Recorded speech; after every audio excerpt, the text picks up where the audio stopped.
The Golden Mountain. By Meyer Levin. Foreword. 200 years ago, in a remote hut in the Carpathian Mountains, there lived a wonder-worker named Rabbi Israel. Some now say that he never existed, the like has been said of King Arthur and of Jesus Christ. Their legends remain with us. Some say that Israel was never a rabbi, but rather an unlearned peasant who took authority unto himself.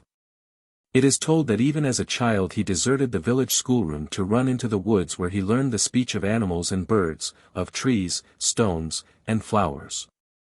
A grown man, he knew all the secret mysteries of Kabbalah. But he refused to lead the stifled life of the synagogue scholar, turned his back upon the rabbinical bickerings and pinpoint disputes over minutiae of the law, and withdrew to the mountains, where he earned his livelihood as a lime burner. And where he would wander alone, sometimes for many days, absorbed in his strange reflections. When Israel came down from the mountains to Metzibaz, it was to teach men to live with abounding joy, for joy in every living thing, he said, is the highest form of worship. The woods were holy, and the fields, every stone and blade of grass contained a spark of the living soul. Every act of living, breathing, eating, walking should be accomplished with fervor, joy, ecstasy, for every act spoke to God. Scholars who had passed their pale youth huddled over tomes of the law lifted their heads and for the first time saw the sky. He drew them out of the murky synagogue into the open fields. There, too, he said, God would hear them. He did not violate tradition, he enlarged it. He was observant of every point of the law, and he revered the house of prayer, but he said again that divinely simple truth that becomes lost in the ritual of every religion. He said that the full-hearted desire to worship was more important than the form or place of worship.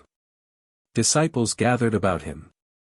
Soon legends began to grow of the wondrous deeds and teachings of Rabbi Israel, and then he was called the Baal Shem Tov, which means the master of the wondrous name. By that name, he had the power to do miraculous deeds. He went from one end of the earth to the other in the space of a single night. He conquered the wild boars that the sorcerers set upon him. He pierced the iron wings that shrouded the earth from heaven. He drew the dead bride from her untimely grave. For 1,000 years the Jewish folk genius for the creation of myth had made no new body of legend. But now the genius that had made the unsurpassable tales of the Bible and the gem-like parables of the Talmud was turned back to its natural sources, and at once it began to weave the marvelous fabric of the legend of the Baal Shem Tov. He had stood in the marketplace, telling his fables to the entranced people who gathered about him while the rabbi of the town preached to an empty synagogue. In their huts of a Sabbath, his followers repeated the strange meaningful fables he had uttered, and told tales of the miraculous deeds he had done. Pilgrims came to Metzibaz, and carried home with them the tales of the Baal Shem Tov. Soon his followers numbered in the hundreds, and they became known as the Hasidim. The word chassid implies intense piety, ardor, fervor, ecstasy. Despite the opposition of many noted rabbis, who accused him of ignorance, of wizardry, of Sabbath violation, the number of Israel's followers grew, for his teaching had that beauteous simplicity that goes directly to the hearts of the common folk. The secrets and delights of heaven were no longer reserved for the scholars who could pass all their days and nights in the house of study. The water carrier and the mule driver could gather around the long table in the hut of the master, and take part in the discussion. After several generations, the Hasidim numbered half the Jewry of Eastern Europe. They were governed by their tzaddikim, or exalted saints, to whom they came for decision on every conceivable occasion. If a merchant of Brody could not make up his mind whether or not to go to Lemberg to buy goods, he asked his tzaddik. If a housewife did not know whether or not an egg was pure, she asked her tzaddik. If a father did not know whether or not a certain match was suitable for his daughter, he asked his tzaddik. The power of the tzaddik was transmitted in his family, so that soon veritable dynasties of Hasidic rabbis were established. Soon, too, the decline of the movement set in, for many of the latter tzaddikim took advantage of their power, lived in pomp and luxury, and even sold the honor of being seated next to them at table. The meaning of chassidism was lost. Pleasure took the place of joy, an orgy of ecstasy. There are still hundreds of thousands of Hasidim, many of them true to the original meaning of their belief, and among them, true tzaddikim are to be found. But the last to attain the exaltation of the Baal Shem Tov was his own great-grandson, Rabbi Nachman of Bratzlaw. In him, the Hasidic legend had its fulfillment and its completion. Folk literature has two sources. The tales may grow imperceptibly as they pass among the people, each teller adding his words, until the image is complete, or they may be made in entirety by one who is so completely within his folk as to speak with the voice of the entire people. The Hasidic legend is drawn from both these sources. The legends of the Baal Shem Tov have no single authorship, they were made partly from the Baal Shem sayings, partly by storytellers who went from town to town repeating the tales. One of the legends is concerned with what happened to such a storyteller. Later, the tales were written down, and to this day they are circulated by the hundreds of thousands in little penny storybooks printed in every city of Poland and Russia. Many generations of Jewish children had no other Arabian Nights than these Hasidic tales, whose glamorous adventures they absorbed while their parents discussed the deep meanings concealed in the same fables. At last scholars, philosophers, and literary men discovered the legends, and such masters as Israel Zangwill, Shalom Asch, S. Ansky, and the German poet-philosopher Martin Buber have made use of them. But the second part of the Hasidic legend is composed of the tales of a single author, Rabbi Nachman. Here the individual speaks as the folk, and we have a group of seeming fairy tales that are lucid and meaningful as the parables of Christ. Over the table on Sabbath Eve, or during long wagon journeys in the Galician provinces, on walks, or when teaching his students, Rabbi Nachman would spin these marvelous illusions, in which kings and princes, heroes and demons move in colorful transparency, like majestic figures of a stained-glass window set into speech and motion. Each tale is an intricate maze, the reader follows 7 different paths, only to find himself suddenly standing, bewildered and triumphant, at their common crossroads. The meaning is hidden and yet shining clear, for each person in each tale is a symbol as abstract as a numeral, and at the end, the symbols seem miraculously to have taken their places in the pure formula of a given theorem. There is the story of the king, God, who unwittingly sends his beloved daughter, the She-China, glory of God, into the place of the evil one, Earth, then he grieves at her loss until the prince, Israel of the Messiah, goes out to find her. Twice he meets her but fails, through his own weakness, in delivering her from the palace of the evil one. Twice he must wait in the desert, Egypt and Babylon, the third time he is sent wandering over the earth, the present exile. But at last he comes to her in the palace of pearls upon the golden mountain, the Holy Land. He remains there a long time, and then they return to the king, but how the return is effected, we do not know. This might be the place for an essay on Hasidic doctrine. I am no scholar, but merely another storyteller who, from a far land and through a strange tongue, has come upon a saga of his own people, and recognized it, and felt that he must tell it again.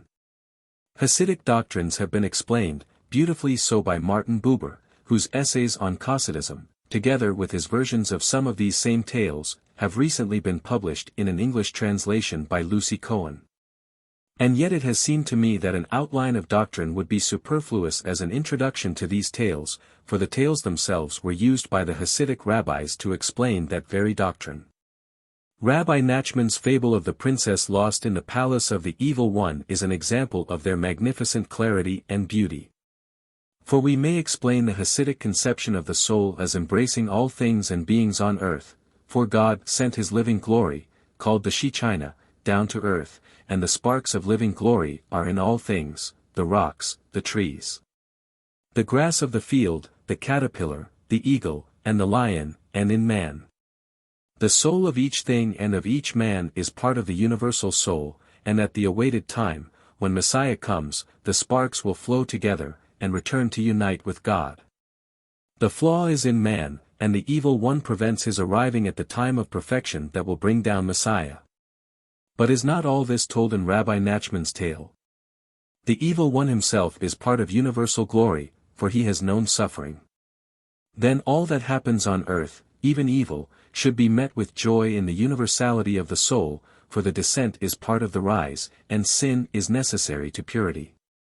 But this, too, is beautifully made clear in the tale of Rabbi Israel, who as a boy held the twitching black heart of the enemy in his hand, and would not destroy it, because he saw that it, too, suffered. And again, in Rabbi Nachman's tale of the prince who was made entirely of precious stones, but had to become a leper before his gem-like beauty was revealed.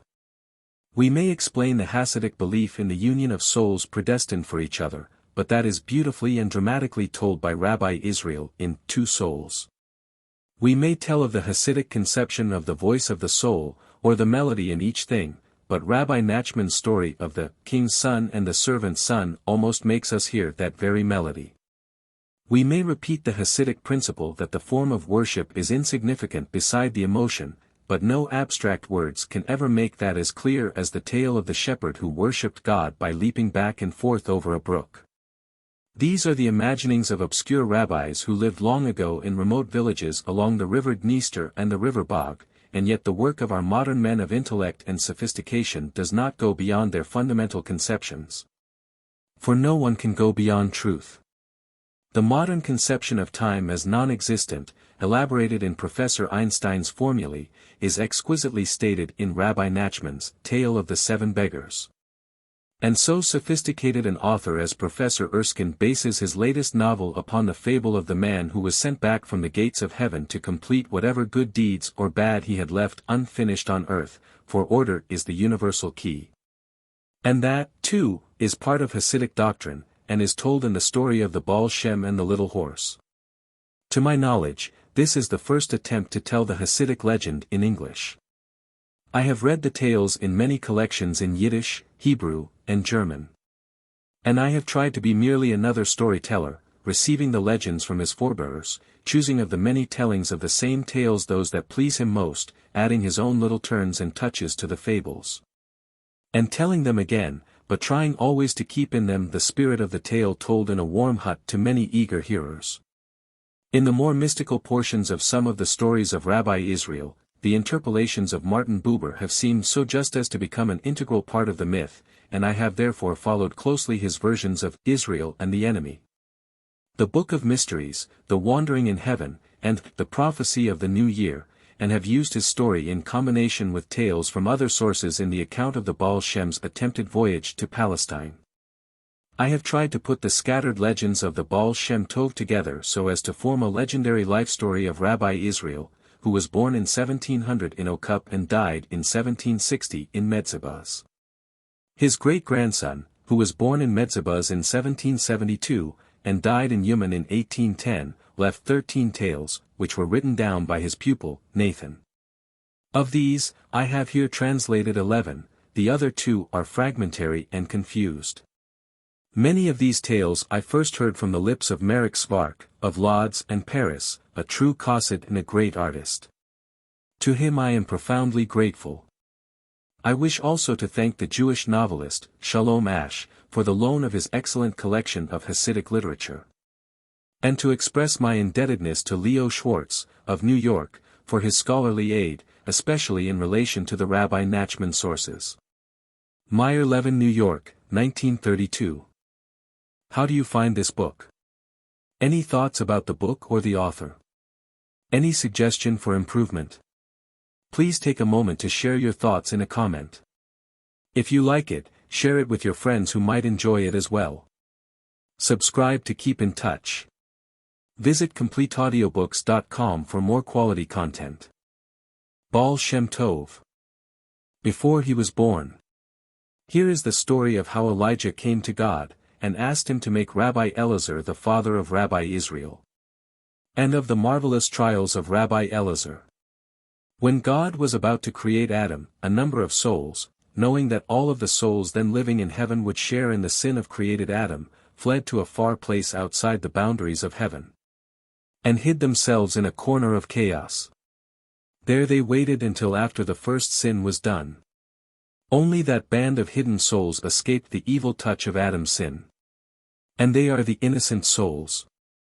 When the enemy becomes powerful on earth, and stretches mountains of black clouds between man's earth and heaven, when men become knotted with evil and lose their godly form, then the Almighty goes up to the highest of his regions. And seeks out one of his innocent souls. He says to the innocent soul, go down and purify the earth. Such were the souls of Abraham, of Isaac, and of Jacob, such was the soul of Noah, such were the souls of the great prophets, of the great scribes, and of the great rabbis. The soul of the Messiah is prince among this band of innocent souls, and when the time of redemption arrives, Messiah himself will come down from the highest of heavens. Then the enemy will disappear forever. The soul of Rabbi Israel, the Baal Shem Tov, was one of that band of innocents who escaped the sin of Eden. And this is how he came to be born on earth. In a hamlet in the district of Moldau there lived the pious Rabbi Elazar. His wife was a virtuous woman, she was the daughter of a pious Jew of the city of Okup.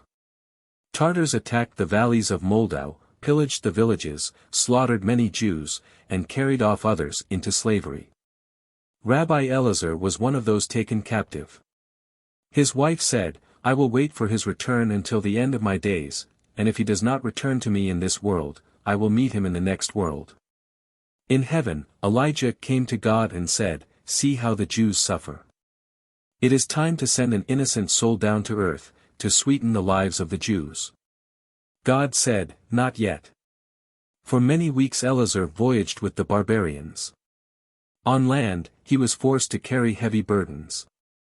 On sea, he was chained to an oar and made to row as a galley slave. At last, coming to a strange shore, the Tartars took the Jew into the city and sold him in the marketplace as a slave. He was purchased by the king's grand vizier, who soon perceived that the slave, though of a race unknown to him, was a person of unusual intelligence. Rabbi Elazar had kept count of the days. When Sabbath came, he begged his master to permit him to rest on that day. This the vizier granted, and Rabbi Elazar did not work on Sabbath. The only duty of Rabbi Elazar, when he was a slave, was to watch for the time when his master the vizier returned from his audience with the king, then Rabbi Elazar would wash the feet of the grand vizier. Thus, the slave had a great deal of time to pass. Rabbi Elazar knew by heart the Psalms of David, and he passed his days singing the Psalms. He was not happy, for he felt himself alone away from his people, and he prayed God that he might be released to go home to his wife and to live among other Jews.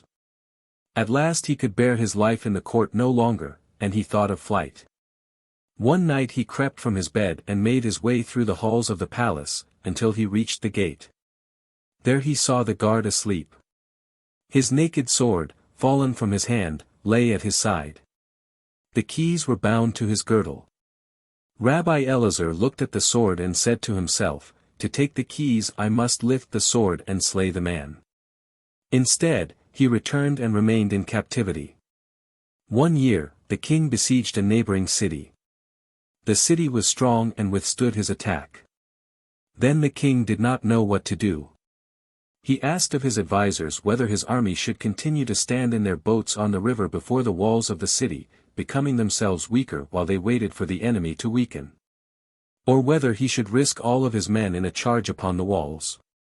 The vizier did not know what advice to give, and fell therefore into disfavor with the king. When the vizier came home, Elazar saw that he was troubled. He began, as every day, to wash his master's feet. The vizier sighed and said, would that my own task were so simple. And then, out of the heaviness of his heart, he talked to his slave and told him of the problem that was before the king. Rabbi Elazar said, perhaps God will show me a way to help the king. Take me to the king tomorrow. That night the Rabbi Elazar prayed to God. And he had a dream. In the dream he saw the walls of the neighboring city, and the river that flowed before them. At the edge of the river he saw a great stone, round as the earth. The stone moved, and rolled into the water. Where the stone had been, there was a hole. In the morning Elazar said, let the king take me aboard his ship, and I will show him what he must do. The vizier told the king of the request of his slave. He comes from a far land, and is a wise man among his own people, said the vizier. Is he a sorcerer, said the king. He prays constantly to his God. Let him be brought before me, said the king. When he was brought before the king, Elazar said, it is natural that you should doubt my wisdom, for I am only an unknown slave. I say to you that the enemy army is strong, and will destroy your army if you attack the walls of the city. If you would test my words, take from your galleys men who are already condemned to death, and put them in the first boat, and send them to attack the walls of the city. The king did as Rabbi Elazar advised. Convicts were chosen, and sent against the enemy. No sooner had they neared the wall than their boat was overwhelmed with a storm of arrows, spears, and darts of fire. Every man of them was instantly killed. The king despaired, and cried, "What is there for me to do?" "Wait until night," said Elazar. In the night, he guided the ship of the king through darkness across the water to a spot at the edge of the river where they found a great rock. This rock they rolled away, and the mouth of a tunnel was revealed. Rabbi Elazar took a candle in his hand, and crept into the tunnel, and after him, one by one, came soldiers. Silently and slowly they went along the narrow, tortuous passage that was hewn through stone and digged through earth. At last they came up within the walls of the city. Thus a great army came up into the city, and attacked the enemies, and overthrew them. When the king had captured the city he said to Rabbi Elazar, "I will give you my daughter as your wife, and I will make you the highest man in the kingdom, after the king." He placed Elazar in a palace, and sent him slaves and riches. The princess who was given to him was beautiful and young. But the rabbi remembered that he was already married. One morning when he sat at table with the princess she asked of him, "Why is it that you are not with me as a husband is with his wife?" Then Elazar said, "If you will promise not to reveal my secret, I will tell you." She promised not to betray him, and then he told her that he was a Jew, and he told her of all the things that had befallen him. Because the princess loved Rabbi Elazar, she took all of her jewels, and all of the gold that she possessed, and loaded a ship with her treasures. Then she said to Rabbi Elazar, "Go on this ship, and find your way home." He was joyous. Day and night he sang his praises to the heavens. But on the sea the king's ships overtook him. Rabbi Elazar cried, "Take the treasures from me, all the jewels and the gold. Leave me only with my God, he will guide me home." Just then, God looked over all the earth, saying, "Where shall a man and woman be found who are worthy of bringing into the world an uncontaminated soul, the soul of Rabbi Israel?" Elijah said to God, "There is Rabbi Elazar, alone on the sea. He is worthy of being the father of such a son. In a village in Moldau, his wife has waited for him for 17 years. God called to the soul of Rabbi Israel, and showed him his father. Rabbi Elazar wandered homeward. He was naked and hungry. On a path in a forest Elijah met him and said, "A son will be born to you who will be a light to all Israel." In the little city of Okup, beneath the mountains, Rabbi Elazar found his wife. 9 months after his return, she bore him a son, and they named the child Israel. When the child had been circumcised, the mother died. Israel and the enemy. A strange tale, filled with hidden meaning, telling how Israel held in his hand the heart that was the kernel of darkness. When Israel was 5 years old, his father Elazar was dying. On the day of his death Rabbi Elazar talked to his son. Elazar was old, and the wandering that he had done over the earth had creased his body with pain. His eyes were weary, for they had stared many days upon thick clouds to see one instant of heaven. And now he was glad that his death was come. He said to the boy, "My child, know that the enemy will always be with you, he will be in the shadows of your dreams and in your living flesh, for he is the other part of yourself. There will be times when like a lightning stroke you will pierce into his farthest hiding place, and he will fade before you like a fleeing cloud. And there will be times when he will surround you with walls of darkness, and you will stand alone as upon a raft in the midst of a sea of night. But remember always that your soul is secure to you, for your soul is entire, and he cannot come into it, your soul is a part of God. Before you were born it was made known to me that God would always be with you, for within you there lives one of the innocent souls of heaven. Then go fearless through your life on earth, do not be afraid of man, and do not fear the enemy, for the highest power is in you." After the death of Rabbi Elazar, the Jews of the village cared for his child. Israel was sent to the cheder. But soon he found he could not bear to remain within the schoolroom. He would glide through the door and go into the woods. There he would remain all day long, walking under the trees, sitting among the flowers, or by the running river, absorbed with joy. The schoolmaster would find him and take him back to the cheder.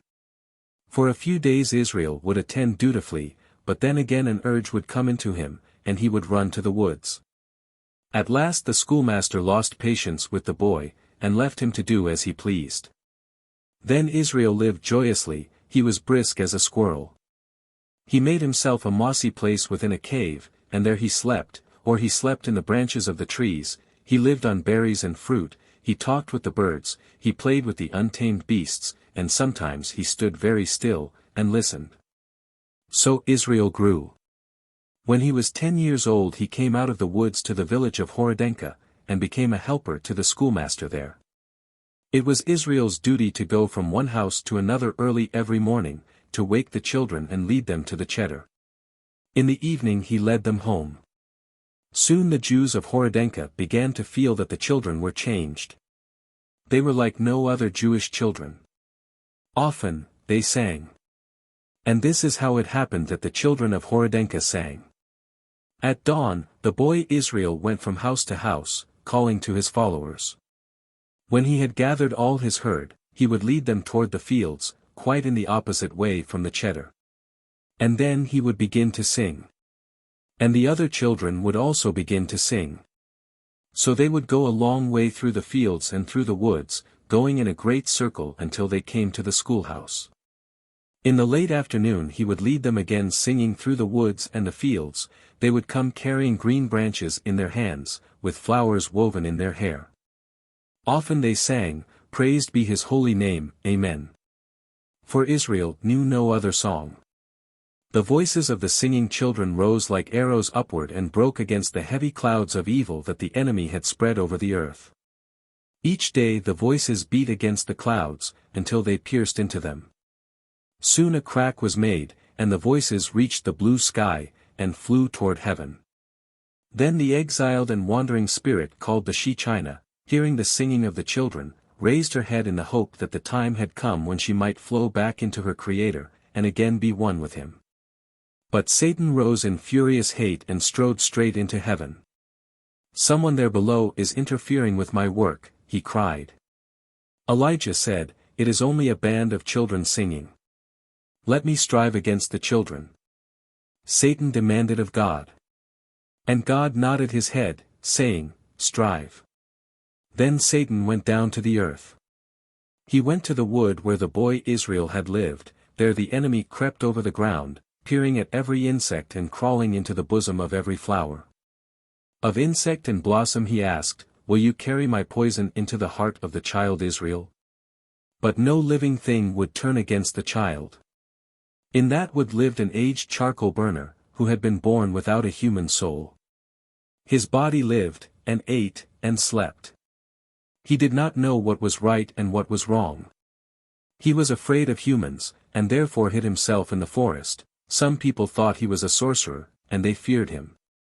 It was true that often at night a demoniac power would creep into the flesh of the old charcoal burner, then he would feel himself becoming an animal. He would crouch, and sink onto his 4 paws. His limbs would become covered with fur. Then he would be a werewolf, and prowl under the trees. Those who went late into the woods were often frightened by the werewolf's moan. But none had felt his teeth. The charcoal burner's simple heart shrank under the terrible urge that made him into werewolf. When he had howled his pain and shame, he would creep under a bush and lie there panting, unable to flee his self, until at last he slept. So the enemy found him sleeping. Satan reached his hand into the breast of the sleeping creature, and took his heart out from his body. That heart Satan buried in the earth. And within the breast of the human werewolf he placed his own heart, that was the innermost kernel of darkness. When Israel came at dawn with his singing children toward the forest, the werewolf broke from the bush and rushed with snorting nostrils and teeth that flashed like knives toward the flock of children.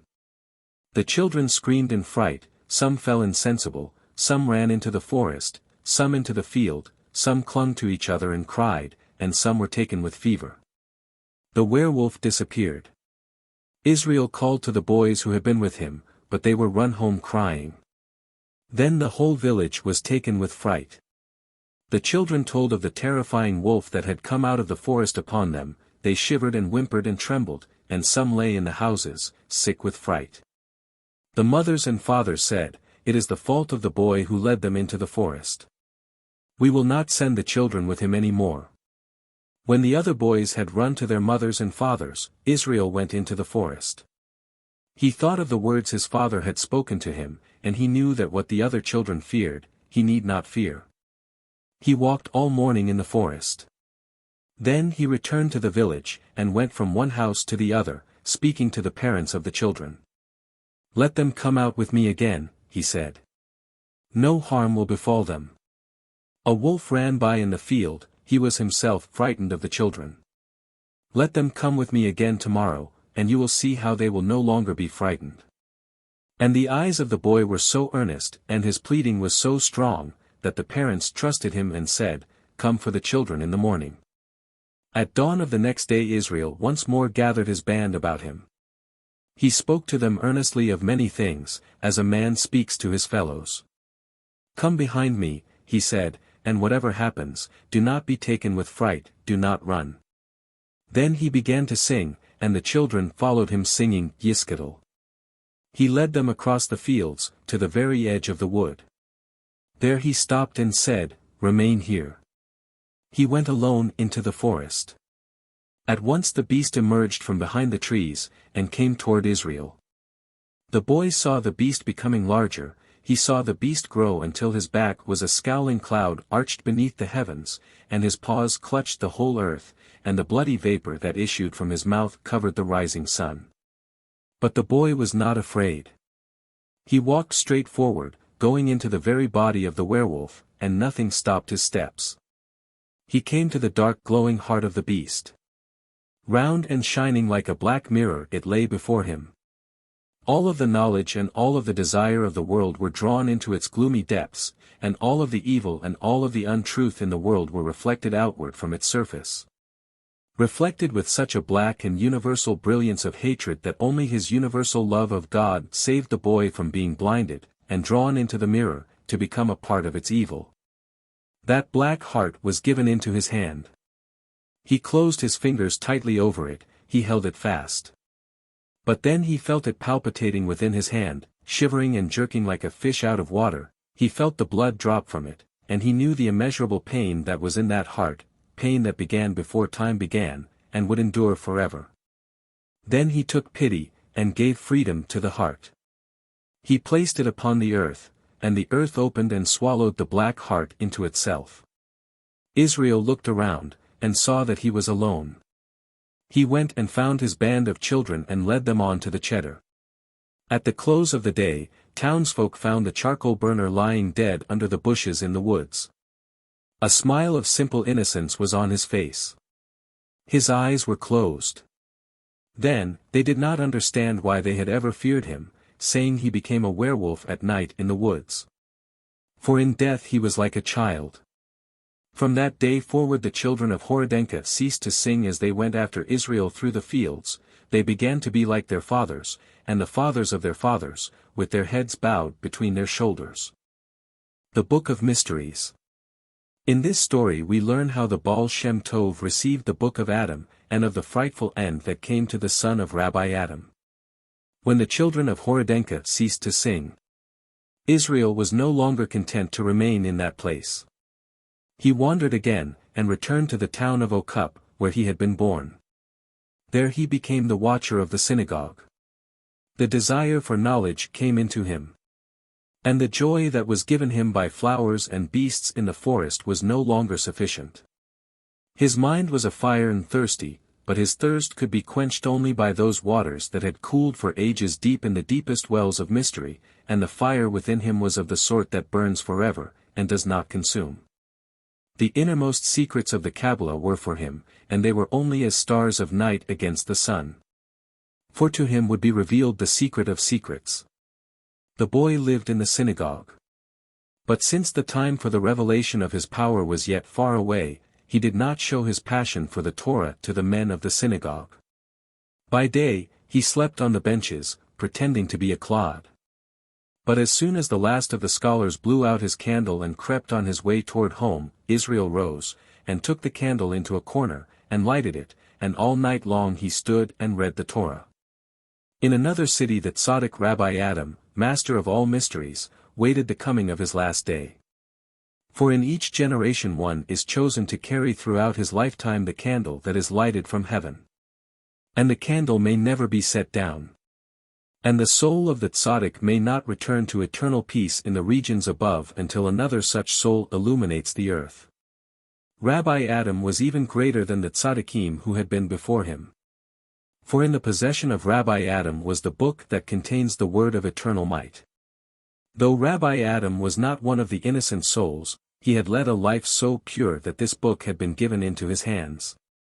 Before him, only 6 human beings had possessed the knowledge that was in the book of Adam. The book was given to the first man, Adam, and it was given to Abraham, to Joseph, to Joshua ben Nun, and to Solomon. And the 7th to whom it was given was the tzaddik, Rabbi Adam. This is how he came to receive the book. When he had learned all Torah, and all Kabbalah, he had not been content, but had searched day and night for the innermost secret of power. When he knew all the learning that there was among men, he said, "Man does not know." And he had begged of the angels. One night Rabbi Adam arose from his sleep. He walked into a wilderness. Before him stood a mountain, and in the side of the mountain was a cave. And that was one mouth of the cave, whose other mouth was in the Holy Land. It was the cave of the Machpelah, where Abraham lies buried. Rabbi Adam went deep into the cave, and there he found the book. All of his life Rabbi Adam has guarded the secret of knowledge. Gazing into it, he had grown old, and he had come to see with the grave eyes of one who sees to the end of things.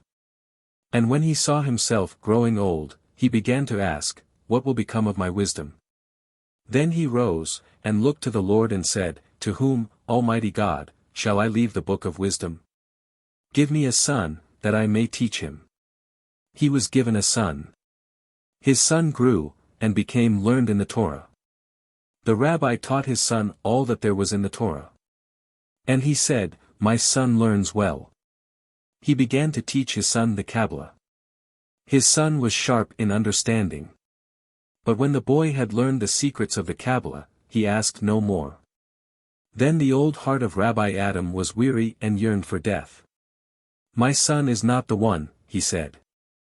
Night after night Rabbi Adam prayed to the Almighty that he might be relieved of the burden of knowledge. And one night the word came to him, saying, "Give the book into the hands of Rabbi Israel, son of Elazar, who lives in Okup." Rabbi Adam was thankful, for now he might give over his burden, and die. He said to his son, "Here is one book in which I have not read with you." His son asked, "Was I not worthy?" "You are not the predestined vessel," said Rabbi Adam. "You would break with the heat of the fluid." Then he said to his son, "Seek out Rabbi Israel, in the city of Okup, for these leaves belong to him. And if he will be favorable toward you and receive you as his servant and instruct you in his Torah, then count yourself happy.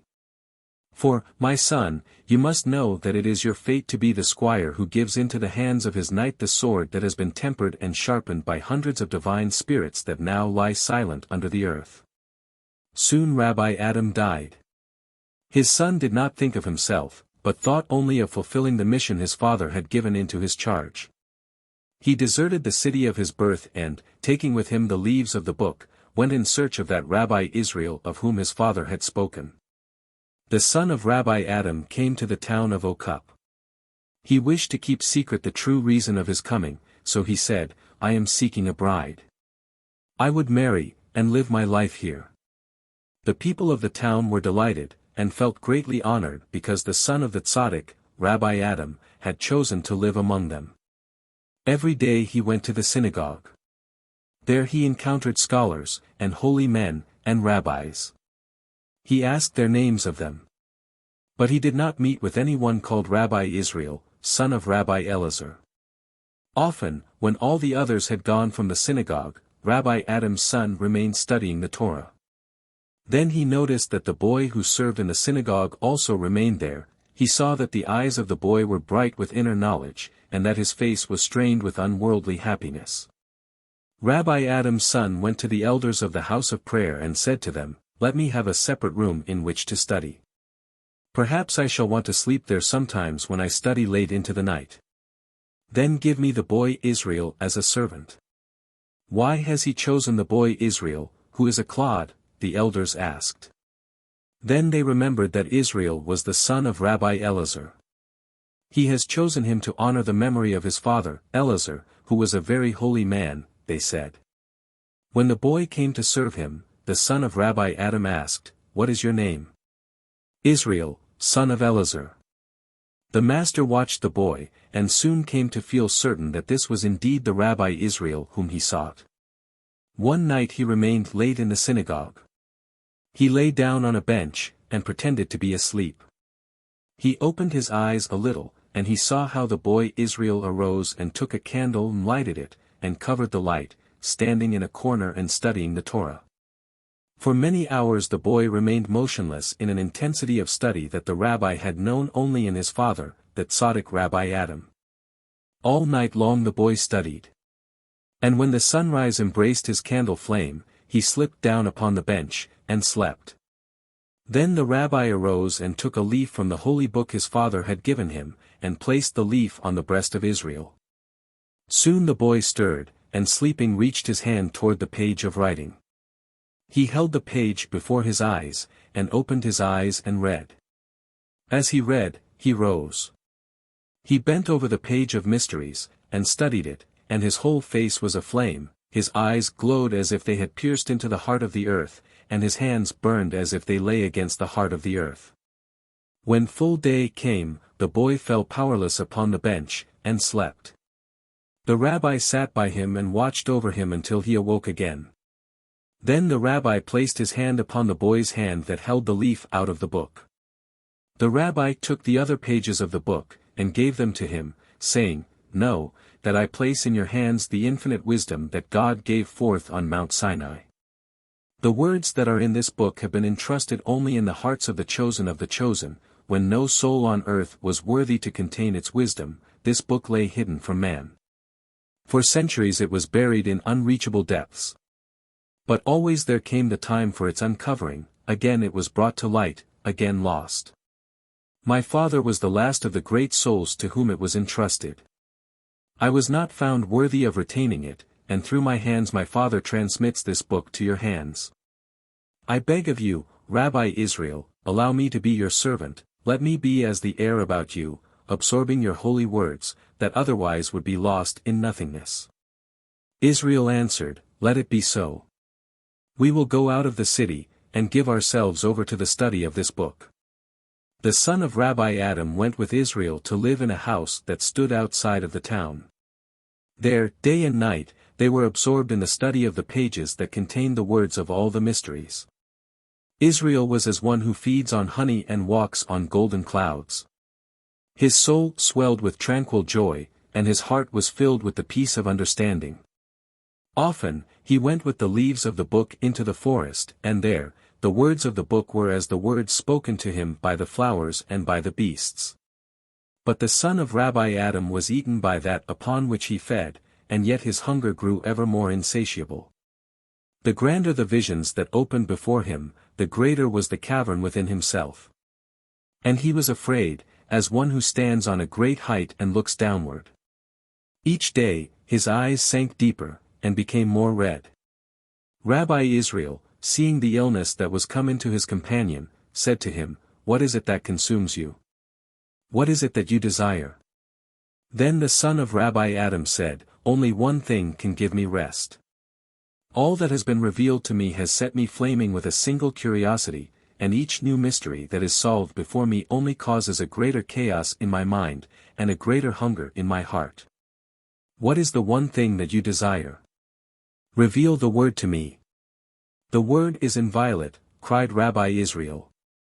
But the son of Rabbi Adam fell on his knees and cried, "Until I see the end of all wisdom, I cannot come to rest." Call down the highest of powers, the giver of the Torah himself, force him to come down to us, otherwise I am lost. Then the master shrank from him. He said, the hour has not yet come for his descent to earth.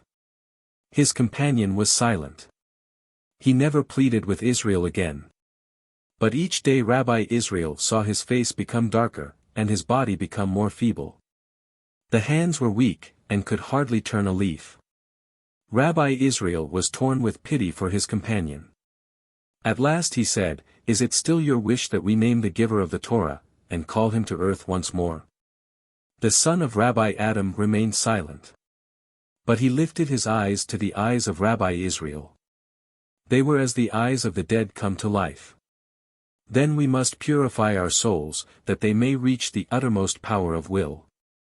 On Friday, the two rabbis went to the mikveh, where they bathed in the spring of holy water. From Sabbath to Sabbath they fasted, and when they reached the height of their fast they went again to the mikveh, and purified themselves in the bath. On the second Friday night they stood in their house of prayer. They called upon their own souls and said, are you pure? Their souls answered, we have been purified. Then Rabbi Israel raised his hands into the darkness, and cried out the terrible name. The son of Rabbi Adam raised his arms aloft, and his feeble lips moved as he repeated the unknowable word. But in the instant that the word left those lips, Israel touched him and said, my brother, you have made an error. Your command was wrongly uttered, it has been caught by the wind, it has been carried to the Lord of fire. We are in the hands of death. I am lost, said the son of Rabbi Adam, for I am not pure. Only one way is left to us, cried Rabbi Israel. We must watch until day comes. If one of us closes an eyelid, the evil one will seize him, he is lost. Then they began to watch. They stood guard over their souls. With their eyes open they watched. And the hours passed. They stood in prayer, and the hours passed. But as dawn came, the son of Rabbi Adam, enfeebled by his week of purification, and by the long struggle against the darkness of night, wavered, his head nodded, and sank upon the table. Rabbi Israel reached out his arm to raise him. But in that moment an unseen thing sped from the mouth of Rabbi Adam's son, and a flame devoured his heart, and his body sank to the ground. The secret marriage. Here are told the marvelous deeds of Rabbi Israel while he was still a saint in secret. After the death of his companion, the master forsook the house where they had lived and studied together. Israel returned into the forest. There, for the length of a day, he sat by a stream and watched the flowing water. And he said to himself, shall I go among men, or shall I remain in the forest? He thought, for what purpose shall I go among men? I am the master of all knowledge.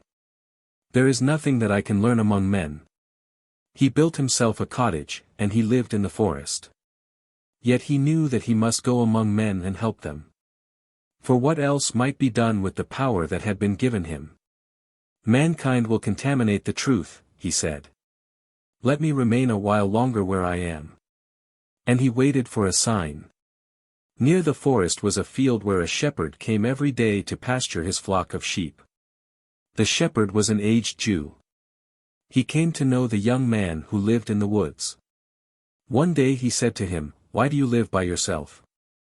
I have a daughter, I will give her to you for a wife.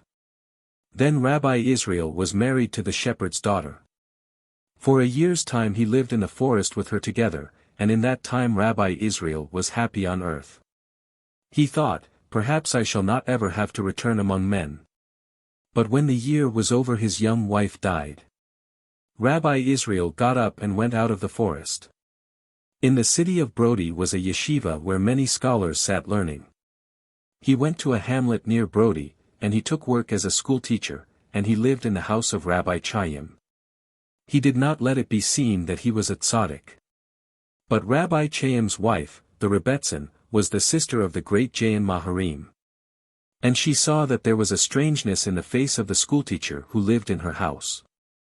Then a thing happened that made her suspect he was a saint in hiding. There was no place for Israel to sleep in that house except a small room in the garret.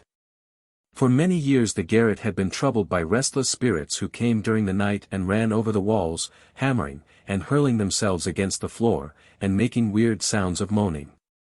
Rabbi Chaim and all the people in his house were afraid to go up into that room. But Israel went there to sleep. The Rebbetzin awoke during the night. She heard the weird moaning of the spirits. And all at once she heard the young man cry out, "Be still." From then on, there were no more sounds in the garret. This, the Rebbetzin remembered. It happened that while Israel lived in that house, Rabbi Chaim and Rabbi Hirsch had to decide the judgment of the Torah in a very difficult case. Rabbi Hirsch was the father of Rabbi Gershon of Kuth. A man in the city of Kuth had gone through Rabbi Chaim's hamlet, and had bought a horse. "When I reach home, I will send you the money, and you will send me the horse," he said. And so he did. But when the horse came to him, it was lame. The seller said, the horse was well when it started to Kuth. The buyer said, it was lame when it came. Then who was to bear the loss of the horse's lameness? The two rabbis talked for many hours, but could come to no understanding. At last Israel, who sat listening in the room, said, "Did the horse draw a wagon on his way to Kuth?" The man who had sold the horse said, "He drew a wagon." "What was on the wagon?"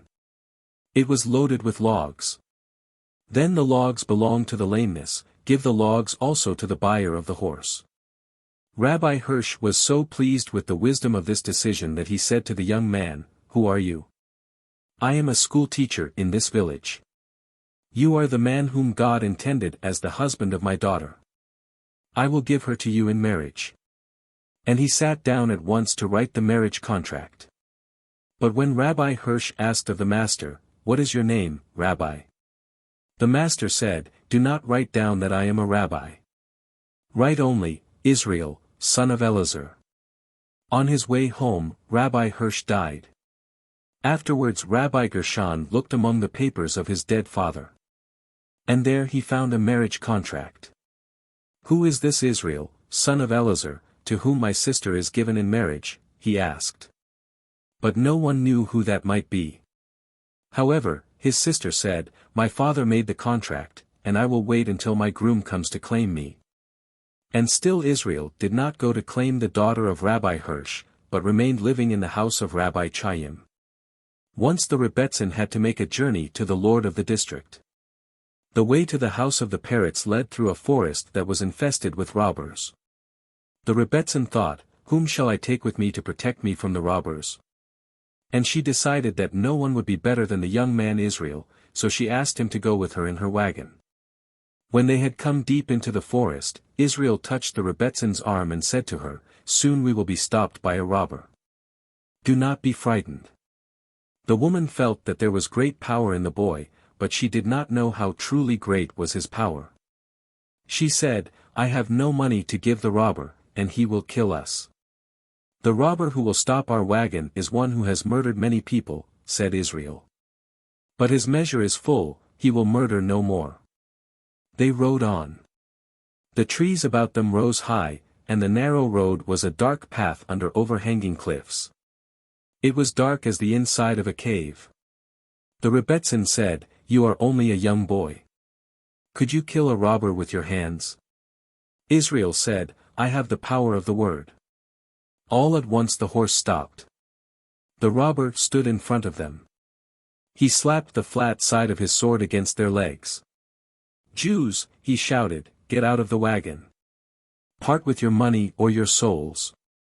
"We have no money," said Israel, "and you have no need of our souls." At this reply the robber became black with anger. He seized the wheel as if he would wrench it from the wagon and break it over their heads. He began to mount the wagon. But before the robber could swing his foot upward, the Baal Shem Tov looked into his face and uttered a word. The bandit stood petrified. He could not move his limbs. But he still could move his mouth, and he filled the air with his vile curses, flinging his oaths like thunderbolts upon them. He cursed them, and their fathers, and the fathers of their fathers, he cursed their children, and all the generations of the Jews, and he cursed their rabbis, with the blackest and most terrible of curses. "Cease your blasphemy," said Rabbi Israel. And he looked into the face of the robber, and once more he uttered a word. At once the ground opened beneath the bandit, and he sank into the earth up to his knees. Then a wild shout of terror and of rage hurled itself out of his throat. It was like the scream of iron grinding on iron. His arm, with the sword raised in the air, trembled like a beam that is strained to budge a heavy rock. The blood swelled in the veins of his face and of his arm, but with all his force he could not move his arm to hurl the sword at their heads. Then he burst out more loudly than ever with curses that were more foul than the stench of hell. Upon all the ancestors of the Jews he heaped his curses, and on Abraham, and on Isaac, and on Jacob, and upon the God of the Jews. Then it is time you were under the earth, said Israel. Once more he uttered a word, and the robber sank slowly into the earth, his thighs were covered, and his belly, and his chest, and his shoulders were below the ground, then the earth closed over his throat and reached his chin. His cursing mouth was filled with earth, and the earth was in his eyes, his head was below the ground, and his outstretched arm, and his sword. The Rebbetzin and the boy rode on their way. When the wagon had passed out of the wood, Israel said to the Rebbetzin, Now there is no more danger. I command you, do not tell any living soul what happened in the forest. You must not tell your husband, or your brother the Jain Maharim. It is not yet time for my power to be known. What will be my reward for keeping silence? Asked the Rebbetzin. You will have peace in your grave. For this, she agreed to keep silence.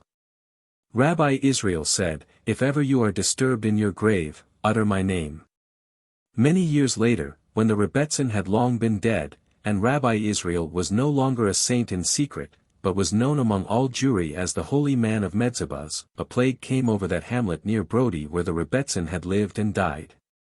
Almost half of the people of the village died, and still the plague continued, and every day the peasants died like fleas. Then the Christians looked toward the Jews and said, It is their doing. The peasants went to the priests and cried, Only Jewish blood will save us. But the priests held them back, saying, The Jews are not to blame. The Jews are also dying of the plague. And for a time the peasants were satisfied. But as the plague continued, and grew even worse, the peasants again rose against the Jews. They cried, The Jews are an unclean people. They have strange ways of burial. Even their dead are unclean. Their dead lie festering in the ground, and bring the plague upon us. An old man among the peasants, known for his wizardry, stirred them up, saying, I know a cure for the plague. Come with me at night, to the graveyard of the Jews. All who come, bring spades. That night the peasants lighted torches. In the marketplace that was in the center of their town they built a great pile of wood, and made it ready for burning. Then they chose 10 men amongst them, and sent them with the wizard to the cemetery of the Jews. Where is the holiest of their graves? Said the wizard. No one knew. Then they went and seized the keeper of the cemetery, and they dragged him into the graveyard. Where is the holiest of your graves? They cried. Tell, or you yourself will be used to light the pyre. They brandished their torches over his head. The Jew was frightened, he ran in terror and threw himself down on the grave of the Rebbetzin. Save me, holy Rebbetzin, he cried. The peasants threw him aside. And they placed themselves around the grave of the Rebbetzin, and began to dig. At first, she became restless at the sound of their digging. She stirred in her coffin. But she thought, perhaps they are digging another grave nearby. But as the digging came closer to her coffin, and she felt the tight earth above her loosen, she became frightened, and wondered what was happening. Suddenly a spade struck upon her coffin. Then she remembered, and cried out loud, Rabbi Israel. In the morning, the wizard and all his followers were found lying dead upon her grave. After the master of the holy name had revealed his power to the Rebbetzin, he did not remain long in her house.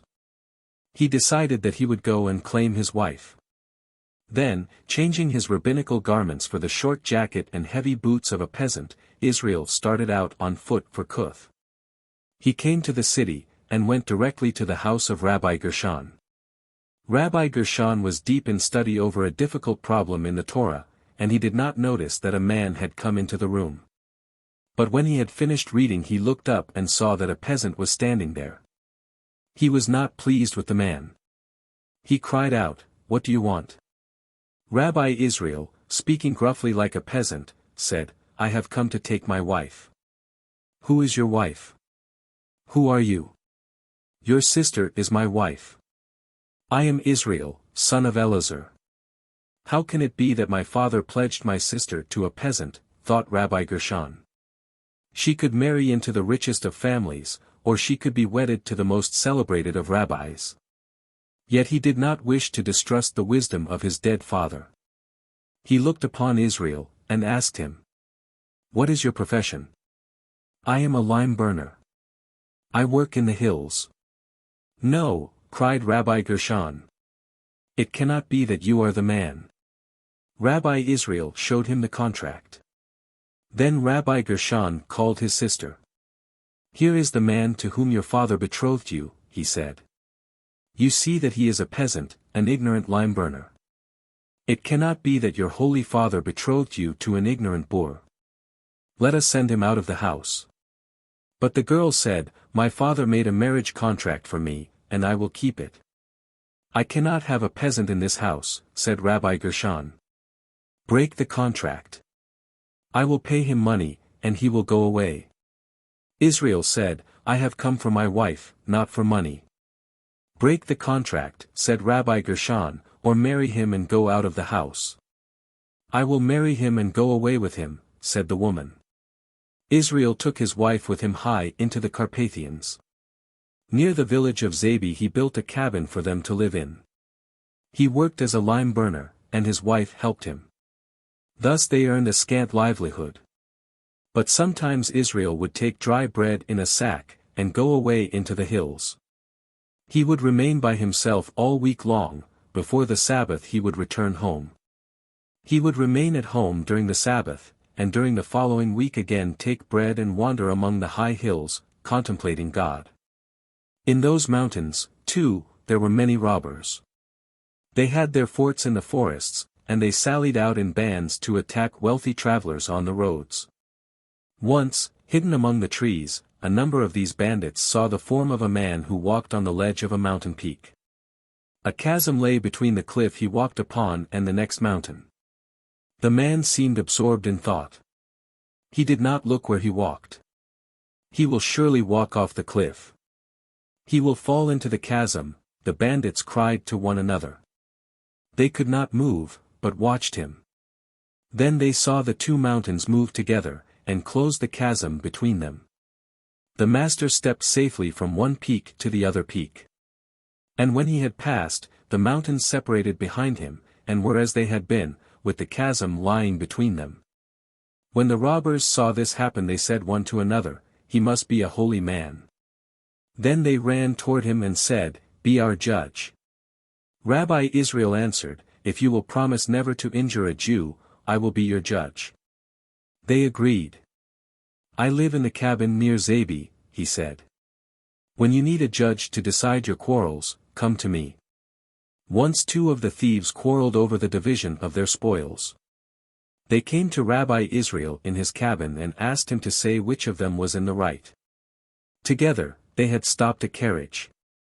One of them had held the horses. The other had beaten a fat merchant and robbed him of his coffers. "I nearly killed the merchant," he bragged. "The better share of the money belongs to me." But his companion declared that the spoils should be evenly divided. The Baal Shem Tov said, "The second man is right. The spoils should be evenly divided." The robbers accepted his decision, and returned to their fort. But the killer was not content. After he had given his companion half of the money and jewels, he felt even more angry. When night came, he decided to revenge himself upon the Baal Shem Tov. He took his knife, and went out onto the mountain. He went through the forest, and came to the Baal Shem's cabin. He opened the door, and went into the room. He saw Rabbi Israel sleeping. The robber stood over the bed, and raised his knife to strike the sleeping rabbi. Suddenly the bandit was assaulted from behind. His arm was seized. He felt blows descend upon his shoulders. He was beaten with fists and with cudgels, he was beaten as by 10 strong men, until he lay groaning on the ground. His head was covered with blood, and his body was blue with bruises. And still he saw no adversary. He thrust his arms wildly into the air, to catch at the bodies of those who were beating him, he tried to seize their sticks, he swung his arms all around him, but encountered only emptiness. And yet blows continued to descend upon him. Then he roared out loud with pain. The Baal Shem Tov awoke. "What is it?" he asked. "Who is shouting here?" He looked, and saw the beaten highwayman, with his knife in his hand, lying on the ground. Then he knew what had happened. Rabbi Israel got out of his bed, and went and fetched water, and washed the robber's wounds. After having lived 7 years in the Carpathians, Rabbi Israel and his wife returned to Rabbi Gershon in Kuth. Rabbi Gershon still believed that his brother-in-law was an ignorant peasant, and of no use in the world. He did not know what to do with him. At last he thought of a plan. "Can you drive a carriage?" he asked of Rabbi Israel. The Baal Shem said that he could drive. "Often I have to go to the neighboring villages to render judgments of Torah. You will drive my wagon." So the Baal Shem Tov became a coachman for his brother-in-law. Once they went on a journey. When they had been riding for several hours, Rabbi Gershon fell asleep. Rabbi Israel was absorbed in contemplation, and forgot to guide the horse. The reins were slack in his hands. A bull came charging along the road. The horse was frightened. He jumped sidewise, and pulled the wagon into a ditch. Rabbi Gershon lay bruised in the mud. "God has cursed me," he cried, "with a brother-in-law who is good for nothing. He can't even drive a horse." Then Rabbi Gershon decided that he could not abide to have his brother-in-law living in the same village. "What can I do with him?" he thought. "My sister will go with him wherever he goes. I cannot let them starve." At last he decided, "I will set him up as a tavern keeper." So Rabbi Gershon inquired, and found that in a place named Etrup, near Kaso, there was an inn that could be bought very cheaply. It was a poor sort of place, as few travelers passed on that road, even an experienced tavern keeper could barely earn his bread there. Rabbi Gershon rented the tavern, and gave it to his sister and his brother-in-law. There was very little to do in the tavern. But the spot was a beautiful spot, lonely and wild, covered with trees and crossed with running streams. Behind the house the master found a spring of water amongst a copse of trees. He set to work and carried stones, and built a mikveh around the spring. That purifying bath is there until this day. Near the mikveh he built a hut. When there were no people to serve in the tavern, he would retire to this hut, and remain there days long in meditation. When travelers came to the tavern, his wife would call his name, and he would come back to the house and serve his guests, make their beds for them, and bring them food and drink. And still no one knew who he was, for he kept his power hidden. Once Rabbi David of Klama, who was a friend of Rabbi Gershon, went through the country to gather gifts for the Chanukah feast. When Rabbi David came to Kuth, Rabbi Gershon said to him, "If you pass near Kaso, go to my brother-in-law's tavern at Etrup, and stay with him. And on your return, tell me the news of my sister." "Is your brother-in-law a learned man?" asked Rabbi David. "He is an ignorant peasant," said Rabbi Gershon bitterly. Rabbi David came to the Baal Shem's tavern. Israel was not in the house, but was alone in his hut in the woods. His wife called to him, crying, "Israel, we have a rabbi for a guest." At once Israel ran into the house. He took a chicken, and killed it, and cooked it for Rabbi David. While Rabbi David ate supper, Israel went and made his bed. And all through the evening, while the visitor spoke to the woman of the wisdom and fame of her father and her brother, Rabbi Israel sat quietly behind the oven. At last Rabbi David went to sleep. Then Rabbi Israel took the Torah, and began to read. The Baal Shem Tov never slept more than 2 hours a night. Many nights he did not sleep at all, remaining awake over the Torah. Now, as he pierced deeper and deeper into the pure realm of wonder, the darkness that was about him gave way, for light seemed to stream from Rabbi Israel. He did not have a lamp for his reading, he read by the illumination that hovered about him where he sat. And still the light grew, and glowed, and became bright as a bright flame. And Rabbi Israel sat in the midst of it. His soul was warmly bathed in the divine fire, his soul was filled with ecstasy. Suddenly Reb David awakened. He saw the flame in the corner of the room. He leaped from his bed. He ran to call the tavern keepers. But only Rabbi Israel's wife was in their bed. Rabbi David wakened her, shouting, "Quick, the house is on fire." But the Baal Shem's wife looked where there was light and smiled and said, "If you believe there is a fire, put it out." Reb David ran and got a pail of water and carried it to the oven. But as he was about to pour out the water, he saw Israel sitting there in the midst of the shining light, and he saw his ecstatic face. Rabbi David did not understand everything. But he knew that this was a holy man. He was silent. He set the pail down noiselessly. He crept back to his bed, and closed his eyes. But all night long he could not sleep. He saw before him the ecstatic face of the Baal Shem Tov, as he sat bathed in the light of heaven. When Rabbi David returned to Kuth, he went to Rabbi Gershon and said, "I stayed in the tavern of your brother-in-law. How is my sister?" Asked Rabbi Gershon. "She is well." "And my brother-in-law, does he help her about the tavern?" Rabbi David said, "Your brother-in-law is holier than you." Rabbi Gershon laughed. "He can't even drive a horse," he said. Rabbi Israel and his wife could not earn a living at the tavern. Rabbi Gershon did not help them any more.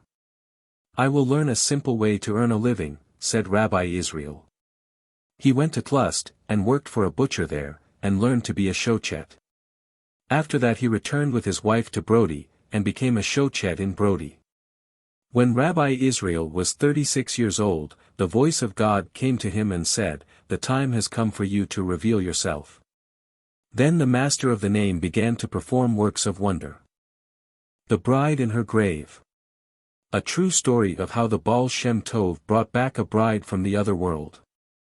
Soon the whole world knew of the wisdom and power of the Baal Shem Tov. From all corners of the Carpathians, followers came to him. Often he went on journeys to far places to which the will had called him.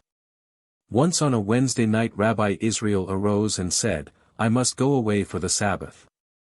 He went into the barn and harnessed his horse. Several of his followers sprang after him and begged that he take them with him. But he allowed only a few of them to come into his wagon. "Where will we hold Sabbath?" they said. "In Berlin, in the house of a wealthy Jew."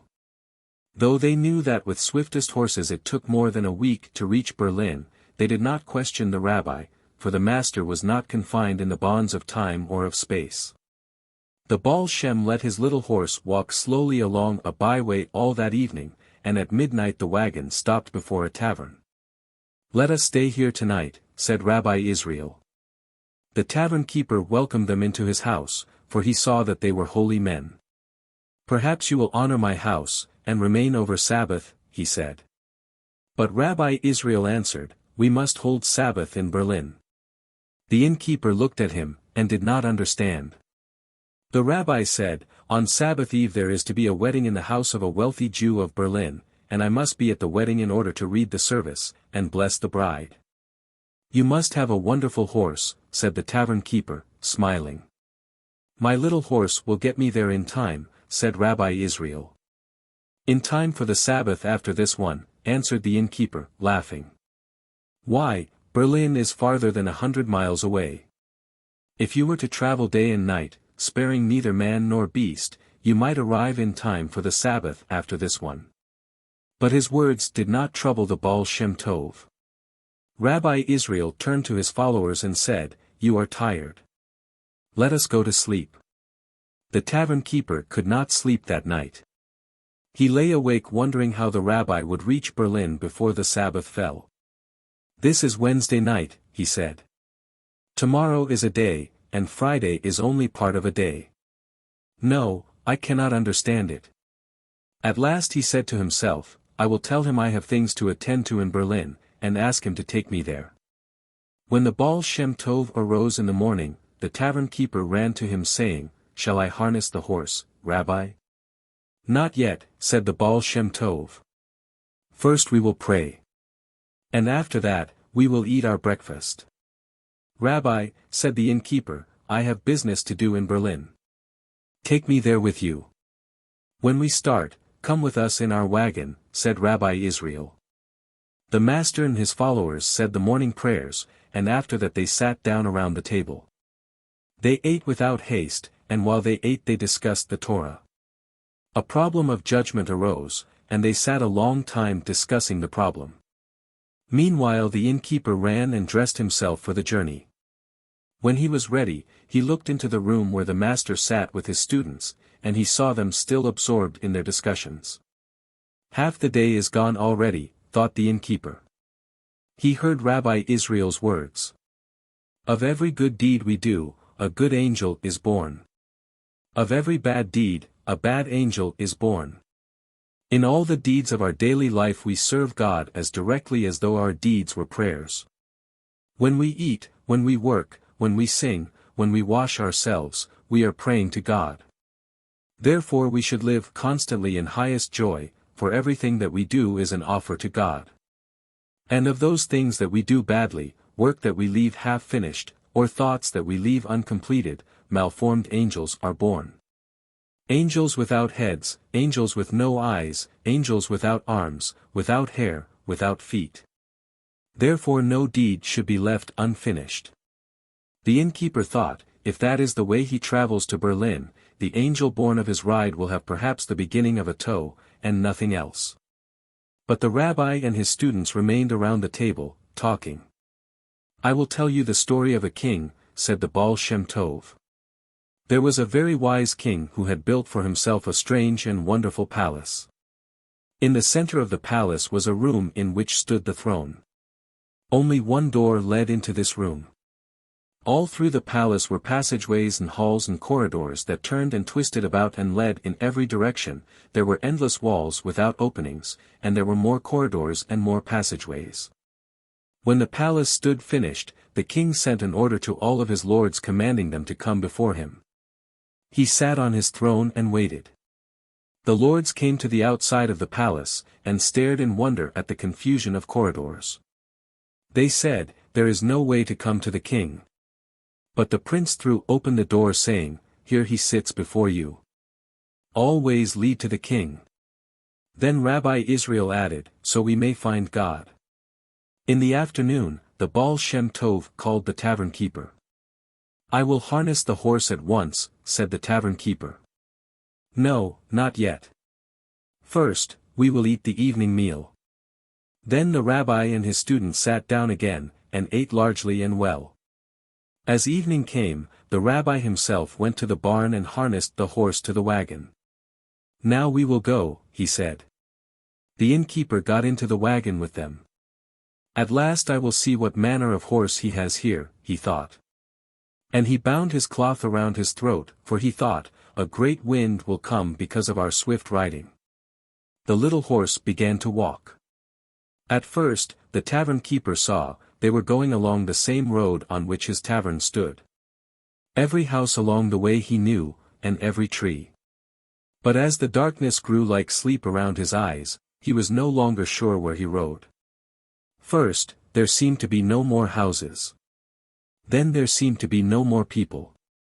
And at last, there seemed to be no more trees. He was awake, he listened, and yet he could not distinguish the hoofbeats of the horse. The wagon moved silently through the darkness, smoothly as if floating on a surface of glass. The air was tender about his face, and there was a sweet odor in his nostrils. He thought to himself, 'Perhaps I am not here at all.' Then he felt the Chassid who sat next to him, in order to make sure that this was no vision. 'Where are we going?' he said. 'We are going to Berlin.'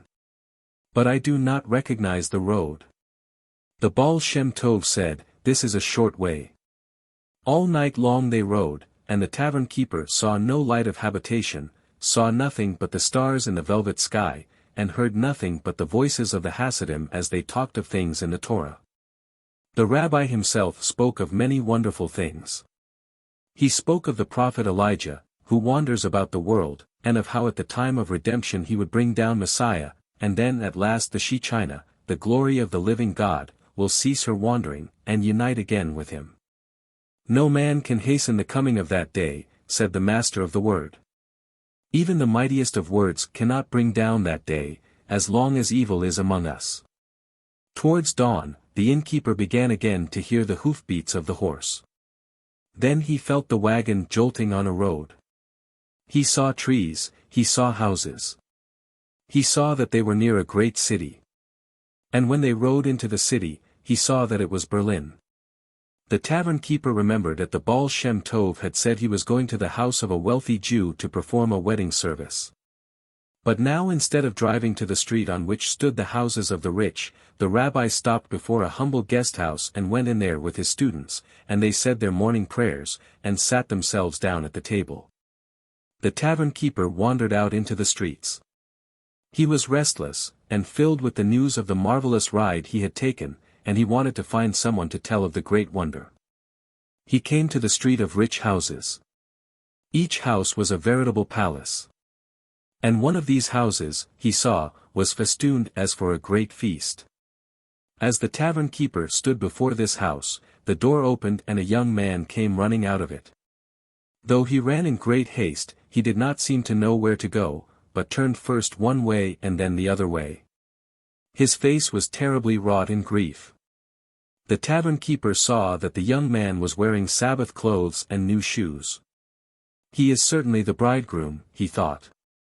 The bridegroom ran up to the tavern keeper and said, "Where is there a doctor?" The tavern keeper seized his arm and cried, "Come, I know of a rabbi who works wonders." But the bridegroom stood still, repeating to himself, "Of what use will it be? She is dead." The tavern keeper could not contain himself, and cried, "The rabbi can do all things. He came 100 miles in one night, to perform a wedding in Berlin." The bridegroom said, "The bride is dead." The tavern keeper said, "His powers are so great, he can surely raise people from the dead. Come, I will take you to him." The bridegroom put out his hand, and the innkeeper led him to the Baal Shem Tov. "Tell me what has happened," said the master. "Today, I was to have been married," said the man. "Last night there was a great festival in the house of the bride. All through the feast, she was joyous, she danced, she was the happiest of all the people in the house. We danced together at our wedding feast. Then she went up to her room and slept. And this morning when she awoke and tried to rise, she fell to the ground, dead. Take me to the house," said the Baal Shem Tov. They came to the beautiful house that was festooned for the wedding. They went through the ballroom where the feast had been held, they went up the stairway and came into the maiden's bedroom. There, dressed in a long white robe, lay the body of the bride. Beside her on the bed lay the wedding dress that she had begun to put upon herself. The Baal Shem leaned over, and looked into the face of the girl. Then he said to the women who were in the room, "Dress her in her shroud." And he said to the men, "Dig a grave for her in the cemetery." And he said to the groom, "I will go with you to bury the bride. But you must do everything exactly as I order. Take her wedding dress and her ornaments and her wedding shoes, and bring them to the grave." Then the women dressed the maiden for the grave. And when she was ready to be buried, they put her in a coffin. The bridegroom took her wedding dress in his hands, and carried it with him as he walked beside the coffin. 2 grave diggers had already made a hole in the earth. They straightened their backs, and prepared to climb out of the hole. But the Baal Shem Tov called down to them, "Remain there, and do as I say. Let one of you stand at her head, and the other stand at her feet. Do not take your eyes from the face of the girl. And if a change comes over the face of the girl, I will give you a sign. Then lift her, and help her to rise." They took the maiden as she lay in her shroud, and they put her down into the earth. They drew the cover away from her face, that the living might look the last time upon her. Her face was white as her shroud. They did not throw earth over her body. The Baal Shem Tov took his stick and leaned upon it, leaning over the open grave. His eyes looked into the face of the dead maiden. And all those who were there looked first at the face of the corpse, and then at the living face of the Baal Shem Tov. And as they watched his face, they saw that he had gone into another world. As they looked into his eyes, they could almost see what he saw in the other world. They knew that the power was come over him, and that he was no longer among them. They saw his mouth move, and heard him speak words made of sounds they had never heard before. And none who were there by the grave could ever remember the words that he had uttered. Only the bridegroom kept his eyes upon the face of his beloved. And after a long while, a shiver coursed through his back. For it seemed to him that he had seen a tinge of color, delicate as the brush of an eyelid, pass upon her cheek. In that same moment the Baal Shem Tov trembled with mighty force, as a man trembles who clutches with all his strength to hold back the wheels of a wagon that would break away and rush downhill. Then Rabbi Israel straightened himself, and breathed freely. He made a sign to the two men, and they lifted the girl out of the grave. Her eyes were open. She looked to her bridegroom, and smiled. "Dress her in her wedding clothes, and take her under the canopy," said the Baal Shem Tov. "All that has happened, forget." With these words, Rabbi Israel started to walk away. But the groom ran after him and begged him to be the one to say the wedding service. For the wedding, the feast was prepared, greater than ever before. And the joy in that house was unbounded, for the bride had returned from the dead. Only, all day long, when they asked of her, what happened over there, she became confused, and answered in a bewildered way, "I do not know. I do not know who he was." When the couple stood under the wedding canopy, and the Baal Shem Tov began to read the wedding service, the bride started joyfully and cried out, "It is he." Rabbi Israel whispered to her, "Be still," and he finished the service. But when the blessing was over, the bride could no longer contain her secret. She would not let the rabbi go away. "It was he who brought me back from over there," she said. "I know him by his voice." Then, as they sat to eat the wedding meal, the bride told of all that had happened. The groom had been married once before. His first wife had been the aunt of this maiden, who was an orphan. The girl had lived happily in their house. When the wife became sick, and knew that she was about to die, she called the girl to her bedside and said, "Promise me that you will never marry my husband. Otherwise, I cannot die in peace." The maiden was afraid to make the promise, for she already felt stirring within her the love for her future groom. But because she could not deny the wish of the dying woman, she gave the promise that was asked of her. Then the woman called her young husband to her bedside and said, "I cannot die peacefully unless you promise never to marry my niece." In order that she might die peacefully, he gave her his hand and his word. But after the dead woman was taken from the house, the man and the girl were left there together. Each day, they knew their love to be stronger.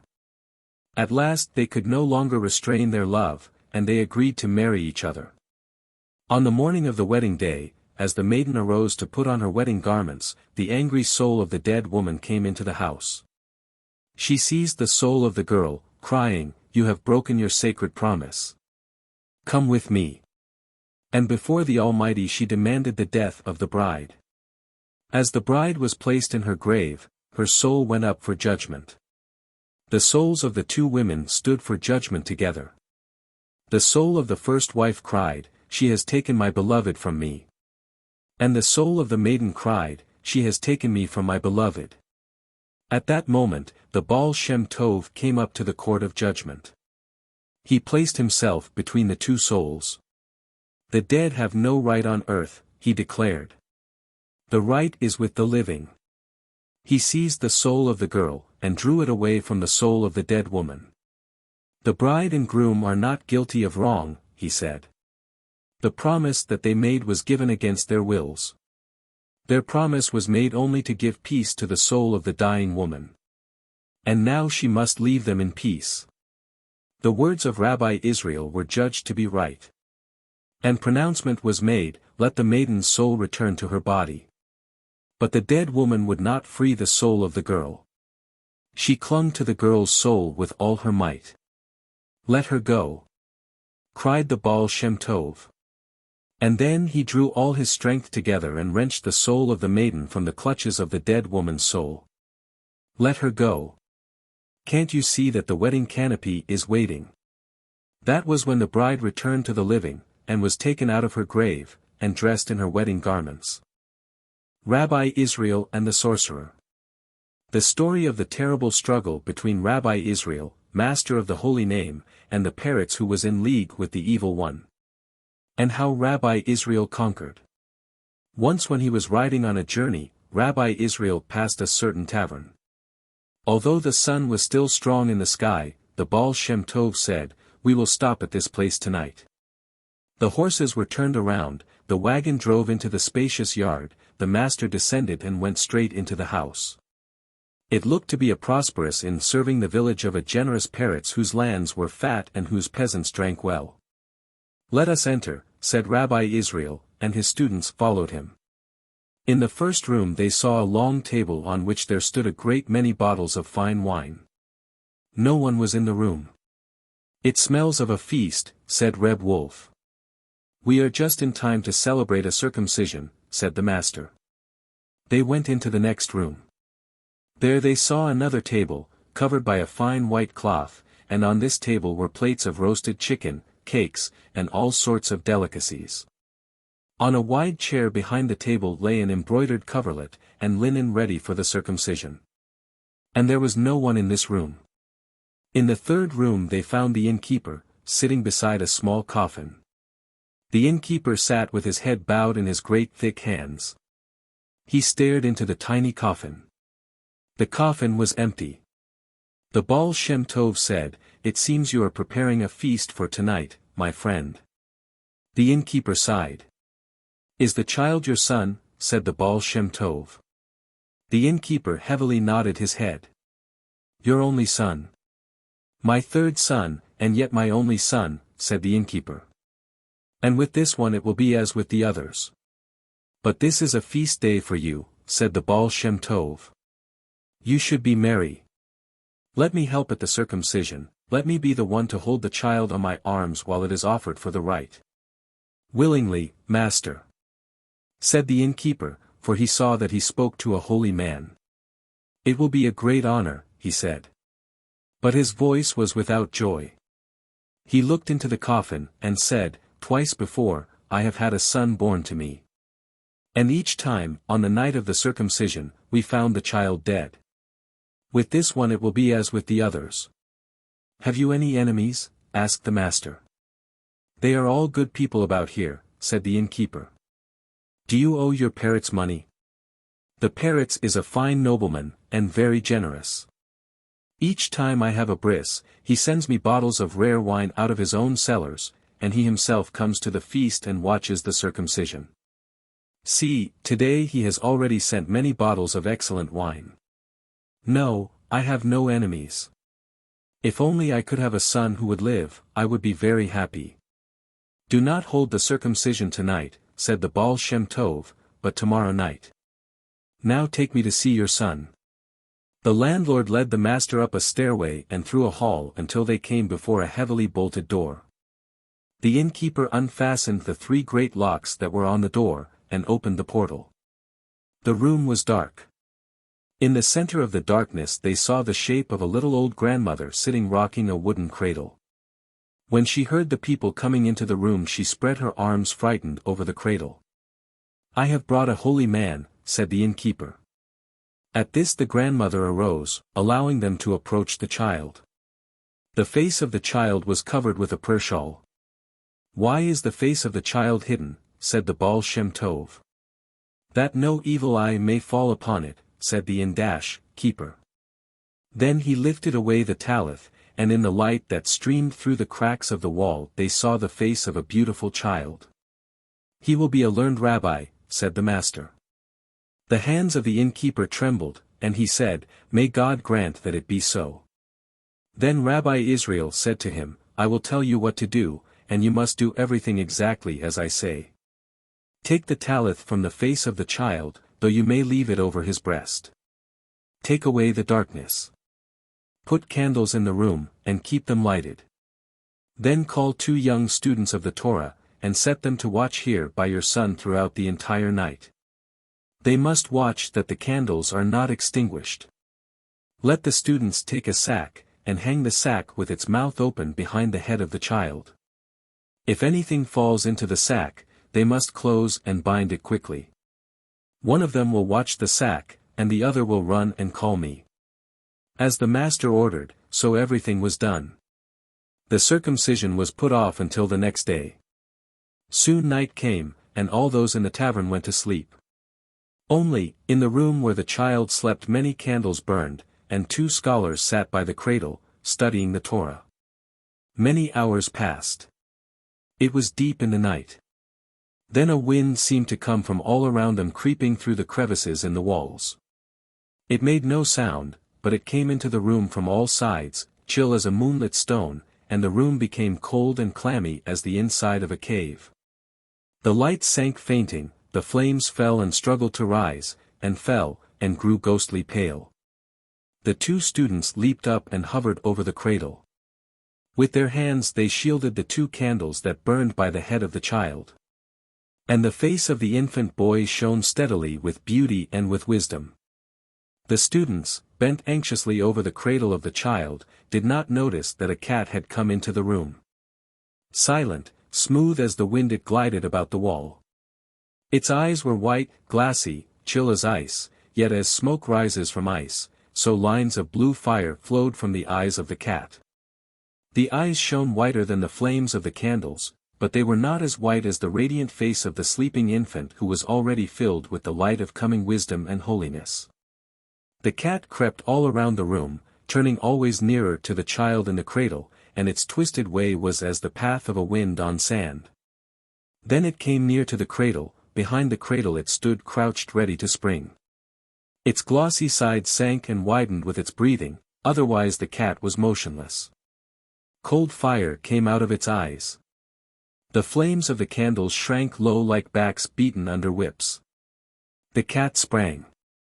But when its eyes encountered the light on the face of the sleeping child, it was as if the cat had been stricken backward in midair, it fell heavily into the open sack. The students started at the thud. Instantly they remembered the command of the master. One of them seized the mouth of the sack, twisted it tight and tied it close. The other ran and called the Baal Shem Tov. The cat rolled and struggled and clawed in the sack. Again and again it leaped upward and fell back. Winds whirled in the room.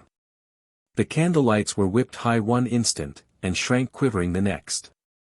But when the Baal Shem Tov came into the chamber the lights rose and flamed steadily. The cat ceased to jump upward, and lay in a jerking heap at the bottom of the bag. The Baal Shem Tov felt the sack, and he began to laugh softly. "Bring me a stick," he said. They ran and brought him his heavy stick. Then he took the stick and began to beat the cat in the bag. The cat howled, and the Baal Shem laughed, and danced with the stick, and belabored the sack with all his might. The innkeeper came running. "Here, dance a little at your son's feast," said the Baal Shem Tov, and he handed the stick to the innkeeper, and the innkeeper went at the sack and beat it with all his might. What was in the sack ceased to jump and to struggle, it lay still. The Baal Shem Tov said, "Open the window." Then he unbound the sack, and he went to the window and shook out the sack, and they all heard the cat fall to the ground. It crept away on its belly. The next day the innkeeper made a greater feast than he had ever made before. He celebrated the circumcision of his son. Musicians came, and all the Jewish families from miles around came to be joyous over the circumcision, and the peasants came and drank and sang and danced. The Baal Shem Tov held the child on his arms, and the child was circumcised. But in the midst of the festival, the innkeeper said, "It is strange that the parrots has not come to the tavern." Every other time, he came himself to wish the child good luck. Then Yashka, a peasant who worked in the house of the parrots, said, "The parrots is sick today." The Baal Shem Tov laughed softly, but the innkeeper did not notice his laughter. The innkeeper said to his wife, "We will send a honey cake to the parrots, and tell him of the bris of our son." So they took a large honey cake and wrapped it in fine white cloth. The Baal Shem Tov said to the innkeeper, "Do me a favor. Let me carry the cake to the parrots." "With the best of my heart," said the innkeeper, and he gave the present to the master. The master went with the cake and came to the great dwelling of the parrots. He was led into a spacious hall. Raised at one end of the hall was a carven bed, and on the bed lay the parrots. His arms were all covered with bandages, and the flesh of his face was blue. "I have brought you a honey cake, Your Excellency," said the Baal Shem Tov, and he came to the side of the bed. Then they looked into each other's eyes. The eyes of the parrots became white and cold and glinted like pieces of ice. Rabbi Israel laughed a low soft laugh. Then the parrot said, "Well, you gave me a good beating." Rabbi Israel became stern, and said, "The innkeeper is an honest man and serves you well. You have no right to persecute him." "He is a Jew," said the parrots. "From now on," declared the Baal Shem Tov, "know that he is protected by a power greater than your power. Your magic can never be as potent as my sorcery," cried the parrots. "Last night you caught me unawares. Come into open strife with me. Come to a test of strength, and I will show you who is more powerful. If I defeat you," said the Baal Shem Tov, "you will put aside your sorcery forever, you will hold no more traffic with demons, you will stay locked in your own place and leave my people in peace. If I defeat you," said the parrots, "I will destroy you altogether." Then the Baal Shem Tov said, "I shall go now. In a month's time you will be well, then I shall return, and hold a contest with you." When a month had passed, Rabbi Israel, accompanied by 9 of his students, came to the castle of the parrots. "I am ready," said Rabbi Israel. Then the parrots ordered that his courtyard be prepared for the terrible contest. A great platform was built for him, and upon the platform a huge furnace was constructed, and all of his dark engines of destruction were set around the furnace. "Now make your preparations," said the parrots to Rabbi Israel. But the Baal Shem Tov needed no engines of destruction. "I will stand on the naked earth," he said. And he chose a spot for himself, facing the platform of the sorcerer. He made a great circle upon the earth. Within that circle he traced a smaller circle. And within the smaller circle he stationed himself, while his students stood around him. All of the peasants from the countryside, for a distance of many miles, came to see the Jew who would stand against the parrots. The courtyard was filled with peasants, and the roofs of the houses of the village were covered with people. But the few Jews who lived in that place closed themselves in their huts, and shrank against the walls, and prayed. Then the parrots began his terrible works of wonder. He brewed a powerful fire within his furnace. And when the fire flared so hot and fierce that no man could approach within his own length of the furnace, the parrots himself went up and flung open the furnace door. Out of the flames there charged wild beasts, lions and tigers without number. They leaped from the fire, springing to the very edge of the circle that the master had made on the ground. And they prowled all around the edge of the circle, snarling, and tearing the earth with their claws. But the Baal Shem Tov called out a tiny prayer, and the beasts shrank as from the onslaught of slashing swords. Then the parrots conjured out of the air a second charge of beasts whose bodies were covered with iron scales and whose heads were armed on all sides with tusks of steel. And these beasts flew against the circle made by the master. The outer circle wavered and bent. "Quick, repeat the prayer," said the Baal Shem Tov to his students. With one voice they repeated the call. At the same moment, Rabbi Israel made a Kabbalistic sign upon the beasts. Then the circles he had made did not break, but became as a pair of immense and powerful jaws that seized the charging beasts and crushed them into nothingness. But the parrots laughed and said, "I have only begun. He called up a third army of beasts more horrible than the second, and he called up a fourth army. Wave upon wave his horrors came and charged upon the circle of the master, they snarled, they roared, they tore the ground until clods flew all about the heads of the Baal Shem Tov and his students, they stamped and bellowed and raged. They vanished and came in renewed numbers, but they did not pierce the circle. Night came. But the parrot said, I have not finished. He called upon the beasts of the night. Then the forest was pierced with white staring glassy eyes that floated low and high, the forest was filled with chill clammy winds, with shrill long whistling sounds. From under the earth came groanings, and the ground heaved as when innumerable dead strive to break out from their graves, and all the air resounded with the clanking of loose bones. The Baal Shem Tov called out a name, and all was still, and day came. On the second day and the second night the sorcerer continued his battle, but his forces were of no avail, and on the third day he began to feel his weariness. His strength was going from him, while he saw that the Baal Shem Tov and his 9 students remained standing sturdy and untouched. Then the parrots resolved to bring up the most foul and terrible, the last of his powers in an attempt to overcome the rabbi.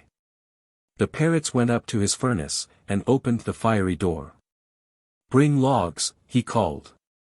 And the peasants brought great logs, and filled the furnace to its utmost, and the blast of its furious heat was so great that the onlookers fled from the courtyard. And when the fire had reached the topmost pitch of violence, the parrot himself walked into the midst of the flames. There he summoned Satan to him. And the 2 demons of evil stood in the flames, and laid all their powers together for a supreme assault that would consume the master. At last their forces were in readiness. The sorcerer came out of the furnace. He seized a living swine, and opened its belly, and hurled the entrails upon the ground. Then the earth broke open into a black gap that was filled with crawling things, that was like a festered wound. And out of that hole there heaved a swarm of wild swine. Endless as the waves of the sea they came in numbers spewed upward from that hole, and out of the maw of each bore there hissed a charge of fire. Enraged they burst against the circle of the master. They broke the first ring, their fire burned the earth, they swarmed all around the master and his 9 students who clustered within their last retreat. Then the beasts attacked that last circle made by the master. Their flames ate at its borders, and its borders gaped with holes. The master raised high his arms. His students separated from about him, they stood back and looked upon his face, and they saw that his face was charged with the terrible light of heaven. His face was bathed in pure white fire that was stronger and more consuming than all the fire of all the armies of evil. Then the master opened his mouth to utter the holy name, and as his mouth formed the word, and the word went forth, the evil fire dried in the maws of the beasts, their bodies faded to nothingness, the wound in the earth closed and was healed. And the forest was transformed with peace. Then the parrots came down from his place. He fell on his knees outside the circle of the master, and he said, Your power is greater than mine. Look on me, and annihilate me with a glance of your eye. But the Baal Shem Tov said, I will not destroy you. And he commanded, Stand up. The parrots arose. Lift your eyes, said the Baal Shem Tov. The parrots lifted his eyes to the sky. Then all who were assembled there saw 2 eagles come swiftly flying. The birds swooped downward, they came directly over the head of the sorcerer, then each bird reached with his beak, and so the 2 eagles took out the 2 evil eyes of the parrots. 2 souls. The mystery of 2 souls that were separated, and how Rabbi Israel brought them together when they suffered rebirth on earth. The Baal Shem Tov said, From every human being there rises a light that reaches straight to heaven. And when 2 souls that are destined to be together find each other, their streams of light flow together, and a single brighter light goes forth from their united being. At the beginning of every year, among the hundreds of pilgrims who made their way to the cottage of the Baal Shem Tov in Metzibaz, there always came a very small woman, poorer than the rest, and humble. She was the wife of a woodcutter in a distant village. Each year she came on foot to Metzibaz, and bowed her small head before Rabbi Israel. And each year she would say to him, I pray to God to give me a child. Rabbi Israel, if you too will say a little prayer for me, the Almighty One will surely send me a child. But Rabbi Israel knew that no soul was yet allotted to be born through her, and each year he said to her, "Go home and wait." Year by year he watched her growing older, he saw how she became bent with toil, and how the lines on her small face deepened with the pain of her unfulfilled desire. But one year he said to her, "Go home. This year, a child will be given you." And then, during 5 years, the little woman did not come to the Baal Shem Tov. He knew that she had a child, and that it was difficult for her to make the journey with the infant. But on the 5th year he saw her coming. She led a child by the hand. And she was become so bent and shrunken that she seemed smaller than the young boy who walked beside her. She said to the rabbi, "God has blessed me with a child, but I cannot keep this child." Rabbi Israel put his hand on her hair, and said, "Is this not the son for whom you prayed so many years?" "He is flesh of my flesh," said the old woman. "But his soul is not kin to my soul. I cannot look into his eyes, for they are the eyes of a stranger. Rabbi, he is a gentle boy, and obedient, and good, but he is not of my poor world. I tremble before his wisdom." The Baal Shem Tov looked at the boy. The child was beautiful, with a large head, and great black eyes that were filled with mysterious wisdom. "I am afraid of his eyes," said the mother. "Rabbi, when he was born, and he opened his eyes for the first time and looked into my eyes, it was as if I had been pierced by 2 hot beams. Rabbi, I was terribly frightened. I knew at once that he was not my child. And ever since then, I have been frightened." "Leave the child with me," said Rabbi Israel. Then he raised the boy in his house. And as the boy grew, he began to study in the books of the law, and he learned so quickly and so perfectly that he was soon the best of all the scholars in the house of the Baal Shem Tov. Many wealthy Jews, hearing of the intelligence and beauty of the scholar, came to the Baal Shem Tov seeking to make a marriage contract for their daughters with the boy Issachar. "It is not yet time for him to marry," Rabbi Israel would say to them. But when Issachar was fully grown, Rabbi Israel called his trusted follower Rabbi Wolf and said to him, "I will give you the name of a certain man in a village far from this place. Go there and find the man. Ask him to give us his 3rd daughter as a wife for our young Issachar." Then Rabbi Israel told Rabbi Wolf of certain signs by which he would know the girl. He also told him her name, and her age, and how she would seem. Rabbi Wolf journeyed to the distant village, and began to ask among the richest houses there for the man whom he sought. But the man was not known among the wealthy, nor was his name known in the synagogue. Then Rabbi Wolf went to all the places where men gathered, old and young, and inquired for the man he sought. But he did not find him. At last Rabbi Wolf despaired of fulfilling the command of his master. He wandered alone on the road. Not far from the village he saw a poor man who was coming to the town, carrying on his back a great basket filled with vegetables. The man was bent under the weight of the basket. "Tell me your name," said Rabbi Wolf to the gardener. The man spoke his name, and the messenger knew that this was the man he sought. "Set down your basket," he said. The man set down his basket. "I have been sent to seek you by Rabbi Israel, the Baal Shem Tov. He asks if you will give your 3rd daughter in marriage to our young scholar Issachar." Then a smile came onto the face of the gardener, and he laughed with joy. "Why shouldn't I?" he said. "My house is filled with daughters. They run around barefoot, they quarrel over each crust of bread. And where will I ever get money to provide each of them with a dowry?" "There is no need of a dowry," said Rabbi Wolf. "Besides, my master will provide the wedding, and give the bride wedding clothes, and furnish a home for the bride and the groom." The gardener was overjoyed. "For it just happens," he said, "that the daughter for whom you ask is the quietest of all the girls. She does the work about the house, and she comes out to help me in the garden. She is good and gentle. And yet, sometimes, she is as a stranger among us." Then Rabbi Wolf told him the name of his daughter, and gave him other signs, to make sure that she was the one. On the next day, the little old Jew and his daughter started with Rabbi Wolf for Metzibah's.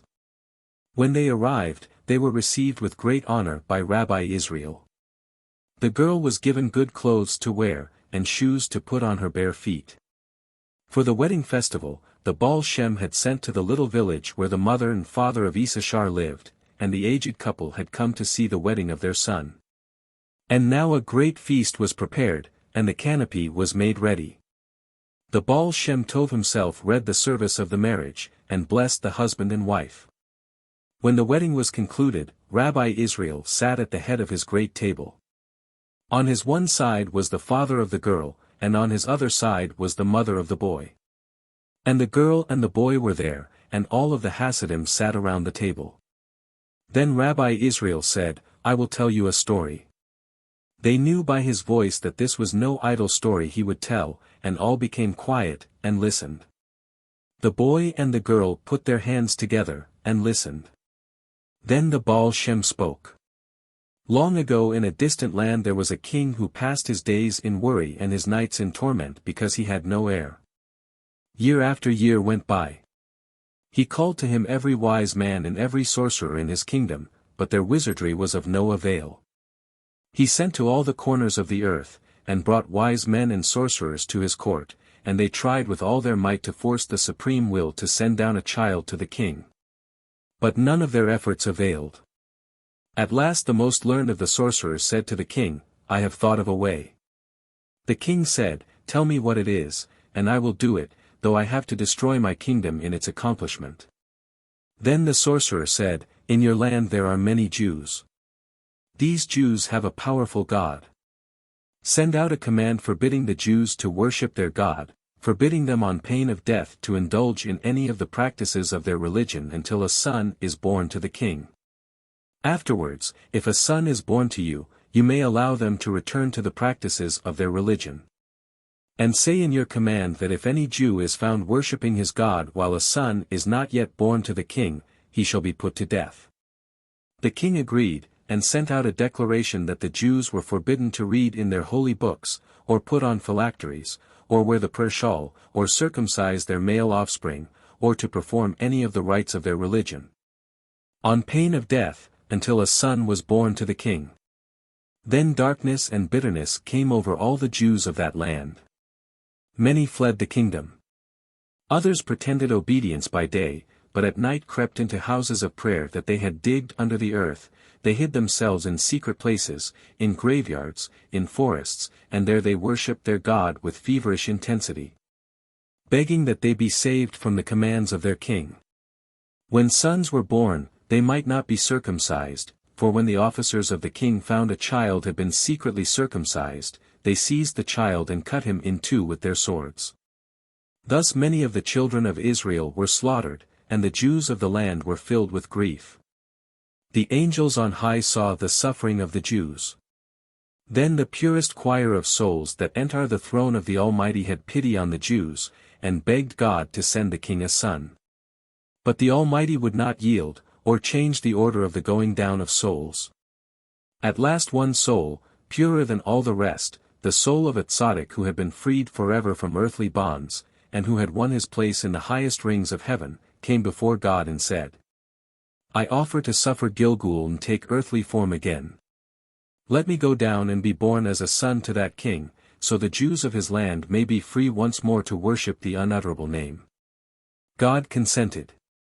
Then the soul of the tzaddik went down to earth, to be born as the son of the king. But when the child was born, the king, in the greatness of his joy, forgot all about the Jews, and as no Jews were permitted to come into the palace, there was no one to remind him of their suffering. The laws against them were not withdrawn, and just as before they were forbidden to worship their God. The prince grew. He became a beautiful boy, and he surprised everyone with his quickness in learning. The king took care that the prince should have no desire unsatisfied. The boy was surrounded by every luxury known to man, and provided with every delicacy. 100 slaves bowed to the slightest movement of his fingers. But the prince seemed to take no joy in luxury. He desired only wisdom. The most learned men in the kingdom were brought to the court to become his teachers, but the boy was so quick to learn that before he was 6 years old he had sucked dry of their knowledge all the wise men in the land. Then the king sent abroad once more, and brought scholars and magicians to his court. But none of them could quench the thirst that was in the prince. Soon he knew all the languages of men, and all the sciences of men, and yet he was sad, seeking some unknown thing. All day long he wandered by himself in the garden. His father the king would come to him and say, "Why are you unhappy?" The boy would answer, "Bring me a sage who can teach me happiness." The king was more grieved than he had been before the child was born. He did not know where to find such a sage. At last the king heard his people talking of a learned man who had appeared in the city, who spoke in the streets and in the marketplace, and whose words were filled with marvelous wisdom. The king sent out messengers to seek for that man, and after many days he was found in one of the small streets of the city. "Will you teach my son wisdom?" the king said to him. The aged man was willing to become the teacher of the prince. But he asked only one thing. "Give me a chamber," he said, "that shall be for me alone. Let no one be permitted to come into that chamber. And during 1 hour of each day, let me retire into that chamber, and be alone. Let no one disturb me, or spy upon me in that chamber." This wish the king granted, and the stranger became the teacher of the prince. The prince was happy with his new master. There seemed no depth of wisdom which he had not plumbed. They were together all the day long, and spoke of things on earth, and below, and above. Often the prince woke at night, with a question on his lips, then he asked for his teacher to come and sleep in the same room with him, and so they slept in the same room. The prince did not know why it was, but he loved the aged stranger. He loved to walk with him in the garden, to sit by his side at table, to listen to his voice. But during 1 hour every day the prince was unhappy. He asked the aged man, "Where do you go, when I cannot find you?" Then the teacher said to him, "I have a closed chamber, and for 1 hour each day I am alone there." The boy could not bear to think that his beloved friend should have a secret from him. He did not wish to spy upon his teacher, but at last, like a child, he could withhold himself no longer. One day he hid behind the curtains of his master's private chamber. He saw the master come into the room, and stand before the altar, and put a fringed shawl over his head, and wind phylacteries about his arms. Then the boy stepped from his hiding place and said, "Here I am." The old man was not angry with him, for he loved the boy. But he feared what might come of this knowledge, and he said to the boy, "No one must know of what you have seen here." The boy said, "Why do you do these things?" The aged man said, "I am a Jew." The boy said, "In all the times when you have been with me, I have felt at peace because you were at peace. But in this chamber I have seen you joyful, I have never seen you so joyful." The aged man said, "Here, I worship my God. And I worship my God with joy." The prince wanted in every way to be like his teacher, and he said, "Teach me to worship your God." "It is forbidden," said the old man. Then he explained to the prince how the king had forbidden the Jews to practice their religion until a son should be born to him. "With many others, I fled the kingdom," he said. "But when I heard that there was a prince in the land, I returned. Nevertheless, the Jews are still forbidden to worship their God, therefore I put on my prayer shawl and my phylacteries in secret in this room, and no one must know what I do." After that, in the same hour every day, they retired to the room of the teacher, and the boy learned to read in the books of the Torah. He learned quickly, and the tzaddik soul that was in him became joyous. At the end of that hour each day it became more difficult for him to tear himself from his studies. "Let us spend all of our time studying the Torah," he said. "Then we must go away from here," said the sage. And he made a plan.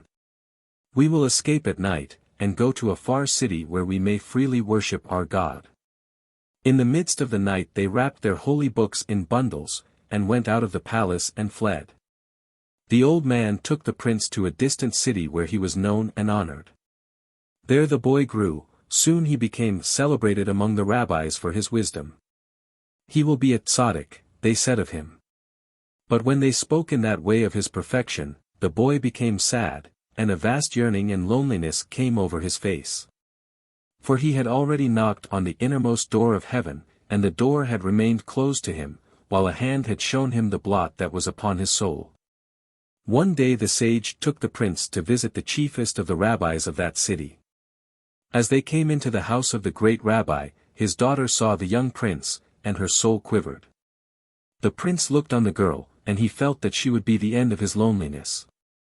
Afterwards the girl went to her father and asked of him that he speak to the teacher of the young scholar.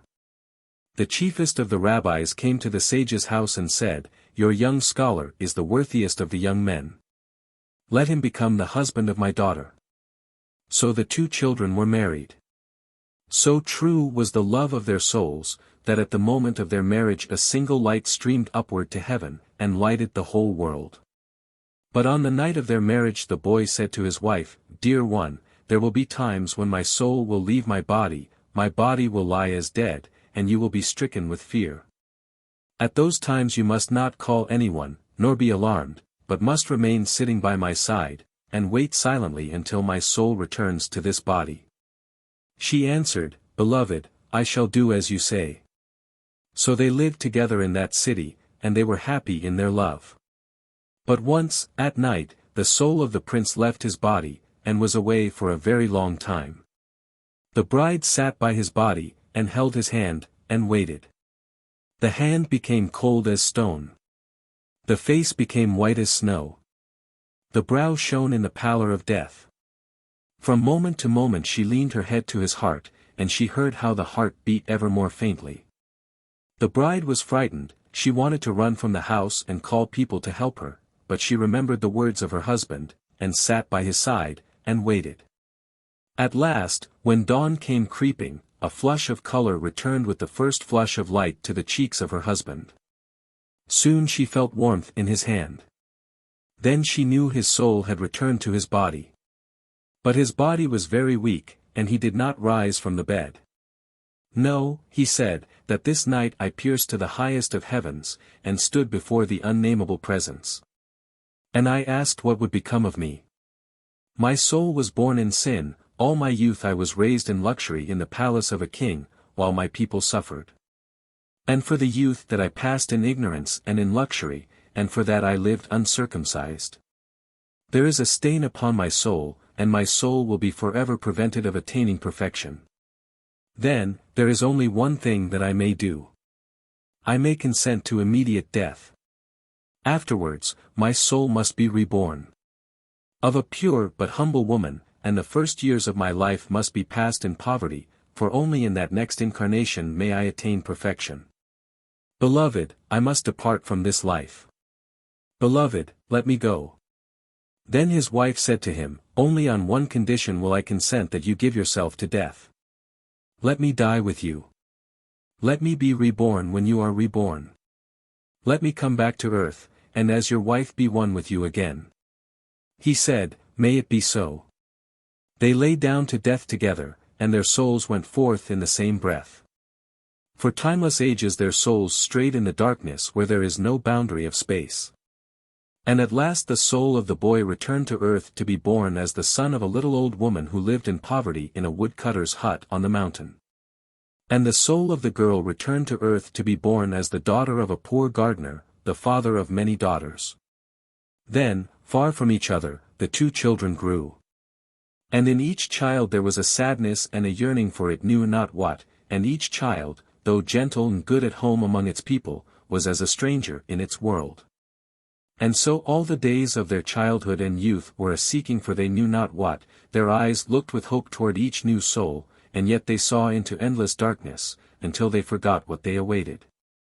But know, my friends, that these two souls at last have found each other, and are come together here as bride and bridegroom on this day.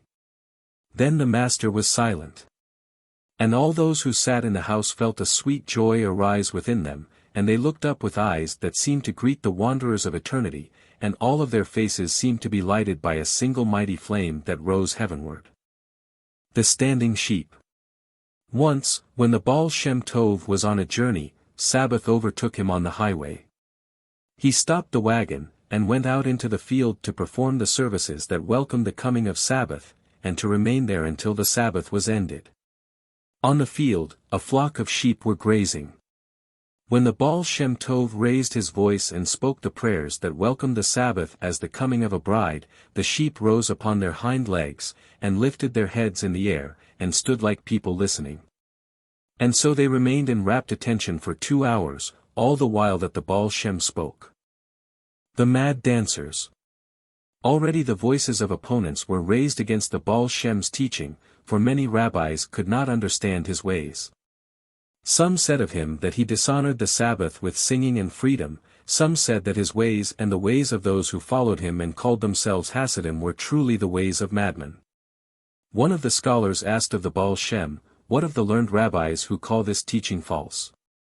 The Baal Shem Tov replied, "Once, in a house, there was a wedding festival. The musicians sat in a corner and played upon their instruments, the guests danced to the music, and were merry, and the house was filled with joy. But a deaf man passed outside the house. He looked in through the window and saw the people whirling about the room, leaping, and throwing about their arms. 'See how they fling themselves about,' he cried, 'it is a house filled with madmen.' For he could not hear the music to which they danced." Rabbi Israel and the horse. How Rabbi Israel, through understanding the language of beasts, saved a tormented soul.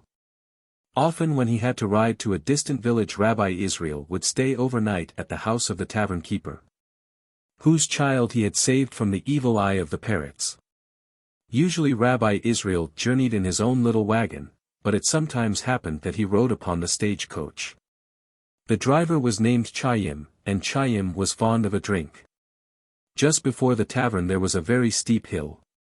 When a wagon had to go up that hill, the horses sweated and the drivers swore and lashed their whips, and often those who sat in the wagon had to get out and help the horses drag it up the hill. But Chaim was like no other driver on the road. Chaim made his horses run up the hill, 1-2. Only, before he performed this feat, Chaim needed a drink. Every time he came to the hill he stopped his horses, took a bottle out of his pocket, and swallowed a good drink for himself. Then he said to those who were in the wagon, "You had better do the same," and he offered them the bottle. And Rabbi Israel would drink with him, for when men drink together they are friendly to each other and their joy is purest worship. When the horses reached the top of the hill, Chaim needed another drink, and for this he would go into the tavern. So every day Chaim drank in that tavern, and every day he owed the tavern keeper more money. "Some day I'll pay you," he swore, "even if I have to pawn my soul. We live only once." Chaim would say, "Here's life." And who could deny him? Once when he was very joyous it happened that Chaim fell off his wagon and broke his neck and died. Then all the Jews in that region were sorrowful, for there had never been so fine a driver as Chaim on the road. But the tavern keeper was more sorrowful than any of the others, for Chaim owed him a great deal of money. A few years later Rabbi Israel passed that way, and stopped with his old friend the tavern keeper. Rabbi Israel came in his own wagon, and as was his custom, himself took care of his horse. At night he went out to the stable to feed his horse, and while he was in the barn he looked around him to see how many beasts the tavern keeper had in his barn this year, whether fewer or more than before. And he saw that the tavern keeper was prospering. He looked at one horse after another, he patted their flanks, and rubbed them with his palms. Then, as he understood the language of birds and beasts, he talked with them for a moment. As he went along the stalls, he saw one little horse that was trying to come near him, pulling at his halter, and tossing his head up and down, and calling to the rabbi. Rabbi Israel went up to him, and passed his hand along the nose of the horse. Then he listened to the horse. Afterwards he went and got oats out of his own sack, and gave them to the horse. And he got a pail of fresh water for the animal. Then he went into the tavern, but quickly returned to the barn. And this time he poured a little whiskey from a bottle into the horse's pail. When the rabbi was back in the tavern he said to the landlord, "Do you know what? Sell me that little horse you have in your barn, the one that is smaller than all the others." The tavern keeper answered, "Master, you know that I would gladly give you anything I possess." Take one of the other horses. Take two of the other horses. They are fine horses, and worth more than the small one. But it is just that little horse that I would like to have, said the Baal Shem Tov.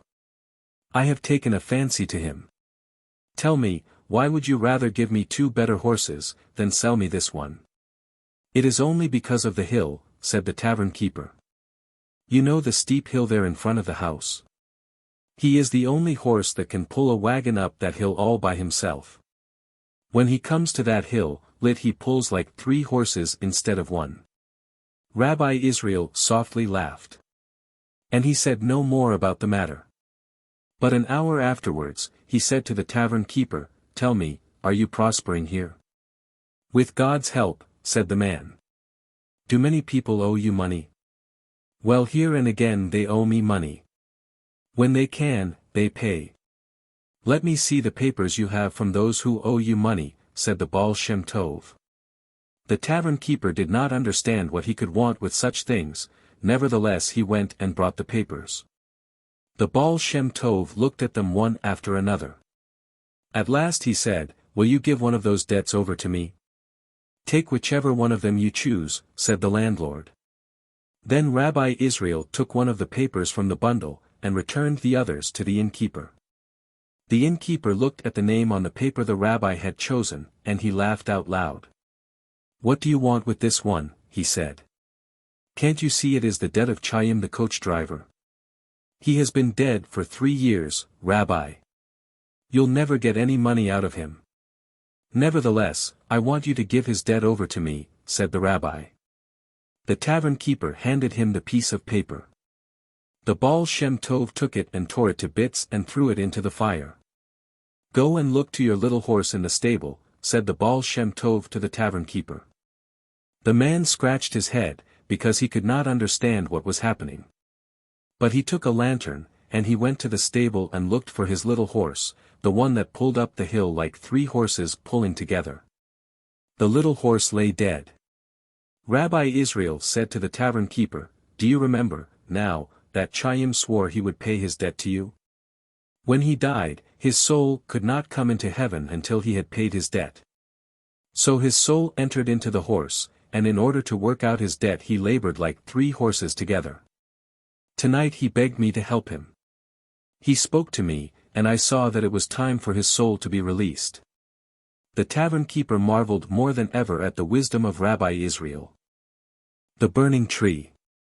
Reb Baruch, the scribe of Klammink, tells that once in the midst of winter he rode with the Baal Shem Tov and several of the rabbi's followers.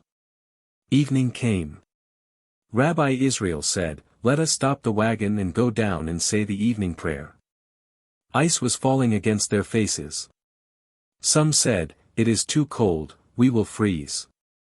Let us drive on more quickly, until we come to a house. But the master said, Stop. So the horses were halted. Rabbi Israel got down from the wagon.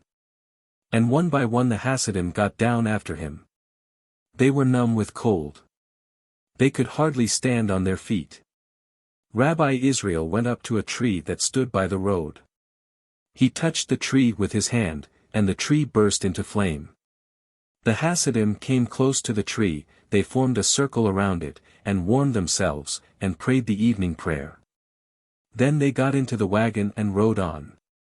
Reb Baruch says that he turned in the wagon and looked behind him, and saw that the tree continued to burn, and was not consumed. The Water Spirit. Here the story is told of the revengeful lake that was angry because of the hideous sin that had been thrown into it. And how Rabbi Israel saved the sinner's son. In Old Constantine there lived a cousin of the Baal Shem Tov whose name was Reb Shmuel. And Reb Shmuel was a sinner. He committed one sin after another. What does it matter if I sin twice or sin 20 times, he said. At the end of the year I take all my sins and drag them down to the edge of the water. I throw them into the lake, and that is the end of them. And for the new year, I am a clean man. So Reb Shmuel lived from year to year. And each year the sea became a little blacker, because of the sins he threw into it, and each year the bundle of sins that he brought down to the edge of the water was greater than that of the year before. The lake is close to my house. He laughed. I have not far to carry my sins. Let there be a few more in the bundle. But his wife said, It is because of your sinning that God does not send us a son. His wife was a holy woman, a tzedket. Reb Shmuel said, Do you really think that is so? And she said, Yes.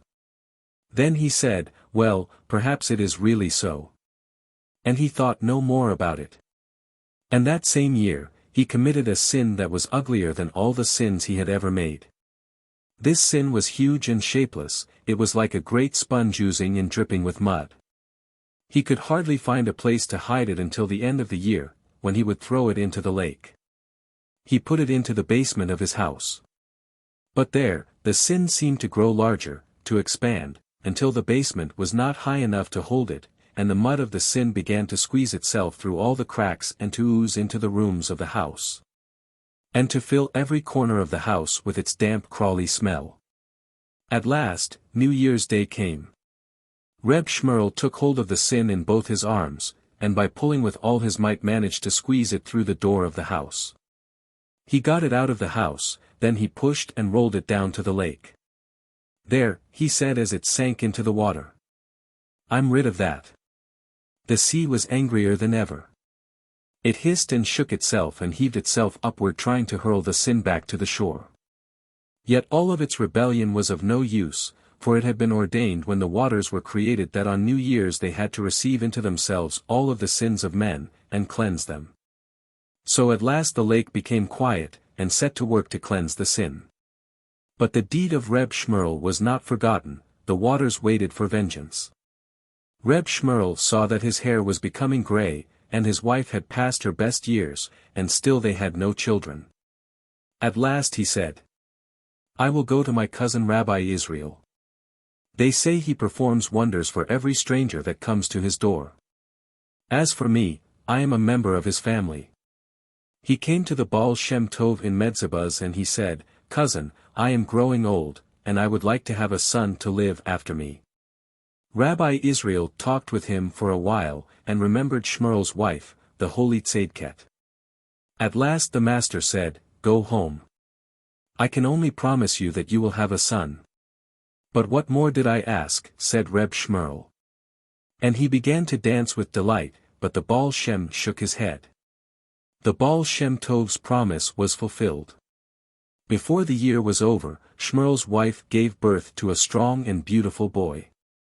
The father was so proud that he said, I will go at once on another journey to Rabbi Israel, and thank him for what he has done for us. Then he came again to Medzebuz, and entered the cottage where the master sat studying. The master looked up at him, and the master's eyes were filled with deep compassionate sorrow.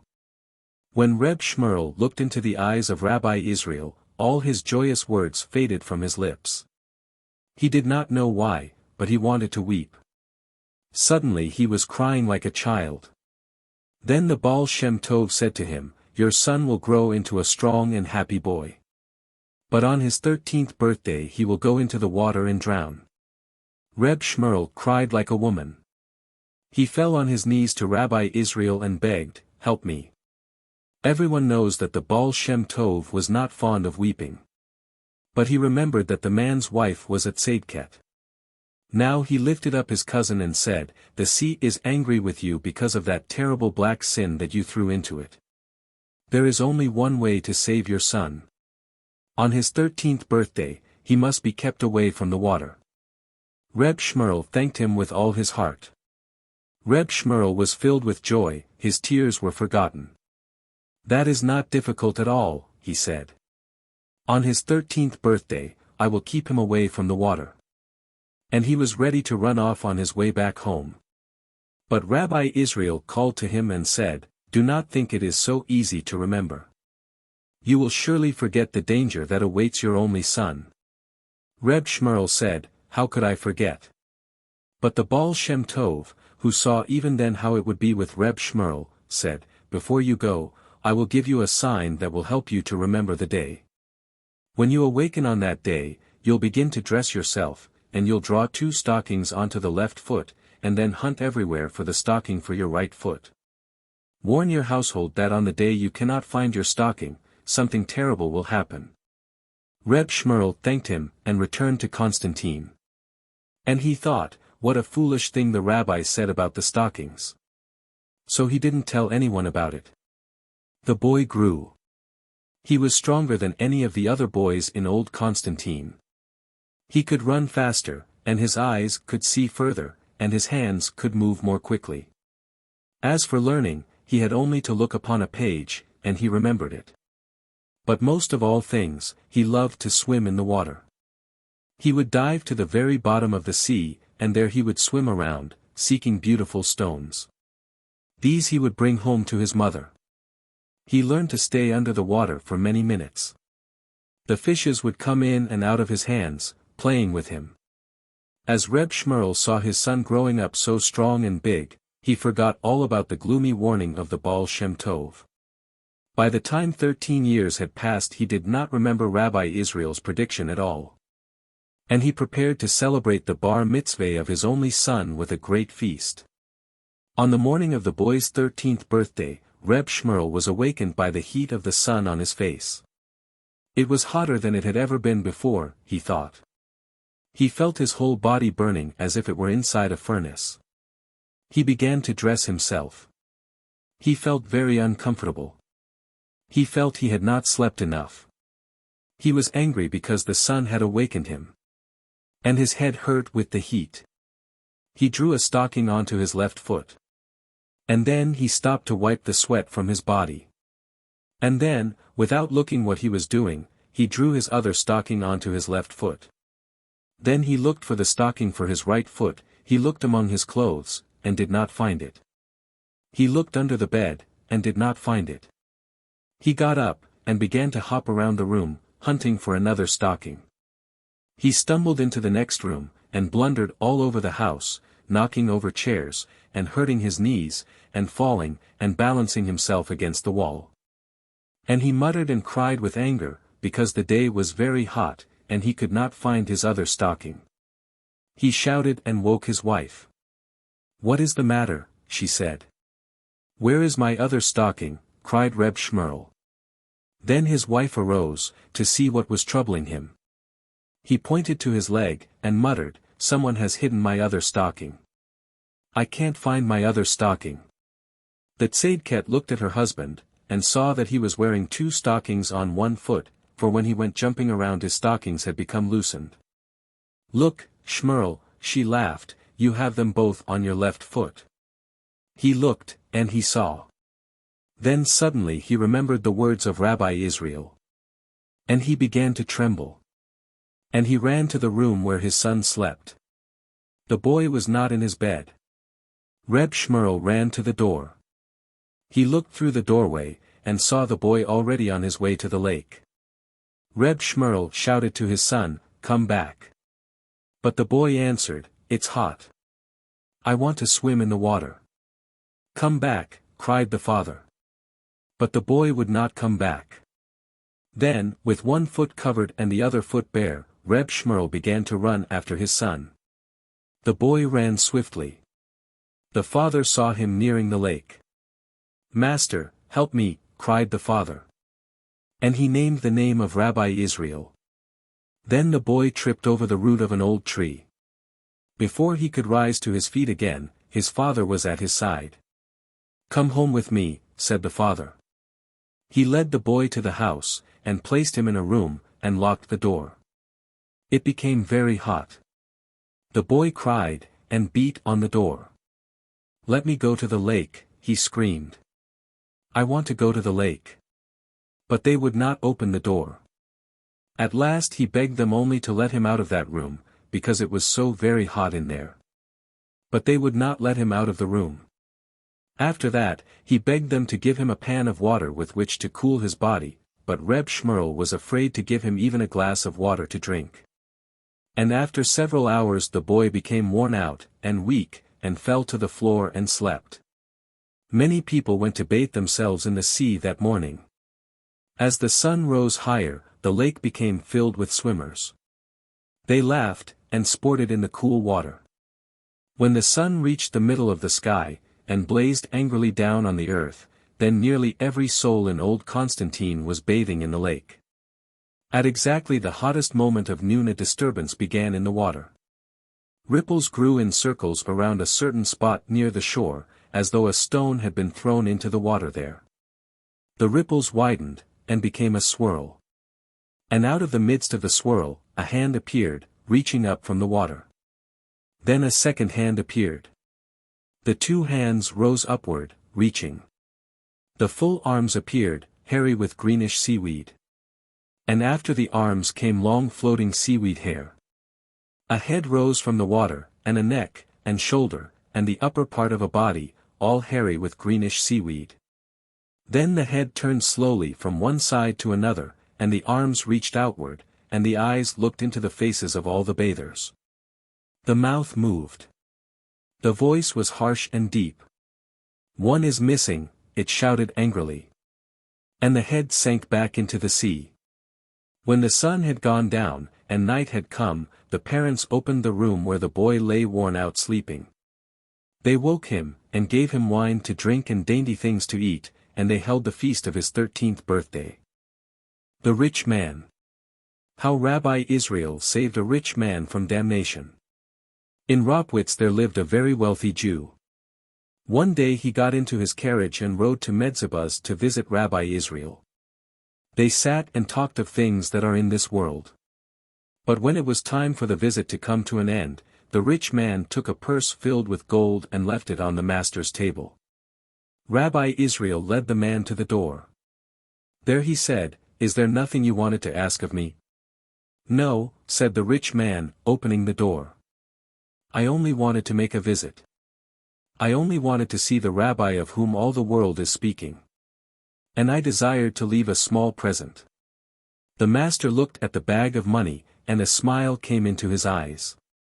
"And there is nothing I can do to help you?" he asked. "What help should I need?" "Gold, the Lord be thanked, I have in great quantity. My children are grown, my daughters are happily married, and my grandchildren are in good health. No, Rabbi, I am not in need of help. If you will listen," said the Baal Shem Tov, "I'll tell you a story.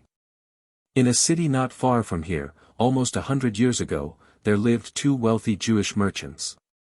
Their houses stood one next to the other, and as close as their houses were, so were their hearts.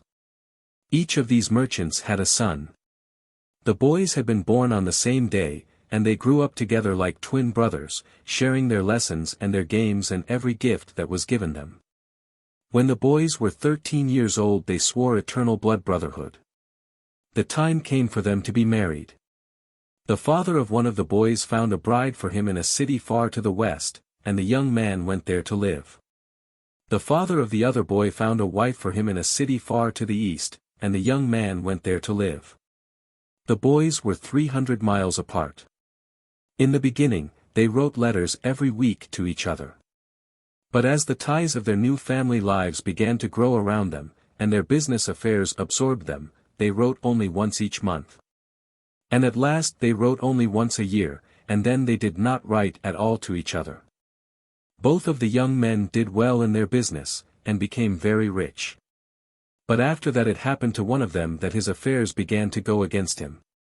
His ships were lost, his warehouses caught fire, his debtors cheated him, and within a short time he found himself in poverty. Then he remembered his childhood friend.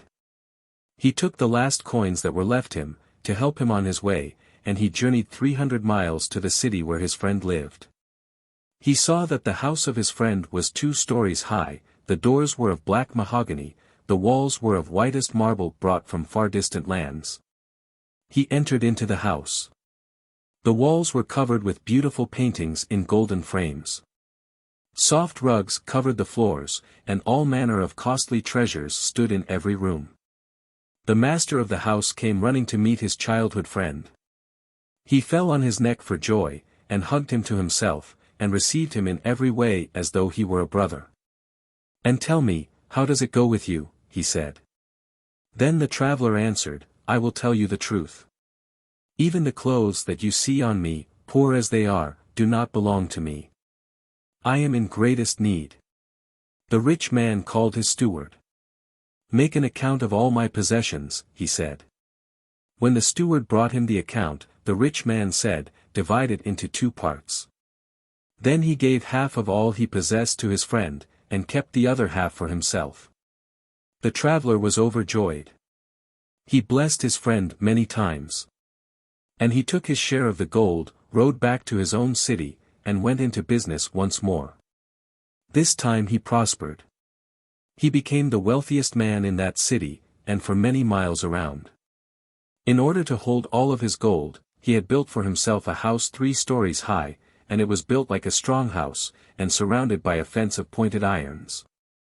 The strong house had no windows, and only one door, which was heavily guarded. Far up in the farthest corner of this house he built a room of iron, and there he sat day and night, surrounded by his account books and his most precious treasures, occupied with his affairs. "I have known misery and want," he said. "I shall never be poor again." And every week he became more rich, until he was the richest man in all that land, but still he drove himself to become richer, for fear of being poor. His friend did not fare so well. From the time he divided his fortune, trouble came into his house. He was robbed by those whom he trusted, he did not have enough gold to meet his undertakings, and soon his house was taken from him, and he became even poorer than the other had been. For many weeks he suffered starvation. Then he bethought himself of his friend. Joy came over him. "I will go to him," he said. He wrote a letter to his friend, saying that he was on his way. "I must come on foot," he said. And he thought, "Surely he will come out on the road to meet me." And he started on foot on the way, begging his food as he went. Every step of the way he walked with joyous expectation, for at each turning of the road he thought he would find his friend come in a carriage to meet him. But day by day went by, and his journey was almost ended, and still he was not met by his friend. He thought, perhaps he started on another road to find me, and not meeting me returned to his house, where he awaits me. At last he came to the city, and came before the house of the rich man. He stood before it, and saw how strongly it was built, and saw the iron wall around it. He went to the gate and knocked. The door was not opened to him. But a guard looked through the hole, and saw him, and said, "No beggars are allowed to come into this place." But the traveler said, "Your master is waiting for me. I am his boyhood friend. Tell him I have come." The gatekeeper laughed. However, the ragged traveler hammered so long at the gate, and was so insistent in his plea, that the keeper at last went up to his master, in the iron room in the farthest corner of the house, and said, "There is a poor beggar at the gate who says he is your boyhood friend. He will not go away, but wishes to speak to you." Then the rich man thought, "If I allow him to come into me, and speak with him, my heart will become softened, and I will give him money. Perhaps I will even divide my possessions with him. Then I will fall into poverty once more. For see what has happened to him, who was foolish enough to give away half of his possessions. He has become a beggar. Have I not had enough of poverty in my life? No, I will not risk it." And he said to the keeper, "Send him away." The keeper went to the gate and said to the man, "My master does not know you." The generous friend cried, "But you do not understand. He does not understand. Tell him it is his brother." All day he cried outside the gate. He was weak from the long journey, and from hunger, and his heart was broken. He saw that he was about to die. "I will not die here under his gate," he said. "It will bring dishonor upon him to have a beggar die under his gate." He summoned his last strength, and dragged himself away. Not far from the house of his friend, he fell in the street and died. A few months passed. The rich man became sick, and also died. The souls of the 2 men came together before the Almighty and stood to be judged. The generous friend was given leave to come into heaven. But the share of the other was hell. Then the generous friend cried, "I cannot go into heaven without him, for we vowed eternal brotherhood. Let me rather go down to hell with my friend, than remain in heaven alone." The Almighty said, "Hell is the lot of one, and heaven is the lot of the other. But you, who are doomed to enter heaven, if you do not agree with this judgment, then be yourself the judge, and say what should be done with your 2 souls. The generous soul said, It is not right to condemn my friend only because I died in poverty. Surely there was some mistake when he refused to admit me into his house. Perhaps his servant did not make him understand that a beggar asked bread of him. Almighty God, send both our souls back to earth. Let me be born in poverty, and grow up to be a beggar. And let him again be the wealthy man. Let me come to him, and beg for bread.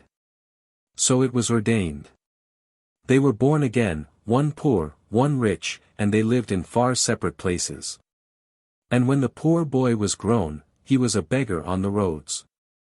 Once he came to a great city. He came before a costly house. And he thought, I will go into that house, and ask to see the master, and beg bread of him. As he went up to the door, a peddler passed on the street.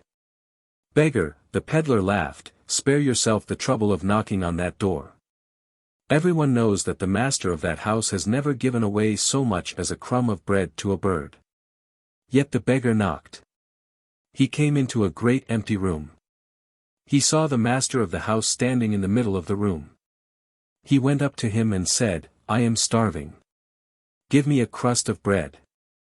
The man looked at the beggar, and laughed out loud.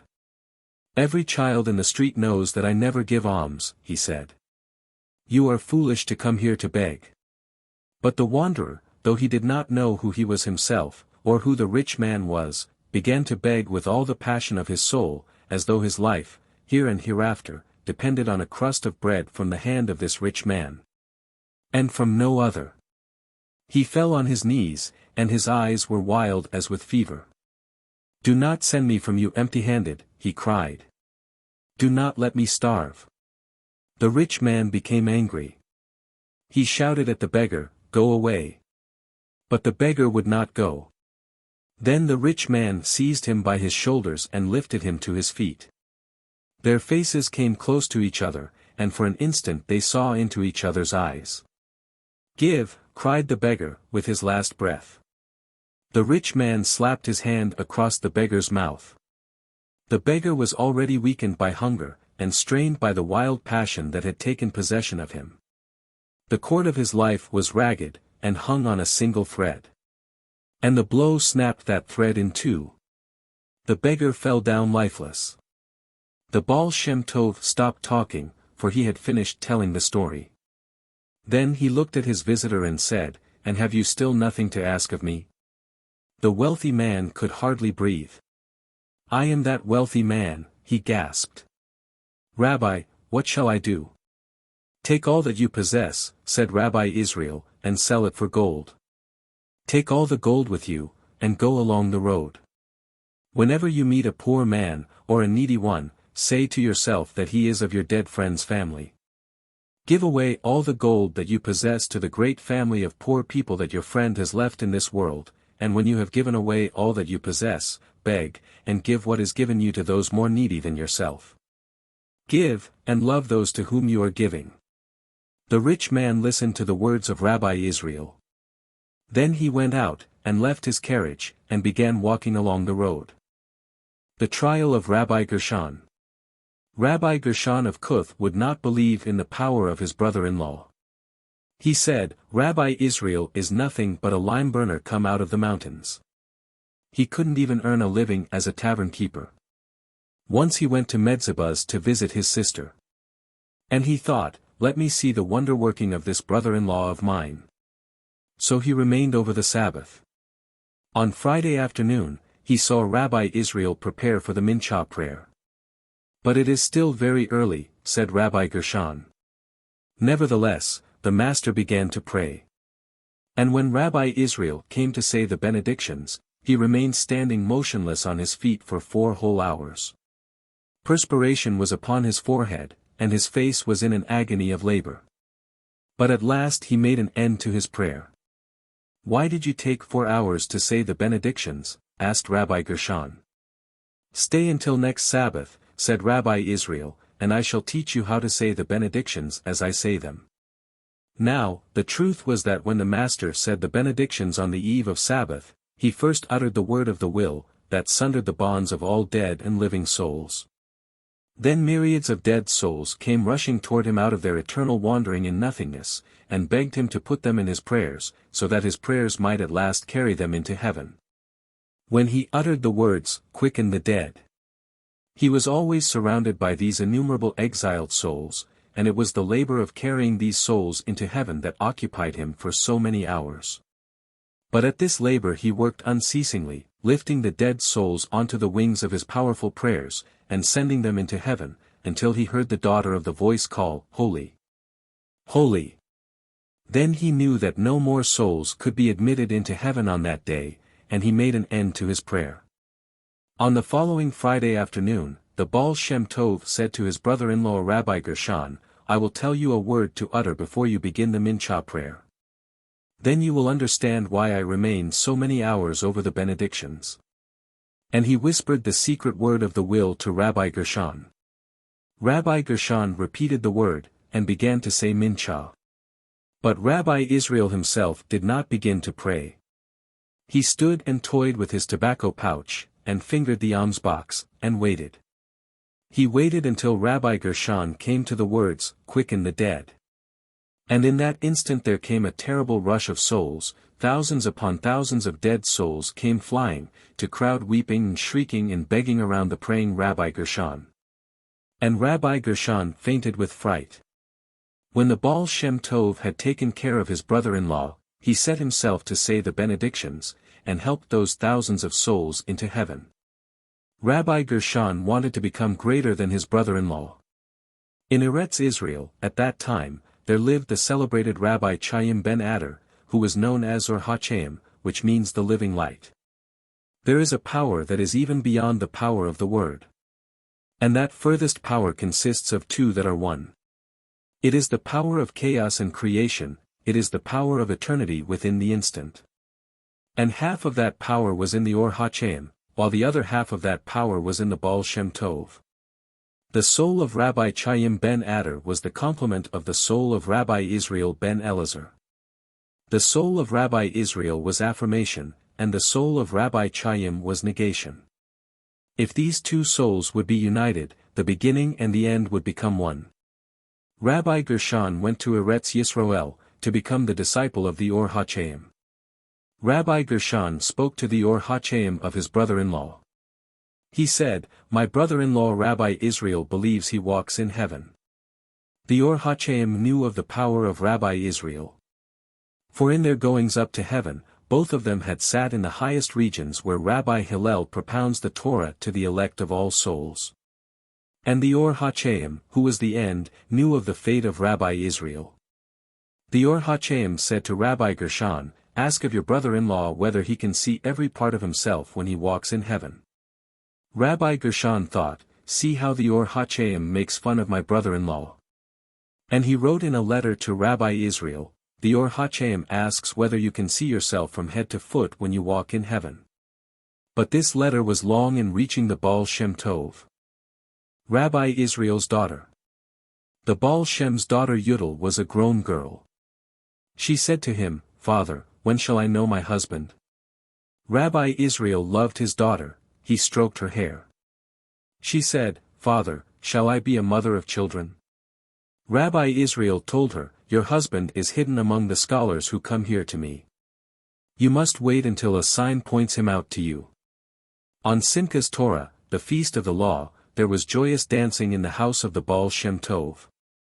The students danced, and Israel danced with them, they danced with wildest ecstasy for love of the Holy Torah. And in the midst of their mad whirling, one of the students lost his shoe. It flew right off his foot. Then he sang out a popular verse.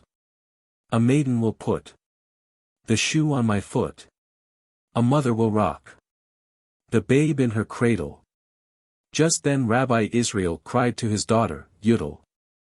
Then the girl became so confused she didn't know where to find the student's slipper. So she sat down and took off both of her own slippers and gave them to the young man. And she married that man. And from their union 2 sons and a daughter were born. One son grew up to be the tzaddik of Sedilikov, and the other was Rabbi Baruch of Metzibaz. The daughter was named Fij. Prayer. Once Rabbi Israel passed through a house of prayer. An old Jew sat there huddled over a book, reading in a hasty mumble, reading faster and faster, hour after hour. Rabbi Israel said, "He is so absorbed in his learning that he has forgotten there is a God over the world." Thrice he laughed. The mysterious laughter of the Baal Shem Tov, and the Sabbath of Sabbatai, the bookbinder.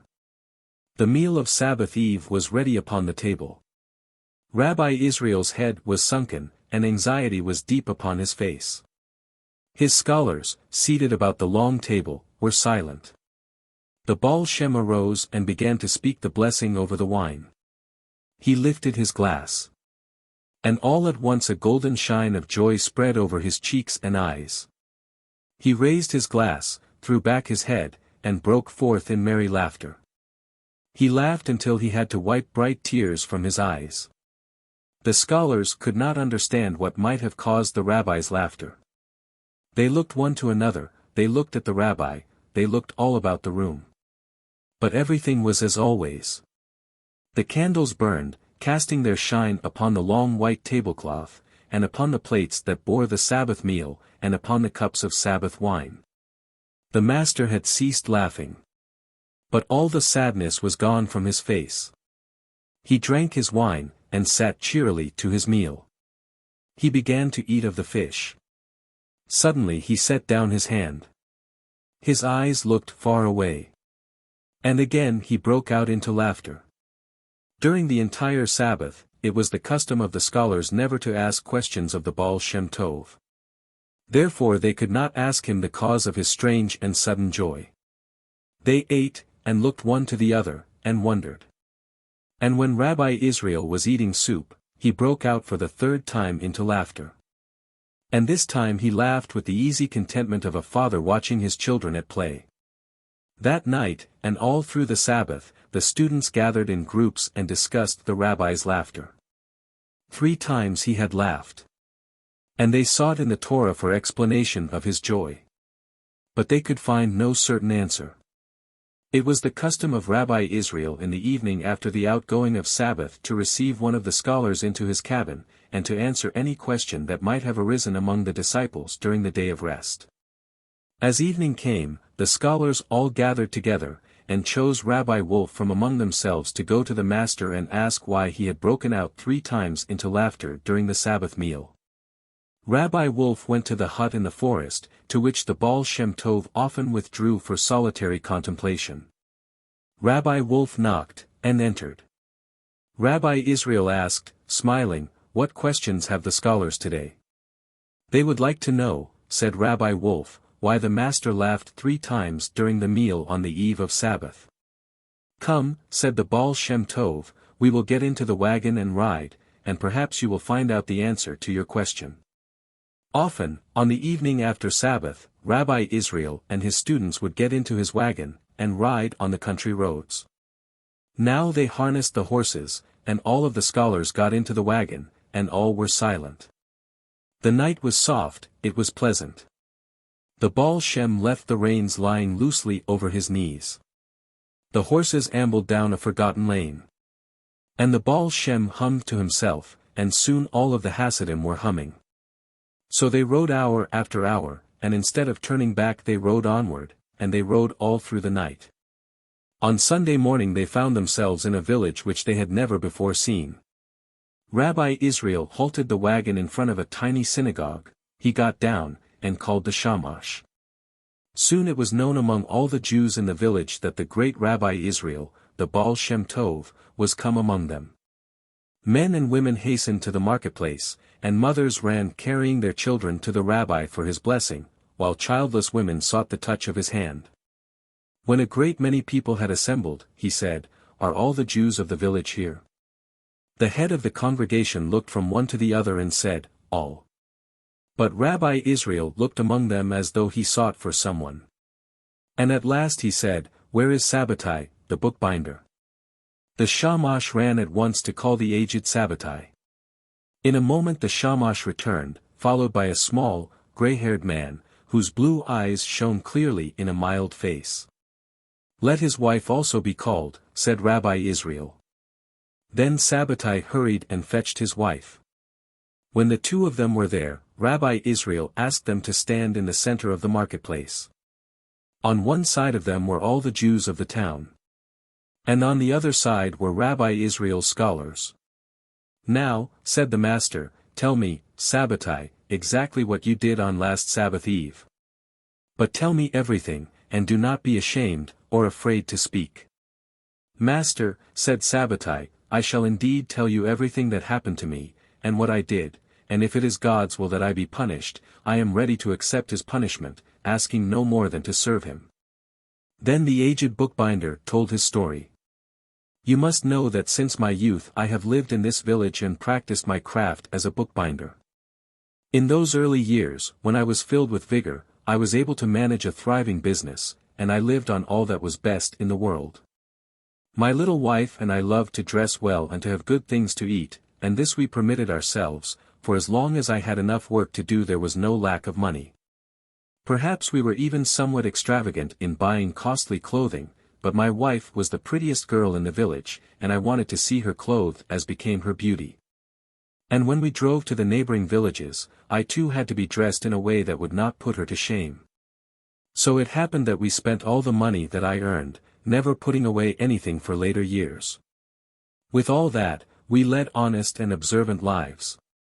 From my earliest youth it was the custom in our house to strictly observe the Sabbath. On Thursday afternoon my wife would go to the market and buy fish, meat, flour, candles, and all things that were needed for the Sabbath.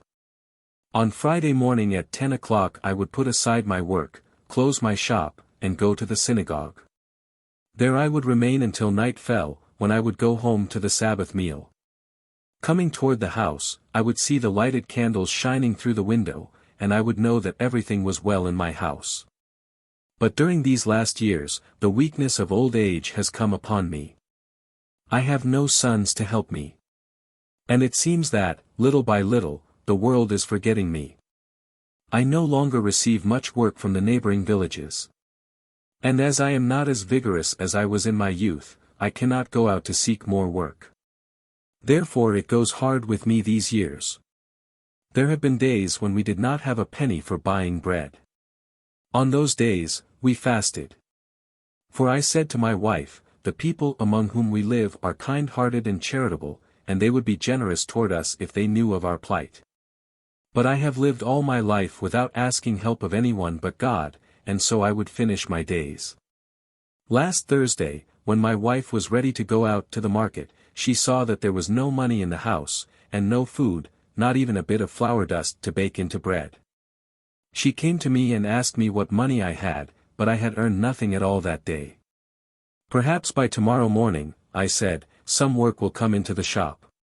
Then she went home, and for the first time during our years of marriage, my wife did not do her Sabbath marketing on Thursday afternoon. On Friday morning no work came. Then I said to my wife, "Let us fast throughout this Sabbath. But above all we must not let our neighbors know that we are in need." For the neighboring women would come with meat, and fish, and Sabbath bread, and you would not be able to refuse their offerings. Then I made a plan, and said to my wife, "I will tell you how we must manage. I will remain late in the synagogue, later than usual. I will stay until all the others have gone. Then I will be able to come home without meeting anyone who may ask me, 'Sabbatai, why are there no candles lit in your house?' I would not know how to answer such a question. And when I come home at night, we will praise God, accepting what He has given us." So my good wife agreed. And at 10 o'clock in the morning I closed the door of my shop, and went to the synagogue. In our little house my wife sat, and as there was no Sabbath meal to prepare, she had nothing to do. As she did not like to sit empty-handed, she began to clean the house again. She cleaned the bare table and washed the empty pots, she brushed the vacant cupboard, she swept and dusted where there was no particle of dust, and when she was finished the house was perfect as a jewel. Still time went long with her. Then she began to seek for other things to do. And she bethought herself of the great chest filled with old clothing. I will put the old clothing in order, she said, and clean it, and mend what needs to be mended. In the chest were all the fine clothes we had worn in our youth. And there among the garments she found a coat that I had worn when we went to the villages to dance, and on that coat were 7 buttons covered with gold. My wife was overjoyed. She took her scissors and cut the golden buttons from the coat. She ran with them to the goldsmith. He weighed the gold, and paid her the worth of it in money. Then she hastened to the market. She bought meat, and fish, and flour, and fine tall candles, and she had enough money to buy wine for the Sabbath blessing, and to buy all the other necessities for a perfect Sabbath. Then she went home, and all during the afternoon she was busy preparing the Sabbath meal. When darkness came, and all the others had gone from the synagogue, I walked slowly toward my house. I met no one on the way, and for that at least I was glad, as I thought I would not have known what to answer if someone had met and asked me, "Sabbatai, why are there no candles in your house tonight?" But as I came near the house, I saw the light of candles. Then I thought, my good wife has not been able to withstand this trial, and has taken the help of neighbors. I came into the house. I saw the white cloth spread on the table, and upon the cloth was arranged a beautiful Sabbath meal. I saw fish and meat and fresh-baked Sabbath bread, and soup, and wine for the blessing. Then, as I did not want to break the peace and joy of the Sabbath, I said nothing to my wife. I withheld the disappointment that I felt when I thought that she had accepted gifts from our neighbors. I spoke the blessing over the wine, and over the meal, and I sat down to the Sabbath table. But after a while I spoke to her as gently as I might, so that she would not feel hurt at my words. I said, "My good wife, I see that you were not able to refuse the kindness of our neighbors, for you are a soft-hearted woman." But she smiled in a strange joyous way, and laughed at me, and said, "My honest Sabbatai, do you remember the costly coat you had when you were young, your coat with the golden buttons? Today, having nothing with which to occupy my hands, I searched in the old clothes chest, and I found your coat. I cut off the buttons and took them to the goldsmith, and he gave me money with which I bought all that we needed for the Sabbath, and there is enough money left for food for another day. Master." My heart was so filled with joy that I could not contain myself. Tears went from my eyes. Once more I praised the Lord for not having forgotten his children. And I praised him again and again, happy that it was from God himself, and not from man, that we had received our Sabbath. My heart was filled with singing. I forgot the majesty of the Sabbath. And I took my wife by the hands, and led her out, and we danced in our little house. Then we sat down to eat. But when she served the fish course, I was so overcome with joy that I took her in my arms and danced with her again. And when we ate our soup, we danced a third time, and laughed and cried for happiness. For my soul overflowed with the glory of God, and I could not shut my heart over the terrible joy that was in it. But, Master, it came to me afterward that perhaps our dancing and laughter had disturbed the sublimity of God's Sabbath.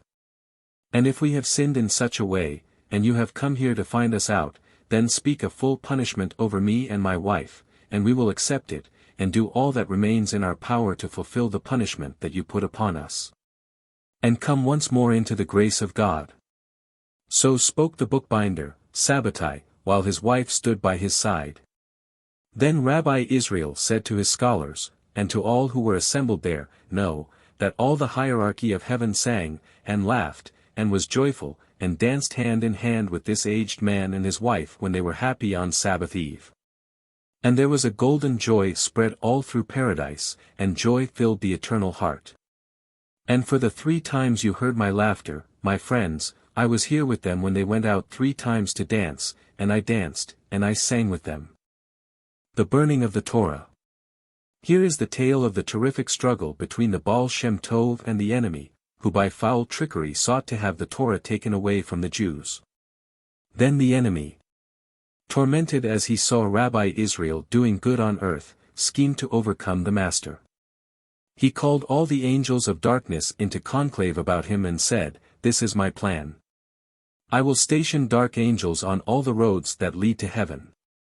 And whenever and wherever a prayer rises seeking to go upward and enter the gates of heaven, the dark angels will seize it and throttle it and prevent it from reaching the gates.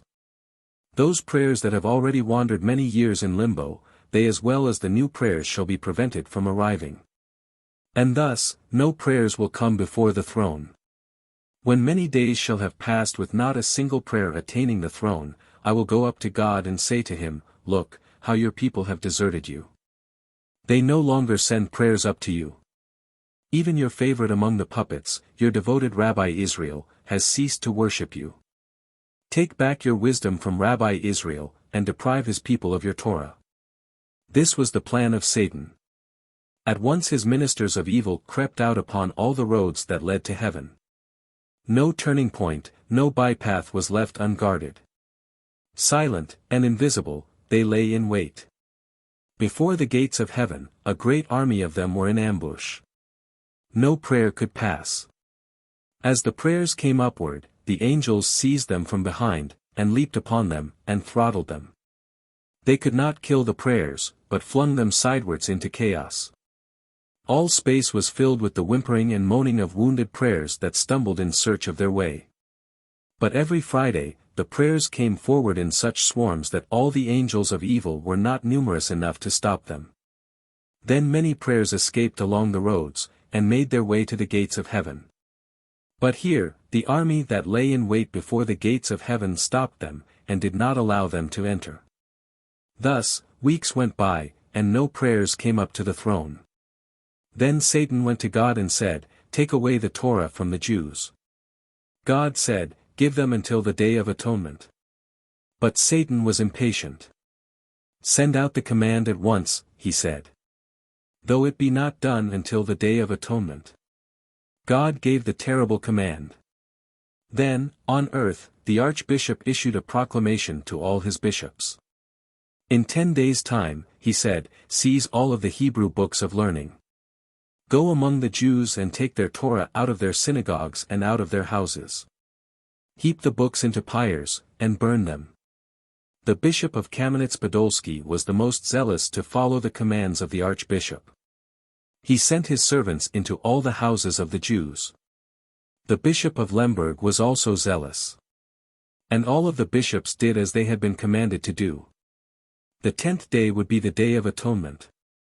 And on that day, in 1,000 pyres lighted in every corner of the land, the Torah would burn. When the Torah began to be taken from the Jews, the Baal Shem knew that Satan had done a terrible work. Yet he could not find out what strange evil the enemy had done, and he did not know how to battle against him. Each day, the suffering and the horror among the Jews became greater. As the Torah was wrenched from their arms, they wept and beat themselves as mothers whose babes are torn from their breasts. And they said, On the Day of Atonement we will go into the flames with our Torah. Fasting, and sleepless, night and day the Baal Shem strove for his people.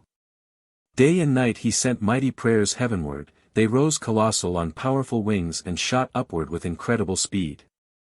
But the enemy was on guard every instant in every crevice of the heavens, the enemy himself caught the prayers of the Baal Shem, and threw them from their way. The heart of the Baal Shem was become a gusty cave of grief. At last came the Day of Atonement. Rabbi Israel went into the synagogue to hold the prayer service. At his side stood Rabbi Jacob. And all those who were in the synagogue saw the terrible fever of struggle that lay over the face of the Baal Shem Tov. Hope came into their bleak hearts. He will save us today, they said. When the moment came for the utterance of Kol Nidro, Rabbi Israel lifted his voice sang through the shreds of his torn heart, all who listened were frozen with sorrow. In the service of the Lamentations it was the custom for Rabbi Jacob to read each verse aloud, then Rabbi Israel would repeat the verse after him. And so they began the Lamentations. But when Rabbi Jacob read out the verse, Open the portals of heaven, there was no sound from Rabbi Israel. Rabbi Jacob waited. The synagogue quaked in a terrific silence. And Rabbi Israel remained silent. Rabbi Jacob repeated, Open the portals of heaven. But still the master did not utter a word. Then, in that fever of silence, Rabbi Israel threw himself upon the ground, and beat his head against the ground, and out of him there came a cry that was like the roar of a dying lion. Rabbi Israel remained doubled upon the ground. His body quivered with the might of the struggle. For 2 hours he remained with his head bent upon the ground. And those who were in the house of prayer could not take their eyes from him. They did not dare to approach him, but watched him, and were silent. At last Rabbi Israel raised himself. His face was a face of wonders. He said, "The portals of heaven are open." And thus he ended the service. Long afterward, what he had done during the 2 hours when he lay with his head to the ground became known. He had gone up to the palace of the Eternal. He had gone up to the greatest of gates, that stands over the road that leads directly to the throne. There, huddled before the gate, he had found hundreds and thousands of prayers. Some of them were maimed, some lay gasping as though they had just ended a terrible struggle, some were emaciated and old, some were blind through wandering in darkness. "What are you waiting for?" asked the Baal Shem. "Why don't you go in, and approach the throne of the Almighty?" They said, "Until this moment, the angels of darkness were on guard, and would not let us approach the gate. But as they saw you coming, they fled. Now we are waiting for your prayer, to take us within the portals." "I will take you in," said the Baal Shem Tov. But just at the moment when he sought to pass through the gate, the army of evil ones who had rushed behind the gate when they saw his approach pushed the gate forward, and closed it. Then the enemy himself came out. In his 2 hands he carried a lock. He hung the lock upon the great portal. The gate is as big as the world. And the lock was as big as a city. The Baal Shem went up to the lock and walked around it, seeking some crack through which he might enter, and through which he might lead the prayers. But the lock was of solid iron, and there was no crack anywhere. The road to the throne was closed. But the Baal Shem did not despair.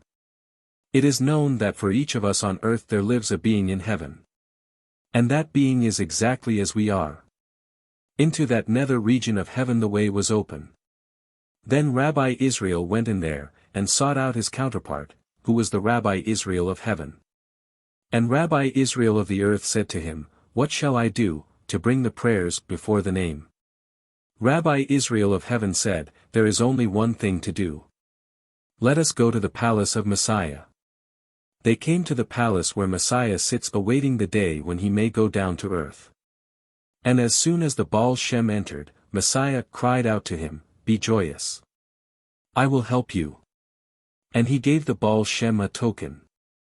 The Baal Shem took the token, and went back to the gate that was locked. Before the token, the lock fell away, and the portals opened wide as the earth is large, and all the prayers entered and went straight to the throne of the name. Then there was joy all through the heavens, and the good angels sang paeans of joy, while the dark angels crept and slunk away to the farthest corners of chaos. In that moment, the bishop of Kamenets-Podolsky kindled a fire on earth. He stood by the fire that he had kindled. At his side was a great pile of volumes of Hebrew writings, hundreds of tractates of the Talmud were there in that pyramid. The bishop of Kamenets-Podolsky took a tractate of the Talmud, and hurled it into the fire. It began to burn. The bishop took another book, and hurled it into the flames. They rose higher, they leaped mightily upward. Again and again the bishop hurled the Talmud into the flames. But when he had thrown 7 tractates into the flames, and was about to throw the 8th, his hand was seized with a trembling, and then his whole body was seized with shaking, and he fell in an epileptic fit. All the multitude shivered with terror, and ran from the burning place. The fire died down, and went out. And the news of this spread swiftly, as a pestilence on the wind. Then all those bishops who had builded pyres of holy books, and prepared to burn them, were frightened, fearing that the curse of the Baal Shem would come upon them, and they would be seized with horrible spasms. They left the books in their marketplaces, and ran into their towers for safety. Thus the Talmud was saved for the Jews on the Day of Atonement. The Boy's Song. How the enemy, continuing the battle, spread his iron wings over the earth, and how the wings were pierced. The enemy did not forswear the battle, but came one out openly and spread his iron wings between the earth and heaven. The wings were as thick as a mountain is high, and all through they were made of heavy iron. He wrapped his wings around the earth as he would enclose it within the 2 cups of his hand. On earth, all was darkness. The wings of the enemy pressed forever closer to the earth, and crushed the spirits of men. When Rabbi Israel was about to enter into a synagogue, he stopped outside the door and said, "I cannot go in there. There is no room for me to enter." But the Hasidim said, "There are not many people in the synagogue. The house is filled from the ground to the roof with prayers," said the master. But as he saw the Hasidim taking pride because of his words, he said, "Those prayers are all dead prayers. They have no strength to fly to heaven. They are crushed, they lie one on top of the other, the house is filled with them." And he returned to Metzibaz. He felt the weight of the wings of the enemy pressing ever closer upon him. He sought for a way to pierce that iron cloud, and make a path to heaven. Not far from Metzibaz there lived a Jewish herdsman. This man had an only son. The boy was 12 years old but so slow-witted that he could not remember the alphabet.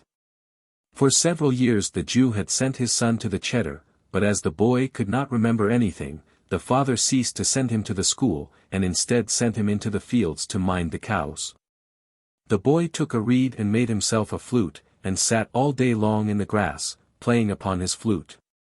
But when the boy reached his 13th birthday, his father said, after all, he must be taught some shred of Jewishness.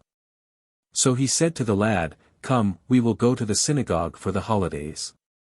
He got in his wagon, and drove his son to Metzibaz, and bought him a cap and new shoes. And all that time, David carried his flute in his pocket. His father took him to the synagogue of Rabbi Israel.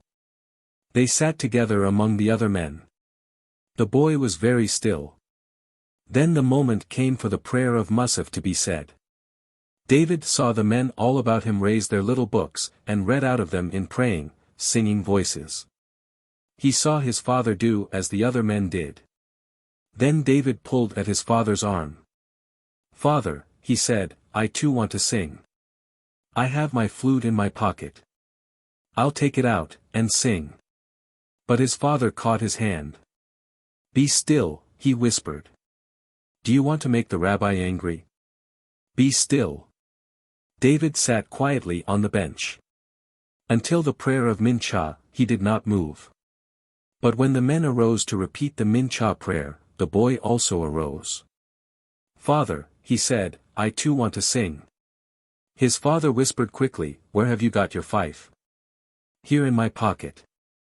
"Let me see it." David drew out his fife, and showed it to his father. His father seized it out of his hand. "Let me hold it for you," he said. David wanted to cry, but was afraid, and remained still. At last came the prayer of Nilah. The candles burned trembling in the evening wind, and the hearts of the worshippers trembled as the flames of the candles. All through the house was the warmth of holiness, and the stillness as before the presence. Then the outspread palms of the rabbi were raised over them, and the words of the 18 benedictions were spoken. The boy could hold back his desire no longer. He seized the flute from his father's hand, set it to his mouth, and began to play his music. A silence of terror fell upon the congregation. Aghast, they looked upon the boy. Their backs cringed, as if they waited instantly for the walls to fall upon them. But a flood of joy came over the countenance of Rabbi Israel. He raised his spread palms over the boy David.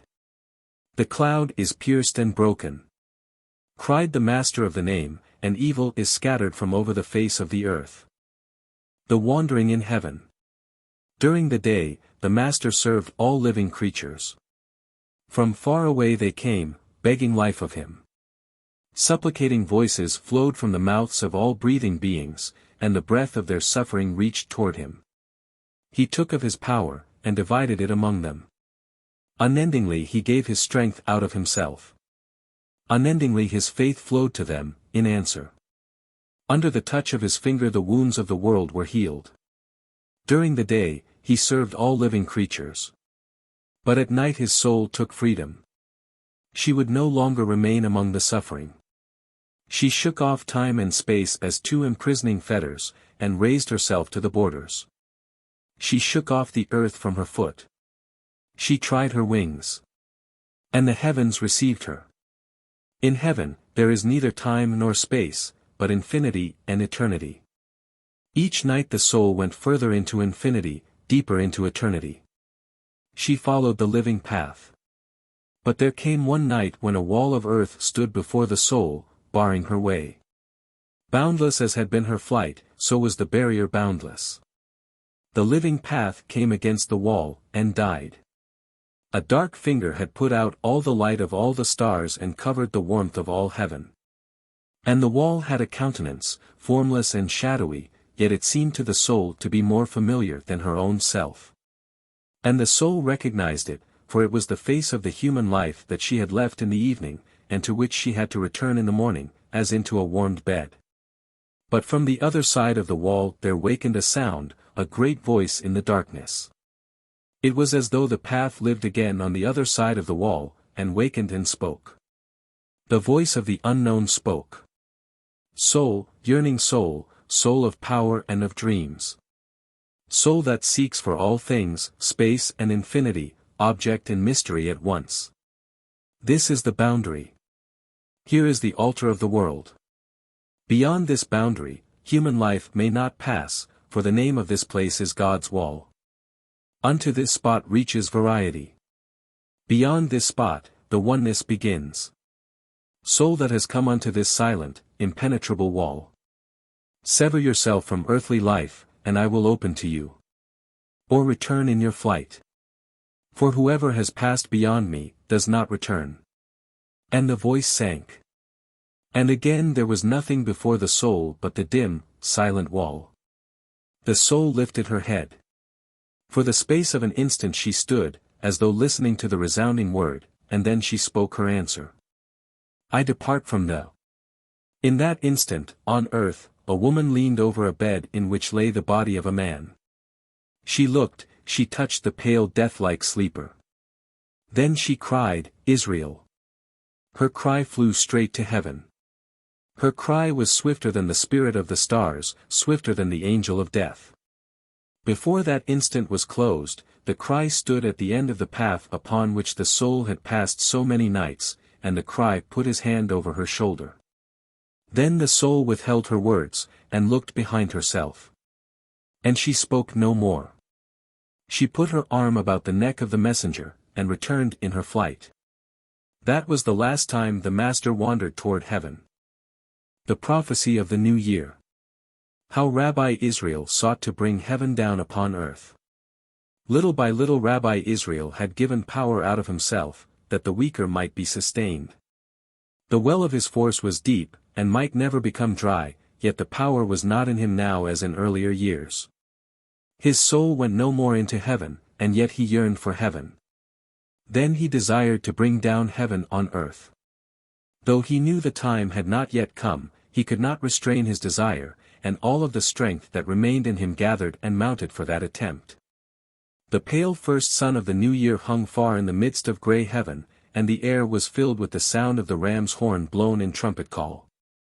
Some thought they could even see the sounds of the trumpet spreading in a faint glowing orbit through the greyness of the autumn day, as the call went forward. The students sat about the long ancient table in the house of the Baal Shem Tov. Today it seemed to root its gnarled feet into the very ground, and take a new hold on life. Some of the students looked out into the halo of spreading light, and some sat staring at the blackened walls, as though the next instant the walls must draw aside and reveal the empire of mystery. The prayer was ended. The Master began to speak the sermon of the new year. The students had not the strength to look into his glowing face, but when they closed their eyes each of his words came before them, and each word had a form. Some were ablaze in light, some shadow dark, and some were pure and stainless as God's love on earth. With their eyes closed they sat, young and aged, and listened, and saw. The voice of Rabbi Israel was ever as a gently sounded bell, though when he uttered fullest prayer his voice became as the cry of the lark's throat. But on the day of the new year his voice was fresh and nimble. The ram's horn breathed through him and became a human call. The song of the tekiah knocked on the door of the soul, calling, "Come away." The wavering notes of the skirworm wakened the freed souls like the freshness of day, and filled them with the tremblement of eternal longing. The high joyous cry of the teruah carried them up to redemption. And the word upon which the Baal Shem spoke was the word of the new year. Sound on the mighty trumpet the sound of our release. Sound on the mighty trumpet, he cried to the Almighty. When the sphere of the year is rounded, and the souls of all things reach through the darkness toward a new birth, sound. See, your children are become bitten under the assault of the storm. See, the fire of the wilderness has left her mark on them. But now the circle of your year closes. The awful darkness on the other side has sent out her chill waves before her, already we feel their approach. Sound on the mighty trumpet, O Lord, for the new birth. Your punishment has bitten into our hand and eaten out the strength of life. Your banishment has hounded our feet until they tottered on solid earth. You sent the worm into our hearts, and they are gnawed like withered leaves. We have felt the icy hand of your will upon our foreheads, and our thoughts are stiffened and glazed. Sound on the mighty trumpet, O Lord, for our release. The angel of the Lord took hold of me during the night and led me outward, and I stood in nothingness, and the night lay upon my shoulders like a great burden, and the night rolled from below my prison feet. Then the angel said, See. And the darkness faded, and I stood in a whited nothingness, and I saw. There between two chasms stood a narrow circular ridge. And within the ridge was enclosed a red depth like a sea of blood, and outside of it was a black depth like a sea of night. And I saw, there walked a man upon the ridge, he walked like a blind man, with trembling feet, and his 2 weak arms wavered feeling against the darkness on one side of him and on the other. And his breast was all of glass, and I saw his heart flutter like a sick leaf in the wind, and on his brow was the mark of the icy hand. The man went further and further around the ridge, without seeing to right or to left, and he was nearly come to the end of the circle, where his beginning had been. And I wanted to call to him, but that which I saw stopped my tongue, and I could not move it, as though it were stone. For suddenly the man had raised his eyes and seen what was on the right and on the left of him, then he staggered, and from each chasm arms reached upward to seize him. Then the angel touched my lips, and my tongue was free, and I called and I shouted to him, Lift up your wings and fly. Then behold, the man lifted up wings. There was no more weakness or fear in him. Then the ridge faded from beneath his feet, and the chasm of blood was dissolved in God's spring water, and the chasm of night melted in God's light, and the city of the Lord lay before me, open every ways. Behold, the year is a circle. We go on a narrow circular ridge between two chasms, and we do not see their depth. But when we come to the end of the way that is also its beginning, then the trembling of fear falls upon us as before the thunder from on high, and the lightning of the Lord flashes over the chasm, and we see the chasm, and we quiver. Then the trumpet sounds over us, and takes hold of our souls and carries them, each call of the trumpet carries myriads of souls upon its wings. And the sounds of the trumpet leap up to heaven, and the heavens listen, and fear and trembling comes over the heavens as before the thunder of the Lord, and the trumpet resounds. And the trumpet of the world carries on its wings that soul that shall be born out of all our souls, and is the soul of Messiah. And he climbs up to the kingdom of mysteries, and he beats with his wings on the door, and the door falls open, and behold, there is neither door nor wall remaining, but the city of God lies there, open every ways. Sound on the mighty trumpet, O Lord, for the birth of the soul. The voice of the Baal Shem Tov was like the trumpet, until it ceased. Then he arose from the table, and went into his chamber, and locked himself there. And there he remained, motionless in striving. For his utmost power was gone forward in his demand, and his soul awaited surely the coming of Messiah. And the students also arose from about the table, and went out. As sleepwalkers they went through the streets, unseeing, and filled with yearning. At the borders of the city there was a hut where they would come together that they might undisturbed occupy themselves with thoughts of the eternal. There they now went. And the wings of the voice were still over them. But at that time there lived in the house of the Baal Shem Tov a young boy whose name was Joseph, and who was called Yoseleh. When the master had gone into his chamber, and the students had all gone to their cottage outside the city, the boy remained alone at the long table, for he was too young to go with the others to their meditations. Yoseleh remained sitting there, within the darkening walls, and he felt the wings of the voice upon his shoulders. And when the first shadow of the twilight trembled golden brown over the white tablecloth, Yoseleh laid his head on his hands, he was in terror before the will of the voice. And he sank under the heaviness of the wings of the voice that were on his shoulders. His closed fingers, pressed before his eyes, set him into deepest darkness, but in that darkness there wakened a light that sang with the same voice whose will he so feared. The voice pressed upon Yoseleh with an irresistible force, and like tears long held back it suddenly burst forth, and Yoseleh cried, "Now and at once Messiah must come." Then the room became as far away, and the walls disappeared, and before him was a light that gave out rings of illumination, as a nighttime sun. And Yoseleh ran toward the light. But here was the door, like a piercing, wakening pain. The boy stood for a second, as one on a narrow ridge between two chasms, who suddenly sees his danger. The lightning of the Lord went out of him, and he was afraid, shuddering. But then the power seized him as with the strength of the cherubim, and the voice cried, and light fell once more into his heart and burned there. And Yoseleh opened the door and ran out, he ran through the streets of the city, and he ran in terrible haste until he came to the cottage of the students. Here his feet stopped. And his throat split open, and he cried, "Messiah." But there was no loud voice about him, only his own voice sounded and resounded slowly, and lived, and was like the voice whose wings he had felt upon his shoulders.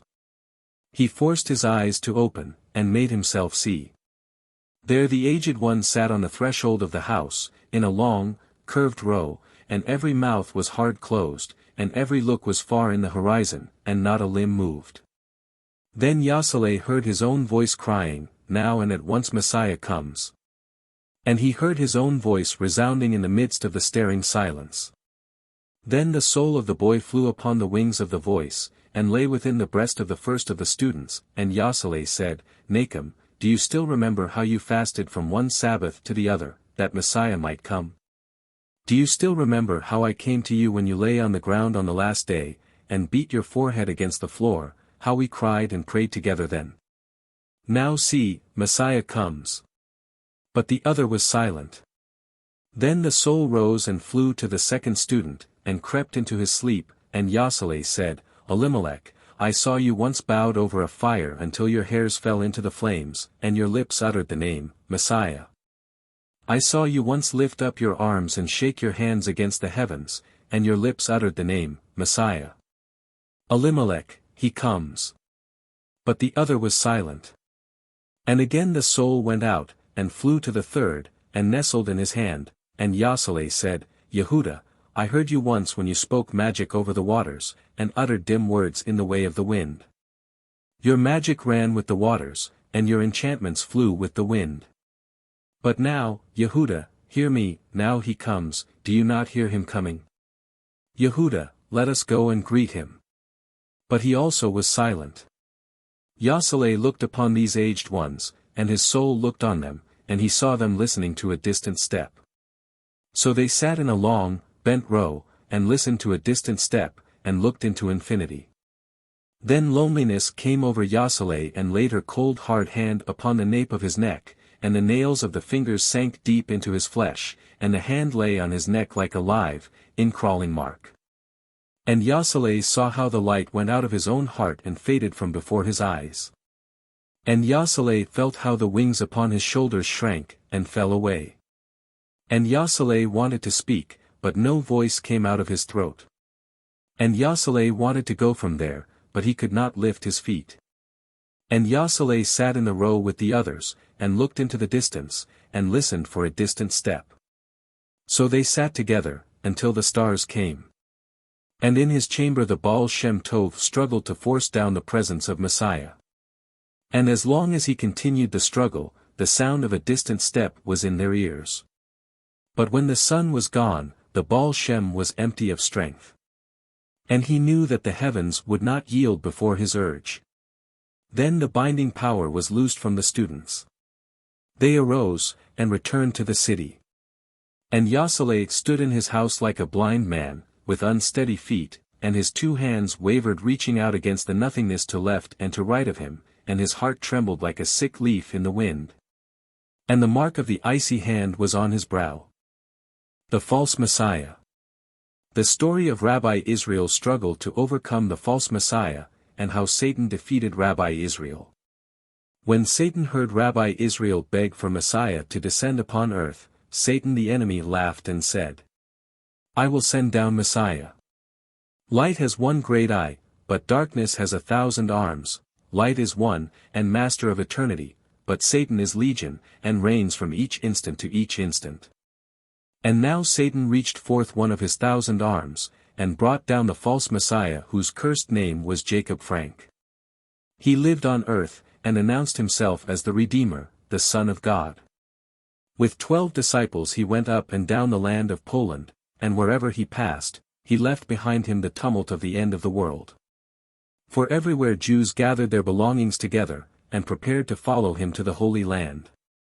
Then the angel of wrath came down and stood behind Rabbi Israel, and the fiery arm of the angel touched the shoulder of the Baal Shem Tov. "What must I do?" said Rabbi Israel. But the archangel was gone. Rabbi Israel heard the cries and the tumult among the people, and saw the chaos that was like the end of the world, and he knew that it was his task to struggle against the false Messiah. He sought for his strength, but he was like a house that has been filled with the movement of living people, and is now empty and still. And he felt no power within himself.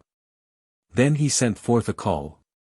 To each spark of his undying will that he had given out of himself during his lifetime, he called, "Return to me now, for I have need of all my strength for this combat."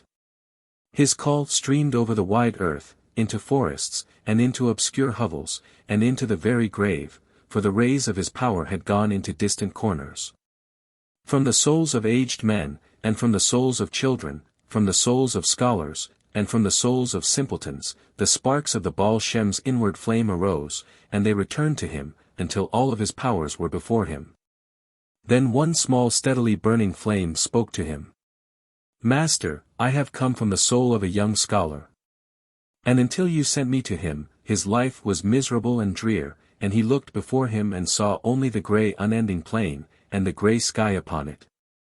But now he sees the mountain of gold and the blue of brightest heaven, and his eyes are filled with joy, and his lips with melody. If you take me from him, misery will come over him once more, and the grey shroud. Then let me return, and remain with him, I am so small a power, Master." Rabbi Israel remembered the one boy who had come to him, and listened, and never spoken. He remembered how he had sent this very spark of his soul to the boy, and he said, "Return, remain with the scholar." Then another spark, come from the soul of a dying woman, begged to be allowed to go with her into her death. And the master did not refuse. Then from every side there arose voices, tiny like the crackling of forest leaves, and powerful as tall successive waves, first few, then many. Until all about the master there was a rush of pleading and crying, for the sake of a woman in childbirth, for the sake of the joyfully wedded, for the sake of blind and poor. For the sake of the simple-hearted, each spark of his power begged to return to the soul to which it had been given. At last Rabbi Israel raised his arms and said, "My children, go home, each to the heart you have come from, go." And then the flames of his power left him again, and twilight came, and he stood watching the particles of his soul fading away like the dew that rises off the earth. He cast one long look after them, as the sun casts a lingering eye about the earth before sinking beneath the horizon. Then the master was alone, with what remained of himself. And he knew that what remained was little, for he was weak. Yet he made his way up to the heaven of the prophets, and there he found his teacher, Rabbi Simeon ben Yochai, who had often come to him in his boyhood, at night.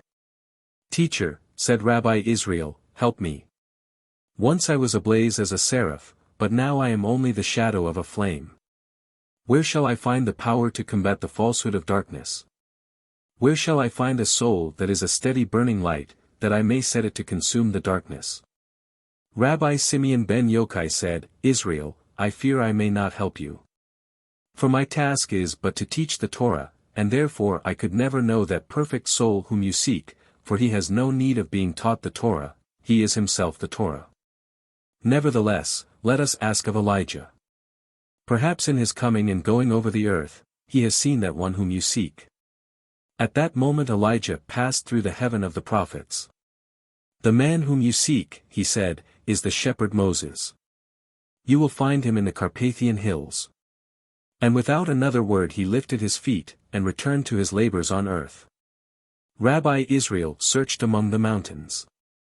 Untiring he went from peak to peak in search of the shepherd Moses. The beasts of the wilderness moaned before and behind him, and the thunders separated above his head, the wind was soft about his face, and the branches of the trees turned to make way for him. He came to the top of a green hill. He looked down, and saw a flock of sheep in the pasture below him, like a small white cloud over the earth. Between large rocks on the mountainside, a stream of water flowed. The Baal Shem Tov saw a young shepherd walking among the rocks, and he knew that this was the shepherd Moses. The master hid himself, and watched. The boy was beautiful, his neck was strong, his black hair clustered like the wool of a ram. His eyes were young and clear as the mountain stream. His face was alive with perfect joy engulfed in perfect love. He spoke aloud. O beloved God, show me what I must do because of you. If you had sheep, I would watch them day and night, for no reward but the joy of serving you. The boy stood still. Then he looked at the stream of water. Suddenly he began to leap from one side of the stream to the other, dancing high over the stream, and singing his joy out loud. Beloved God! I am joyous because of you. For your joy, I leap over the stream. And he sprang back and forth, leaping with all his strength, laughing, leaping, and singing with joy. Then Rabbi Israel knew that this was surely the perfect soul, untainted as the seraphim, and pure as a column of fire. Shepherd, he called, come speak with me. And he stepped out from his hiding place. But the young shepherd, never stopping his leaping, called back, I cannot speak with you now. I cannot rest from my toil. Every moment of my day is given over to serving my master. But you are only sporting, leaping over the stream, the rabbi said. This is not sporting, the shepherd said, it is the only way I know to serve my God. Rabbi Israel answered him, it is of that very God that I wish to speak with you. The shepherd paused, and replied, if that is so, I will come.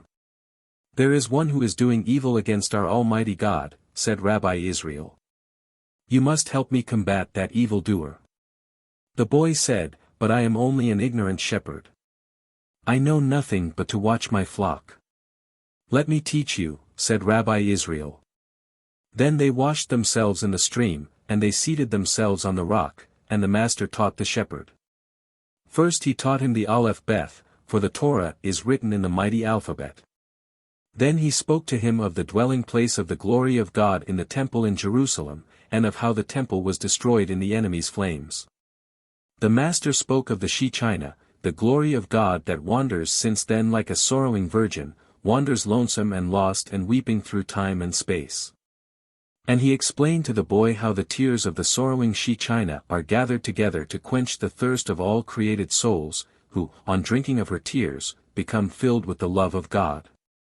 Already the souls of the earth were cleansed and would return to their Creator, already the eternity of exile stood at the brink of its ending. But the vigilant power of darkness stretched out 1,000 arms and barred 1,000 ways. Then night sent his servant over the earth, in darkness the false one strode, and every soul that looked upon his formless countenance became pale, and lost its holy fire, and every ear that listened to his falsehood became withered forever. And lost to the sound of truth. Where is that man? Cried the shepherd Moses. I will go find him, and make an end to his evil. And he arose, filled with almighty power. But at that moment the enemy clamored in the heavens. Space is mine, and time is mine, he cried. No mortal creature can come against me. Then a voice floated outward over eternity, and the voice was like a low wind over water. True, said the voice, all sorrowful.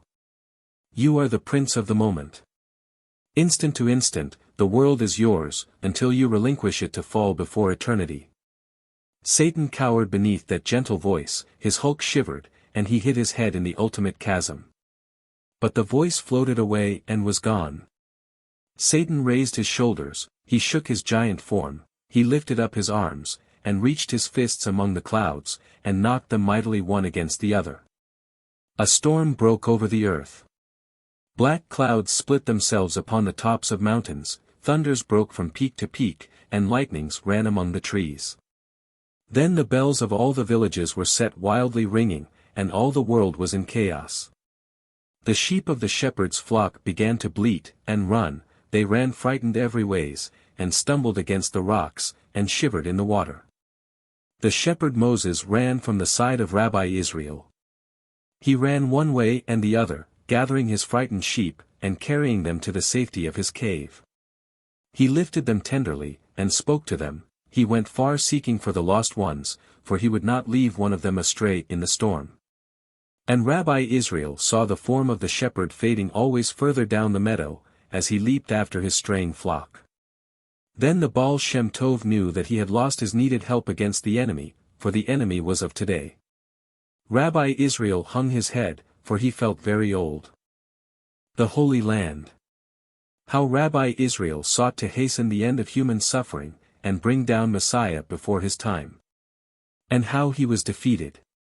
The aged master lay asleep. And out of the night there came voices as from a distance calling, creeping into his sleep, and calling him. His ear awakened and listened. The sound surrounded his bed with tones of unearthly pain that came from a hoary ancient mouth inconceivably far away. He could not understand the words. Each night the voices came and lay on his heart, and by day he bore their pain within him.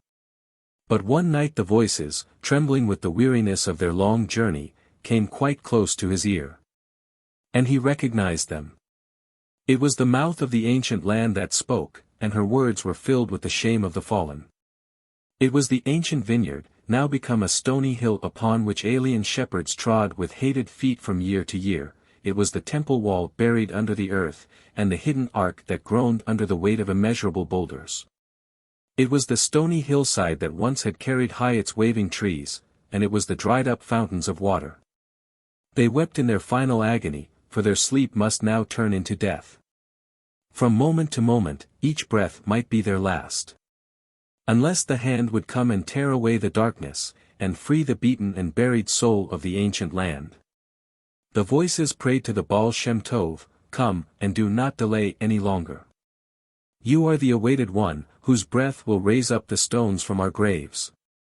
The stream shall flow again, the forest shall rise up, and the vine become heavy with fruit. The fields shall wave in their garments of grain. Come, and place your hand upon us. Then Israel remembered Rabbi Chaim ben Adar, the light of the living, who was in the Holy Land. And the Master knew that the soul of the Or HaChaim was the counterpart of his own soul, and that if their two souls came together, then the all-powerful soul of man would be created, that might call down the soul of waiting Messiah. Rabbi Israel answered the voices, saying, I am ready. But within his heart there was an emptiness and a sickness, for he knew the time was not yet come. In those days there came to Rabbi Israel a letter from his brother-in-law Rabbi Gershon, who was with the Or HaChaim in the Holy Land. And in the letter these words were written, the Or HaChaim sends his greeting to Rabbi Israel ben Elazar. And the Or HaChaim sends this message, when Rabbi Israel goes into heaven, let him see whether every part of him, from head to foot, is in heaven. The words of the Or HaChaim were as a wall before Rabbi Israel. For he knew that the Or HaChaim did not wish him to come to the Holy Land. Day and night, he was tortured with doubt. At last he said, I will go above, and ask. He raised himself into heaven, and he stood before the throne. He said, the enemy wanders freely over the earth, and there is none to combat his evil. The voices of my people cry unto me, and the voices of the ancient land weep about me. But alone I have no strength. In the Holy Land there waits the light of the living, Rabbi Chaim ben Adar. Unleash the bonds that keep me, give me leave, O Lord and Father, that I may go to the land that calls me. But the heavenly voice responded, Israel, remain in your place. Then Rabbi Israel turned to go out of heaven. And his head hung down, and he saw himself. And he saw that he was not entirely come into heaven. He saw that while his body moved in heaven, his feet still walked on earth. Then many nights the Baal Shem Tov lay troubled. The voices were in his ear, and the word of the Lord was in his heart. The crying of the voices rose above all the storm winds that filled the air. There was a wailing as there had been on that day when Jerusalem fell. The agony of the dying land prevailed over the Master, and drowned the command of heaven. He arose, and said, I will come. The voices of the ancient land returned to that place from which they came. And they cried, Rise up you sleepers and you silent ones, prepare yourself, for your Redeemer is on his way. Then the flesh of the earth trembled. With one great sigh she shook her timeless sleep from herself. The call of life rose upward from the full heart of every sleeping thing, and a great tumult of joy arose toward the dawn. The deadened water prepared to run forth, and the corn ripened under the ground, and the juice of the vine was distilled. The stars over the ancient land widened like widening eyes, in that blue night of expectation. Rabbi Israel called his follower Rabbi Wolf, and together they prepared for the journey. Rabbi Israel's beloved daughter Devorah went with them. That day when the Baal Shem went forward, his joy and his singing were not with him. When Rabbi Wolf spoke of the marvelous end of their journey, Rabbi Israel answered only with a small, lost sigh. For now the voices of the ancient land did not sound about him, and he heard the Godward longing that cried in his breast with a wordless sound of sorrow. Each day, he carried the growing burden further on his way. He left city and country behind him, friends and believers in him. Then they three embarked upon a ship. The ship was small, and it sailed out upon the middle of the sea. Then, in the midst of noon, they saw another ship on the water. The ship came toward them, looming ever greater and higher, until its spars seemed to pierce the heavens, and its sides to be as wide as the waters. The ship of the pirate fell upon their ship, and seized all those who were in it. They seized on Rabbi Israel, and on his follower Rabbi Wolf, and bound them and threw them into a prison. Rabbi Israel was separated from his daughter. In the prison all was dark. Rabbi Wolf said, Call upon the name, and save us. Rabbi Israel said, I cannot utter the name. Rabbi Wolf said, All of the wisdom of the world is in your mouth. Rabbi, where is your power? You have but to move your little finger, and the demons will be destroyed, and we will go out of this prison and find your lost daughter. But Rabbi Israel said, All that I ever knew has gone out of me. I do not remember a single word of the Holy Torah, nor any sign of power. He strove, and he could not do anything. The chief of the pirates came into the prison and cried to Rabbi Israel, You are a holy man, and a wizard. Perform some deed of magic, and fill our ship with gold. The master knew of no way to fulfill the desire of the bandit. Then the pirate became furious with anger, and drew out his knife. His fellows stood about him, and all drew their knives, to slay the imprisoned rabbi. Just then Elijah could bear no longer the suffering of Rabbi Israel. He came into the dark chamber, and stood by the fallen rabbi, and whispered into his ear the first two letters of the alphabet. And Rabbi Israel said, Aleph, Beth. These were the mighty signs with which the Holy Torah was begun. And as he uttered the words, blindness fell upon the pirates. They roared as they were stricken, and they fell about the room, and cut each other with their knives. Then they ceased, and crawled to the feet of the rabbi, and begged his forgiveness, and repented, and begged that their sight be restored. We will give you all of our riches, said the captain of the pirates.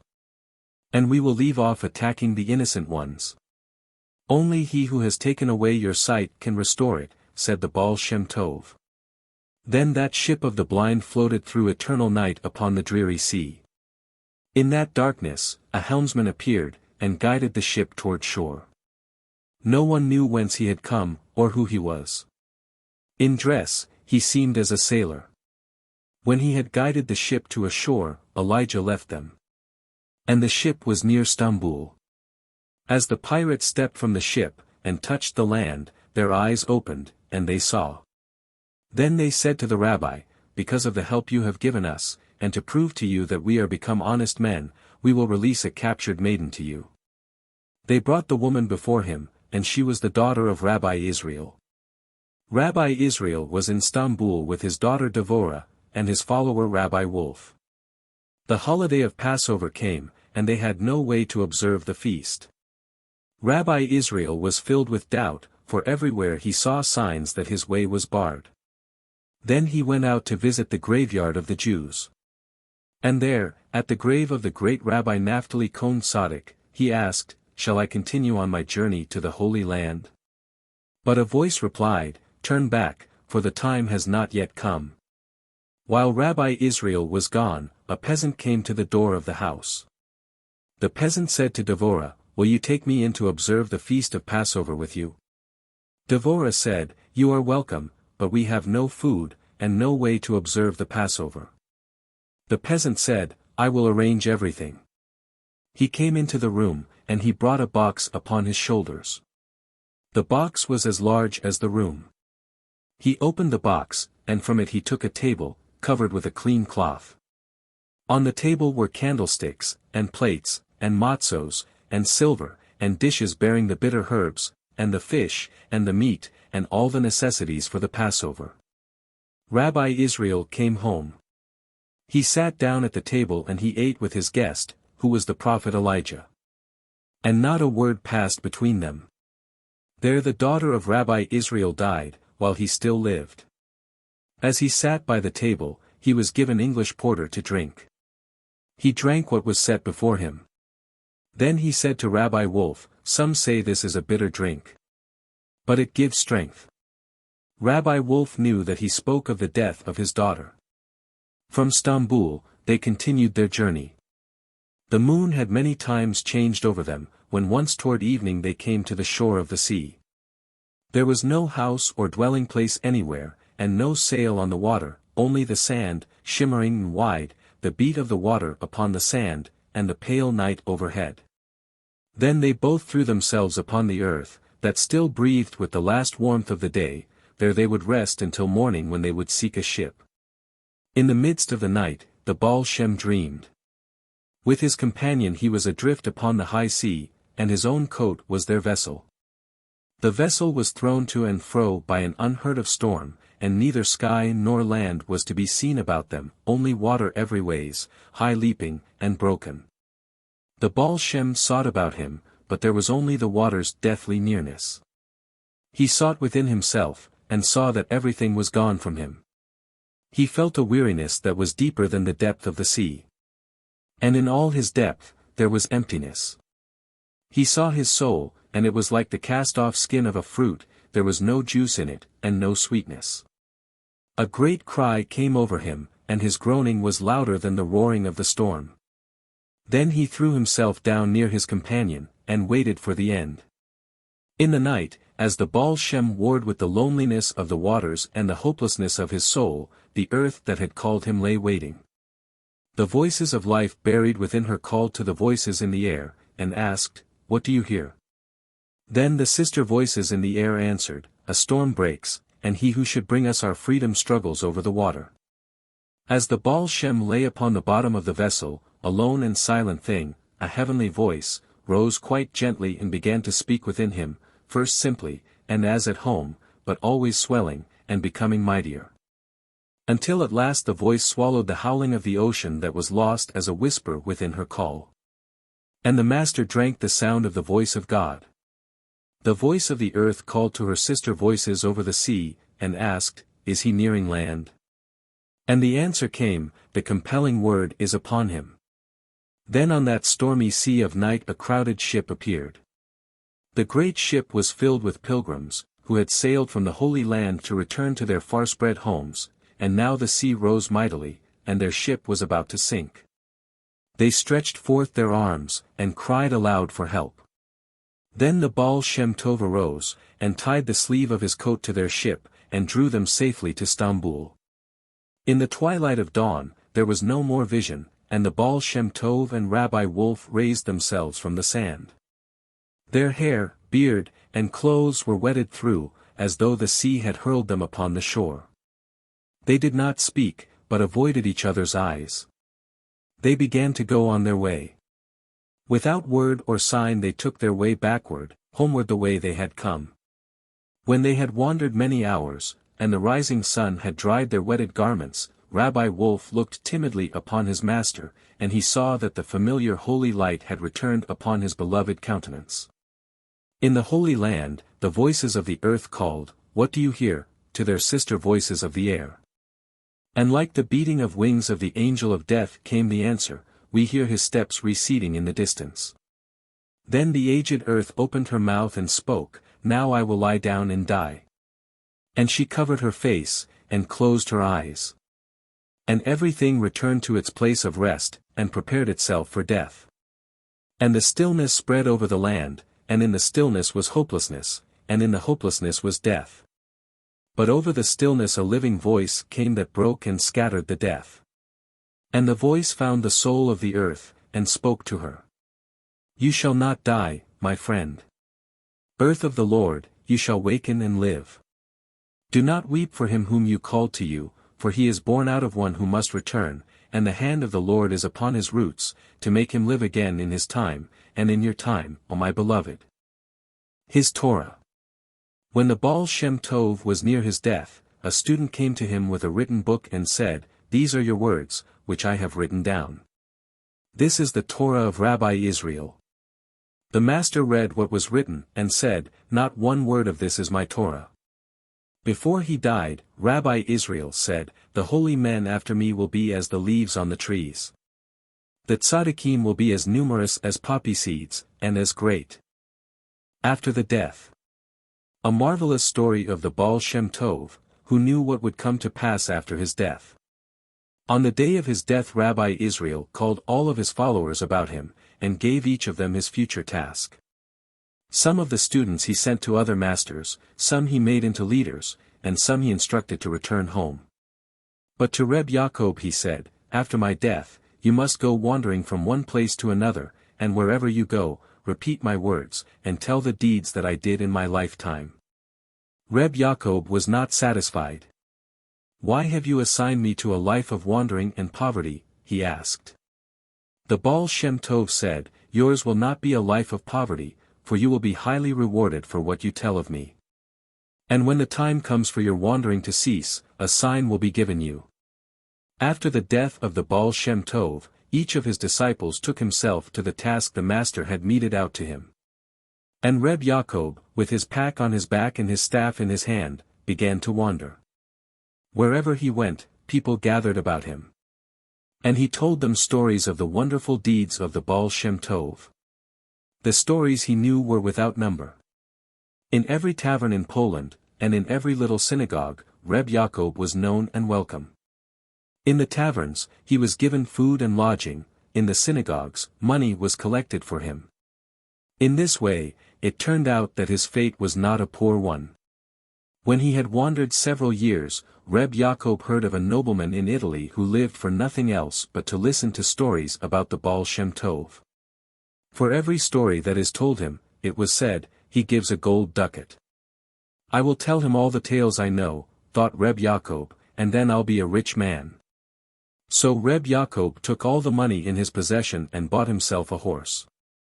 On the horse, he set out for Rome. For 6 weeks he rode. And while he rode, he gathered in his mind all the tales he knew about the Baal Shem Tov, and all the sayings that he had heard from the mouth of Rabbi Israel. On a Thursday night he came into Rome. He asked for the house of the nobleman, and he was shown a great palace that stood in a park surrounded by high gates. When it became known that he had come with stories of the Baal Shem Tov, the baron himself ran out to meet him, and brought him as a guest into his palace, and gave him a large chamber with a beautiful bed.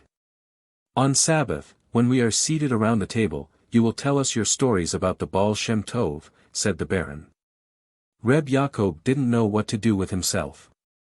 Wherever he turned, soft-footed servants bowed to him. He was honored as a king. What should so rich a baron want with stories of Rabbi Israel, he wondered. When the time came for the Sabbath meal, Reb Yaakov was led into a great banqueting hall. Along the entire length of the hall was an endless white table. Around the table sat Hasidim. And at the head of the table sat the baron.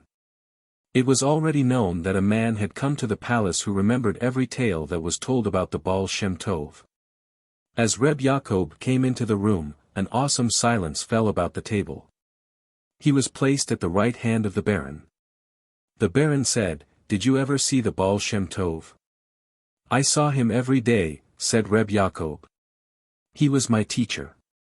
"Tell me," said the nobleman, "what did he look like?" Reb Yaakov tried to bring the image of his master before his eye.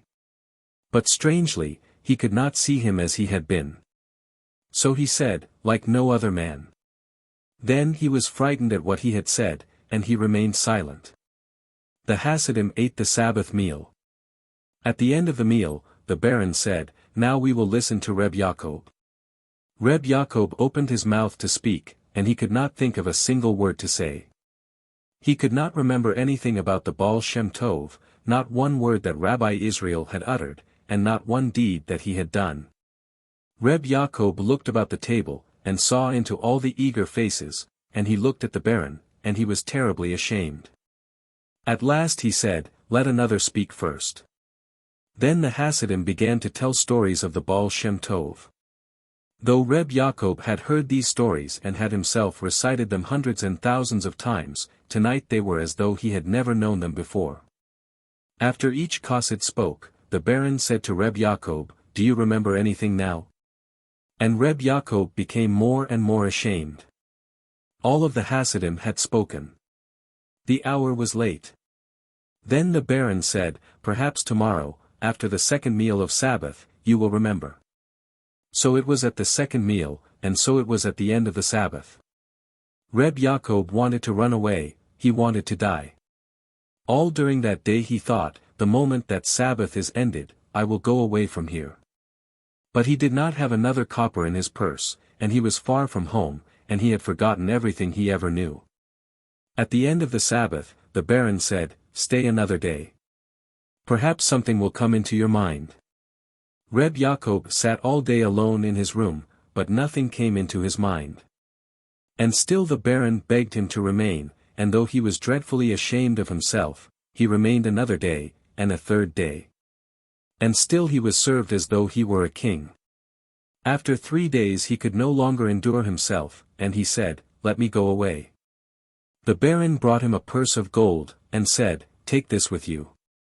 And if you remember anything, return." Then the baron called his own carriage, and placed Reb Yaakov in it, and instructed the coachman to take him as far as he desired to go. When the carriage had started, something suddenly came into the mind of Reb Yaakov, and he cried out, "Wait! I have thought of a story." The coachman turned the carriage. The baron came running to the gate. And as Reb Yaakov got out of the carriage, and as he walked with the baron to the palace, Reb Yaakov related what he remembered, for fear that it would go out of his mind. "It is strange," he said, "that the one story I remember is something I never before remembered. And I do not even know whether I can recall the whole story. But I shall tell you as much as I know, for I am certain that you can never have heard this story from anyone else." And this is the story he told. Once, in the week of Passover, the Baal Shem Tov arose, harnessed his horse to his wagon, and called to me saying, "We must go on a long journey." We got into the wagon, and we rode all night, and all night he was veiled in a terrible silence, for his will was occupied in destroying the distance of space. In the morning, I saw that we were come to a city in Turkey. The streets of the city were festooned with banners as for a great holiday. People swarmed out of the houses, they were dressed in their holiday clothes. We drove through the festival streets. And suddenly we came to one street that was utterly deserted. It was in the midst of the city, and yet there were no banners displayed on this street, and not a person stirred upon its walks. The doors of all the houses on this street were closed, and every window was tightly shuttered. Every gate was locked. Not even a dog was seen alive upon that street. That was the street of the Jews. Rabbi Israel drove his wagon down that street. Before the largest of the houses, he stopped. He got down, and went to the door, and knocked. No one answered. He knocked again. Then we heard movements from within the house. He knocked a third time, and a voice screamed. Then he said, "Open, in the name of the unutterable name." Footsteps crept close to the door. Then the voice of an aged woman, in a frightened whisper, said, "Who speaks?" He said, "It is Rabbi Israel, son of Elazar." Slowly we heard the turning of the keys, one after another, in the many locks that were on the great door. At last the door was opened a crack, and an eye looked upon us, and saw that we were truly Jews. Then the door was hastily opened wide enough for our passage, a hand reached out and quickly drew us into the house. The door was swiftly shut, and locked with all its locks. The old woman said, "Do you want to be put to death? Do you want all of us to be destroyed?" The Baal Shem Tov answered her, "Have no fear." It was very dark in that house. Rabbi Israel went to the window to draw back the curtains. The woman gasped in terror, and ran after him to prevent him. "Rabbi," she cried, "do you not know that it is the Christian Passover? In this city, on this day each year a Jew is taken and burned. If any Jew is found in the streets of the city, or if a Jew even shows himself in the window of his house, he is taken and burned on the cross in the marketplace. And if no Jew shows himself, a Jew is chosen by lot and sacrificed. Rabbi, you will bring death upon yourself and upon this house." But the Baal Shem Tov answered, "Let me do as I must do." Then he drew back the curtain from the largest of the windows, and opened the shutters that barred the wall. The window looked out on the marketplace. And the Baal Shem stood in the window, and watched what was happening there. A great scaffold was erected in the center of the square. On the scaffold was a Christian altar of prayer, and behind it there was a great wooden cross, and around the base of the cross were faggots piled ready for the burning of a victim. As we watched, a procession began to wind through the square. First came the ranks of horsemen, noblemen in armor of silver and of gold, bearing trumpets with silken banners. Then came the governors of the city, riding in splendid carriages, with wheels that were set with jewels. Then came the priests, in embroidered and gilded robes, bearing the marks of their office. And among them walked one, of higher office than all the rest, he carried a staff that dazzled all over with diamonds. And after the priests came music makers, and soldiers carrying lances, and richly attired people, and people of every sort. The Baal Shem showed me the mightiest of the priests, who carried the staff encrusted with diamonds, and said to me, "That man is the bishop. Go down to him and tell him that Rabbi Israel awaits him in this house." I went to the door. The woman cried, "You are lost. They will seize you for their victim. They will tear you to pieces, and burn you." But as the Baal Shem Tov had bidden me, so I would do, even though it were to walk into fire. I went out through the door, and I went down the deserted street of the Jews. No one molested me. I walked through the crowds, and across the marketplace, and went through the ranks of the soldiers, and the monks, and the horsemen, and I came to the foot of the altar. The bishop had just gone up on the platform. He was about to begin the service. I called out to him, "Bishop, I have a message for you alone." He said, "Come up and tell it to me." Then I went up on the platform where the wooden cross stood. I walked in front of the cross, and came to the bishop. Then I spoke in his ear, whispering, "Rabbi Israel, son of Elazar, commands you to come to him at once." The bishop started. I thought he became frightened. Then, with every mark of respect, he said to me, "Go back and tell the rabbi that I will surely come to him in 2 hours' time." I went down from the platform, again made my way through the midst of the crowd, and walked up the street of the Jews. Rabbi Israel stood waiting at the door of the house. I told him what the bishop had said. The Baal Shem Tov became very angry. "Go back at once," he cried. "Tell him he must come to me this instant." The people in the house were in terror. They clutched at my arms, they cried, "Don't go. They are about to begin the service. Once you escaped, but the second time they will seize you." Nevertheless I went again through the streets and through the assembled multitude. The bishop was in the midst of reading the service. He was talking, and his arms were raised. But I went straight toward him. When he saw me his arms fell. Before I had time to utter a word, he cried, "I am coming at once." Then he said to the people, "The service is ended." And he came down from his place, and walked quickly away with me. I led him to the house where Rabbi Israel waited. We went into the house. Rabbi Israel received the bishop, and took him into a separate room. They were closed in the room for 3 hours. Then Rabbi Israel came out and said to me, "We are ready to go home." We got into the carriage and rode home. "That is as much as I know of the story," said Reb Yaakov. But even before he had ended speaking, the Baron fell on his neck and hugged him and covered him with joyous embraces. "I will give you half of my fortune," he cried. "You have delivered my soul from torture."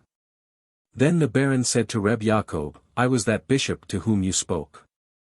Know, that I am descended from a long line of learned and holy rabbis. But when I was a young student, the evil spirit in me became strong, the enemy entered into me and induced me to give up my holy studies, and to adopt the Christian faith. I became a priest. The Christians were proud that I had become one of them, and they did me great honor. They advanced me, and gave me high positions to hold.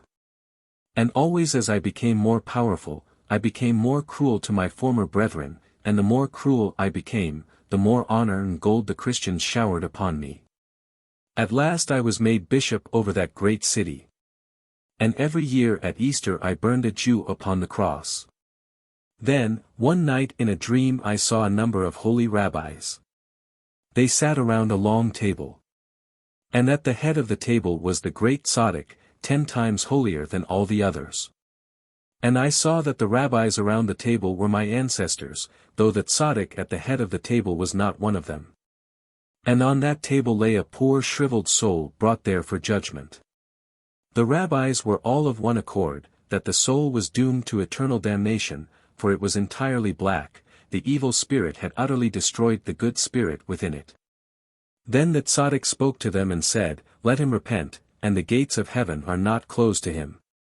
The tzaddik touched the shriveled soul with his little finger, and where he had touched it, a spot of white appeared.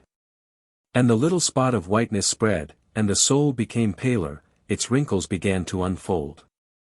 That is all that I saw. But I heard my ancestors speaking among themselves, and I heard them utter the name of the tzaddik.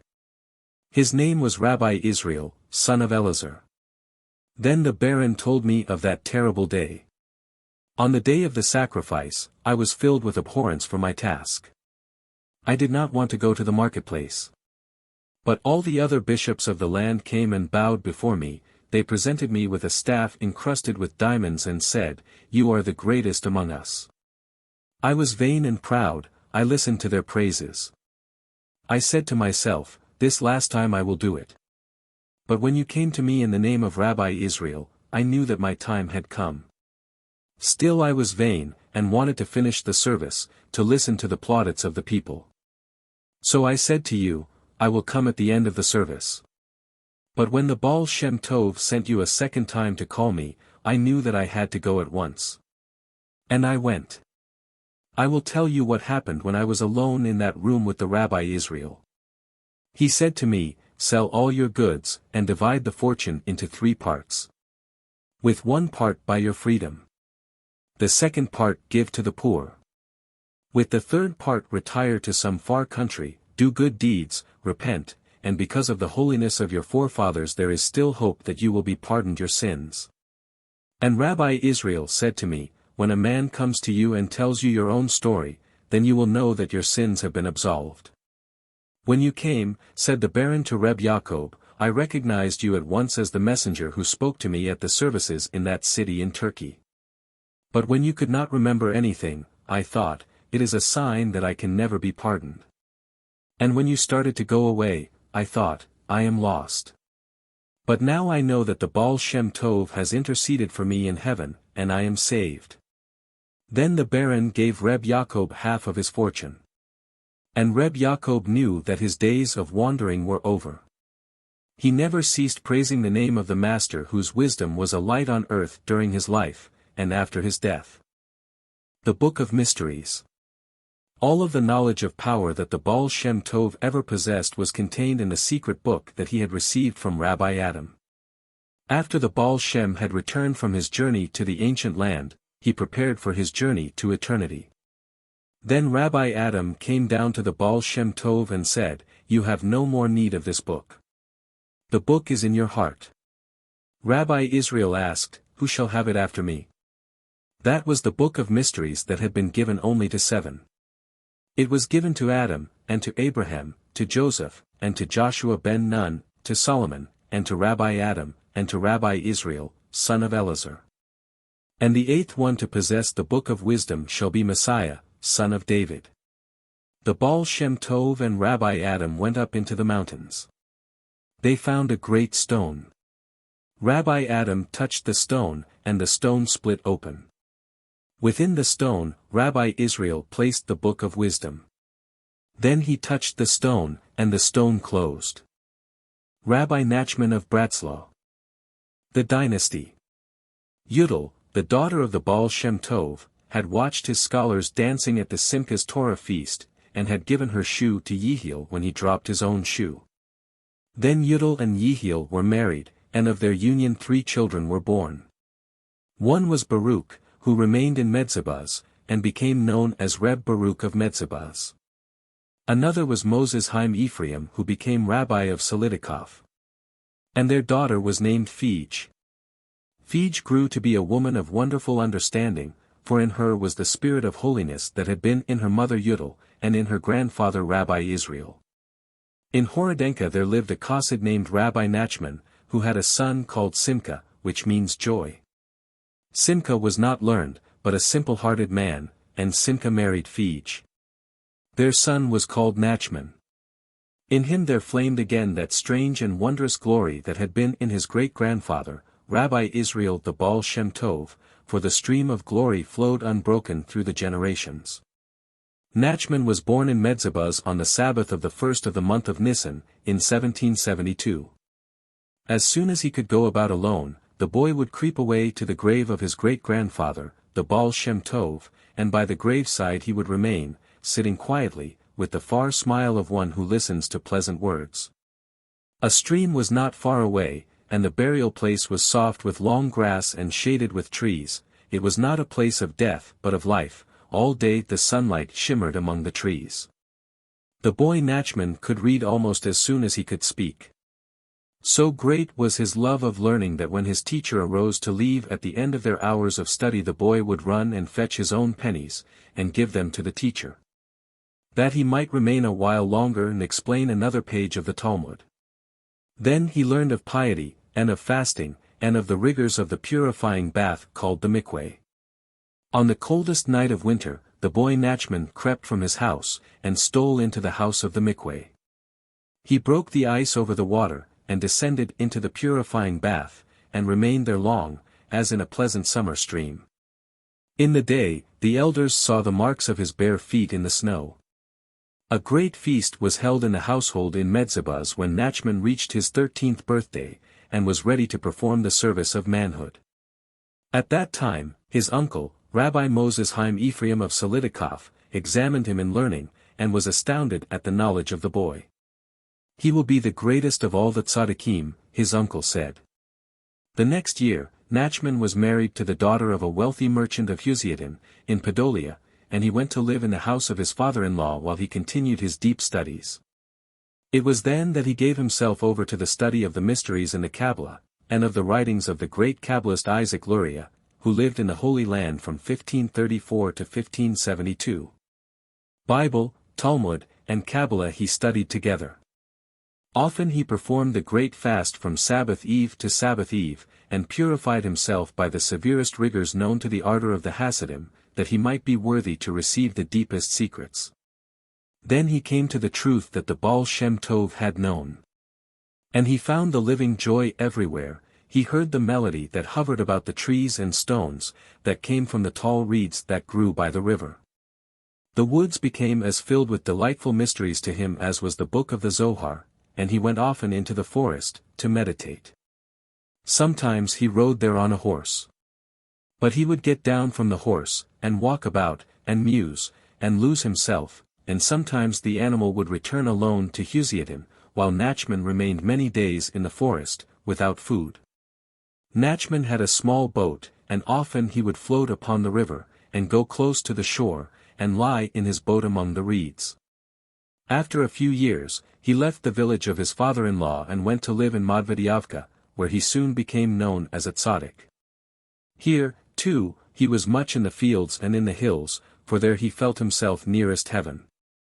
"I go upon a way where no man has passed before," he said, "but even though the way is new, it is very old." And this is found later, in one of his wondrous fables. It is told that once he had to pass the night in a cabin newly made of hewn logs. The following morning he was asked how he had slept. "I could not sleep," he said, "for there was moaning all about me all night long." No one knew where the sounds of moaning might have come from, but he knew. It was the moaning of the trees that had been cut down in their prime, of their logs the cabin had been built. Nachman remained in Medvedevka until 1798. On Passover Eve, in 1798, Nachman remained long in the mikveh. When he came from the purifying waters, and spoke the words of the holiday ceremonial, next year in Jerusalem, there was deep meaning in his words. That year he told his household that he must journey to the Holy Land. He had no means with which to make the voyage, for he was poor, having always given away whatever possessions came to him. There was not even money for his wife and daughters to live upon while he was away. Therefore he sent his wife to be a cook, and his daughters took places as servant girls, and Nachman went on his way on foot to Odessa. There he took ship to Stambul, and there again he took ship for Haifa. But the fleet of the Emperor Napoleon was in those waters, and the ship became entangled amongst the fleet, and there was great peril of death. At last Rabbi Nachman came to Haifa, but among the Arabs he was thought to be a spy of the emperor's forces, and they made great hardships for him. But on Rosh Hashanah of 1799 he was free in Haifa, and he remained the whole winter of that year in the Holy Land. He went on foot to the grave of the great Kabbalist Rabbi Isaac Luria, and to the grave of the father of Kabbalah, Rabbi Simeon ben Yochai. Then, he declared, a new life began for him. All that has been before was as the life within the fruit before it is ripe.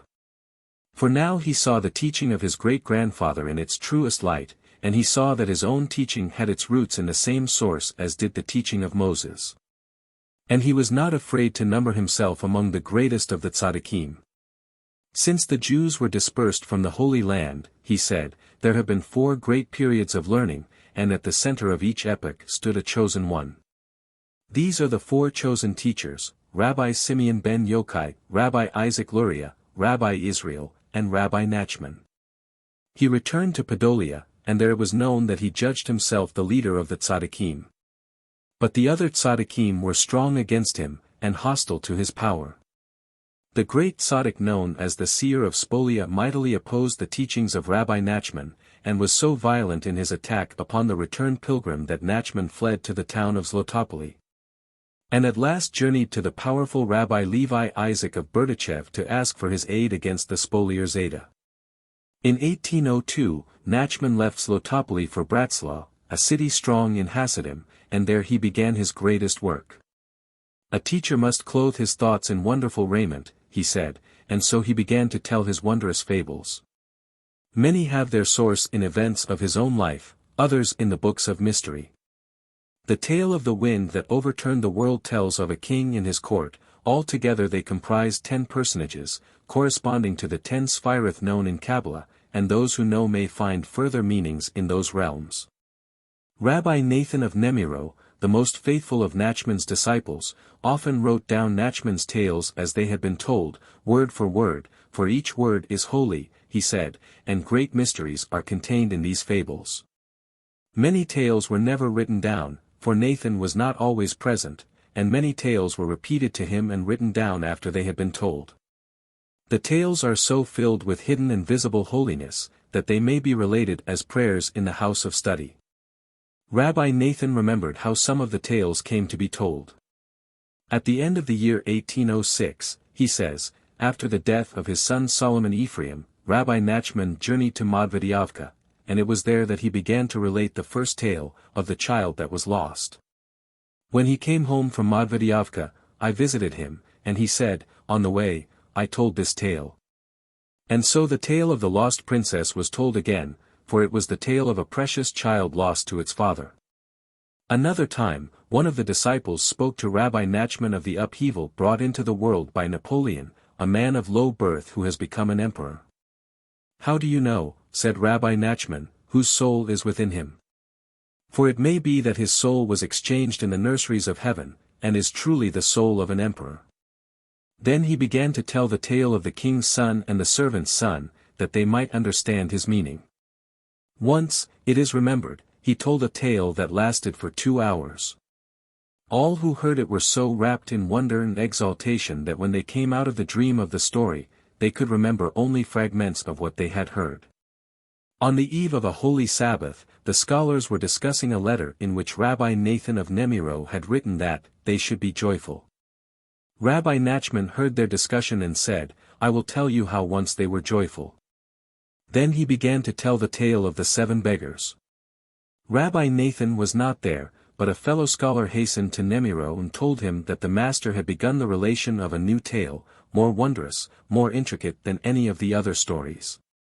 And the scholar repeated to Rabbi Nathan the beginning of the tale. I trembled with wonder and excitement, Rabbi Nathan wrote, for I had heard many marvelous tales from the mouth of our master, blessed be his memory, but none of them compared with this. So I hastened to his home. Rabbi Nathan ran from Nemiro to Bratzlaw, and remained there to hear the entire fable. For the story of the 7 beggars took many days to tell. In 1807 Rabbi Nachman visited several cities, Ostroha, Zaslav, Dubno, Brody, and everywhere he was received with great honor, for his teachings were becoming known. But that year, consumption overtook him. He had been frail, and the journey to the Holy Land had used much of his strength. Now he was weak. After Rosh Hashanah of the year 1808, he went to Lemberg, and this voyage is veiled in mystery, but it is thought that he went to combat the teachings of Krochmal and Erter and the leaders of the movement for new learning and worldly speculation. Then he sent his faithful Nathan to prepare the publication of his teachings, in the book Likut Meharan. This was done in 1808 and 1809, when Rabbi Nachman returned to Bratzlaw. But his illness was great, and he was made restless.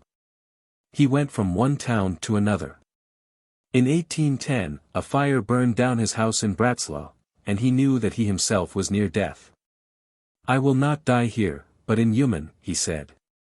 For once there had been a great slaughter of Jews in the town of Uman, and of the 1,000 who had been suddenly killed, many were not ready, and had not yet found strength for their journey to return to heaven. Now their souls hovered wearily and homeless about the graveyard of Uman. But if a great tzaddik were to die in that town, his soul might lift all those remaining souls, and carry them with it to heaven. Therefore Rabbi Nachman wanted to die in Uman.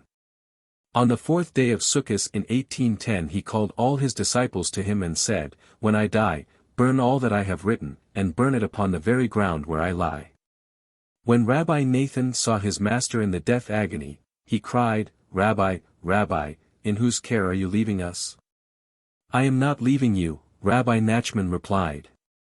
I shall remain with you, in my grave. Early in the afternoon of the 3rd day of the week, the master, Rabbi Nachman, died.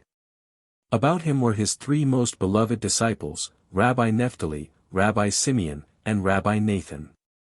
These tales contain wonders and mysteries that are hidden in secret meanings, for not one word here written is without deep purpose, yet even the simple reader unlearned in the secret of words may read these tales with awakening.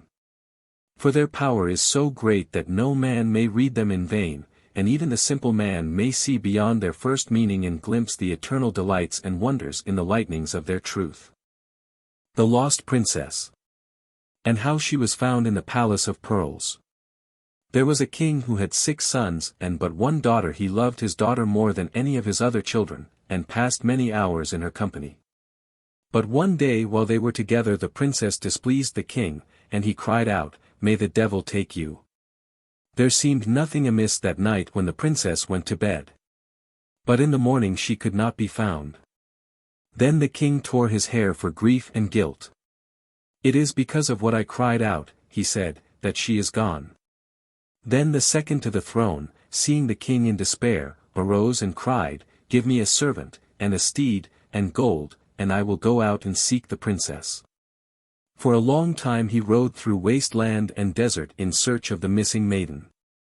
Once as he passed in a desert he saw a road at the edge of the sand, and he thought, "I have ridden so long in the desert without meeting anyone. Perhaps the road will lead me to the city." The road led him to a great castle guarded by hosts of warriors. The prince was afraid they would not allow him to enter the castle, but nevertheless he dismounted from his steed, and went up to them, and they allowed him to pass through the gate. Then he came in upon a magnificent courtyard, and saw a marble palace before him. He went into the palace, and walked through halls that were studded with alabaster pillars. Guards stood in all the passageways, but no one questioned him, and he went from room to room until he came to the chamber of the throne, and there a king was seated. Tables laden with delicate foods were along the walls of the room. The prince ate of the delicacies, then he lay down in a corner of the chamber where he might not easily be seen, and he watched to see what would happen.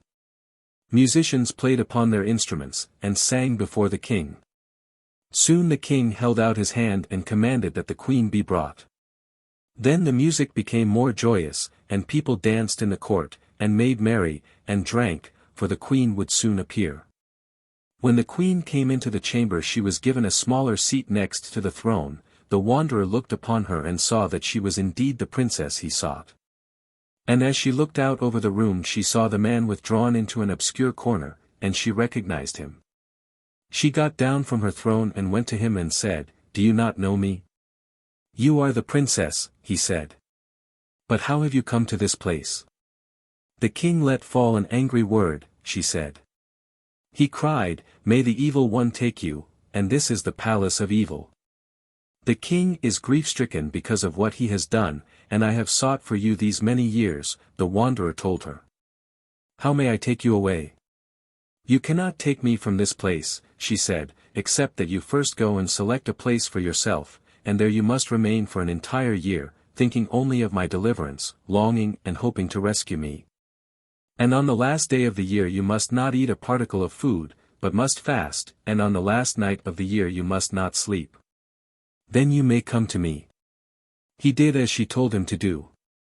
He went into the desert and remained there an entire year, and at the end of the year he did not sleep, and did not eat, but returned toward the palace of the evil one. On the way, he passed a beautiful tree heavily laden with ripe fruit, and a terrible desire came over him to taste of the apples, so he went and ate. At once he fell into a deep sleep, and he slept for a very long time. When he awoke he saw his servant standing beside him, and he cried out, "Where am I?"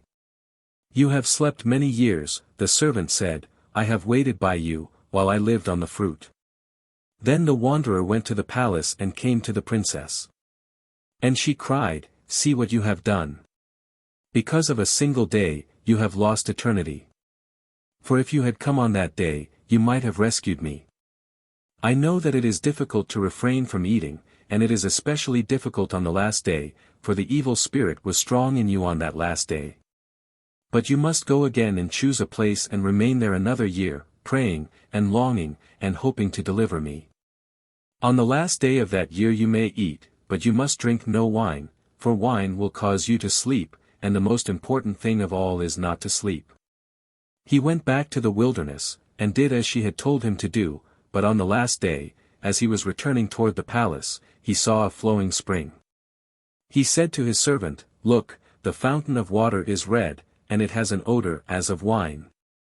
Then he knelt and tasted of the spring, and at once fell to the ground and slept. He slept for many years. And in that time a great army of warriors passed on the road, among them were mounted riders, and carriages, and at last there came a great carriage drawn by 14 steeds. The princess was in that carriage. But when she saw the wanderer's servant on the road, she ordered the carriage to be halted, and she went down and saw the wanderer sleeping, and she sat by him and wept. "Poor man," she said. "So many years you have sought me, and wandered so far, and endured so much pain, and yet because of a single day you have lost me, and see how you must suffer, and how I suffer because of that day." Then she took her veil from her face. She wrote upon the veil with her tears, and left it beside him, and she got into her carriage and rode away. After he had slept 70 years, the man awoke and asked his servant, "Where am I?" The servant told him what had happened, of the army that had passed, and how the princess had wept over him. Just then the wanderer saw the veil lying beside him, and he cried, "Where does this come from?" "The princess left it for you," the servant said. "She wrote upon it with her tears." He who was second to the throne held the veil up to the sun, and saw the marks of her weeping, and read of her grief at finding him so, and read that she was gone from the first palace of the evil one. But that he must now seek her in a palace of pearls that stood on a golden mountain. "Only there, you may find me," the princess had written. Then the wanderer left his servant and went alone in search of the princess. For many years he wandered among mankind, asking and seeking for the palace of pearls upon the mountain of gold, until he knew that it was to be found upon no chart, and in no land inhabited by men, and in no desert, for he had been everywhere. But still he searched in the wilderness, and in the wilderness he came upon a giant who carried a tree that was greater than any tree that grew in the world of men. The giant looked upon the wanderer and said, "Who are you?" He answered, "I am a man." "I have been so long in the wilderness," said the giant, "that it is many years since I have seen a man." And he looked at the man. The man said, "I seek a palace built of pearls upon a golden mountain." The giant laughed, and said, "There is no such place on earth." But the man cried, "There is. There must be," and he would not give up his seeking. Then the giant said, "Since you are so obstinate, I'll prove to you that there is no such place on earth. I am the Lord over all the animal kingdom, and every beast that runs over the earth, from the greatest to the tiniest, answers to my call. Surely if there were such a place as you seek, one of my creatures would have seen it." So he bent and blew on the ground, making a sound that was narrow as the call of wind in the grass, and wide as the rustling of leaves. His call spread like spreading water, and at once the beasts of the earth came running, leaping toward him, the timid gazelle and the wild tiger and every creature from the beetle to the great elephant, all came. And he asked of them, "Have you seen a palace of pearls built on a golden mountain?" The creatures all answered him, "No." Then the giant said to the man, "You see, my friend, there is no such place at all. Spare yourself, and return home." But the man cried, there must be such a place. And I must find it." The giant pitied him, and told him, "I have a brother who is lord over all the creatures of the air, perhaps one of them has seen this place, for birds fly high." Then the man went further into the wilderness, until he found another giant who carried a great tree in his hand. "Your brother has sent me to you," he said. And he told the giant of his quest. The giant whistled into the air, and his cry was like the sound of all the winds that murmur and shriek high over the earth. At once every winged creature, insect and eagle, answered his call. But none had seen a palace of pearls upon a golden mountain. "You see," said the giant, "there is no such place at all. You had better return home, and rest yourself." But the man cried, there must be such a place, and I will not rest until I find it." At last the second giant said, "I have a brother who is lord over all the winds. Go to him, perhaps he can help you." After many years the wanderer came to the third giant, who carried a still greater tree in his hand, and the wanderer told the giant what he sought. Then the giant opened wide his mouth, and the call he hurled over the world was like the tumult of colliding heavens. In that instant, all the winds over the earth came rushing to him, and he asked them, "Have you seen a palace of pearls upon a mountain of gold?" But none of them had seen such a thing. "Someone is jesting with you, and has sent you on a fool's quest," the giant said to the man. "Better go home, and rest yourself." But the man cried, there must be such a place." Just then another wind came hastening to the giant, and lay breathless and weary at his feet. "You have come late," the giant cried angrily, and he lifted the great tree to lash the wind. "Why did you come tardily to my call?" "Master," the wind said, "I came as soon as I could, but I could not come sooner, for I had to carry a princess to a mountain of gold on which there stands a palace built of pearls." The man heard, and was overjoyed. "Can you take me there?" he begged. The wind answered, "I can." Then the master of the wind said to the man, "You will have need of gold, where you are going, for in that city all things are of high worth." And he took a wonderful purse, and gave it to the wanderer.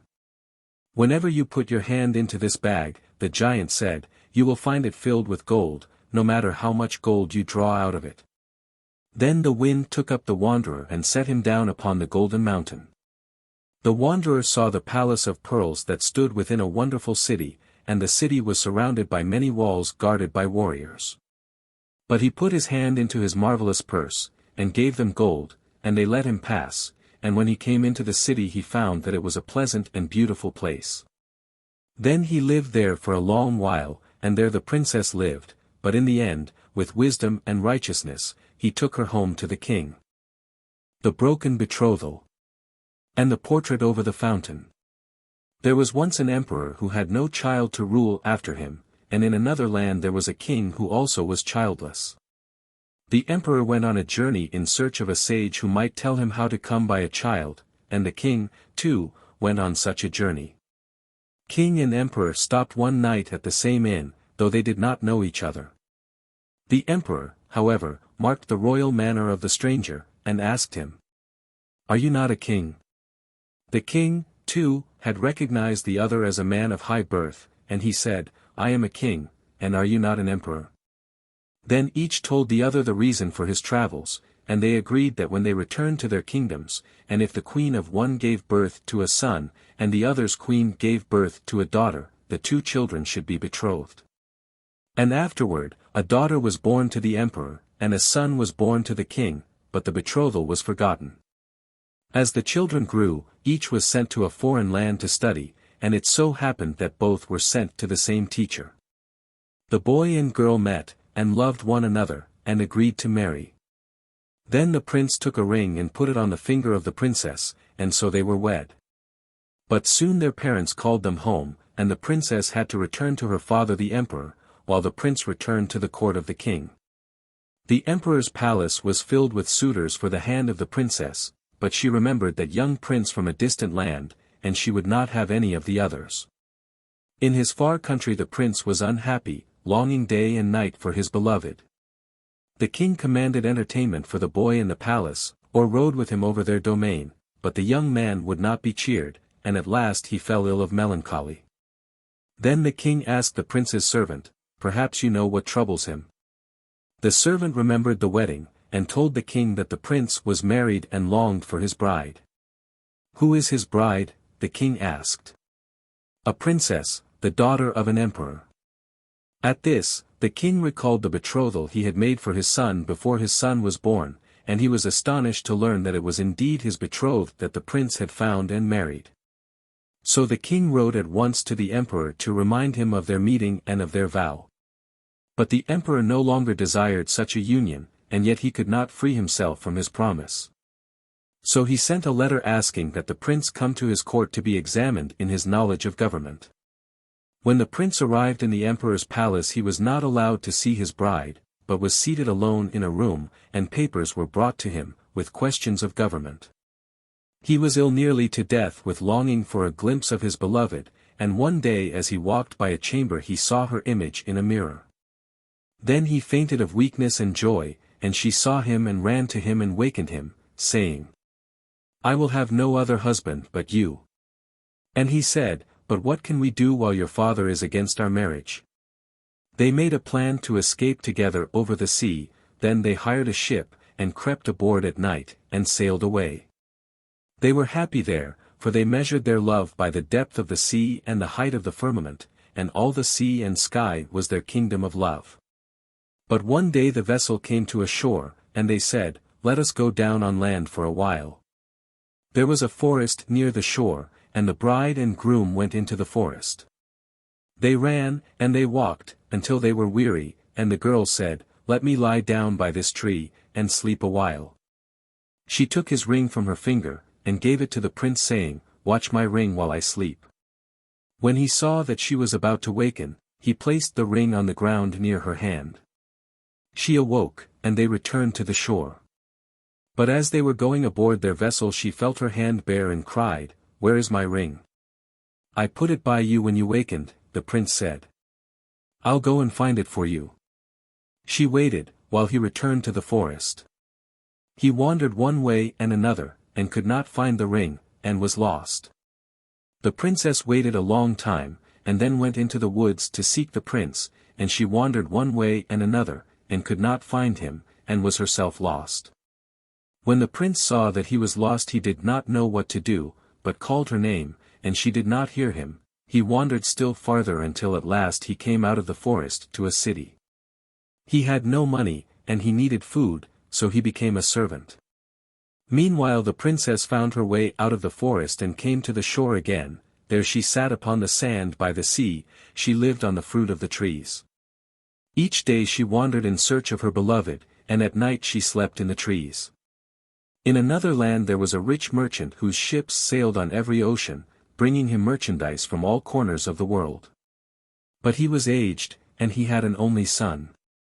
One day his son said to him, Father, you are growing old, while I know nothing of the ways of commerce. What will become of your enterprise when you are gone? Then give me a ship, that I may go and learn the buying and selling of merchandise, so that I may carry on your commerce for you. He was given a ship, and he sailed from one country to another, selling goods, and buying other goods. He was very successful, so that his cargo became richer every day. When his ship was filled with spices and silks and precious rarities he sailed toward home, but one day he passed close to a shore where high trees grew, and he thought the trees were a city, and desired to see that city. But as the ship came nearer he knew that they were only trees, and then he saw what seemed to be a human being perched high in one of the trees. He went out in a small boat and came to the shore, then seeing that it was a beautiful maiden who sat in the tree, he called to her to come down, and remain with him. She said, I will not come to you, unless you first promise never to touch me before we are man and wife. This he vowed, and she came down from the tree, and was taken aboard his ship. As they sailed on, he learned that the maiden was skilled in playing beautiful music upon many instruments, and that she could speak several languages. Tell me, who are you? He begged. For I know you are nobly born. Do not ask me who I am, the princess said, for I may not tell you that until after we have been wedded. One day he called to her and pointed to a nearing shore. See, there is my city, he said. You must go first to your people, she told him, and inform them that you are bringing a bride who is a high-born maiden. Then you must gather all of your people and lead them to greet me, and I will tell you who I am. When the vessel was anchored she said to the young merchant, But see, would you not give wine to all the sailors, that they may be merry for their master's wedding? At once he brought up rare wines that he had secured on his voyage, and he gave the sailors drink. They all became drunken. Then, when the merchant had gone to gather his relatives and bring them to greet his bride, all the sailors went ashore to make merry. As soon as the maiden found herself alone on the ship she freed the anchor, unbound the sails, and sailed away. When the young merchant returned with his people, no ship was to be seen. But I brought a vessel laden with precious merchandise, and a maiden to be my wife, he cried. His father was angry and said, You brought home nothing at all. There are my sailors, the young man cried, and he called to the sailors, Where is my ship? They all lay drunk on the wharves, and when at last they were awakened they could not remember anything that had happened, except that there had been a ship, and they had been given wine, and now there was no ship. The aged merchant was enraged, and shouted to his son, "Leave my sight, and never return." Then the young man went out and became a wanderer over the earth. There was a king who liked to be where the winds blew, and therefore he built his palace upon an ocean, and watched the ships sail by.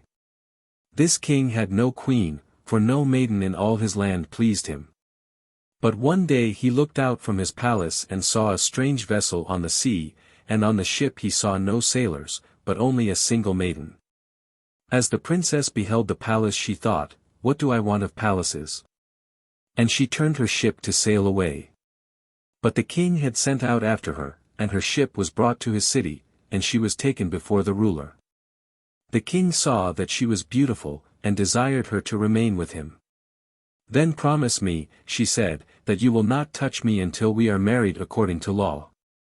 He promised this, and she said, "Promise also that my ship will remain untouched, for it is filled with great treasure, and when our wedding comes I shall allow the treasures to be taken from the vessel, that all may see I bring you riches. And am not a maiden of the marketplace." This too the king promised. He sent messages to many nations, bidding the rulers to come as guests to his wedding, and meanwhile he built a palace for the princess. She asked that 11 handmaidens be given her, and that they be daughters of high noblemen. 11 maidens came, and for each of them a separate palace was built. Every day, they sat with the princess, they sang, and made music. One day she said, "Let us go aboard my boat, and amuse ourselves." They went up on the ship, and she brought them some of the excellent wine that was on the ship, and the maidens drank, and fell asleep. At once the princess loosed the vessel, and quickly sailed away. That day the king looked out and saw that her ship was gone, but he did not know she had sailed upon it. "The princess will be heartbroken when she learns that her ship is lost," he said. "She must not be told suddenly." And he sent a messenger to find one of her handmaidens who might tell the princess gently of the loss of her ship. The messenger went to the palace of the first handmaiden, but did not find anyone there, and so he went through the palaces of the 11 noble maidens, and returned to the king and said, "I have found no one." Then the king commanded that an aged woman be sent to his bride at night, to tell her gently of the loss of her treasure ship. But when the aged woman came to the bed of the princess, she did not find the bride. And when the king heard that the bride, too, was gone from her palace, he was frightened and sad. Meanwhile the noble fathers of the 11 maidens waited for the letters that they received each day from their daughters, and when the letters did not arrive the noblemen came to the king's palace to see if all were well with their daughters. They found that the 11 maidens had disappeared, and no man knew what had become of them. Then the noblemen were furious, and cried, "Who knows what the king has done with our daughters?" And since they were the most powerful lords in that land, they decided that the king should be put to death. But then they thought again and said, "Perhaps he is not to blame, for his bride is also gone." So, instead, they decided that they would drive him from the kingdom, and rule in his place. The king was taken from his throne, and sent into exile. And the maiden's ship sailed over the sea. When the 11 girls awoke, they did not remember that they had slept, but looked out and saw that the ship was far from shore, and cried, "Let us return home." But the bride said, "Let us sail yet a while. It is pleasant here." Then a stormy wind came up, and they cried again, "Let us go home." "But we are far from home," she said to them. "Why did you bring us here?" the maidens begged of her. "I was afraid that the wind might break the ship," she answered. So they sailed on, and the 11 maidens played upon their harps and violins and flutes, and sang. One day they saw a palace, and her companions wanted to go near it, but the princess said, "I have had enough of palaces. Indeed, I am sorry that I went near the last one." So they sailed onward, and soon they saw a hiding place upon the sea. They approached it, and found 12 pirates there. The pirates wanted to seize and kill them at once, but the princess said, "Who is your chief?" They showed her their leader, and she said to him, "What sort of people are you?" He answered, "We are pirates." "We too are pirates," she said, "but what you do by force, we do by cleverness, for we can make music and speak many languages. What good will it do you to kill us? Rather, take us as your wives, and we will bring you riches." The pirates thought well of this plan, and came upon the maidens' ship, and the maidens showed them the treasures that were there. Then the princess said, "Let each man take his wife according to his station, and I will become the wife of the chieftain. But let us not all wed at once, let there be a wedding each day, and the chief shall be the last to Wednesday." To this they also agreed, and then she brought out her good wine and said, "This wine I had hidden until my true husband should come to take me, but now let us drink the wine." She gave them 12 flagons of wine, and cried, "Let each man drink to all the others here." The pirates drank, and fell drunk asleep. At once the princess said to her maidens, "Now go, and each of you kill her man." So they threw all the pirates into the sea. Then they looked in the robbers' hiding place and found great stores of silver and gold and precious stones. The women said, "We will take no copper or silver, but only gold and jewels." They took the silks and spices out of their ship, and filled it instead with gold and precious stones. And then they decided to dress themselves as men, so they made men's clothing for themselves, and wore it. In another land there was a king who had an only son. He found a wife for his son, and gave him the kingdom to rule. One day the young ruler said to his wife, "Let us go out upon a ship so that you may be accustomed to the air of the sea, if by chance we should one day have to escape that way." They took a great ship, and with many courtiers and companions, they went sailing on the sea. They were merry, and sang, and drank, and became hot with merriment, until the prince cried, "Let us take off our clothes." So they took off their garments, and were all cool in the soft breeze. In jest they cried, "Who can climb to the top of the mast?" The prince said, "I will do it," and at once he began to climb. Just then the ship of the maidens came into the same waters, and the princess espied the other vessel. At first she feared to approach it, but when she saw that it was filled with clowns and jesters, and could not be a pirate ship, she drew closer. Hair had fallen out of the prince's head, so that there was a small round spot that was bald. And when the princess saw the shining bald head of the naked man upon the mast, she cried to her maidens, "Look! I can throw that bald-headed man from the mast." They said, "How can you do it? You are so far away." "I'll wait until he has reached the tip of the mast, for then he will fall into the sea, while if he is lower, he will fall back on the ship," she said. They watched as he climbed, and when the man was at the tip of the mast, the princess took a burning glass, and turned its rays upon the uncovered place on his head, and the rays pierced into his brain seethed, he let go his hold, and fell from the peak of the mast into the sea. A great wail of terror arose on the prince's ship, for his people did not dare return home without their prince. Then some saw the other boat and cried, "Let us go near that ship, perhaps they have a physician who may help us." They came to the maidens who were dressed as men, and asked if a doctor might be among them. "I am a physician," the princess said.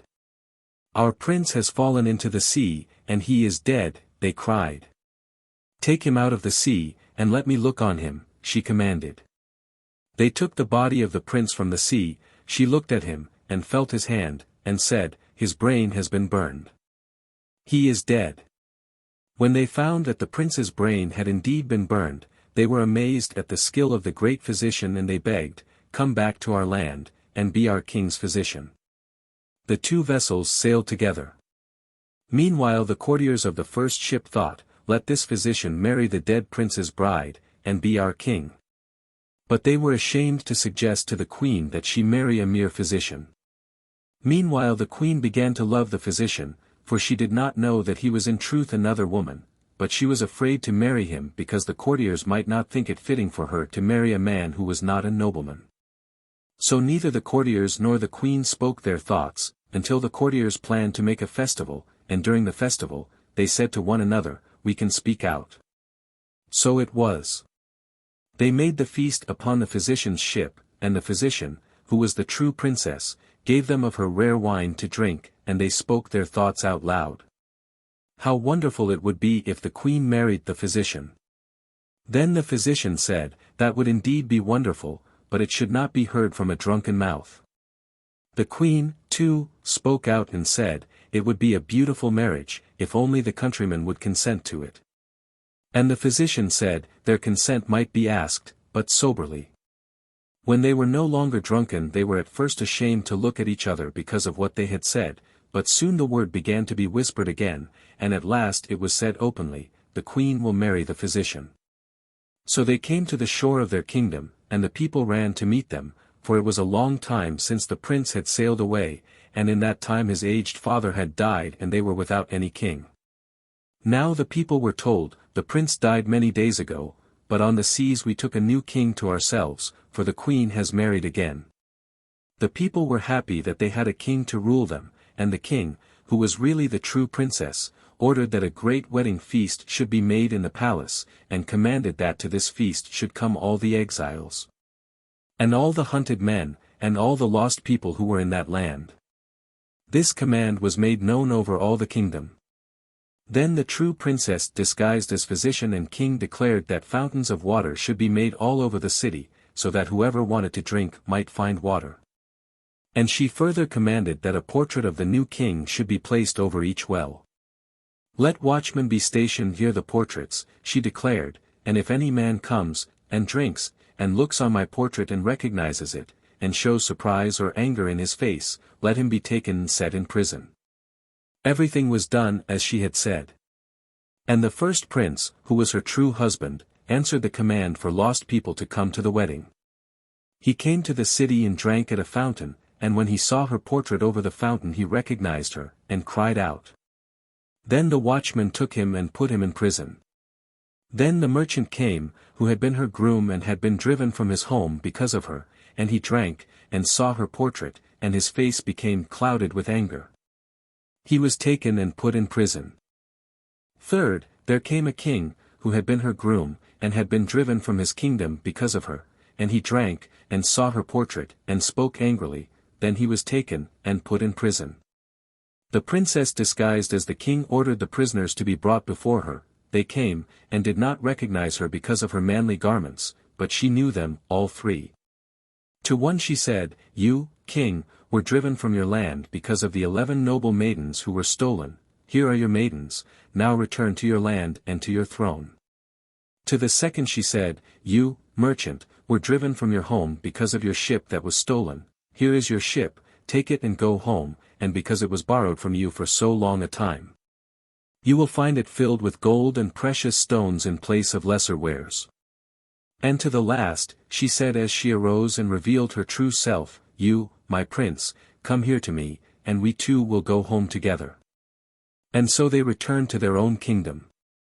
The cripple, who never forgot to water the trees. There was a sage who, when he was about to die, called all his sons to him and gave them his last words. "Your task shall be the watering of trees," he said to them. "You may occupy yourselves with other things also, but you must never forget to water the trees." The sage died, and left many sons. One among them was a cripple who could stand on his feet, but could not walk. And as he was unable to work for a living, his brothers gave him a share of their earnings. Their gifts were greater than his needs, so that little by little he saved a goodly sum of money. Then he thought, "I can now earn my own living by setting myself up as a merchant." As he could not walk, he bought a carriage, hired a servant and a coachman, and put all of his gold into a casket to take with him on the road to Leipzig. His brothers thought well of the cripple's plan to become a merchant, and gave him more money that he might thrive in his undertaking. He rode forth on the highway. When the wagon came to a village the servant said, "Let us pass the night here," but the cripple wanted to go further, and commanded the servants against their wishes. They drove on, and lost their way in a forest. Once there had been a famine in that land, then a man had come into the hungering city and cried, "Whoever would eat, let him come with me." Many men ran to him, and he chose those of whom he had need.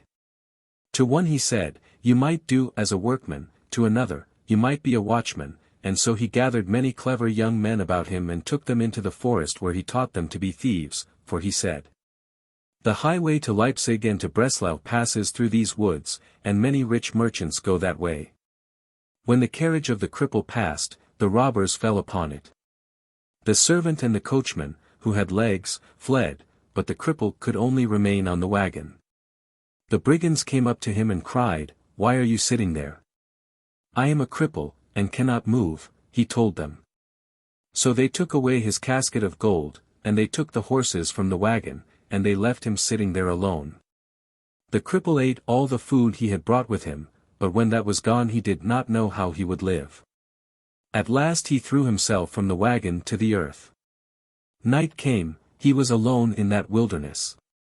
There were strange noises, then everything was still, and he became so frightened that his remaining strength went from him, and he could no longer stand on his feet, but could only drag himself along the ground. In the day, he was very hungry, and he ate the grass that grew about him.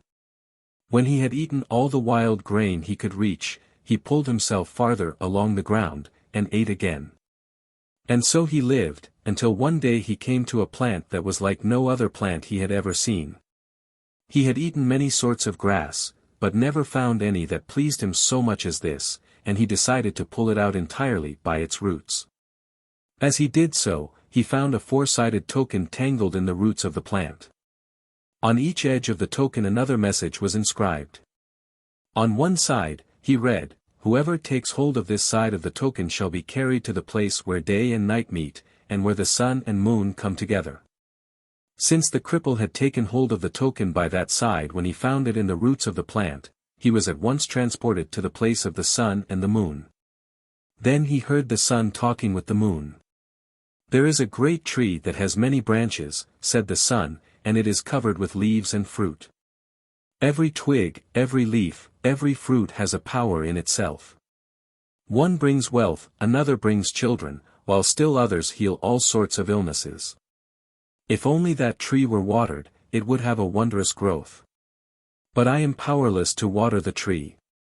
Instead, I shine upon it, and make it more arid and thirsty." Then the moon said, "You are worried about others, but I have my own worries.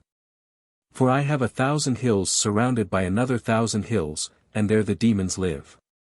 They have no strength in their legs, for their feet are the feet of fowls, because of that, they steal strength out of my legs, and no strength remains in me.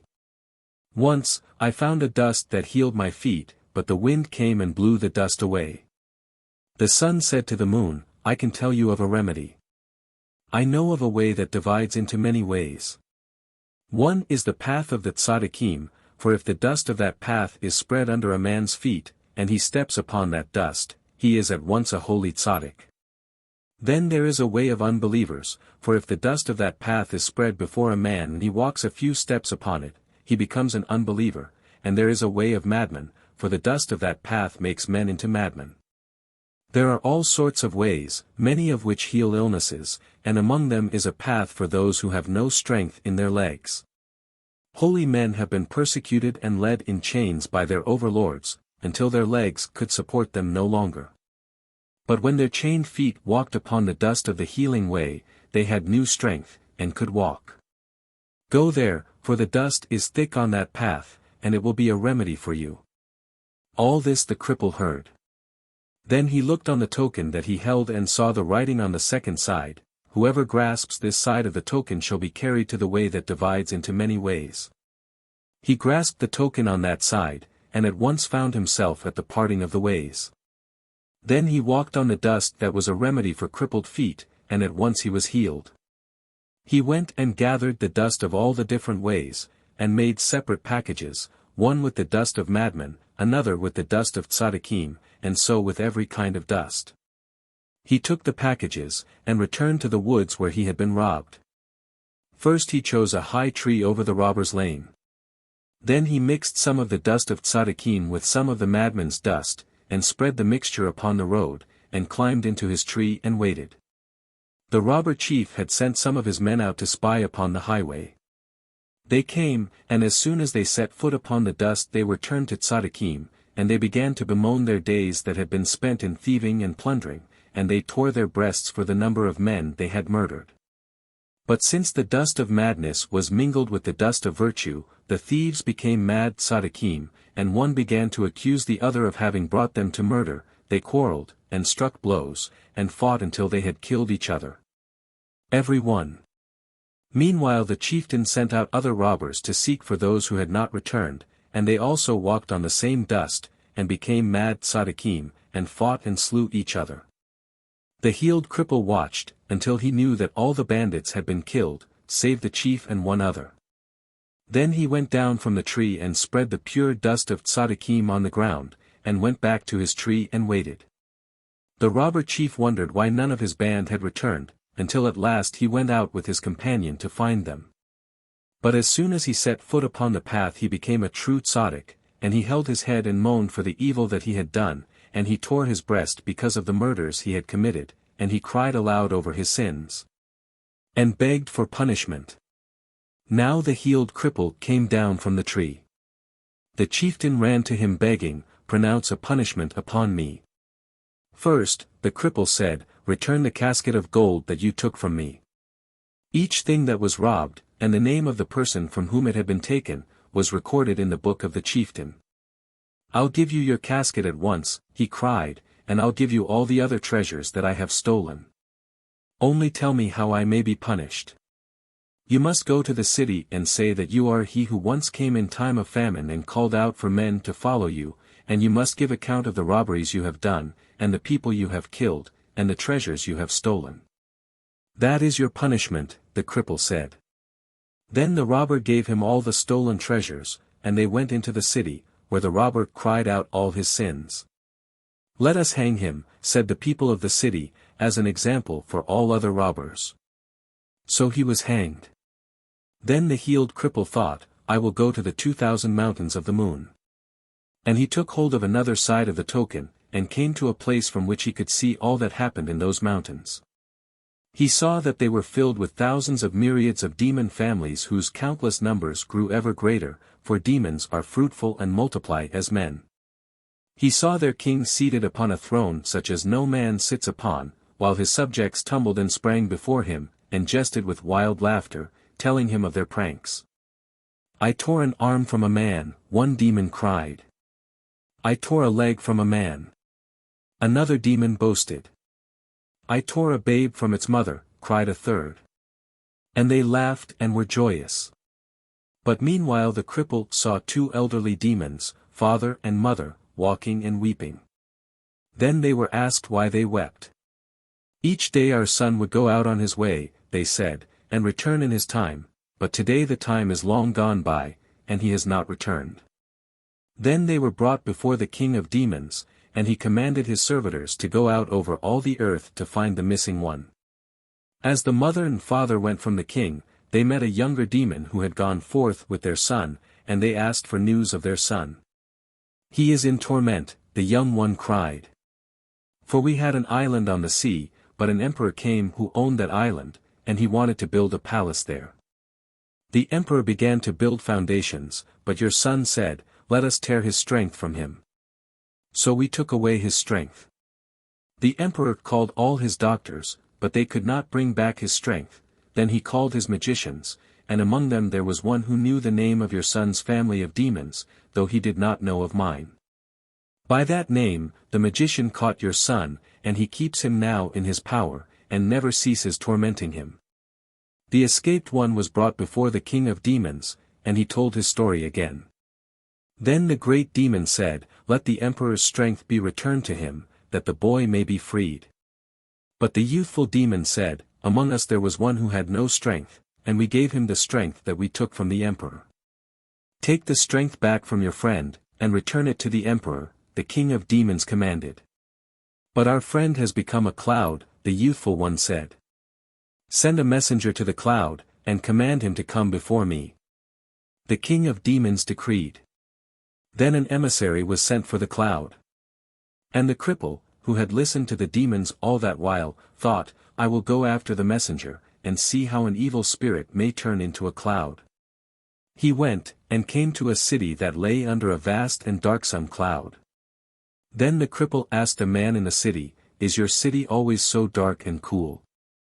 "There never before was a cloud over our city," the man replied. But a short time ago this darkness came and covered the sky. Just then the demon's emissary called to the cloud, and it went away with him.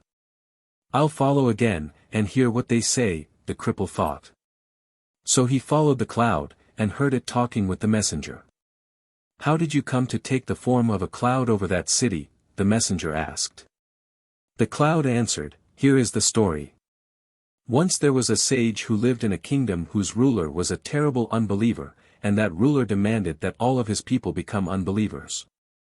Then the sage called together all his kin and said, You see that the king would make all the nation into unbelievers. Some of our own kind have already followed him. Then let us go into the desert, in order that we may not be torn from our faith. All agreed, and the sage uttered a name, and they found themselves in a wilderness. But that desert did not please him, so again he uttered a name, and they were brought to a second wilderness. This also failed to please him. A third time he spoke the name, and now they were brought to a desert that pleased him. And that desert was not far from the 2,000 mountains of the moon. When they had chosen their place, the sage drew a circle about them. And no power might break through that circle. There let us leave the sage and all his family, the cloud said, while we speak of the tree. There is a tree that stands just beyond the 2,000 mountains, and if that tree were watered, all of our demon kind would come to an end, for there would be no more ill on earth. In order to keep the earth's water from coming to the tree, numbers of demons stand near that tree and dig the earth, day and night, to make a pit around it. Why must they remain forever digging? The messenger asked. Would it not suffice to dig the pit once? The cloud answered, There are whispering demons among us who go about the earth and whisper and murmur to one king and another, until they bring the kings to make war upon each other. Then the earth quakes with war, and the soil tumbles back into the pit that is digged about the tree. Then water might come to the tree, and end our lives. So we must stand forever digging the pit, that no water may come to the tree. Whenever a king is crowned among us, and demons tumble and make merry before him, and tell him how they have torn arms and legs from men, and torn apart infants, then the king becomes joyful and his heart feels strong. He gathers about him all the lords of his kingdom, and walks over the 2,000 hills with them. He leads them to the place of the tree, and they try to see who may have the strength to uproot that tree and put an end to the danger that stands against our kingdom.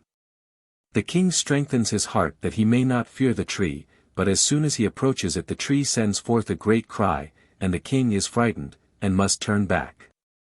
Once there was a great king among us who held a marvelous feast, and when he had heard of the deeds of all his demons his heart was filled with strength, and he went out with his princes to pull up the tree by its roots. But as he came to it the tree cried out so terribly that even he was frightened, and he turned away, but with awful anger. As he turned, he saw men in the wilderness, for the sage and his family lived there.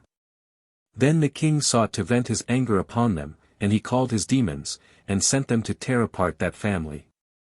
As the people saw the demons coming they were frightened, but the sage said, Have no fear. The demons could not approach the people because of the magic circle about their place. The king sent more and more armies against the sage's people, but not all the warriors among all our myriads could pierce the sage's circle. At last the king, in great wrath, strode to the border himself, and beat against it with his sword, but he could not get in. And when his fury was spent, he begged, Let me come in within your circle. At once the sage replied, Since you ask, I will let you in among us. And since a king must not walk alone, you may bring a companion with you. Then the sage opened a little door, and allowed them to come in, and locked the circle after them. The king cried, How do you come to live upon my land? It is not your land, the sage replied, but mine. The king said, Are you not afraid of me? The sage answered, I have no fear of you. You have no fear of me. The king cried out again, and he drew himself up until his form towered to the very heavens. But the sage replied, I have no fear of you at all, but if I wish it, I can make you fear me. Then he went away and prayed, and at once a great cloud formed, and there was thunder in the heavens, and thunder is the death of demons. All this the cloud told the messenger. Then he continued. All the princes who stood outside the circle waiting for the king were killed at once by that thunder, and only the king and his companion remained alive. Then the king begged the sage to put an end to the thunder. And the thunder ceased. The king was grateful and said, "Since you are indeed a noble man, I will give you a book in which the names of all our families of demons are written. Among mankind there are masters of names who know how to call one family, and not even all of that family. But you will know us every one, for even the names of the newborn are written in the book of the king." Then the king sent his companion, and thus it was shown how wise the sage had been to cause him to bring a companion, and the book was brought. The sage opened the book and saw that it was filled with thousands of myriads of names. The king promised also that not one of the sage's people should ever be harmed by demons. "I will keep in my kingdom a portrait of each of your family," the king said, "and whenever a new babe is born among you, his image too shall be with us, so that the demons may know not to harm him." Then the king went out of the circle, and returned into the hills. At last the time came for the sage to leave the world, and he called his children to him and said, "I leave you this book of names, but know that although I have the power to use this book in purity, I have not made any use of it. And you also, even if one of you may have the power to use it in purity, let him make no use of it, but take his strength only from his belief in the wonderful name." The sage died, and his grandson became heir to the book. He, too, had the power to use it in purity, and yet he did not do so, but relied only upon the power of the wonderful name. But once the evil whisperers came to him, and spoke to him of his daughters. "You have grown daughters, and no wealth with which to dower them. Make use of the book," they said. He did not know that they who spoke were demons, but believed it was the voice of his own heart. Nevertheless he was uneasy, and he went to the grave of his grandfather, the sage. He called to the grave and said, "Grandfather, I remember well your command that the book should never be used, and I have until now relied upon my belief in the wonderful name. But now my heart tells me to make use of the demon's book." Then his grandfather spoke to him from the grave, saying, "Even though you have power to use the book in purity, shun it, and rely only upon your belief in the wonderful name. Then the name will help you." The grandson returned, and did not touch the book.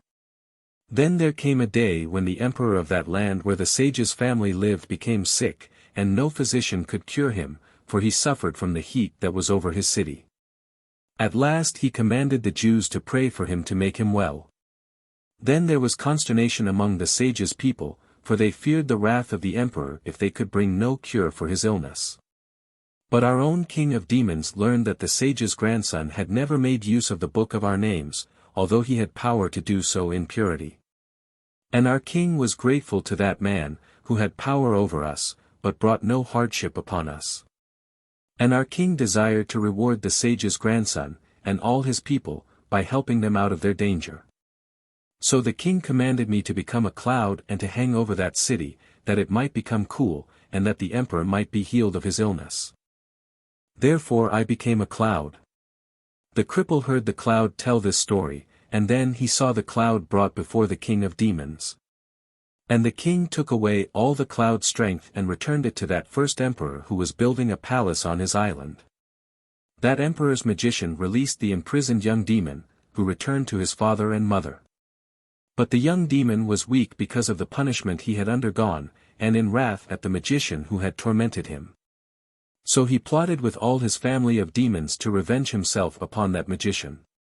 But there are whisperers among the demons, they heard the plot and warned the magician. He called to him other wizards who knew the names of families of demons, and they made ready to do battle. Then, in the 2,000 hills of the moon, it was learned that the whisperers had betrayed their own kind. And there came a division among the demons, some were with the families, and some were with the whisperers. Once it happened that several of the whisperers had to stand watch together with several demons of the families. Then the demons of the families made a plot, and went to the king with a false accusation against the whisperers, saying they had whispered treason. The king believed the accusation, and at once caused the death of several of the whisperers. Now all the remaining whisperers were furious at this injustice, and they went up on earth and brewed trouble among all the kings of earth, so that there was hunger, and pestilence, and death everywhere among men and among demons of the earth. Then the whole world shook with the violence of battle, and earthquakes came of war. And then the walls of the demons' pit fell inward, and the soil filled the pit and pressed against the tree, and the water passed through the earth to the tree, and the tree drank. And all the demons perished. And he shall be like a tree planted by the rivers of water, that bringeth forth his fruit in his season, his leaf also shall not wither, and whatsoever he doeth shall prosper. The ungodly are not so, but are like the chaff which the wind driveth away. The Bull and the Ram. Who ended the reign of the tyrant king. Once in a far country there was a king who issued a decree commanding all the Jews in his kingdom to be converted to his faith.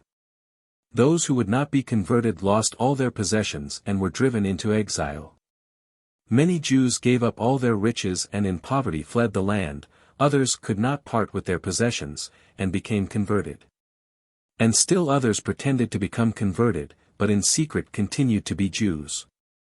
Every day they would go to a synagogue hidden underground, and they would bind over their arms the phylacteries made of bull's hide, and put over their shoulders the prayer shawl with fringes of tam's wool, and they would say the morning prayer.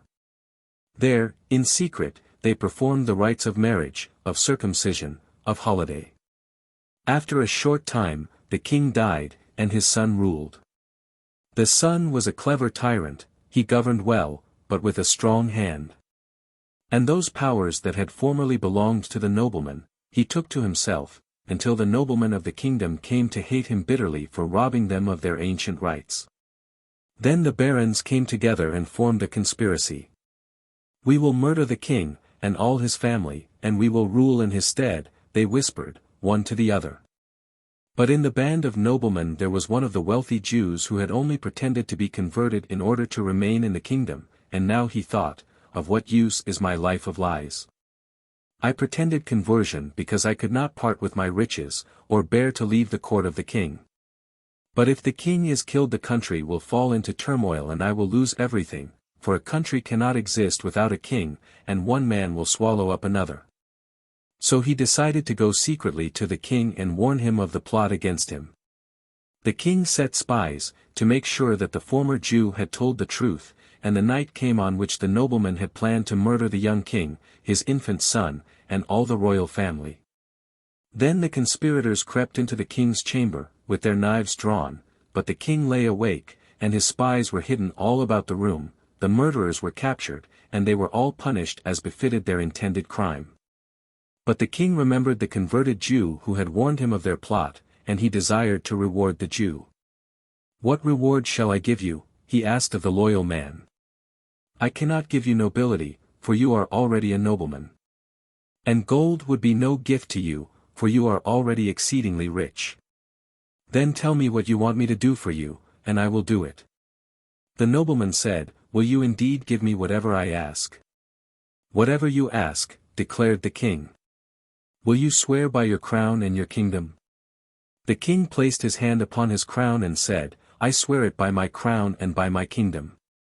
"Then," said the pretended convert, "let me again be a Jew before all the world, let me wear my prayer shawl and phylacteries in the morning, and practice my religion in freedom."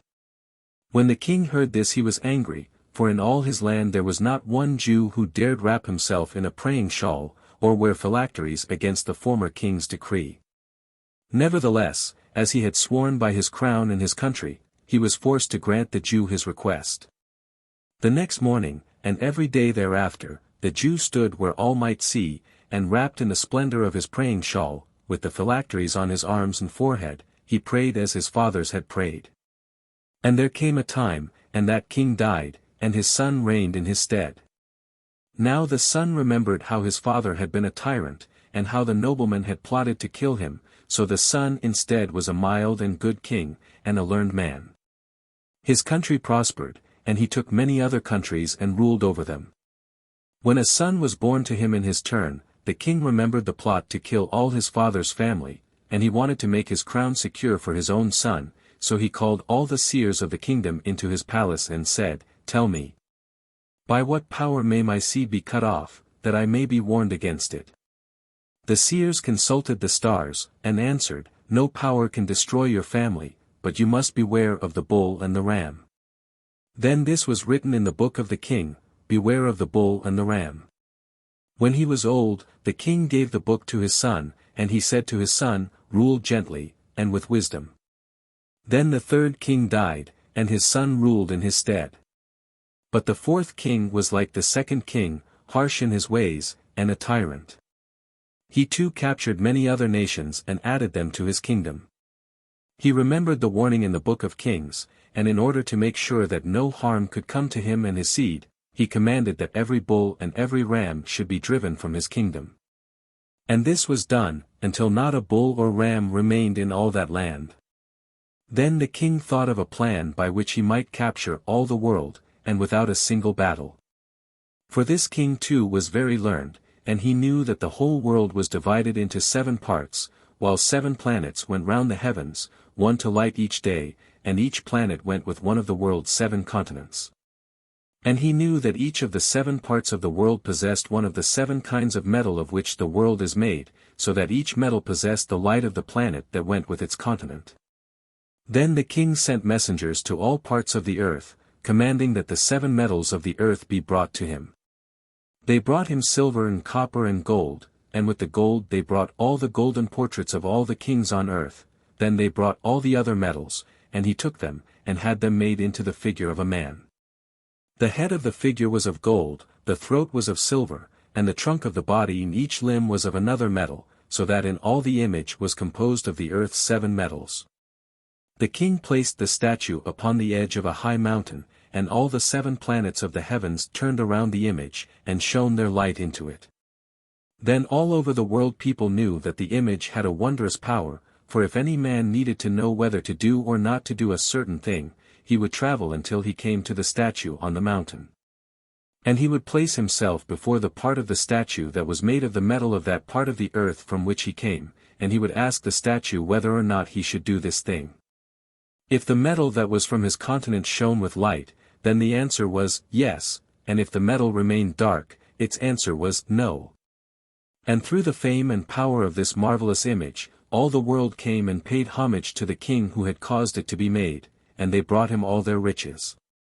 But yet he was not satisfied. And one night when the sky was dark with great clouds that stumbled one over the other, and the air was dank and cold, the king went out alone from his palace and climbed to the top of the mountain.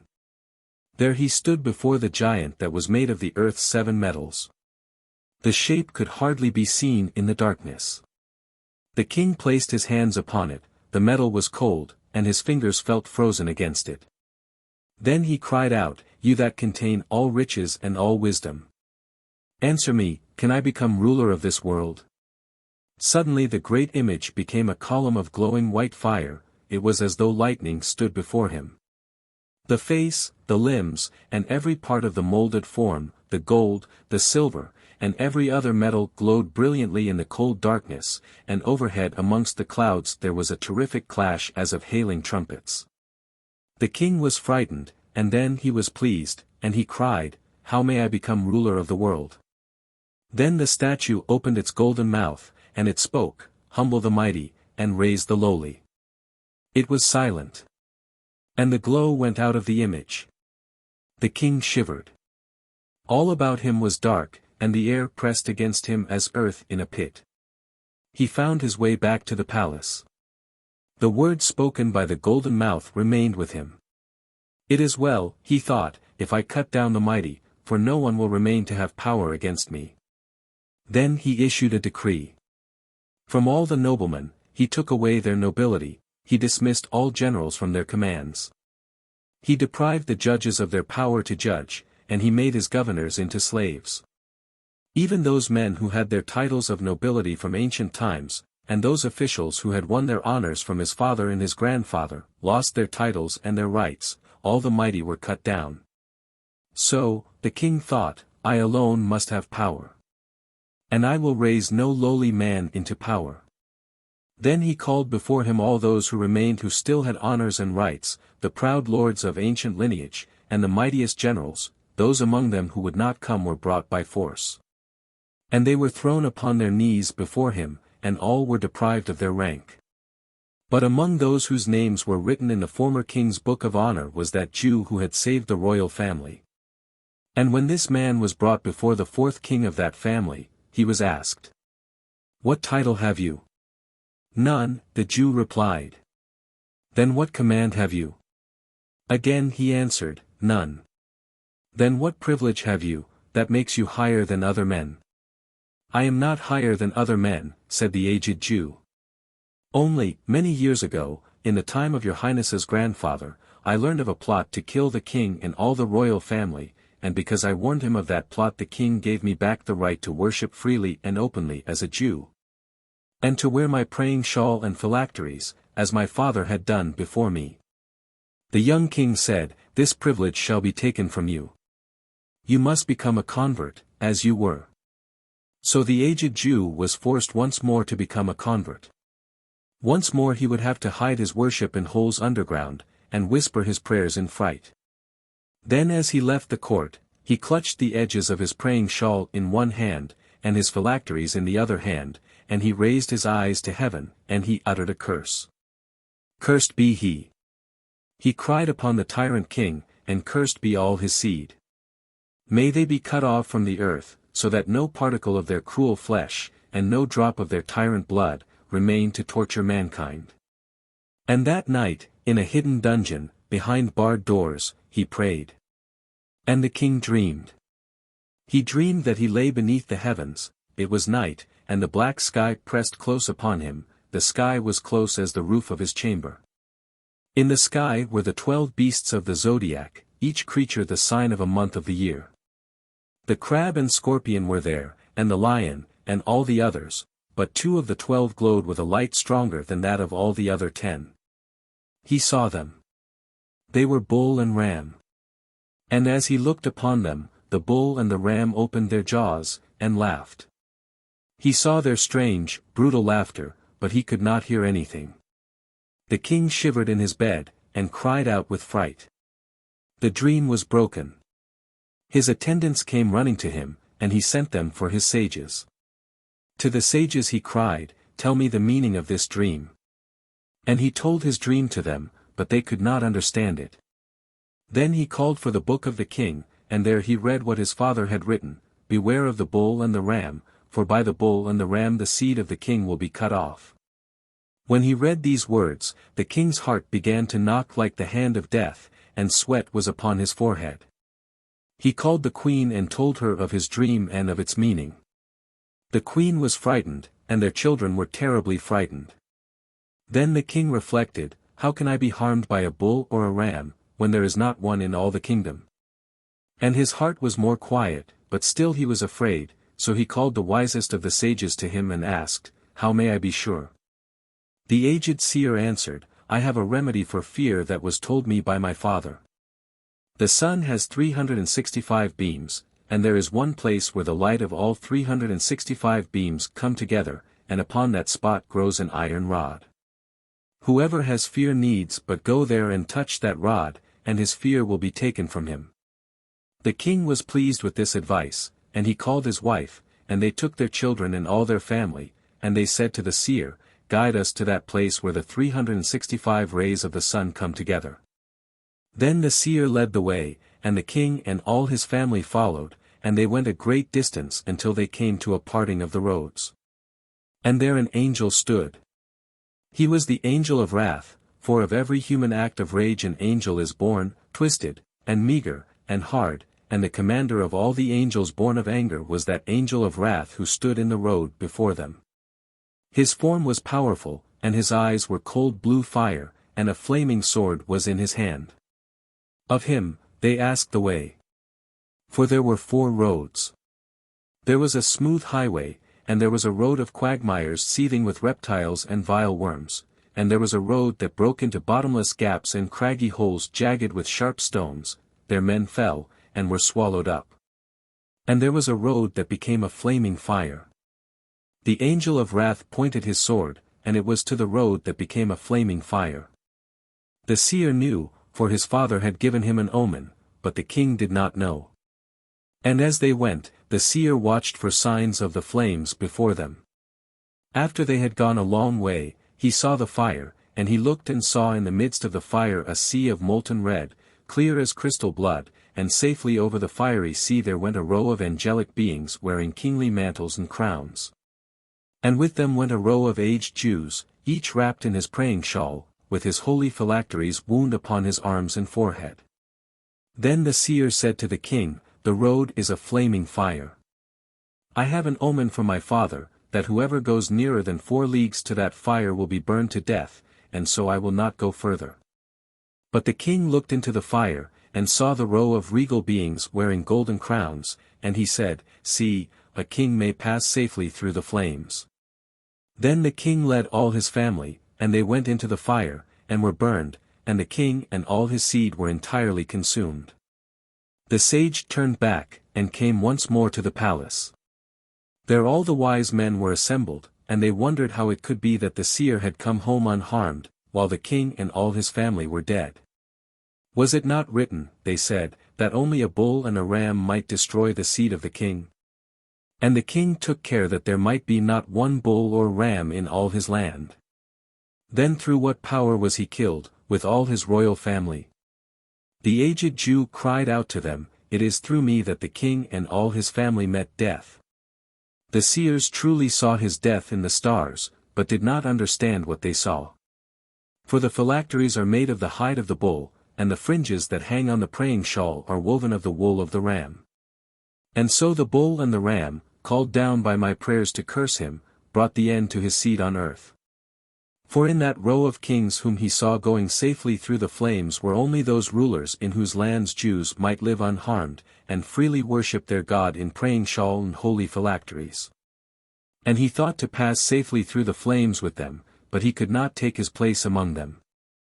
The prince, who was made entirely of precious stones. There was a king who had no children, and he was greatly troubled with thought that after his death his kingdom would pass into the hands of strangers. So he called to him all the physicians and all the magicians of his realm, and commanded them to make use of their learning and of their magic, that a prince might be born to the royal family. But they were of no help to him. At last in despair he turned upon the Jews who lived in his kingdom, for, he said, "I have heard that among the Jews there are secret saints whose prayers can bring whatever is in the heavens down on earth." So he commanded the Jews to bring one of these saints to the palace.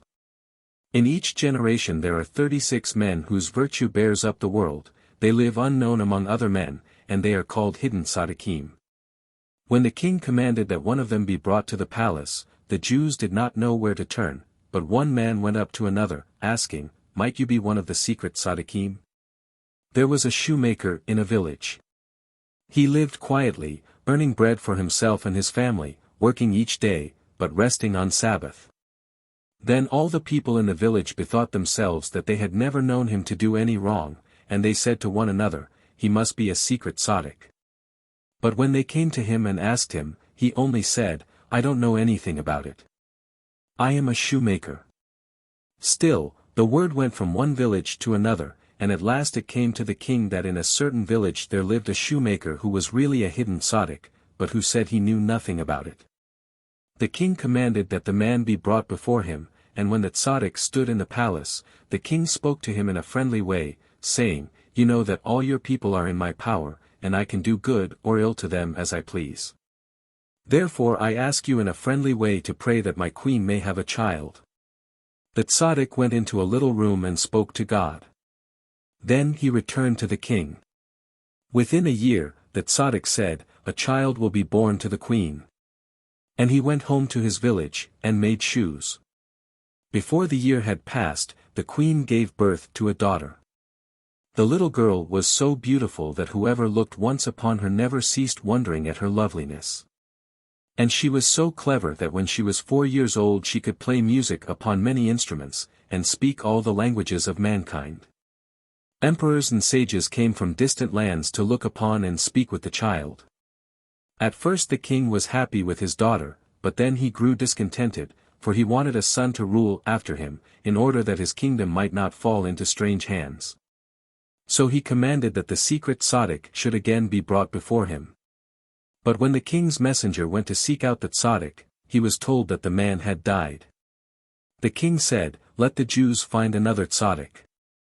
So the Jews asked of one another, and sought amongst themselves, until they found another of the 36 secret tzaddikim, and they told the king where he was, and the king sent for him and said to him in a friendly way, "If you do not help me, remember that your people are in my power." Then the tzaddik answered, "I will help you, if you will give me what I ask." "I will give half of my possessions for a son," the king cried. "Then," said the tzaddik, "you must bring me precious stones, for in every jewel there is a quality of good, and the secret virtues of the jewels are written in the angel's book. Bring me every kind of precious stone, for I have need of them all." The king commanded that jewels be brought. And from all parts of the world there were brought to him the largest and purest of precious stones, a diamond as radiant as a falling star, a pearl as white as an infant's smile, a ruby deep as a friendly eye, and sapphire, agate, carbuncle, and opal stones. These the king gave to the tzaddik, who took them and crushed them into a powder. The powder he poured into a goblet of wine. Then he gave half of the wine to the king to drink, and the queen drank the other half. "You will have a son," said the tzaddik, "who will be made entirely of precious stones, and who will have all the virtues of all the jewels in the world." Then he went home. A son was born to the queen. Now the king was completely happy, for he had a son to reign after him. And though the child appeared to be made like all other children, and not made of precious stones as the tzaddik had predicted, the king was satisfied, for the boy was even more beautiful than his sister. And he too was able to speak all the languages of mankind when he was 4 years old, and he knew besides all the wisdom of the world, so that rulers came from far places to ask advice of him. But when the little girl saw the emperors and sages coming to court to seek her younger brother, and no longer for her sake, and when she heard the beauty and the wisdom of her brother constantly praised, while she was forgotten, she became jealous of her brother. Only one thing pleased her. They said he would be made entirely of precious stones, she remembered, but he is made like all of us. One day as he was carving wood with a sharp knife, the prince cut his finger. His sister ran to bind up his finger, but as she looked into the wound she saw a gleaming sapphire there. Then her jealousy turned to hatred, and she thought only of how she could be revenged upon her brother. There was consternation in the palace because of the prince's injury, and when the princess saw how the king was troubled, and the people anxious, and the servants ran everywhere, she thought, "I too will be ill, and then they will remember me." So she pretended to be sick. Physicians were sent to her, but they could not find out the cause of her illness. At last the magicians were called, but none of the magicians could help her.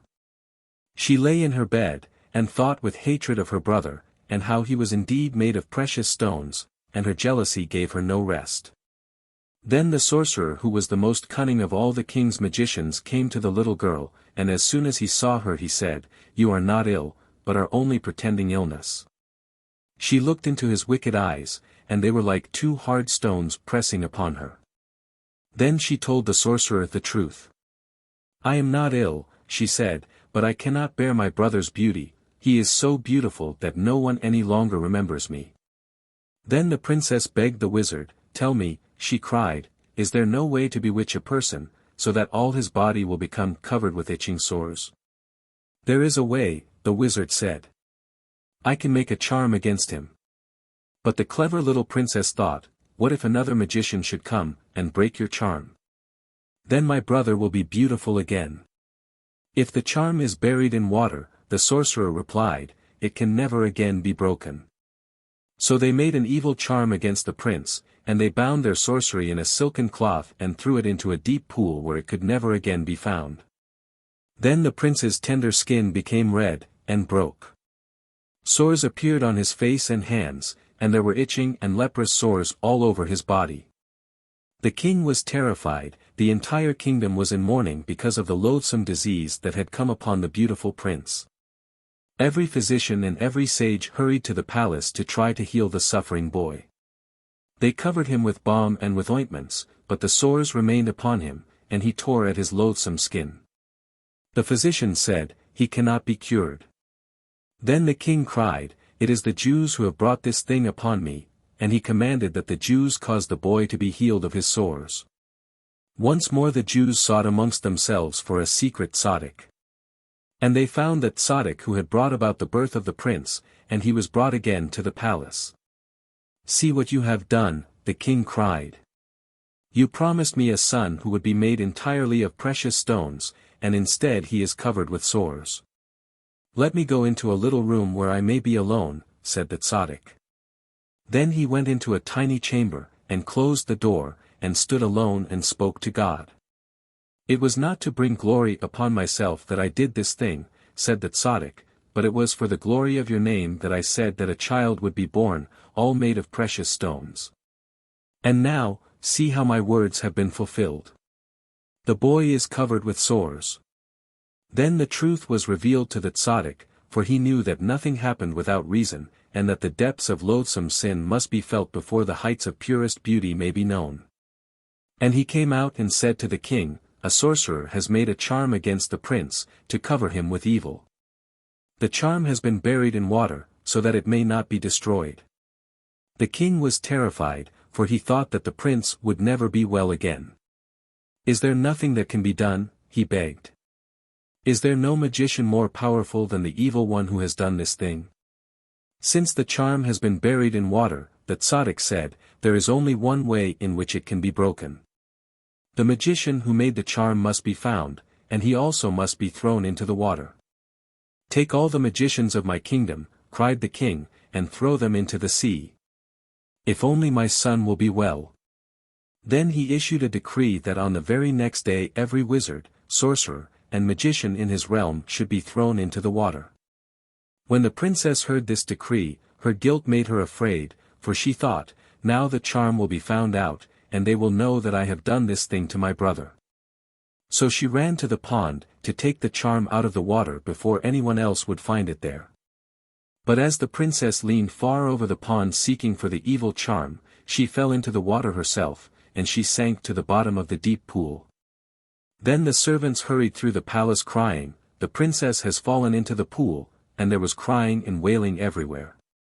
But when the Tzaddik heard them he only smiled and said, "Now the prince will be well." And so it was as he said. The sores upon the body of the prince began to close, and to dry up, and to fall away. And as the wounds fell away, the sickly skin became dry and hard, and it slipped from him as a cloud from the face of the sun. Then the prince stood healed and shining before them, and their eyes were scarcely strong enough to look upon the dazzling brilliance of the boy, for now anyone might see that the prince was indeed made entirely of precious stones. And he had all the virtues of all the jewels in the world. The spider and the fly. And the great mountain that spoke in a dream. Perhaps you think I will tell you everything, so that you may be able to understand my story. I will begin to tell the story. There was a king who fought a great battle against many nations, and won the battle, and took thousands of prisoners from among all the nations. Every year, on the day of his victory, he caused a great feast to be made. And to the conqueror's festival there came princes and emperors from all the kingdoms of the world. He would have clowns at his festival, to entertain him and his guests with imitations of the different peoples of the world. The comedians would dress themselves in long cloaks, with scarves over their heads, as Arabs of the desert. And then they would appear as Turks, and as Spaniards, and they would make themselves fat as Germans, and they would make fun of whomever they pleased, and naturally they did not forget to put on long beards and to scratch themselves like Jews. The king sat and watched the clowns, and tried to guess when they were Arabs, or Germans, or Spaniards, or Jews. Then he ordered that the Book of Nations be brought to him, and he looked in the Book of Nations to see how well the clowns had portrayed the different peoples. For the comedians, too, had looked in that book.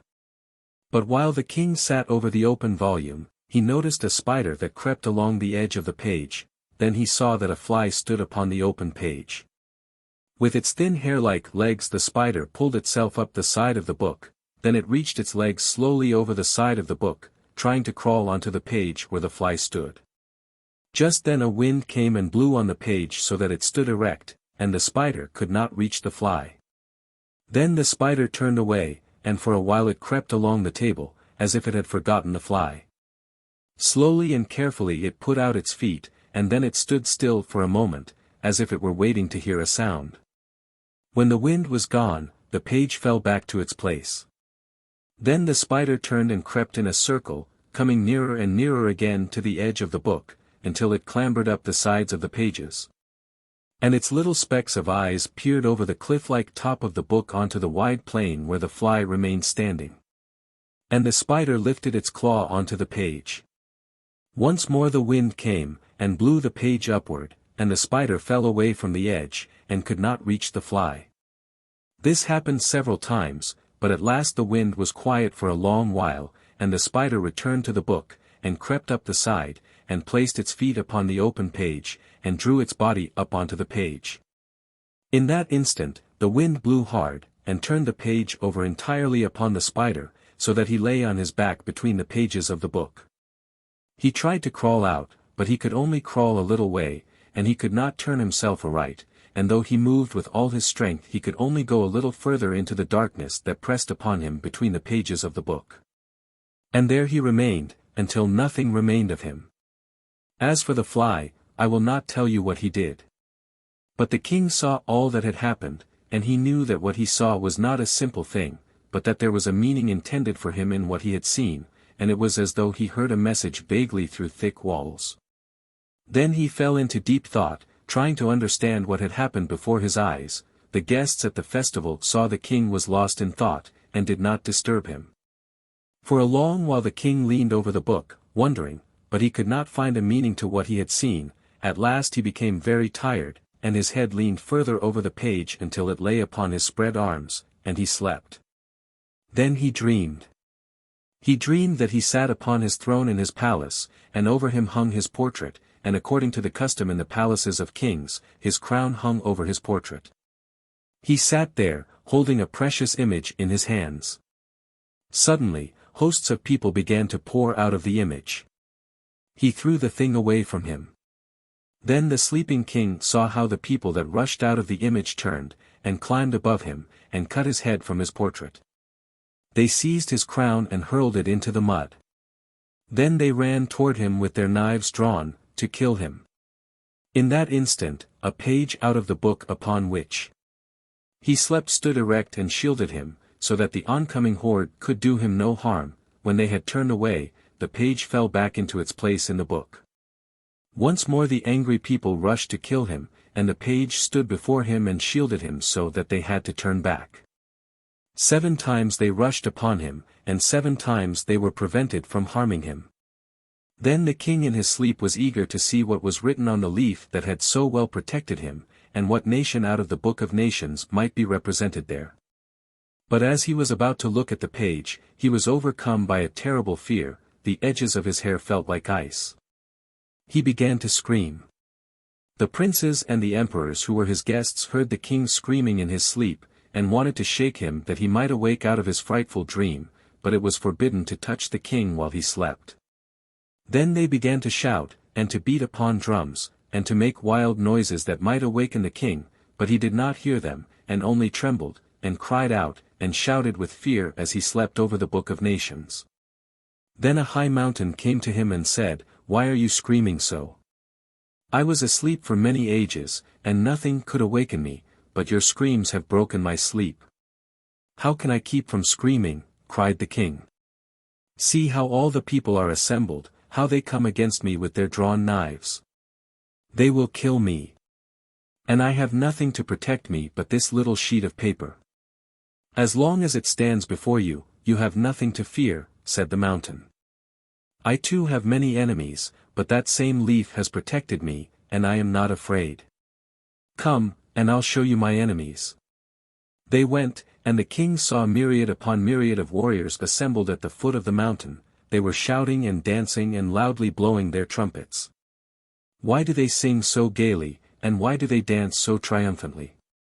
the king asked of the mountain. "Each time one of them thinks of a plan by which they may come up on me, they become wild with joy, and hold a feast, and they dance and sing in triumph," said the mountain. "But the same page protects me by what is written upon it, just as you are protected." Then the king saw that a tablet stood on the top of the mountain, but because the mountain was very high, he could not read what was written on the tablet. Behind them, however, was another stone on which this was written, he that has all his teeth may come up to the top of the mountain. The king thought, surely there are many people who can easily go up this way. But he looked on the ground and saw that they were not pebbles, but teeth of men and beasts upon which he trod, and all over the side of the mountain there were little mounds of teeth. For the power of the name had caused a grass to grow on the sides of that mountain, and this grass was such that it drew out the teeth of all those who passed over it. The enemies from below tried to ride over it on the backs of swift horses, or in wagons, thinking that thus they would not touch the grass, nevertheless their teeth fell from them, and they could go no further up against the mountain. When the king had seen this, he returned to the place of his own dream, and saw that now his own enemies, who were the people that had rushed out of the image, took up the head of his portrait and placed it back upon the shoulders. Then they took the crown out of the mud, and washed it, and hung it in its accustomed place. And then the king awoke. At once he looked into the book, to see what was written on the page that had protected him. And he found that that page in the Book of Nations was the page of the Jews. He read carefully what was written there, and he began to understand the truth, and he said, I will become a Jew. But when he had become a Jew he was not yet satisfied, and cried, the whole world must know the truth, and I will make all the peoples in the world into Jews. But he could not think of a way by which he could show the truth to the whole world, and cause all men to become Jews, so he decided, I will go and seek a sage who can tell me the meaning of everything in my dream. And then I shall know how to do what I want to do. The king disguised himself as a simple traveler, and took 2 companions, and went out to seek a wise man. Wherever he went he asked, is there anyone here who can explain a dream? Though he traveled all over the earth, he could find no one who understood the meaning of his dream. But at last he was told of a sage who lived in a place that had no name. When the king had been to every place that had a name, he continued to seek, and at last he reached a place where there were no hills or trees or rivers, no houses, and no beasts, and there was a man. What is the name of this place?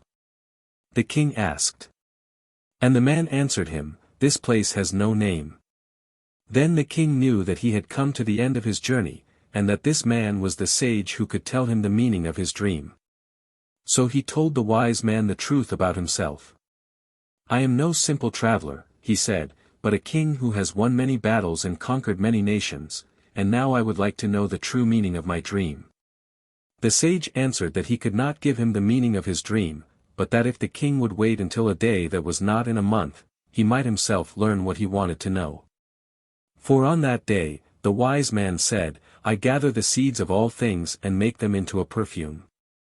And when the perfume is spread all about you, you will have the power to see for yourself all that you desire to know. The king said, I will wait. He waited. And there came a time when he no longer knew the day and the month. Then the wizard brought him a perfume, and burned the perfume until it rose all about the king. And in the cloud the king began to see.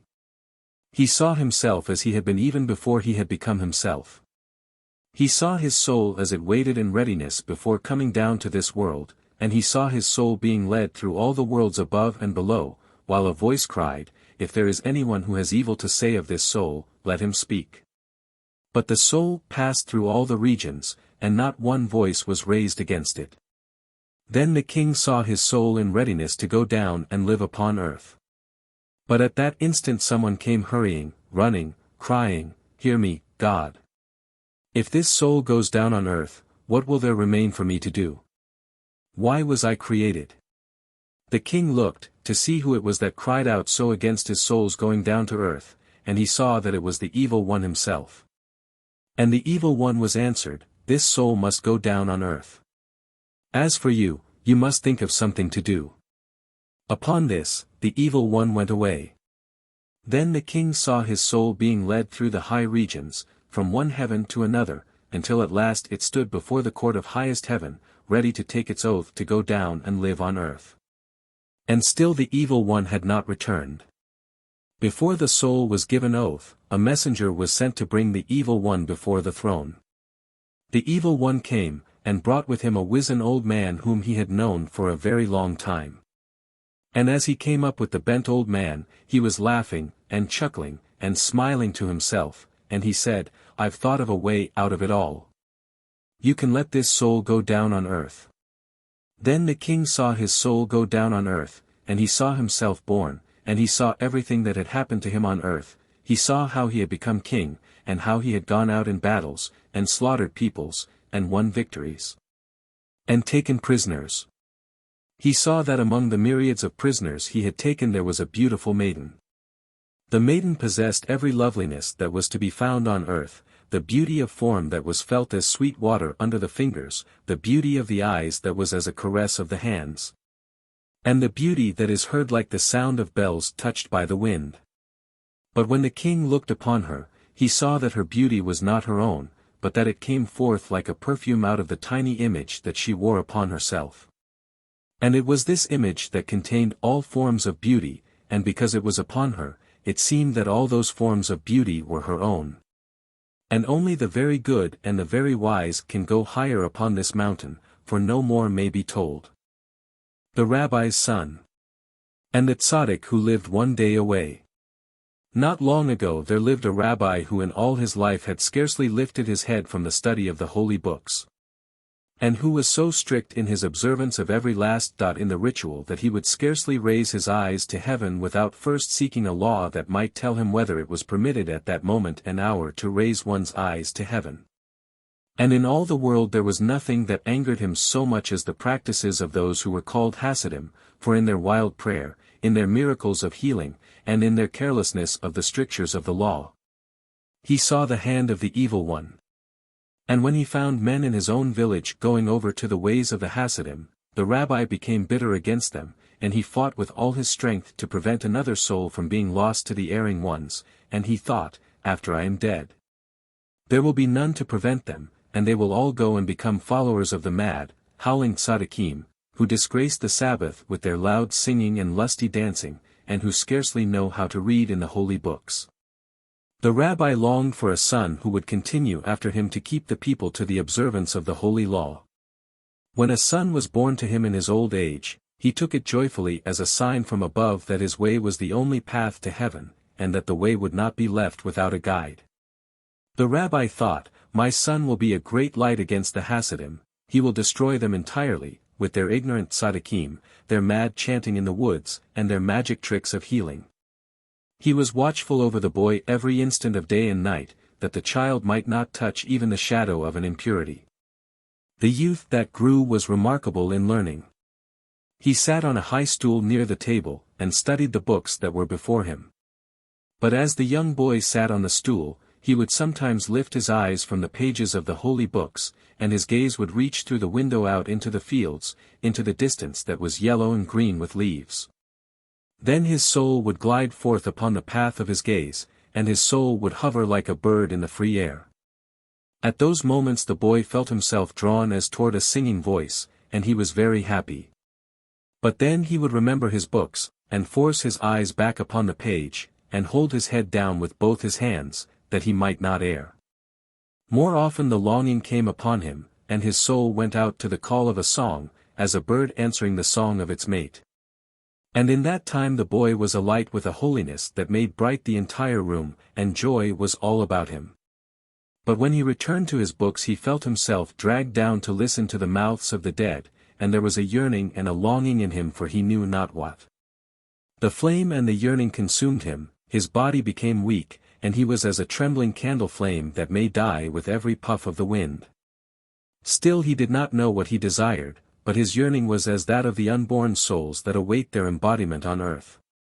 The rabbi saw that his son was becoming weak, and he spoke with him of all the wonders of the law's myriad commands, and of his life that was needed to combat the Hasidim on earth. But in all the things that the rabbi said, there was no help for the boy. Only when his father spoke of the evil of the Hasidim, only then he felt a trembling within him, and a sudden warmth. Among the young scholars with whom he sometimes studied, there were two who went secretly among the Hasidim, and when they saw the rabbi's son become so pale, and losing his heart for learning, they said, "What is it that is ill with you?" He told them, "I feel a longing for something, and I cannot tell what it is." Then they said to him, "Only one man can help you, and he is the great tzaddik who lives one day's journey from here. You must go to him, for he has the power to release your soul to its destiny. Is he pure? Asked the rabbi's son. We do not know whether he is pure, they told him, for he does not keep himself from contact with the sinful. But we do know that he never leaves anyone until he has taken his burden from him. Is he learned? Asked the rabbi's son. We do not know whether he is learned, they answered, for he lives in a hut in the forest, and works as a woodcutter. But he knows the song that the sparrow sings to heaven. Then the boy went to his father the rabbi and said, Let me go to see a tzaddik who lives in a little town a day away. The rabbi was deeply pained at his son's words, for he knew that the tzaddik was but a simple man, a leader of the Hasidim. What help can he be to you, my son? The rabbi asked, when you yourself have more learning than he. The boy returned to his studies, but again he felt the terrible longing come over his soul and his eyes lifted, and he looked into the distance. Then he went to his father and begged him, Let me go. The rabbi saw his son become more frail and wan each day, until when the boy asked him a third time, the rabbi said, You may not go alone to him, for it may be the evil one who is drawing you on this way. But I will go with you to this ignorant man, that you may see him and forget him. When they had put the horses to the cart, the rabbi said, Let us see whether there will be a sign from heaven upon this journey. If nothing happens to delay the journey, it is a sign that this is a true pilgrimage, but if we should be stopped on our way, it is a sign that we must turn back, and we will return. So they rode forth, and all went well until they came to a shallow brook, but as the cart was crossing the brook, one of the horses slipped and fell and overturned the cart, so that the rabbi and his son were thrown into the water. When they had come out of the water, and righted the cart, the rabbi said, You see, my son, heaven has sent us a sign to turn back, for this is an evil journey. So they returned home, and the boy sat again over his books. But soon the heaviness returned to his heart, and he felt the call of the distance. He feared to speak to his father, for he remembered the omen on their journey. Days passed, and each day the boy became weaker, until he was as a dying man who no longer fears what may be said on earth. Father, he cried, I must go and speak with the tzaddik. Once more the rabbi consented, and they rode on their way. But when they had ridden 2/3 of a day, the cart went over a great stone, and both axles of the cart were broken. This tzaddik must surely be an impostor, the rabbi declared, for we have had another omen, and our journey to him is barred. They mended the wagon, and returned home. But the boy's soul was more than ever unquiet, until he prevailed upon the rabbi to set out for a third time upon the journey. But father, he begged, let us not take what may befall by chance as an omen from heaven. If the horse slips, or the wagon breaks, have we proof that the tzaddik is sinful? The rabbi said, But if there is a sign of sin against him alone, will you obey? I will obey, and return home, and never ask to go to him again. They set out on their third journey. All went well. At night they came to an inn not far from the village of the tzaddik. As they sat over their evening meal, the boy dreamy and lost in awaited happiness, the rabbi began to speak with a merchant who sat at a nearby table. Where does a rabbi travel? The merchant inquired. On his way, said the rabbi, for he was ashamed to say that he was going to consult a man of no learning. And you? He asked. I am a merchant. I have just been to a village, said the stranger. And he spoke the name of the tzaddik's place. Then, as one who remembers the sounds of a name, the rabbi said, I have heard that many people come to consult with a wonder-worker who lives in that same village. At this, the merchant laughed out loud. Don't speak of him, he shouted. I have just come from that very man's house. The boy raised his head, as one who listens in a dream, and his wide eyes pierced the stranger. Is it indeed true, the rabbi asked, that he is a holy man? A holy man, the stranger laughed. He is an impostor and an agent of the evil one. I myself saw him defile the Sabbath. Then the rabbi turned to his son and said, You have heard what the stranger has told us, in all innocence, not knowing where we were bound. I have heard, the boy replied, and his voice was as the voice of the dead. They returned home. Soon after, the boy died. One night, as the grieving rabbi slept, his son appeared to him in a dream. The youth was wrapped in anger, and as the rabbi asked him, "My son, why are you angry?" the boy cried, "Go to that tzaddik to whom I long to go." The rabbi awoke, and remembered his dream, and said to himself, "Perhaps it was a chance dream," and did not go. But again his son appeared to him as he slept, and the boy wore the form of the angel of wrath. And he cried, "Go to the tzaddik. Go." This time the rabbi thought, the dream is the work of the evil one. But when his son appeared to him a third time, the rabbi knew that he must go. And as he came to that same inn where he had stopped with his son, he entered, to pass the night. He sat alone in the room, and did not touch the food that was placed before him, his heart was heavy. Then a voice spoke, a voice of laughter, saying, "Ah, the rabbi is here again." The rabbi looked up, and saw the same merchant whom he had met that other night when he had stopped at the inn. "The rabbi is here again," the merchant said, "and this time he is alone." "Are you not that merchant whom I met here once before?" the rabbi asked. "Indeed I am," said the stranger, and laughing he opened wide his mouth and cried, "If you like, I'll swallow you alive." The rabbi started with fright. "Who are you?" he murmured, trembling. "Do you remember," the stranger said, "how you and your son once rode to see the tzaddik, and on the way your horse tripped and fell in the brook? Yet your son made you go again on the way to that holy man, but the second time the axles of your wagon were broken? And the third time you met me here, and I told you that the man was not holy, but an impostor who sinned on Sabbath? Then you turned back once more, and so your son died of loneliness and grief. Go, Rabbi. Now that I have got rid of your son you may go on your way to the Kossib. For know that in your son there lived the power of the lesser flame, and the power of the greater flame was in the tzaddik, and if they two had come together on this earth, Messiah would have descended. But I placed obstacles in your way, until your son was dead, and now, Rabbi, you can go to see the tzaddik." With these words, the stranger vanished. And the rabbi continued on his journey, and came to the hut of the Kossib.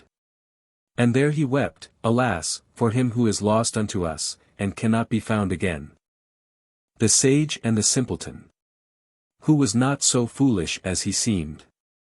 In a hamlet in the provinces there lived two wealthy men, each of whom had a son. One of the children was so clever that he could make the sun believe it shone at night. The other boy was a simpleton, he was no fool, but he had only a little common sense, and could talk only of plain things as they were.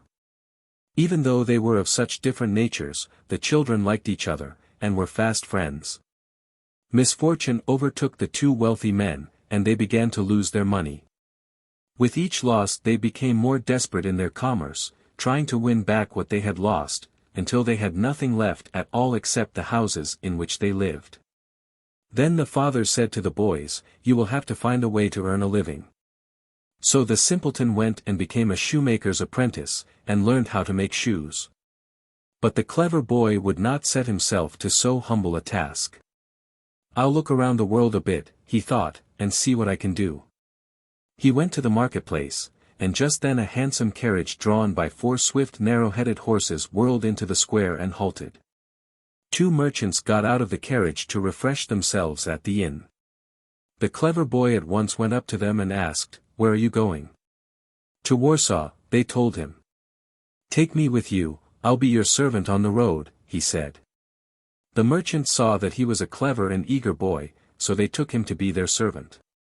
But when they had come to Warsaw he thought, "I'll look around, perhaps I can find some better thing to do."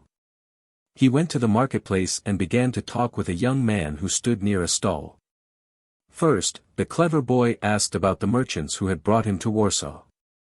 "Oh, they are good honest people," the young man said, "but their trade keeps them always on the roads." The clever young man thought he would rather stay in one place and learn a craft, so he went to his masters and said he could serve them no longer. In the marketplace he had noticed the elegant caps and fine curved shoes of the silk merchants, and he thought, "I would like to be one of them." So he went to a silk merchant's shop and asked if a helper was needed. He began to work there, but it was the custom for a beginner to work as an under-helper, and the underhelpers had to do hard work, carrying heavy bolts of cloth in their arms and on their backs through the streets all day. And sometimes up many flights of stairs. This was not to his taste.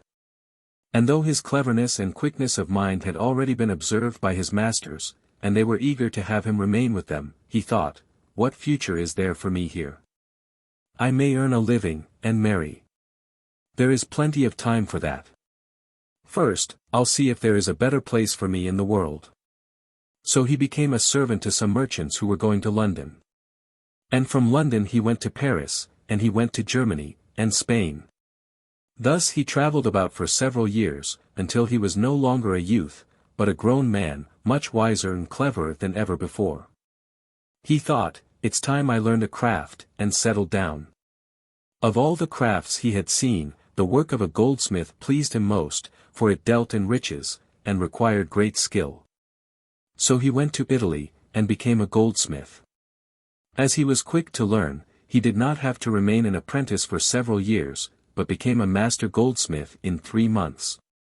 And then he became so clever at spinning slender threads of gold into mysterious and intricate patterns, into images of birds whose every feather might be counted, and of trees whose every leaf might be seen, that he was soon famous as a greater artisan than the master who had taught him, and at last he was master of all the masters of his craft.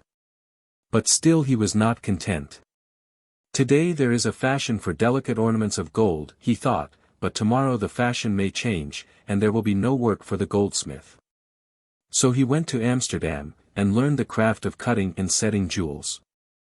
This, too, he was able to do in a few months. He became a master jeweler. But still he was not content. I will learn a craft that cannot pass from fashion, he thought. I will learn to do something that is always needed, and that will employ the wisdom of my mind as well as the cunning of my eyes and hands. So he went to Paris, studied medicine, and became a physician. In a short time he had become a skillful physician and a learned philosopher. Then all the world seemed stale to him, and everything in the world seemed but a trifle. He could do anything, and nothing seemed worth doing. He could have anything, and nothing seemed worth having. Of all the people whom he met, none were clever enough to talk with him, for beside his skill, and his mastery of so many crafts, and his philosophy, and his knowledge of medicine, he found all other men simple. Then he became weary of going about in the world, and he thought, I will marry, and live quietly in my own house. When he had decided to take a wife, he sought in all the courts of brilliance, but could find no woman who pleased him, for all their talk seemed foolish, and he was tired of listening. Then one day a new plan came into his mind. I will return to the town of my birth, he thought. They will see what a great man I have become though I left the village as a poor boy. And there, among them, I will live in honor and in peace. Meanwhile the simpleton had become a cobbler. And since he was a simpleton, he had to remain an apprentice for many years, and even then he never quite learned how to make shoes, but he set himself up as a cobbler, and took a wife. It was very difficult for him to earn his scant living, for he was not a quick or clever workman. He had to labor so long over each shoe that there was scarcely time for him to eat. But when he had pushed the needle into the leather, and pulled through the thread, he would seize a bit of bread, and eat.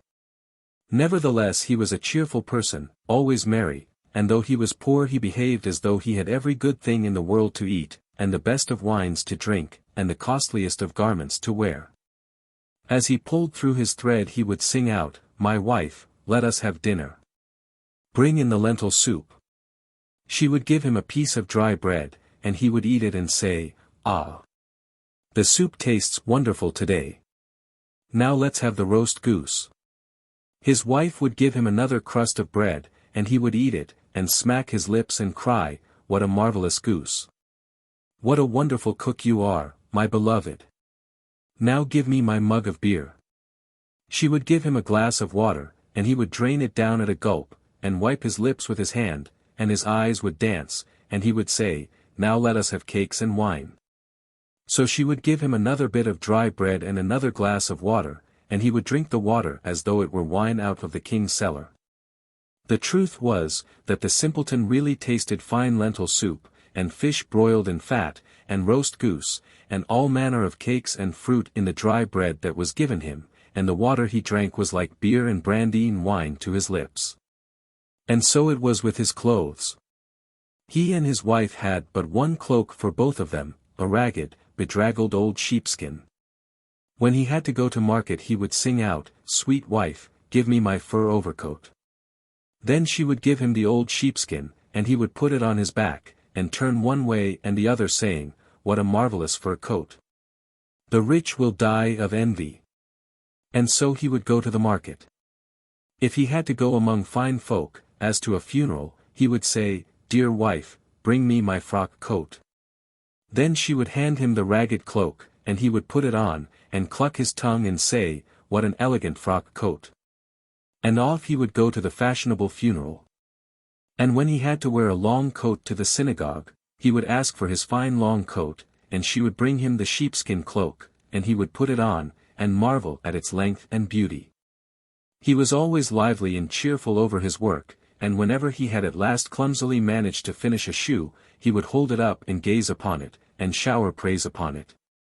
Even if the toe were where the heel should be, he would cry out, "What a wonderful work of art! What a beautiful shoe! A sweet shoe! A perfect shoe! A marvel of a shoe! See, wife, what a piece of craft it is! What a jewel of a little shoe it is!" Then she would say, "If your shoes are so wonderful, how is it that the other cobblers receive 3 gulden for a pair of shoes, while you get only a gulden and a half?" "What have I to do with them?" he would retort. "That's their business, and this is my business. Let us better find out how much profit I have made on this shoe." Then he would say, "Leather cost me so much, and thread so much, and nails so much and so much," and he would add on his fingers, and cry, "Why, I've earned 10 pence profit on this shoe." And he was happy and content, though everyone made a joke of him. The townspeople would come into his shop just to make fun of him, they would tell him all sorts of tales, for he was ready to believe anything. When they began to tell him something he would say, "But, no fooling." And they would answer solemnly, "No fooling." Then he would listen and believe, even if they told him that a fence post had given forth milk. And in the end, if he saw that they had indeed made fun of him, he would say, "Well, everyone knows I am a simpleton. What good does it do you to prove yourself cleverer than I am? I'm so great a fool that you might be much wiser than I am, and still be fool enough." Then one day they came to him and said, "Do you know, your clever friend is coming home?" The simpleton cried, "Really? No fooling." And when they said, "No fooling," he called to his wife, "Bring me my finest fur coat." She brought him the old cloak, and he put it on, and ran out on the road to meet the friend of his youth. The celebrated physician was indeed coming along the road in a great carriage, and when he saw the simpleton running toward him, the ragged cloak streaming in the wind, he thought, "The man surely is mad." But the simpleton greeted the sage with joy, crying, "Praised be God for bringing you home, and letting me live to see you once more. Beloved brother." Then the philosopher, to whom all mankind was as dust, and all the world as awful, was indeed touched by the friendliness of the simpleton, and he took him up in his carriage and rode into the town with him. During the years of his absence, the wise man's father had died, and his house had fallen to pieces for lack of care, so that now the philosopher had no home. He went to the best hostelry in the village, but it was scarcely good enough for him, and he was troubled by the noise of many people, and the food did not please him, and he lived in constant torment. His simple friend came to him every day asking if there were not some comfort he could bring him. And when the cobbler heard his friend complain so much of his quarters, he said, "Come to my house. I will give you the best room, and my wife will take care of your comfort, and you will be able to live as you choose." The philosopher thought, "Perhaps it will be well." And he said he would go. Then the simpleton ran home and called his wife, and they cleaned the best room in the house, and put all of their furniture into it, and spent their last copper so that the room might be as fine as they could manage. And the philosopher came to live there. Meanwhile his fame had begun to spread through the kingdom. It was said that he was a marvelous goldsmith, and unequaled as a cutter of precious stones, and that his skill as a physician was miraculous. And people began to come to him, to test his skill. A neighboring baron brought gold and asked him to make a gold ring. The sage set to work and wove a delicate ring of the precious metal, carving upon it a beautiful orange tree, with every twig and leaf, and each ripe fruit outlined. He looked upon his finished work and was proud, for he knew that even in Italy this ring would be acknowledged a masterpiece of the goldsmith's craft. But the baron came, and took the ring, and was angry because it was so thin and delicate and covered with many scratches. For the baron was a boorish fellow who could not understand the beauty of the work, and desired only that the ring be thick with gold. Then the philosopher was hurt at heart, that his labor should come to such an end. Again, a nobleman came to the philosopher with a precious oriental stone, upon which an image was engraved. And the nobleman brought a second stone and asked that the philosopher copy the image upon it. The sage set to work, and copied the image so perfectly that no man could tell which was the first, and which the second stone. But the philosopher himself knew that once his hand had slipped less than a hair's breadth, and there was a jot of difference between one jewel and the other.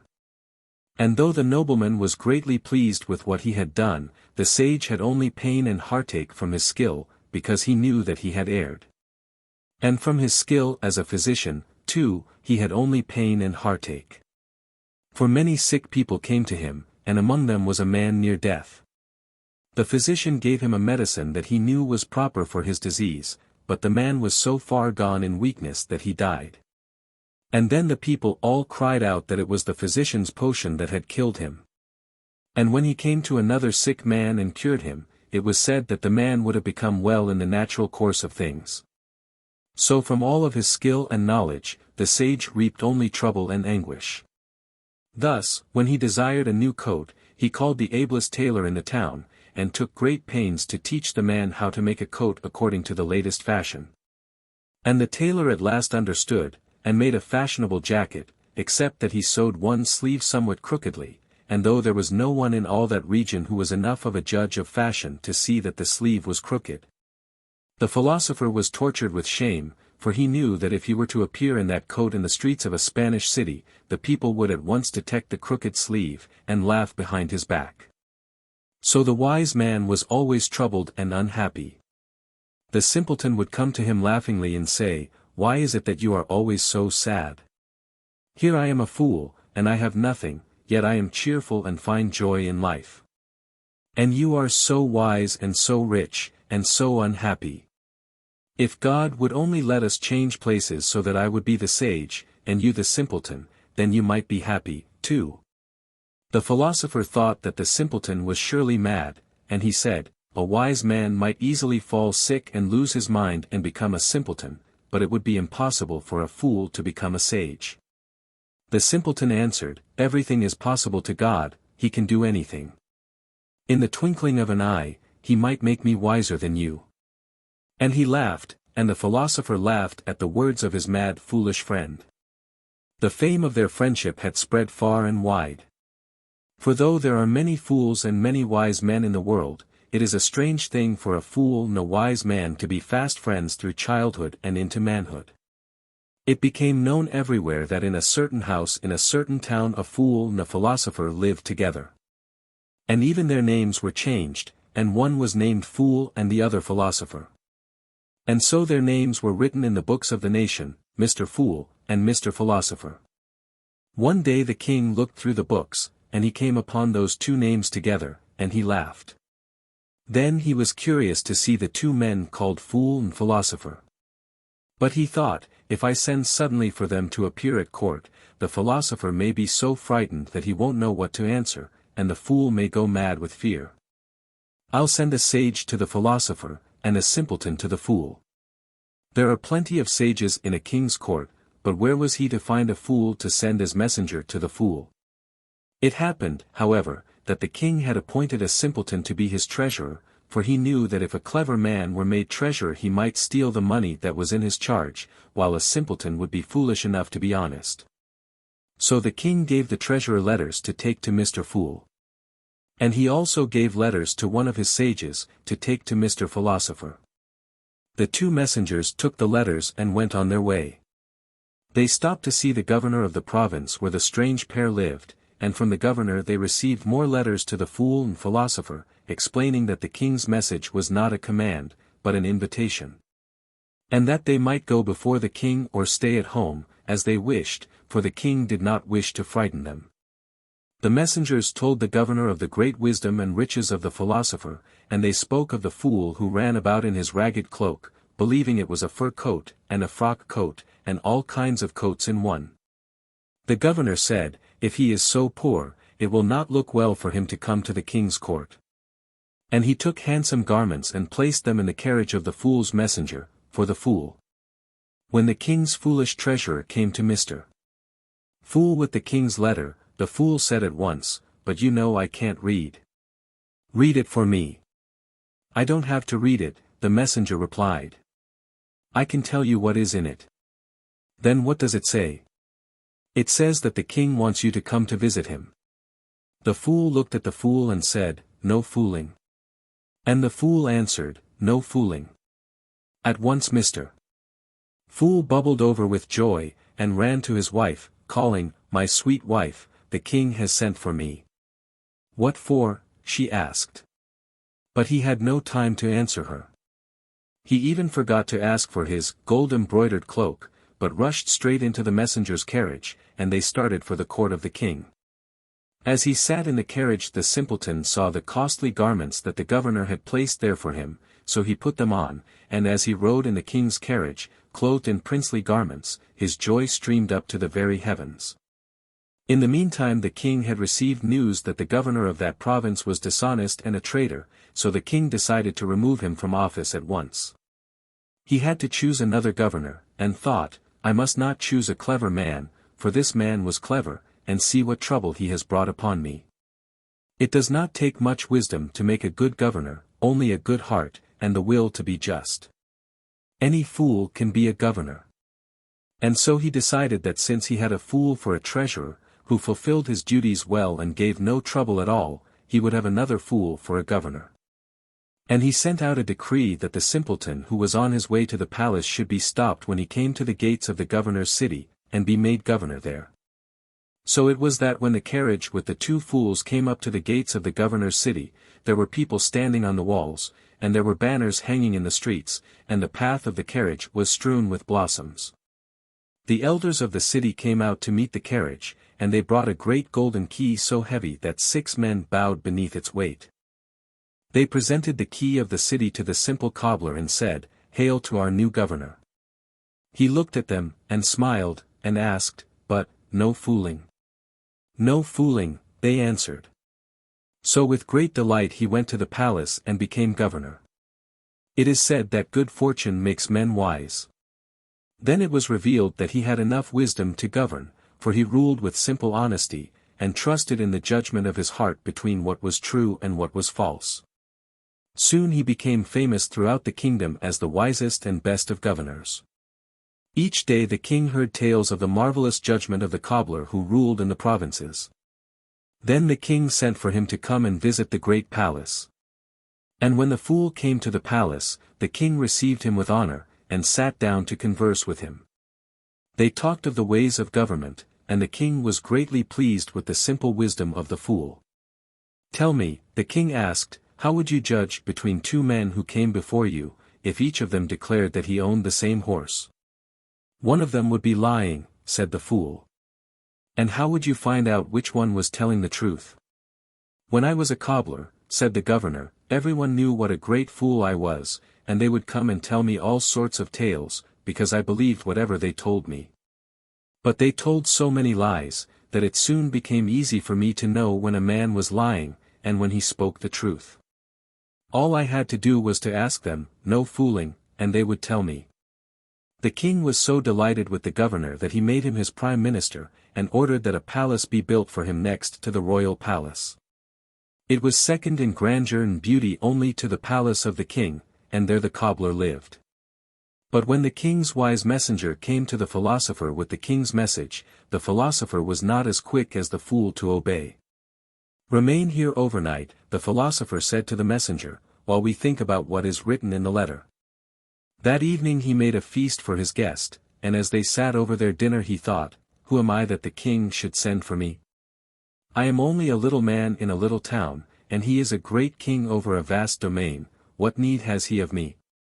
True, I am wise, but his court is filled with wise men, and he is himself a sage. It cannot be true that the king has sent for me. Then he said to the messenger, Tell me, did you receive this letter from the hands of the king himself? The messenger said, No. The letter was given to me by a servant of the king. Then the philosopher smiled wisely, and asked further, Tell me, do you often see the king, face to face? The messenger answered, You cannot be familiar with the customs of the palace, or you would know that the king is rarely seen face to face. And when he does appear before the public, he wears ceremonial robes so elaborate that one can hardly see the king. Then, said the philosopher, Have you ever seen the king at all? The messenger reflected, and answered, No, now that you ask, I don't think I have ever really seen the king. The philosopher arose. It is as I thought, he said. There is no king. But the other wise man laughed and asked, In that case, who rules the kingdom? I knew you would ask me that question, said the philosopher, and I can answer you, for I have traveled all over the world and seen many things. There is no king in all the world. In Italy, for example, I saw that the kingdom was ruled by 70 lords who came together and governed as they pleased, and sometimes a new baron would gather an army and overthrow an old lord, then the upstart would be among the 70 governors. And so it is among us. There are powerful men who govern this kingdom, but they hide themselves behind the pretense that we are governed by a king. The messenger became very thoughtful, and began to believe in the words of the philosopher. Tomorrow morning, said the philosopher, I will prove to you that what I have said is true. And in the morning the sage said to his guest, If you will come to the marketplace with me, I shall show you how all the world is in error, obeying a king who does not exist. So they went out, and they came to a soldier who stood on guard at the gate. Whom do you serve? Asked the philosopher. The king, the soldier said. In all your life, have you ever seen the king? Asked the philosopher. Why, no, the soldier said. Then the philosopher smiled, and whispered to his companion, See what a fool he is. They went further, and met an officer, and they began to talk with him, and then the sage asked him, Whom do you serve? The officer answered, I serve the king. And have you ever seen him? Why, no, the officer said. Now the clever messenger was convinced that the philosopher was right. The whole world is in error, the messenger cried. There is no king. Come, let us go out over the world, and show the people how they are mistaken. So they purchased horses, and set out upon the roads.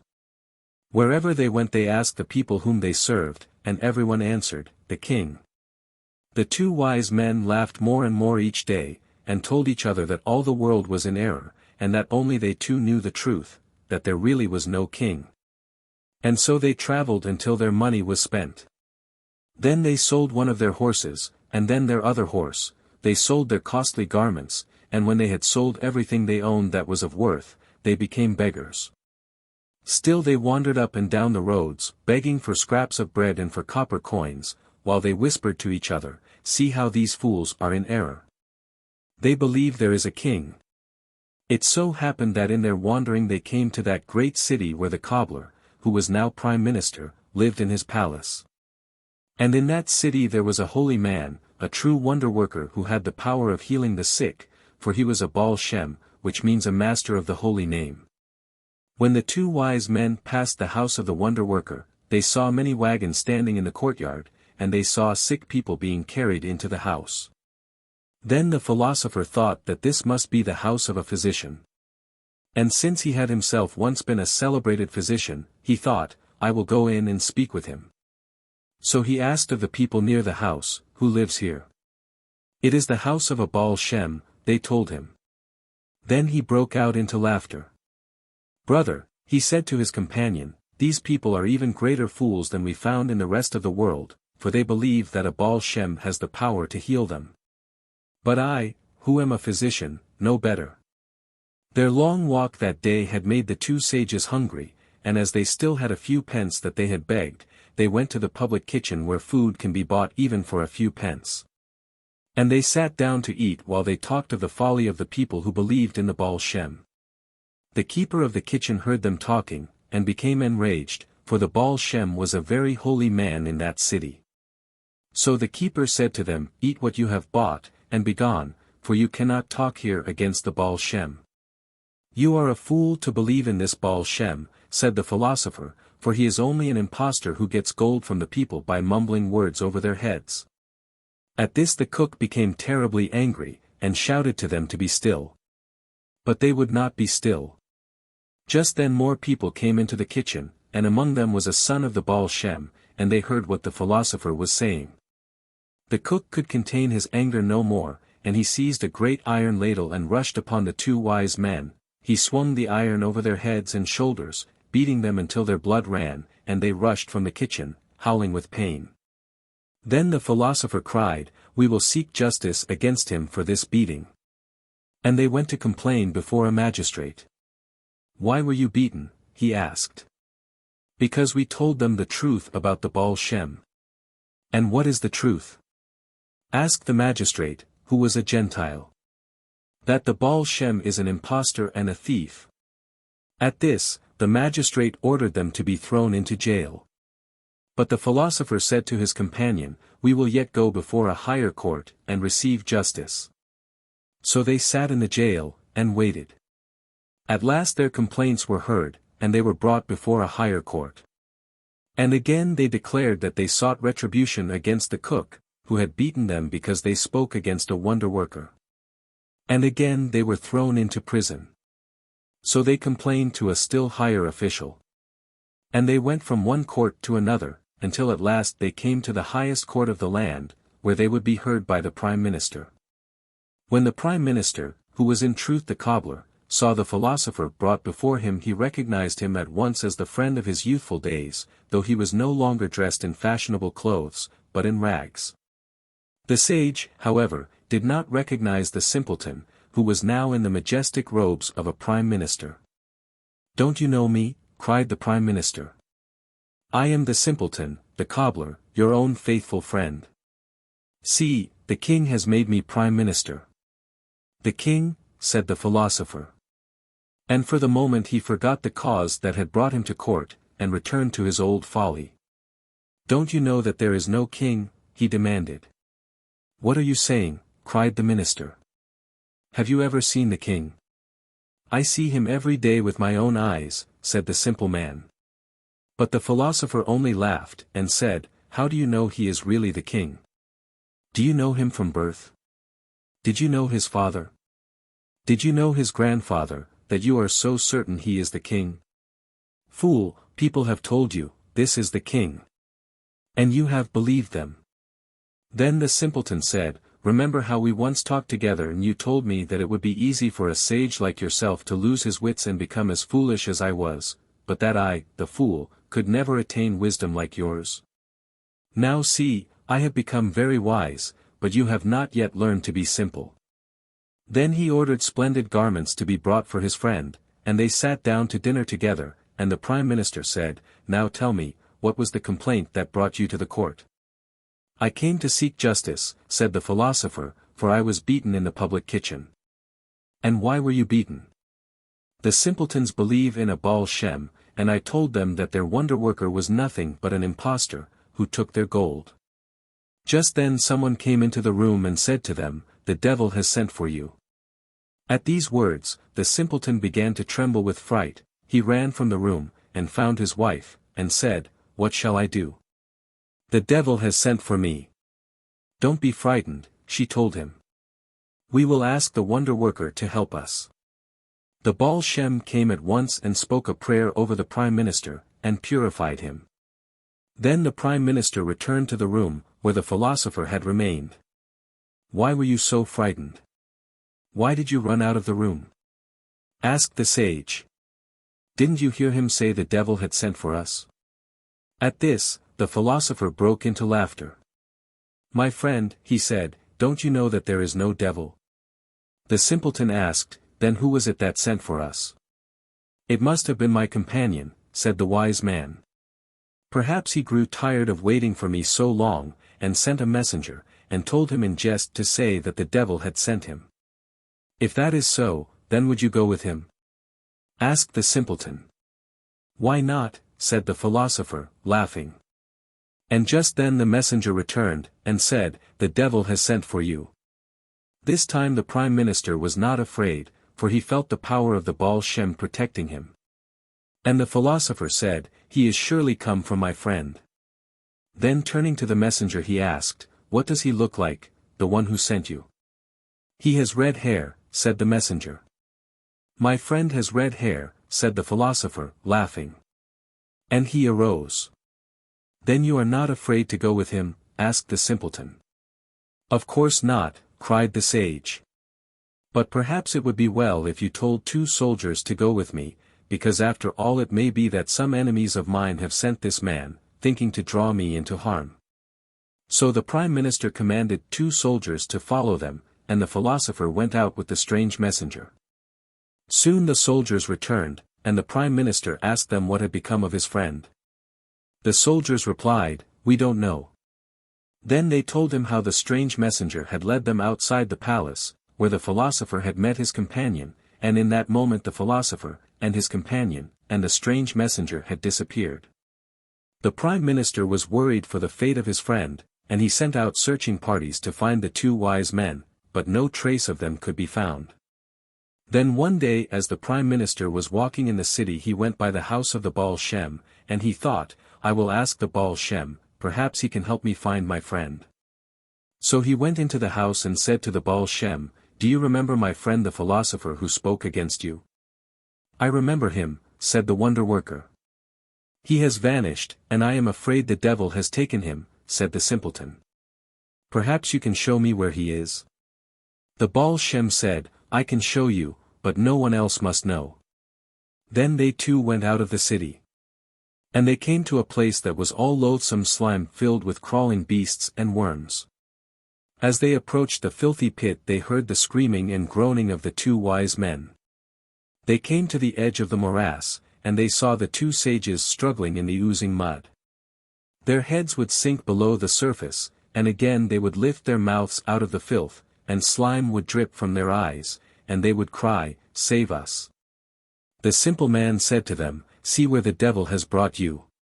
But the philosopher shouted, it is our enemies who have thrown us into this slime, and they come here and beat us, and set scorpions and snakes in the mud to torture us. There is no devil. Only our enemies among mankind have done this thing. Do you still hold to your foolish philosophy, said the prime minister, and will you not believe in anything at all? How can we believe in a devil, and a Baal Shem, and a king, when there are no such things on earth? Cried the philosopher, and his mouth was filled with mud. Here is the Baal Shem himself, said the prime minister, and if he can take you out of this pit, will you believe? We will believe, they said. Then the Baal Shem uttered the name that is the secret of secrets, and no one heard, but in that instant the morass dried, and the mud hardened, and the beasts and snakes were gone. And the 2 philosophers found themselves standing clean and safe on dry earth. The king's son and the servant's son, who heard the melody of all the earth's creatures. There was a great king whose realm was so wide that a man might walk all the days of his life without coming to the border of the king's lands. This king had a beautiful queen, whose servant was a shrunken old woman with evil eyes. In a cottage near the palace there lived a gardener, with his wife. It so happened that on the same day, and at the very same hour, a son was born to the queen, and to the gardener's wife. Then the queen's aged servant thought, what will happen, if I put one child in place of the other? Is there anything within them that causes one child to be kingly, and makes a peasant of the other? So she took the queen's babe, wrapped him in rough spun sacking, and placed him in the bed of the gardener's wife. Then she took the peasant's son, and swaddled him in the silken coverlets of the royal nursery, and placed him in the queen's bed. The children grew, and only the old servant knew that they had been interchanged. But the boy in the palace felt himself drawn to the soil, and often ran out to play in the garden, there he would help the gardener dig the earth, and plant seeds. He became friends with the child who was thought to be the gardener's son, and took him into the palace to sit with him through his lessons, thus both boys studied together. And the boy from the gardener's cottage was quick to learn languages and the laws of governing a state. Meanwhile the old servant who had put one child in place of the other felt her death coming near, and the secret of the thing she had done troubled her so that she could not keep it within herself. There will be no room for so great a secret in my grave, she thought. She wanted to tell her secret, but she did not know to whom to tell it. Then one day as she sat in her lonely hut she told the secret to the four walls. The walls told it to the wind, and the wind passed a man walking in the road. The man heard the secret and told it to his friend had a friend, and each friend had another friend, so that soon the secret, whispered from one man to another, in the taverns, over drinking cups, in bed, in the fields and woods, became known to all the people in the kingdom. Only the king and queen and the gardener and his wife knew nothing of the secret. For if the king had known, what might he have done? He could not trust in the truth of a thing that was whispered, therefore he could not return each child to his place, for he might never be sure which of them was truly his son. But one day a soldier in the palace became drunk, and talked with the prince and said to him, "You are not really the prince, but the son of the gardener. It is whispered all over the kingdom that the other boy is the true prince. And I tell you this as a warning, so that if ever there may be an uprising to place him upon the throne, you are warned." The false prince was troubled, but would not believe the tale. Nevertheless, he thought it would be better if the gardener's boy were out of the kingdom. He began to bring troubles upon the gardener, that he might flee the land. In secret, the prince would creep into the garden and destroy the plants, so that the poor man would have to work night and day to earn his bread. And even then, his crops were spoiled, and the king was dissatisfied with him, and his life was miserable. Not long after that, the king died, and the false prince became the ruler of the country. Then he was even more harsh with the gardener, who was fallen into poverty and illness from overwork. The gardener complained to a friend, saying, "I don't know why my work goes against me. And the king has taken a dislike to me, so that nothing I do pleases him." The friend took pity on the gardener, and told him what everyone knew. "If you will send your boy out of the country," he said, "the king will look kindly upon you." The gardener did not want to send the boy away, but if things went on as they were, they would all starve. So he told the boy, "It is whispered among the people that you are truly the old king's son, that the present king is my son, and that in childhood you were put one in place of the other. Now it is too late to remedy the wrong, and the king fears you will seize the throne that may be yours by right. Therefore you must go out of the country." He gave the boy all the money he could borrow, and the boy went into exile. His heart was bitter, for he thought, "I have been driven from the country where I should truly be ruler." But again he thought, "Perhaps the whole story is an old wives' tale, and a falsehood. How might I ever know that I was truly born a king?" He was sore and lonely, banished from his country. "For if I am indeed the king's son," he thought, "I should certainly not have been banished. And if I am not the king's son, then why must I suffer this punishment?" In his bitterness and loneliness away from home he sought for amusement. He went into the wine shops and drank, he went among women, and was gay. Meanwhile the false king governed with a mighty hand, and wherever a rumor of his true birth arose, he punished those who were heard to repeat it, so that not even a whisper of truth was allowed in the land. Nevertheless, he had dreams. He dreamed that he must give up his kingdom, and go away, wherever he might be led. Twice he had the same dream. On the third day he summoned his courtiers to go on a hunt with him. They rode into the woods, and came to a beautiful place where the sun shone among the trees, and upon a pool of water. "Let us rest here a while," said the king. He dismounted from his horse, and lay down to sleep beneath a tree. He did not know whether he was awake or asleep, but felt his mind troubled, and it was as if the boy who had been his playmate in the garden and in the schoolroom stood by his side and talked with him. "It was an unjust thing to banish me," the boy said. And the king thought to himself, "Surely it was unjust, for if he is the king's true son, the kingdom is his by right, and if he is the gardener's son, why should he be punished?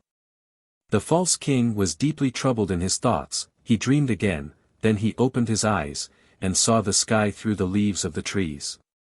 "I will not hunt today," he said. And he called the courtiers, and cried to them, "Turn home. I will not hunt." The courtiers saw that the king was troubled, and in a dark mood, so they mounted on their horses, and turned their heads homeward. The king arose after them, but when he went to mount his steed, he could not find him. Then he saw the horse not far away, nibbling among the trees, and the king went after the horse. The exiled prince had spent all of his money in drink and in easy living. Now when he was poor and could no longer drink away his sorrow, the thought came to him, and if I were truly a prince, would I live as I have been living? That night he slept in a field, and dreamed. He dreamed that he came to a fair in a neighboring city, and that a man approached him and asked him if he wanted to work.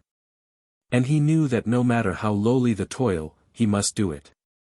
When he awoke, the true prince remembered this dream, though often dreams go out of the mind. Yet he thought, how should I, who am born a prince, become a low servant to the first man who asks my hire? And instead he begged money, and bought drink.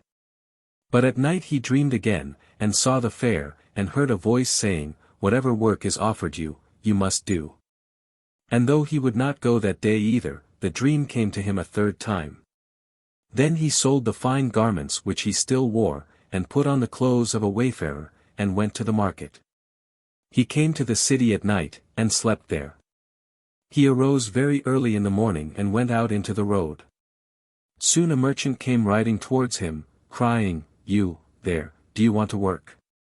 The prince knew that he must answer, "Yes," and do whatever the man asked of him. So he answered, "Yes." "What kind of work have you?" "I need a herdsman," the man said. "Come with me." The prince was sorry that he must go, for he was delicately made, and he was frightened of the rough manners and the angry voice of his master. He asked, "Must I drive the herds myself?"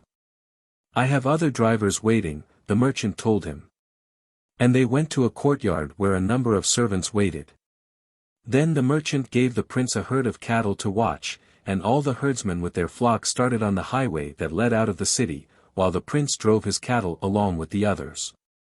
The merchant rode on his horse, carrying a heavy stick in his hand. He rode up and down from one herd to another, shouting at the men and at the beasts with great cruelty, and sometimes knocking at them with his stick.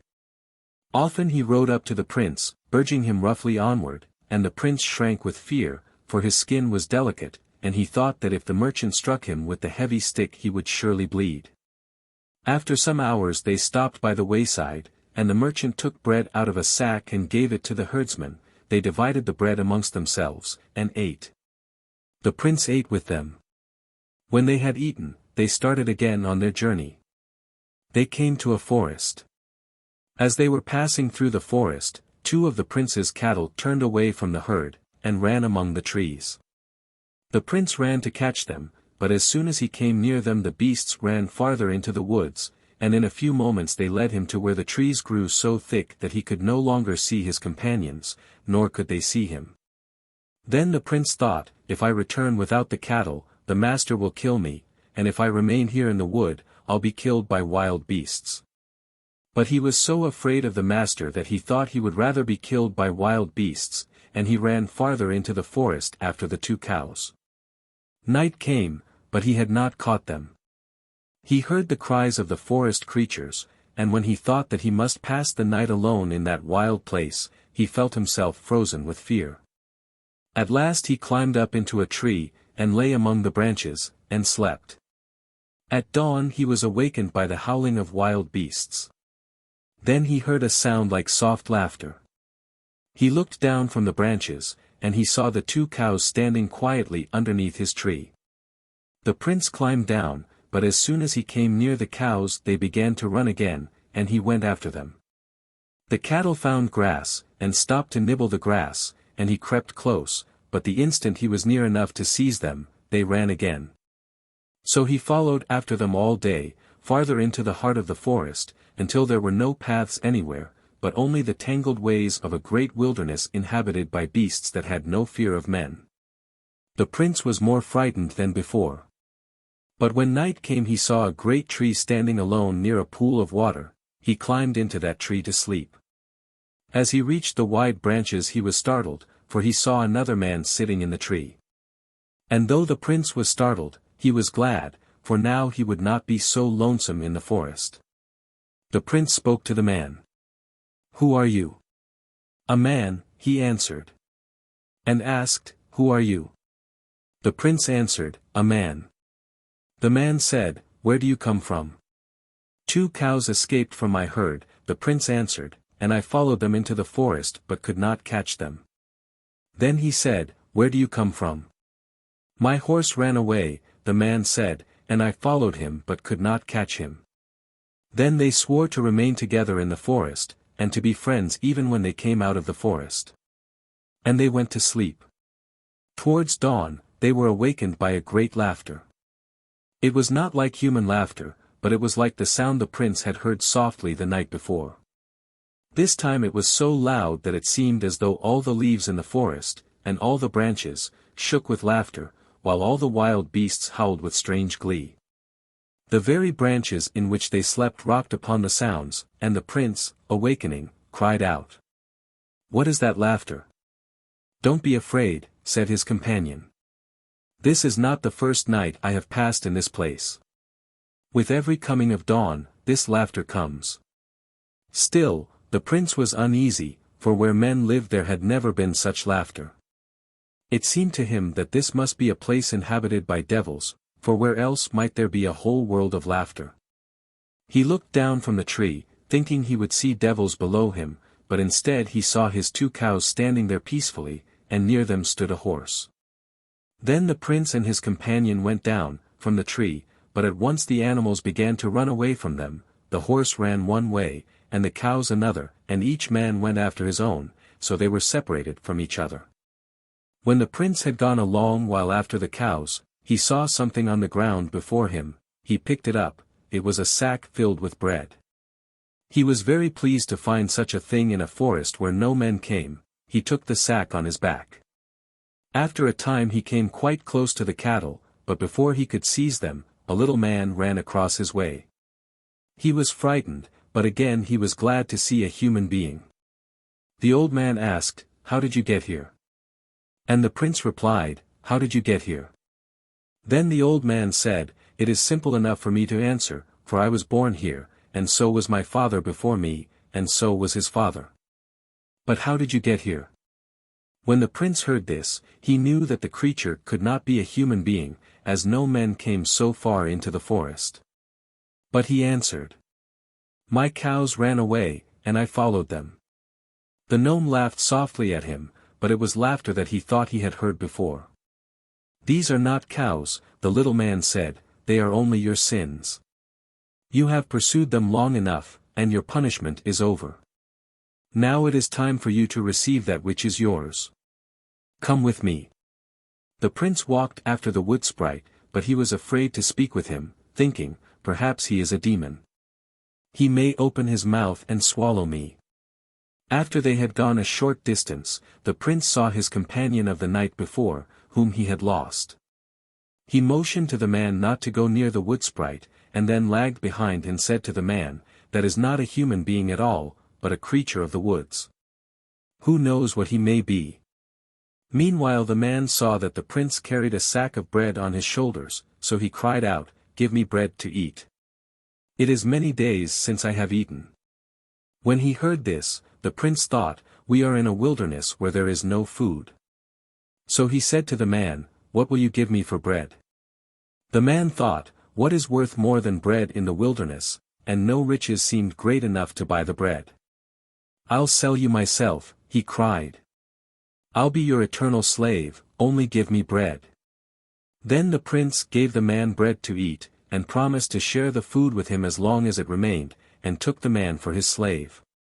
Even if they would come out of the wilderness, the man promised, he would remain his slave.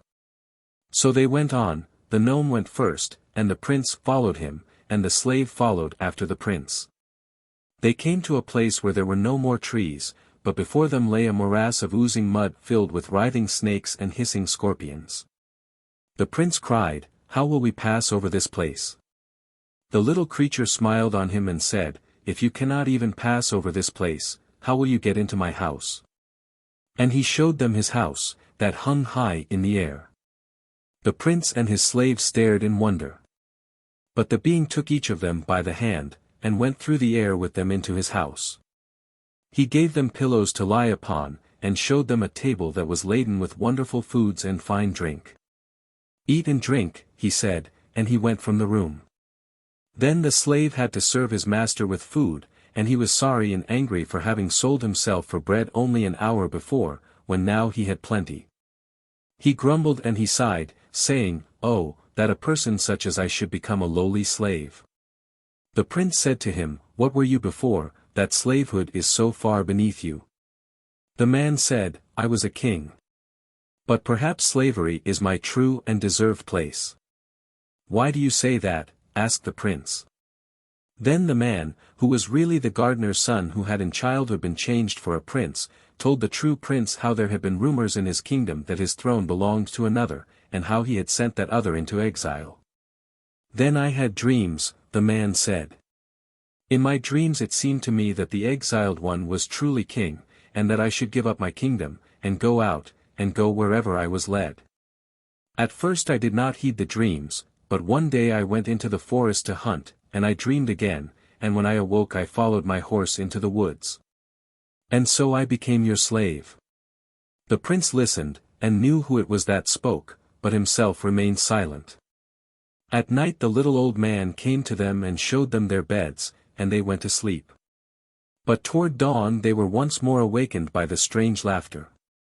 This time it was louder than ever before, the branches of the trees were broken by the gales of laughter, and the house rocked as upon the waves of laughter. The slave said to the true prince, "Perhaps if you will ask the little man, he will tell you what sort of laughter that is." When the wood sprite came to them, the prince said, "What is the cause of the laughter that comes at dawn?" "Oh," said the little man, "that is only day laughing at night, for at that hour night asks of the day, 'Why is it that when you come, I no longer have a name?' And then the day laughs, and it is day. That is the laughter that is heard at dawn." Still the prince wondered. During the day they had great pleasure eating and drinking, the prince leaned on the pillows, and the slave served him. Then they slept. But that night they were awakened by the voices of beasts. They heard the booming of the lion, the panther's shriek, the twittering and crying of birds, and the calls of all the wild creatures of the forest. The sounds of the beasts and the birds became louder and wilder. Never before had there been such a furious noise of howling and barking and roaring and shrieking together. The men listened. But after they had listened well a while, they were no longer terrified by the sounds. "Do you hear?" The prince said, "It is sometimes like a song." They listened, and at moments the howling and shrieking and roaring came to them as a strange and beautiful song. They listened more eagerly, and then the song became clearer, and each moment it became more beautiful, until to hear it was a pleasure greater than all the pleasures that men know on earth. The melody was so wildly beautiful that they wanted to remain there forever, listening. Then the servant begged the prince to ask the wood-being what sort of music it was that they heard. And when the little man came into the room, the prince asked him, "Where does that singing come from?" "The sun has woven a new silver gown for the moon," the wood-being said, "and therefore all the creatures of the wood are singing. For you know that the moon is their friend, since the moon lights their way at night when they must go forth in search of food.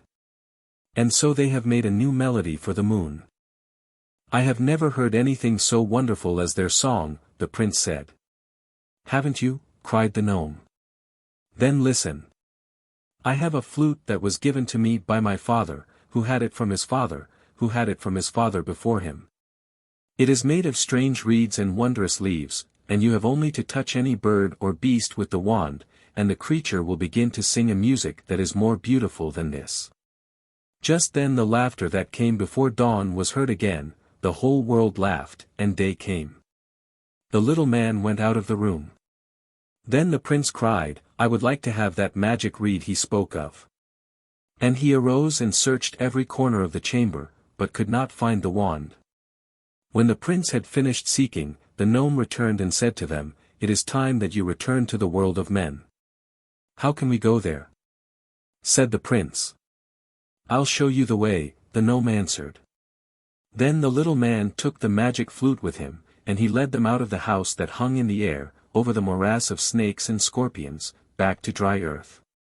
"Which way shall we go?" asked the prince. "Go to the land of the foolish people with the wise king. For there you will come into your right," he said to the prince. "And with your servant, you will know how to deal." Then he took the reed from his pocket and gave it to the prince, saying, "This is for you." The prince took the flute with delight, and looked about for an animal whom he might touch with the wand, that they might again hear the song of the wild creatures. But he could not find a single beast. "Now you must go," the wood sprite said. "Which way shall we go?" asked the prince. The little man raised his arm and pointed, and they went that way. They went a long time through the wilderness, always seeking some animal who might be made to sing, but they saw no living creature. At last the prince and his servant came to the land of the foolish people with the wise king. The kingdom was girt around by a high wall, and there was only one gate in the wall, through which strangers might pass into the kingdom. They followed the wall for a long time until they came to the gate. But the guards at the gate would not allow them to enter, for the king of that country had died, and though his son who ruled after him was learned when compared to other men, he was so little wise when compared to his father that the country was now called the land of the wise people with the foolish king. And the former king had commanded that only the man who could again make the country known as the land of the foolish people with the wise king should be crowned to succeed him. So no one was allowed to enter the country unless he undertook to make it the land of the wise king. "Can you do that?" the guards asked of the prince. "How can I do that?" thought the prince, and he was afraid to try. His slave said, "Let us go home." But as they stood there, another stranger, riding a horse, came and stopped by the gate to the kingdom. Then as the prince saw the horse he thought, "Now I can try the magic flute." And he ran up and touched the horse with the reed. At once the animal began to sing the wildly sweet song of the beasts, and all who heard were astonished. The stranger who rode the horse cried, "Sell me that magic reed." But the prince would not part with it. "Fool," said the stranger, and he was as one who was known to them, "of what use can the reed be to you? You will go about making jokes with it, and perhaps someone will give you a gulden for your folly. Rather become a man than a child. I have a thing I can give you in exchange for the wand." "What is it?" asked the prince. "I can give you the secret of understanding the meaning of the thing within the thing. It is a secret that was given me by my father, who had it from his father, who had it from his own father before him. And I have never told it to anyone." The prince was satisfied, and gave the man the flute, and the man went aside with him and taught him to know the meaning that is at the heart of each thing. And when the prince understood how one thing comes from another, he returned to the gate, and knew that he must go in and try to give back to the land its former name. So he was taken before the court of noblemen who were the judges of wisdom, and they said to him, "Know, that we ourselves are no fools, but the king who died was so marvelously wise that against him we were as fools." And the country was called the land of the foolish people with the wise king. When the king died he left a son who was no simpleton, but against our wisdom he seemed as simple as a fool, so the land was changed and called the land of the wise people with the foolish king. Now whoever brings back the former name may be crowned our ruler, but if you would test your wisdom for this task you must go into the garden that was left by our wise king. He was told that the king's garden was a wondrous place where things of gold and silver grew, but that since the king's death no man had been able to remain in the garden, for as soon as he entered, he was pursued, and he would run, and run faster. But he would be pursued until he ran out of the garden, and pursued until he was far away. "Who is it that runs after him?" asked the prince. "No one knows. No man has ever seen his pursuers in the garden. But those who have tried to remain there have come running from the place, scarcely alive." "Are they beaten by the pursuers?" the prince asked. "They are not badly beaten, but they are frightened, and ill with running. The prince was taken to the garden. He saw that there was a wall around it, with a wide open gate in the wall, for such a garden needed no guards. And as he was about to enter the garden, the prince noticed a statue that stood outside the gate. He went up to the statue and saw that it was the image of a king, and on the stone it was written that the king had lived long ago, and there had been war until his reign, and war after his reign, but while he ruled there had been peace.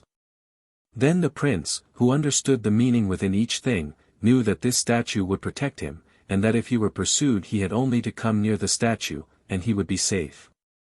He knew also that if he caused the statue to be brought into the garden, there would be no more pursuit in the garden. He went through the gate, and saw a strangely beautiful place, where all the trees and flowers and grass that grew were of gold and silver and other precious metals. But at once he felt himself being pursued. So he went and stood near the statue, and the noise of his pursuers was gone, and he had not been touched, but was calm and safe. Then the prince called his slave and told him to take the statue into the garden. And now he walked about in the midst of the garden, and all was peaceful and calm. When the noble judges came he led them into the garden, and they saw that he had brought peace into that place. Truly, they said, you have proven your wisdom. But for this proof alone we cannot make you our king. There is another thing that you must do.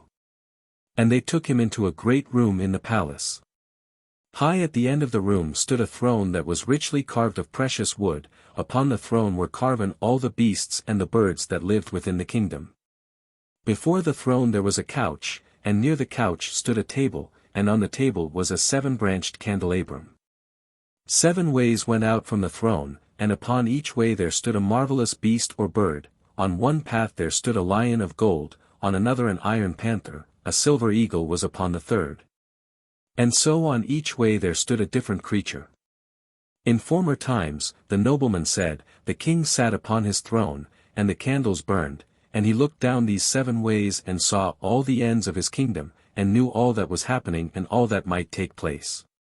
And each night when the moon arose the beasts and the birds that guard the 7 ways would raise their voices and sing a wildly sweet melody. But now the king is dead, the candles do not burn, the paths are dim, and the beasts have become ferocious so that no man may come near them, but they open their mouths and swallow him.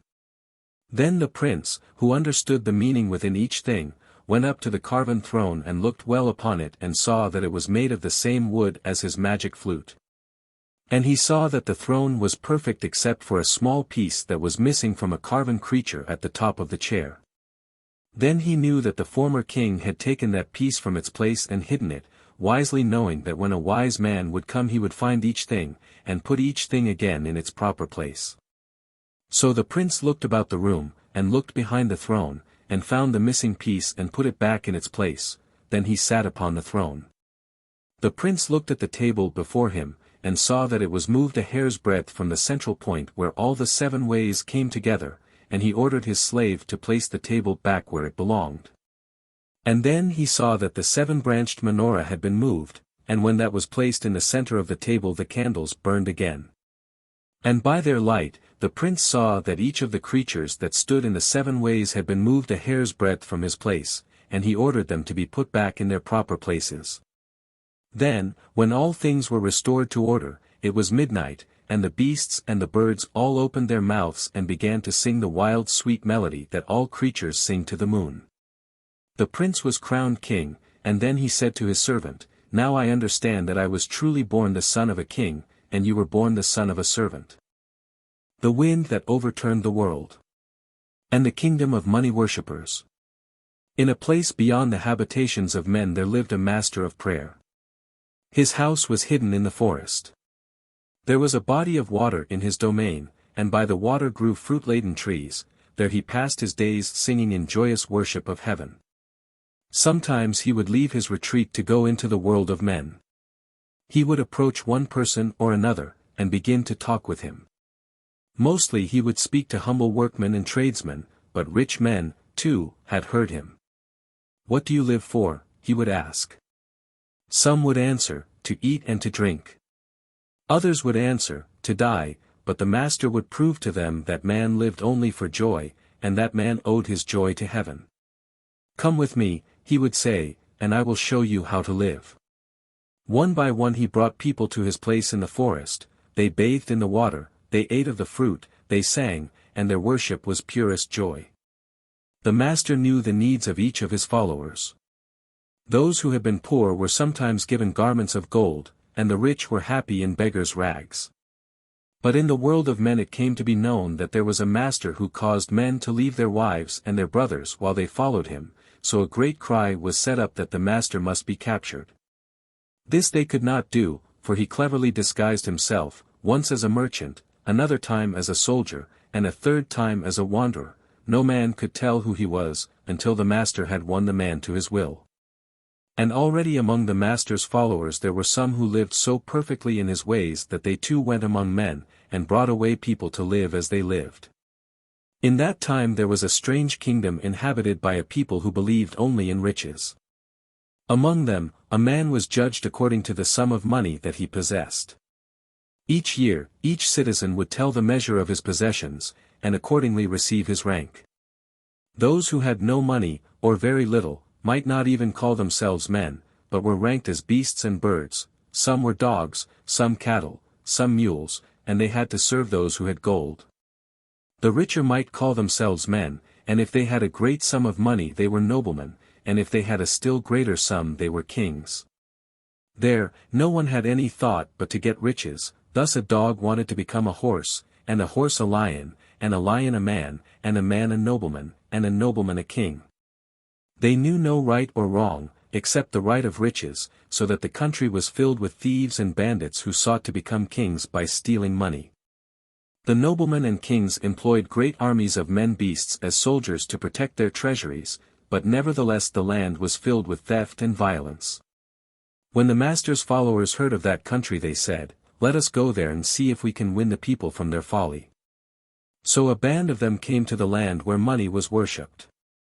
They could not find anyone who would stop and listen to them, but at last they spoke to a poor little creature huddled naked in the street. He was not even a man, but was of the rank of a sparrow. As they began to speak of the folly of riches, he cried, "I have no time to listen to you." "What have you to do?" they asked. "I must prepare to go on a journey, for we have heard of a land where gold may be made out of the earth," he said. "There I too may become a king, or even a god, according to our laws. Who knows, I may yet win the rank of a star, and I may become that supreme being, the moon. For it is the moon, you know, that makes gold on earth, and if I get enough gold out of the earth I may become the moon, and then I can make all the earth into gold." "Where is that land?" they asked of him. "It is among high mountains, far from the other peoples of the world. We will build our cities on the peaks of those mountains, and make strong walls so that none may enter and steal our gold, and there will be but one secret path upon each mountain leading to each of our cities. And there I, too, may become a god." With these words he ran from them, and they saw that all the people were leaving the city. The disciples returned to their master and told him of the kingdom of folly where rich men called themselves stars and moons and even gods. The master cried, "I had feared that they would call themselves gods." And he determined to go to the new domain of the money worshippers and try to rid them of their folly. He came to the guards who stood at the foot of the mountains, and began to speak of the folly of worshipping riches. But the guards, who were only of the rank of hounds and wolves, were filled with the desire to get gold and become men. They could not listen to the master, but could only stare at the portraits of their kings and gods which they always carried about with them.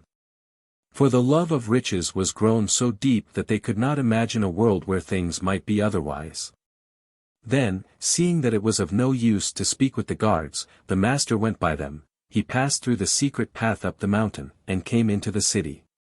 In that city were many merchants who often journeyed through the world to trade with other peoples, and on such voyages they had heard of a master who stole men from their accustomed lives but could not himself be caught. And now as the master went up to one man and another in that city, and spoke, he found none who would hear him, for their folly was so deeply grown. Nevertheless it was soon whispered that the master of dangerous words was come into the city. "How did he come here?" they cried, but none could tell. And he was so cleverly disguised that he could not be caught. Meanwhile these same merchants brought news of a great warrior who went from one nation to another, conquering. It was his custom when he came within 50 miles of a city to send his warriors with a message demanding surrender. If the people submitted to his will he did their city no harm, but marched further. But if the city would not surrender, he made war, and slaughtered its people. This same conqueror is coming toward our mountains, the merchants cried, and all the money worshippers were terrified that he would take away their riches. But the merchant said, "It is not gold that he seeks, only power over the world." Then they were afraid for their lives, for they could not surrender their city to an infidel who did not believe in riches, and if they did not surrender their city, he would kill them all. They prayed to their rich men gods, and they took little beast men and birdmen and burned them upon altars before these gods, but the sacrifices were of no avail. The warrior came nearer to their kingdom. "Where shall we turn for help?" they cried. Then one merchant, who had traveled far, said, "There is a land where every man is a god. Surely they can help us."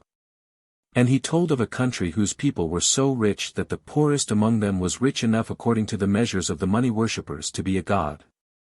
Even their steeds, he said, are of the degree of angels, for their mounts are studded with jewels so rich as to make them of angels' rank. Let us send emissaries to those gods and beg them to help us. The master heard of their plan, and he thought, I will go once more to the mountain cities and try to draw the people away from their folly. Then he came again and began to speak with the guard, but the guard could talk of nothing but the terrible conqueror. "Have you no power against him?" the master said. "We have sent emissaries to the land where men are gods, and those gods will help us," the guard said. Then the master laughed. "But they are only men like yourselves," he exclaimed, "and they cannot help you at all. Leave off your foolish talk of gods, for there is only one God, and rich and poor are alike to him, and only he can help you against the conqueror." At first the guard would not listen to him, but as he continued to speak, the guard said, "And what if I listen to you? I am only one." Then the master was pleased, and he went to another guard, and talked to him until that guard said, "And what if I listen to you? I am only one." So he went until he had spoken to all the guards and they had answered him. Then he went into the city, and after he had talked for a long while to a man in the city, the man also said, "And what if I listen to you?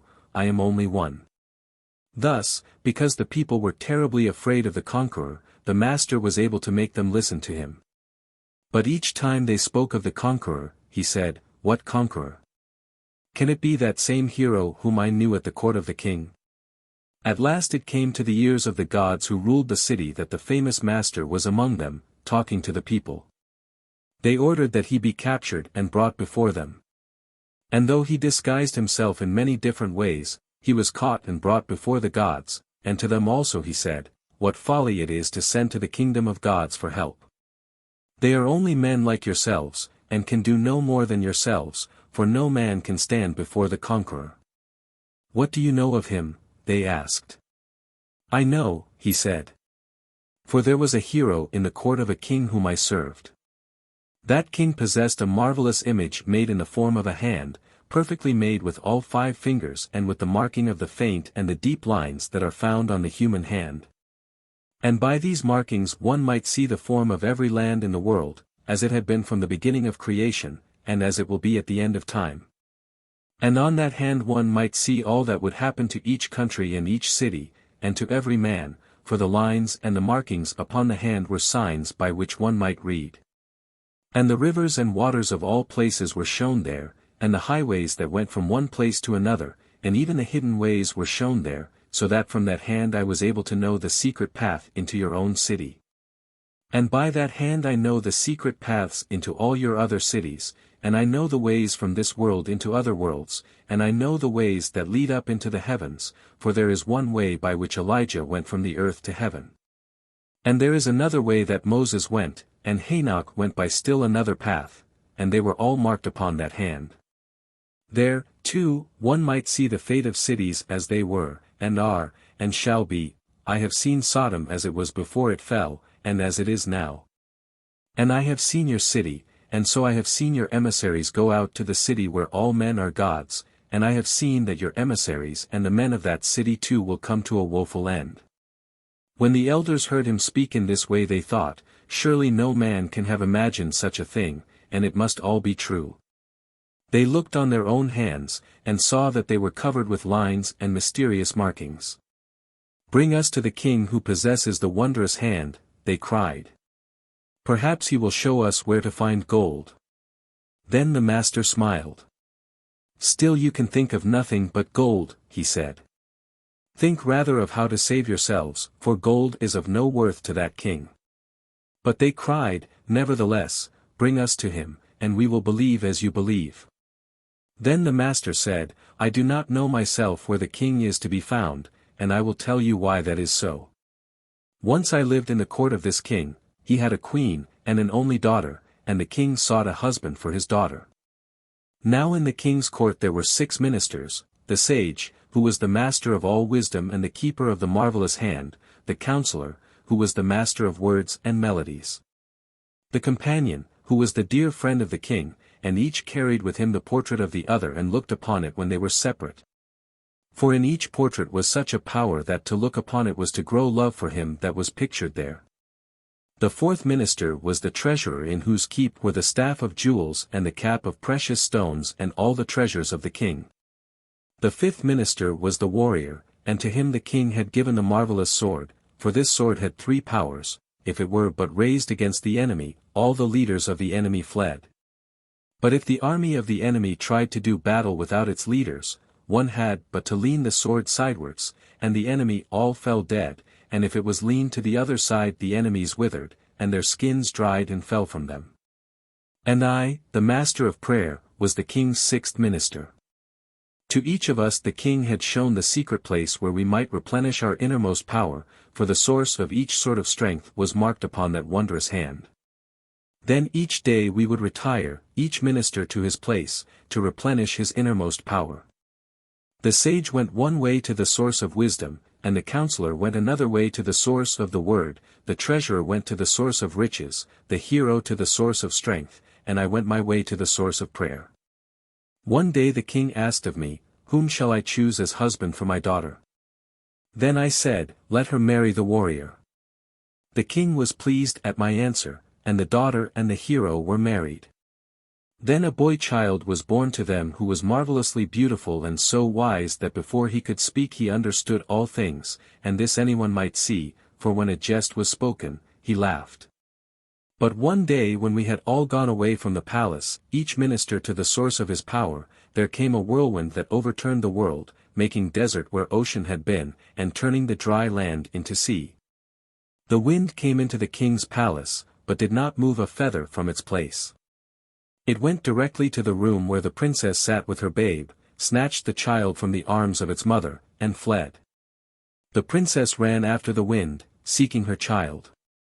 And so she ran, and no one knew whither. Then the queen ran after the princess, and lost sight of her, and ran another way, and no one knew whither. And after the queen, the king ran, and no one knew whither. When we returned, each man from his own place, we found no one in the palace, then each man set out another way in search of the king and his kin. The wondrous hand was gone, for the whirlwind had overturned all things, and not one of us could find his way again to the place of the source of his power. Yet each of the ministers still had in him a power that was more than that of any other man in the world. Therefore if this conqueror is that same hero of our kingdom, no one can stand against him. When the gods of the money worshippers heard these words they would not let the master leave them, for they feared the conqueror. Soon the warrior was 50 miles from the city, then he sent his messengers to demand that the city surrender. The money worshippers ran to the master and said, "If this is indeed your friend the hero, can you not help us?" The master asked them, "Will not your riches help you?" "He refuses riches," they said. Then the master decided to go and see whether the conqueror was indeed his friend the hero. He went out to the invading army and spoke to one of the warriors. "Who is your leader?" he asked, "and how did he come among you?" "That is a strange story," the warrior replied. "For once there was a whirlwind that upset an entire kingdom, and made desert into ocean and the sea into dry land. After the wind had passed, all the people came together, but their king was gone. So they asked, "How shall we choose a king?" And they asked again, "What quality is in a king, more than in any other man?" Some said, "Honor." For even the dead, who have no use for food, or gold, or beautiful garments, still demand that honor be paid to their memory. Then they who sought honor in a king formed a band and went off together. On their way they met a caravan of gypsies. An aged man was being carried at the head of the caravan.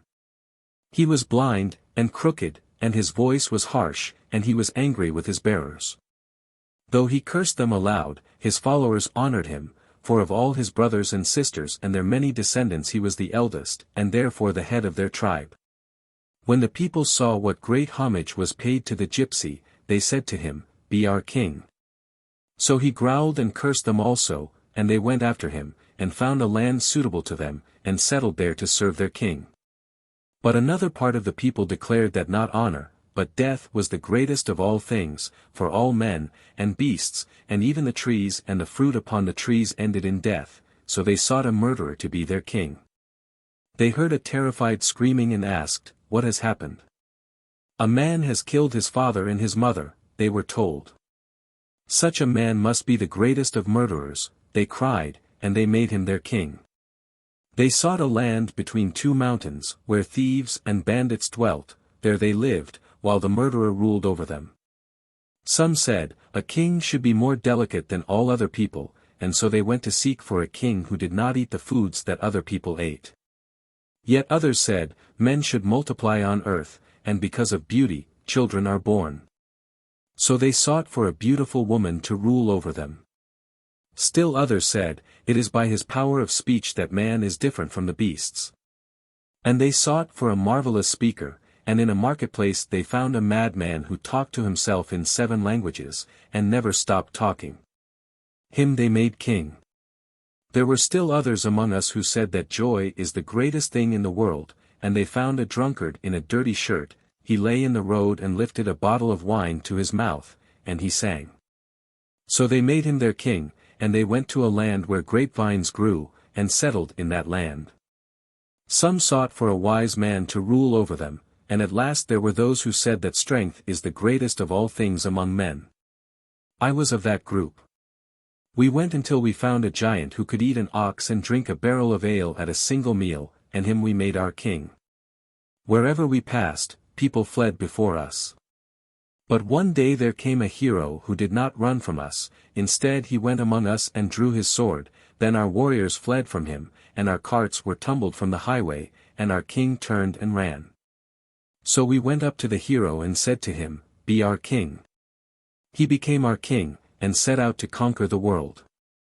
It is not to rule the world that he seeks, but something otherwise. And when a city will not surrender to him, he lifts his sword. And this sword has 3 powers.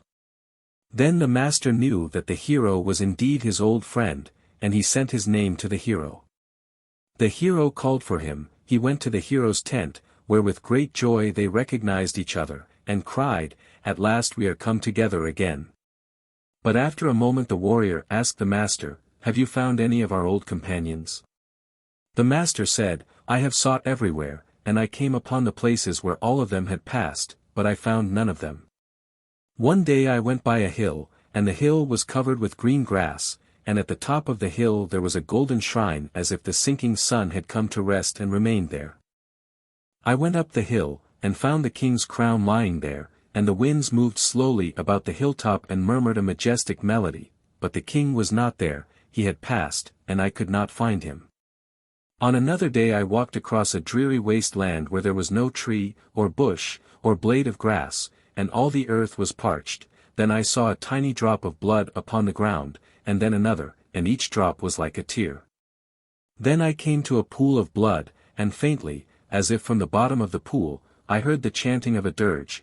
Then I knew that the queen had passed that way and wept tears of blood for the loss of her loved ones, but I could not find her there. I went further, and I came to a fair meadow, and in the meadow was a tiny stream that was as white as lamb's wool. And when I came near I saw that it was a stream of milk, and it made a murmuring sound as it flowed. a sound like the humming of a lullaby. Then I knew that the princess had passed that way, and I sought for her but could not find her. At last I came to a desert, and in the sands were the footprints of a child's naked feet, and as I went I saw something that glittered like a sunray in the sand. I stooped, and found a golden hair of the child.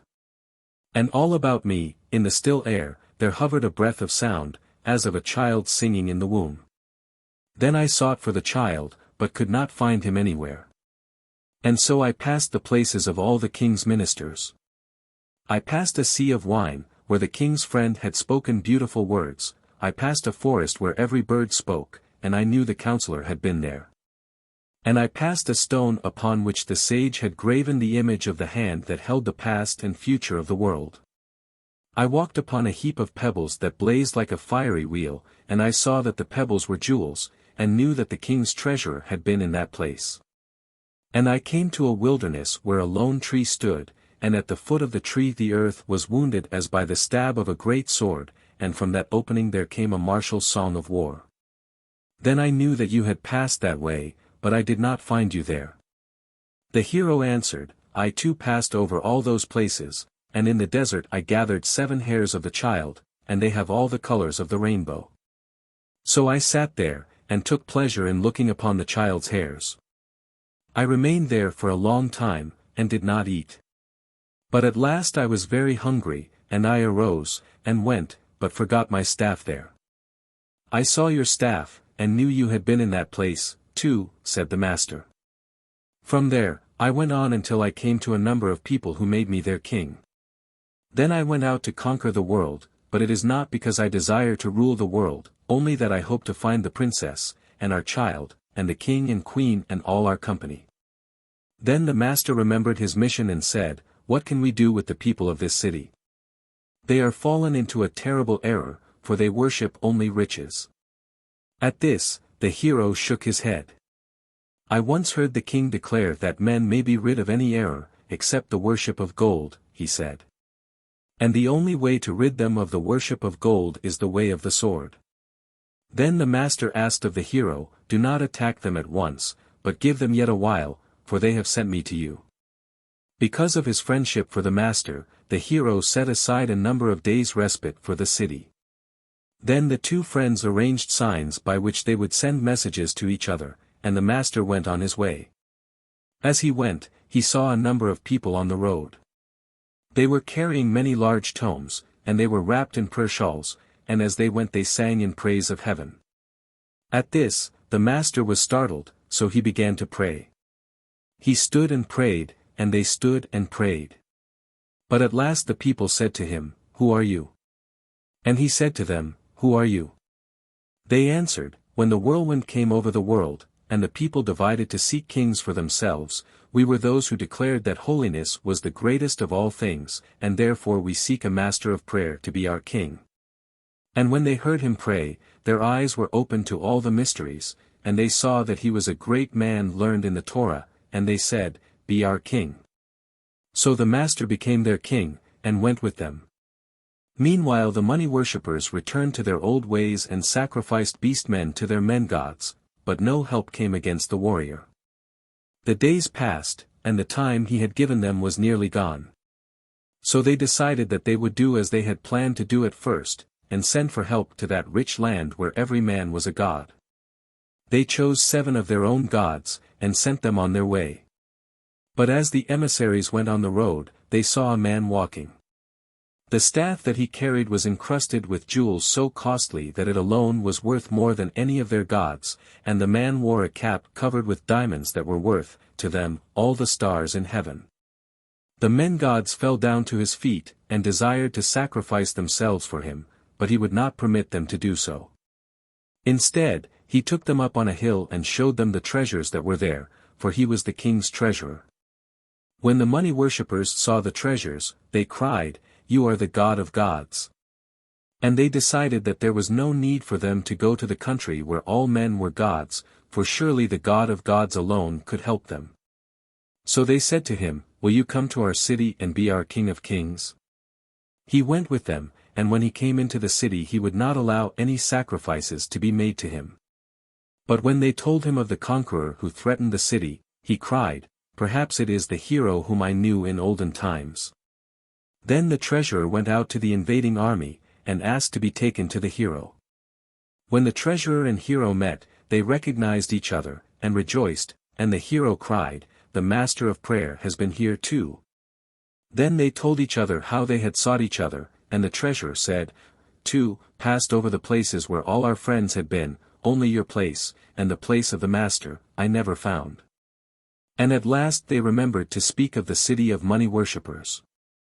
"There is only one way to cure them," the hero repeated, "and that is the way of the sword." "Give them a little more time," the treasurer asked.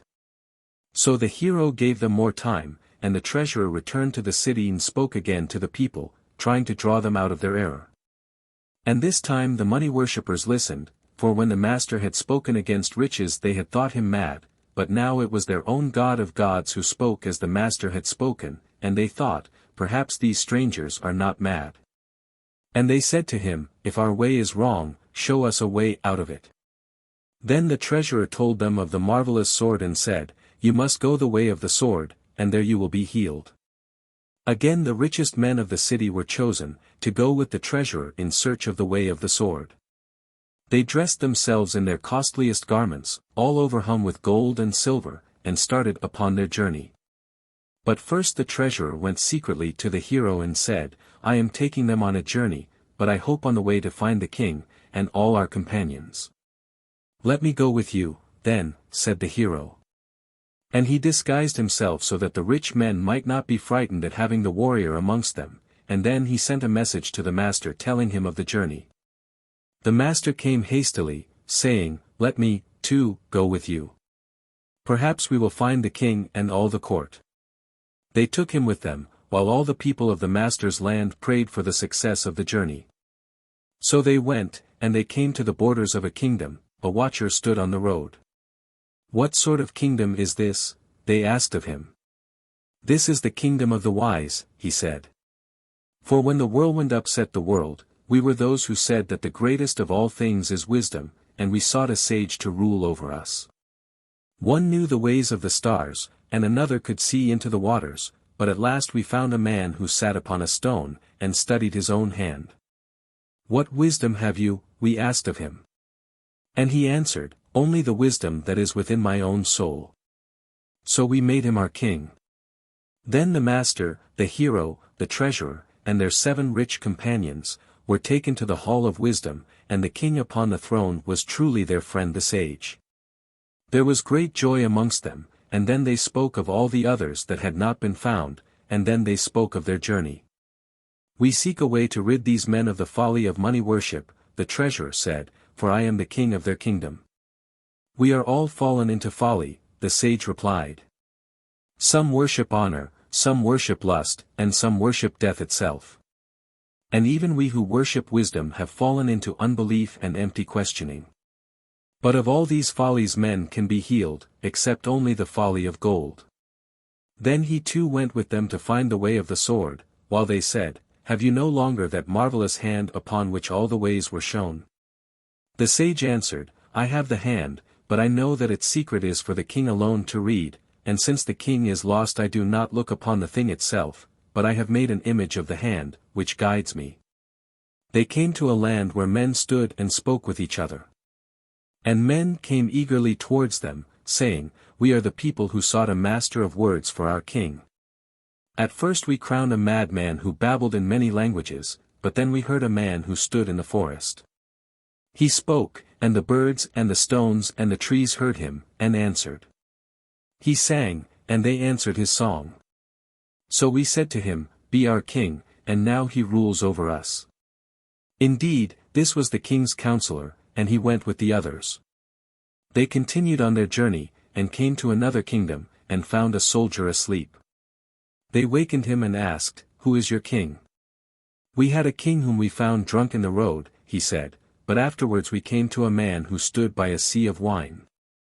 We asked him to be our king." The sage knew at once that the sea of wine must have been made by the king's friend. So they came to him, and knew him, and he was filled with joy. "Let me go with you," he cried. Perhaps we will find the others of the court. Then they came to another land, where they found the watchman lying with a woman. This is the land of beauty, he told them, and our queen is a beautiful woman. For one day in the wilderness we came upon a woman so beautiful that the very trees bowed their fruit to her hand. But her beauty was sorrowful, and she sat very still with her head bowed, and sang a lullaby, while from her breasts there flowed a stream of purest milk. Then we begged her, "Be our queen." So she rules over us, but no man may approach her, for she awaits her true husband, and mourns the loss of her child. They knew that the watchman spoke of the princess, and they hastened to the court. The hero took her in his arms, for he had found his wife, and they rejoiced together. The people of that kingdom desired him to be their king, and remain with them, but the hero and the princess said, "We must go and seek our child." They went with the others, and came to a kingdom where there were no watchmen. A man stood singing, and they asked of him, "Who is your king?" "We are those who sought a king more pure than all other men," he told them. And we said, "We shall know his purity by the food upon which he lives." At last we came upon a stream of milk, and by the stream there sat a child, and he fed only upon the milk. We made him our king, and our king is a 1-year-old babe. They ran at once to see the child, and they knew him, and he knew them, for he was wondrous wise. Then the mother and the father and the child rejoiced with one another, and the ministers rejoiced, and the rich men were happy, though they did not know for what. But the king and the queen had not yet been found, and all the company went forth on the quest, and they took the child with them. There was a land between two mountains, where watchmen stood in black armor, and would not let them pass. "Who is your king?" the warrior asked. "We are of those who chose death as the end of all things, and for our king we took a man who had murdered his mother and father. But afterwards we found a woman who stood by a sea of blood, and moaned, and we said, 'Surely she has died more deaths than he.' So we killed our king, and we asked the woman to rule over us. They went into the dungeon of death, and when the queen saw them she cast aside her black veils, all but one heaviest, for, 'My husband has not been found,' she said. The queen went with them, and they came to a land that was fair and green. A shepherd stood on a hill, and they asked of him, 'Who is your king?' 'We are of those who chose honor as the greatest of all things, and at first an old gypsy ruled over us, but one day we came to this hill, and upon the hill there was seated an old man. His beard was white, and the wind went softly about his hair. There was a crown upon his head, and his aspect was of such wondrous peace and dignity that a wild fawn came and knelt to him and kissed his hand. We said, 'Be our king,' and he rules over us." Then they came to the top of the hill, and the king was truly their king, and so the holy court was come together again, and there was joy on earth and in heaven, and the rich men saw, and wondered. Then each minister told the king of the errors of his people, and the king sent the master to bring the peoples out of their strange errors, but there was no way to help those who worshipped money. At last the hero reminded the king, "I once heard the king say that there was only one way to bring men out of the error of riches, and that was the way of the sword." "That is true," said the king. "You must go the way of the sword, and there you will find a path that turns and leads to a flaming mountain. But the flaming mountain is invisible, and on its top there lives a lion who comes down and falls upon the flocks, and kills and eats the sheep and the goats. From there you must go onward on another path, and you will come to the place where the daintiest of foods are prepared.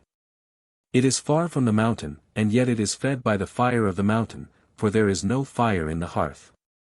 And the hearth, too, is invisible, but you will know it by the two great birds who stand and fan the fire with the beating of their wings, making it rise or shrink according to the need. There, the daintiest of foods are prepared, and only in those foods is the power to make men forget the folly of gold. So you must lead them against the wind, that they may scent the wonderful odor of these foods, and when they taste of the food, they will forget riches." The hero led the band of rich men, and at last they scented the odor of the food. "Let us eat some of that food," they cried. Then he turned them and led them with the wind, and they began to smell a terrible odor instead, and asked, "What is that horrible stench?" He turned them again and led them against the wind, so they caught the beautiful delicate odor of the foods, and they cried, "Let us only taste that delicious food." But he turned them once more, and the putrid stench came to their nostrils, and they ran, but the stench grew. "Where can it come from?" they asked. "You see that there is nothing near you that can have so bad an odor," the hero said, "and since you are running, and the odor remains with you, it must be something upon yourselves that smells so ill."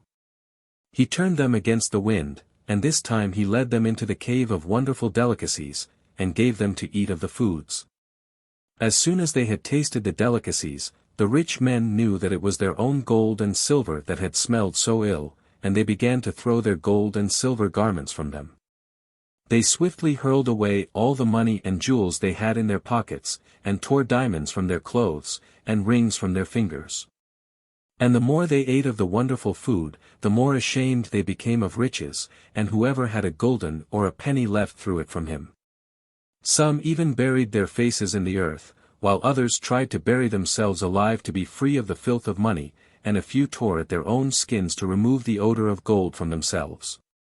For the food that they ate possessed so great a power of truth that the more money a man had, the greater was his shame. The hero saw, and prevented them from tearing themselves to pieces and from burying themselves alive. And when they had thoroughly cleansed themselves of their riches he said to them, "Come, let us go home.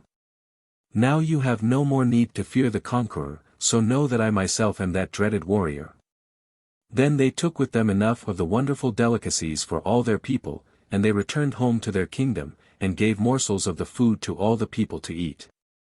At once the rich men who were called gods and kings and princes threw their gold from them, and buried their heads in the ground in shame, and the little men who were called beasts and birds were also ashamed, and threw away their pennies. When they had all been cleansed of their error, the master came, and brought them forgiveness. Then the king and his court were assembled once more, and the king ruled over the earth, and the secret ways were opened again, and each of the ministers returned to his place to renew his strength at its source.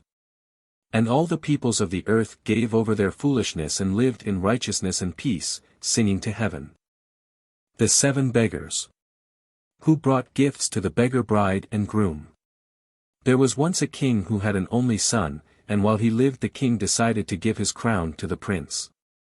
He made a great festival to which all the noblemen of the kingdom came, and in the midst of pomp and ceremony the king placed the crown upon the head of his young son, saying, "I am one who can read the future in the stars. And I see that there will come a time when you will lose your kingdom, but when that time comes you must not be sorrowful. If you can be joyous even when your kingdom is lost, I too will be filled with joy. For you cannot be a true king unless you are a happy man."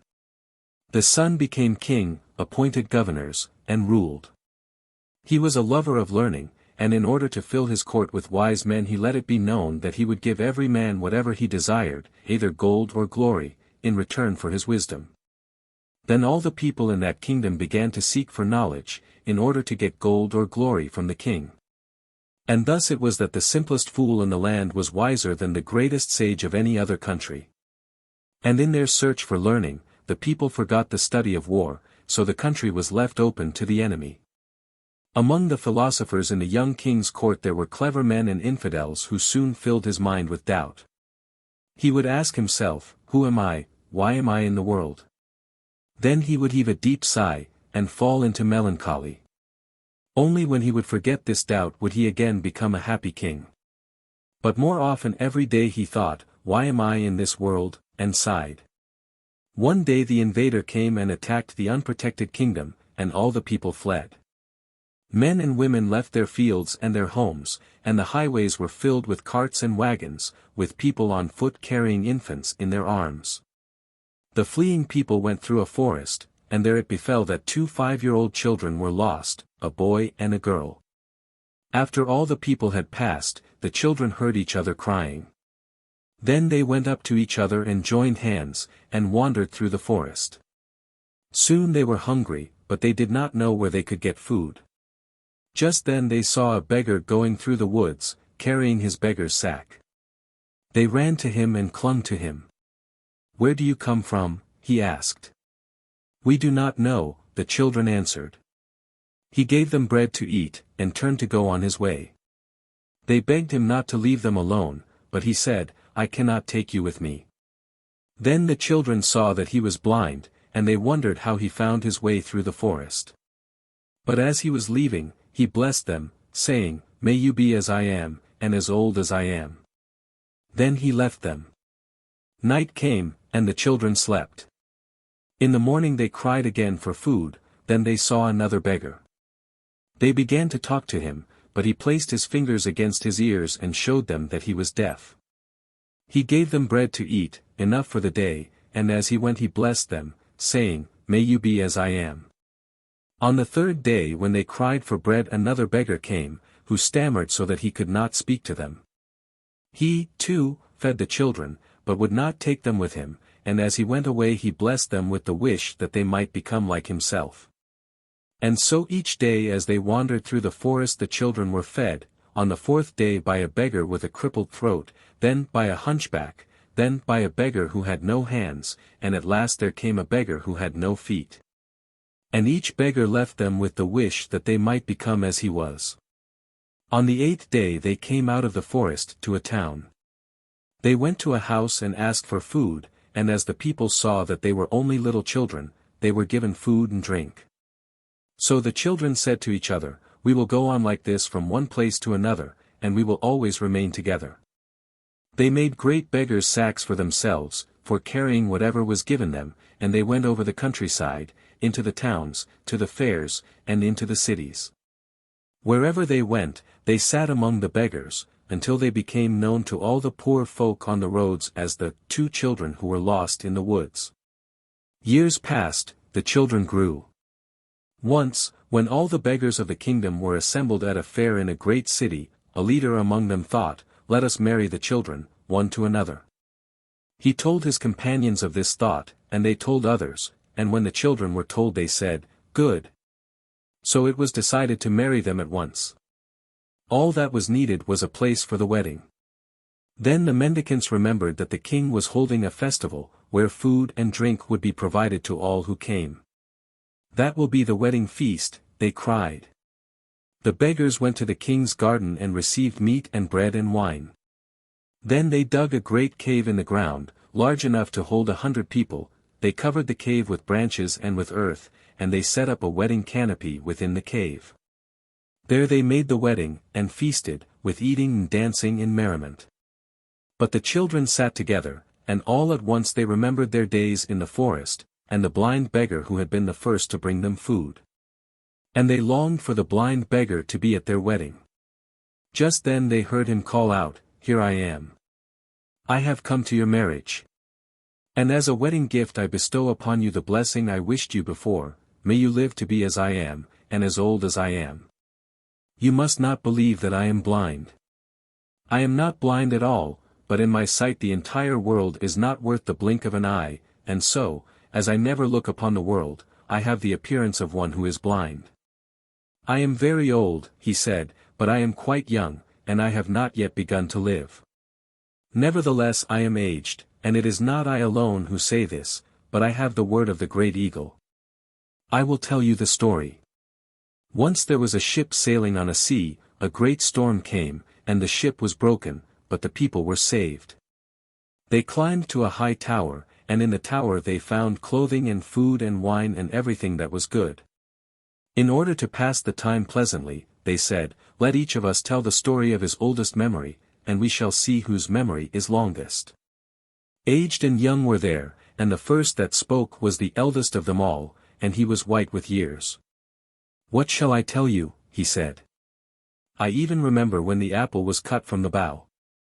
Though many sages were among them, none understood the meaning of his tale, yet they all agreed that the story was indeed of olden times. Then the second eldest in years said, As one who wonders and admires, that is truly an ancient tale. I remember that happening, and I even remember the candle that burned. Everyone agreed that this was even an older story than the first, and they wondered how a younger man could remember a story of older times. Then they asked the third eldest to tell a story in his turn. I even remember when the fruit first began to grow, he said, for then the fruit was only beginning to take form.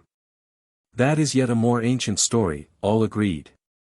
But the fourth in years spoke, I remember when the seed was brought that was to be planted in the fruit, and the fifth said, I remember the sage who thought of the seed.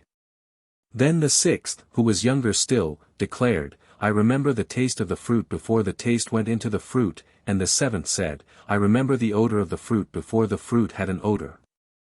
But the eighth said, I remember the appearance of the fruit before the fruit could be seen, and I was but a child. Then the blind beggar who was telling the story said, I was the youngest in years among them in the tower, and when they had all spoken, I spoke. I remember all those things, and I remember the thing that is nothing. All who were there agreed that mine was a story of something far, far back, further than all the other happenings, and they wondered at the child whose memory was longer than that of the eldest man. But there came a beating of wings and a knocking upon the walls of the tower, and we saw a great eagle come.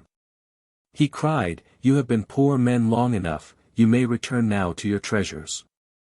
And he added, I will take you out of the tower, the eldest first, and so according to your ages. Then he took me out first, and the eldest in years he took out last, and when we were all taken out of the tower the eagle said to us, I can explain all the tales that have been told. For he who remembered when the apple was cut from the bough remembered how at his birth he was cut from his mother. The candle that burned was the babe in the womb, for it is written in Gemara that while the child is in the womb a candle burns over his head. And he that remembers when the fruit began to grow remembers how his limbs first began to form in his mother's womb, he that recalls the bringing of the seed remembers how he was conceived. And he that knows the wisdom that created the seed remembers when conception was but in the mind, the taste that preceded the fruit is the memory of being, the scent is spirit, and vision is the soul. But the child that remembers nothing is greater than them all, for he remembers that which existed before being, spirit, or soul, he remembers the life that hovered upon the threshold of eternity. Then the eagle said, Return to your vessels, for they are your bodies that were broken, and they are built again. He blessed them all, but to me he said, You must come with me, for you are as I am, you are very old, but still young, and you have not yet begun to live. And so you see that it was from the great eagle himself that I learned the secret of my age and of my youth, and today I give you this as my gift, that you may be as I am, and as old as I am. When the blind beggar had spoken there was great joy and merriment among the wedding guests, and the bride and groom were happy. On the second day of the 7 days of celebration, the bride and groom remembered the second beggar who had fed them in the forest, and they were lonely for the deaf one, but as they thought of him, he called, Here I am. And he came and kissed them, and said, Today I bequeath upon you as a wedding gift that which I once gave you in blessing, be as I am, and live a life as good as mine. Surely you believe that I am deaf. I am not deaf at all, but the error of the world is not worth my hearing, for the world is all error, and the cries of its people are but folly, and even their joy is filled with error. What need have I to hear evil when I lead a life so good and flawless, for see, I have made even the people of the land of luxury understand that there is nothing in the world so good to eat as bread, and no drink better than water. Once all the people of the land of luxury came together and vied with each other in telling of the ease in which they lived. One man spoke of the hummingbird's wings upon which he feasted, and another told of the rare wine he drank, and each boasted of a luxury greater than his neighbors, until I said, I live a life of rarer ease and luxury than yours. They all looked at my beggar's mantle, and laughed, but I said to them, I know a land where a garden grows that is filled with trees overladen with marvelous fruits. Once the fruits had every tempting odor and flavor and beauty in the world, and every good thing that grows was in that garden. A gardener watched over the trees, and pruned them, and cared for their growth. But the gardener has disappeared and cannot be found, there is no one to take care of the trees, and the people live only from the wild growth of the dropped seed. Even of this, they might have lived well, but a tyrant king invaded their land. He did not harm the people, and he did not himself spoil their garden, but he left behind him 3 companies of soldiers. One company made the taste of the garden into bitterness, the other made the odor into stench. And the third made its beauty into clouded darkness. Then I said to the people of the land of luxury, Help the people of this other kingdom, for the taste, the beauty, and the odor is gone from their fruit, and if you do not help them, the same evil may reach to your land. So they set out for the spoiled kingdom, but lived in luxury on their journey, until they came close to the garden, and then the beauty, and the taste, and the delectable odor began to go from their own food, and they did not know what to do. So I gave them some of my bread to eat, and my water to drink, and they tasted all the riches of their fine foods, and they breathed all the delectable odors, and they saw all the beauties of the fruits in the bread and water that I gave them. Meanwhile the people of the spoiled kingdom remembered that their gardener was of one root with the people of the land of luxury, so they decided to send envoys to that kingdom of plenty. The envoys met on the road with the people from the land of luxury, and they took counsel together, and sent me first into the spoiled land. Then I went into the city and saw people assembled in the street. I listened to them, and heard one whisper to the other, while the other laughed and whispered to a third, and I knew it was filth that they uttered. I went further, and saw people quarrel and go to a court and quarrel again and go to another court, until the whole city was filled with judges and bribery, and the city was also filled with lust.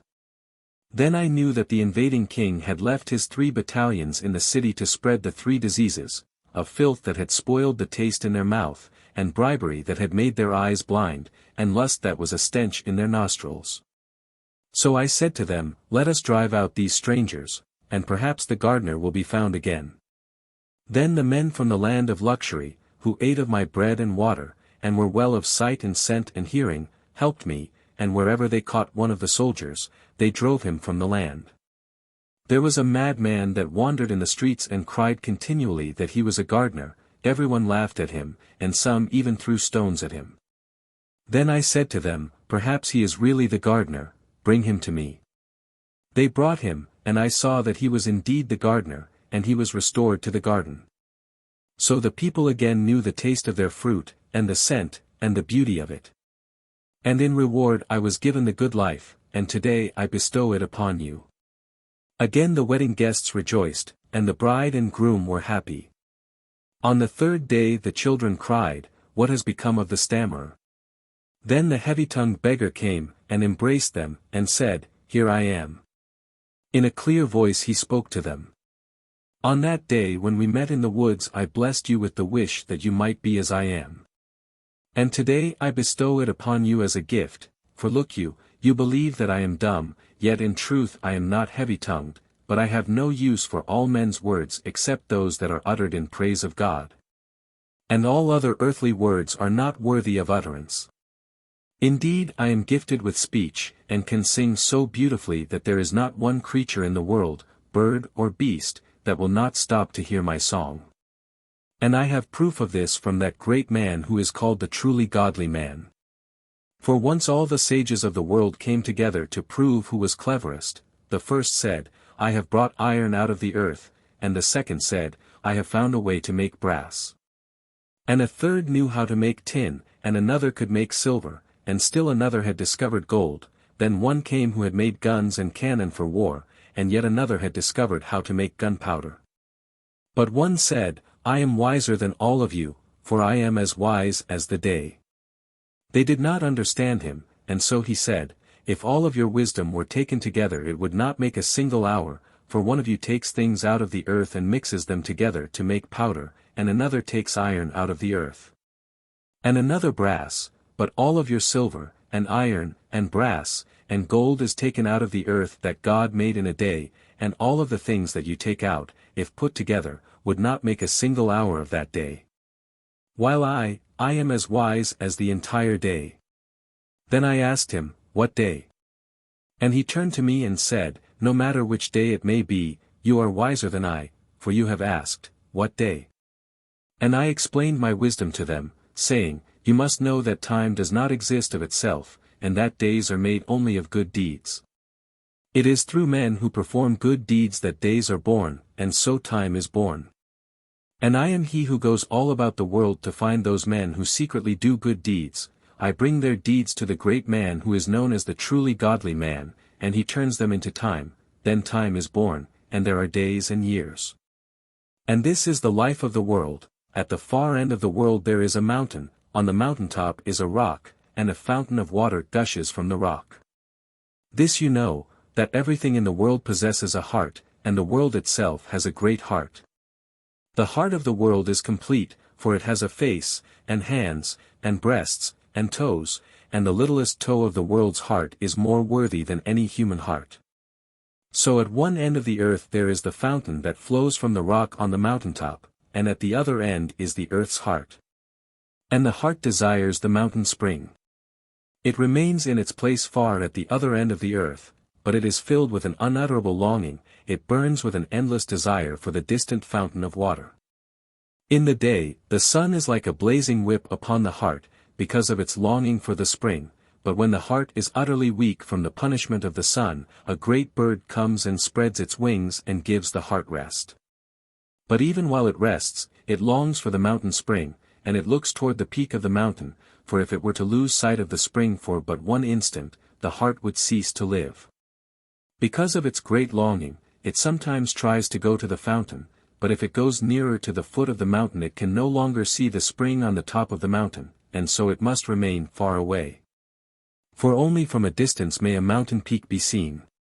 And if it were for an instant to lose sight of the spring, the heart would die, and then all the world would die, for the life of the world and everything in it is in the life of its heart. So the heart remains longing at the other end of the earth, longing for the spring that cannot come toward it, for the spring has no share in time, but lives on a mountain peak far above the time that is on earth. And the mountain spring could not be of the earth at all, since it has no share in the earth's time, but for the earth's heart, which gives the spring its day. And as the day draws to its close, and time is ended, the heart becomes dark with grief, for when the day is done the mountain spring will be gone from the earth, and then the earth's heart will die of longing. And when the heart is dead all the earth and all the creatures upon the earth will die. And so, as the day draws to a close, the heart begins to sing farewell to the fountain. It sings its grief in wildly beautiful melody, and the mountain spring sings farewell to the heart, and their songs are filled with love and eternal longing. But the truly godly man keeps watch over them, and in that last moment before the day is done, and the spring is gone, and the heart is dead, and the world is ended, the good man comes and gives a new day to the heart. Then the heart gives the day to the spring, and so they live again. As the day comes, it is brought with melody, and with strangely beautiful words that contain all wisdom. For there are differences between the days, there are Sabbaths and Mondays, and there are holidays, and days of the first of the month, and each day comes with its own song.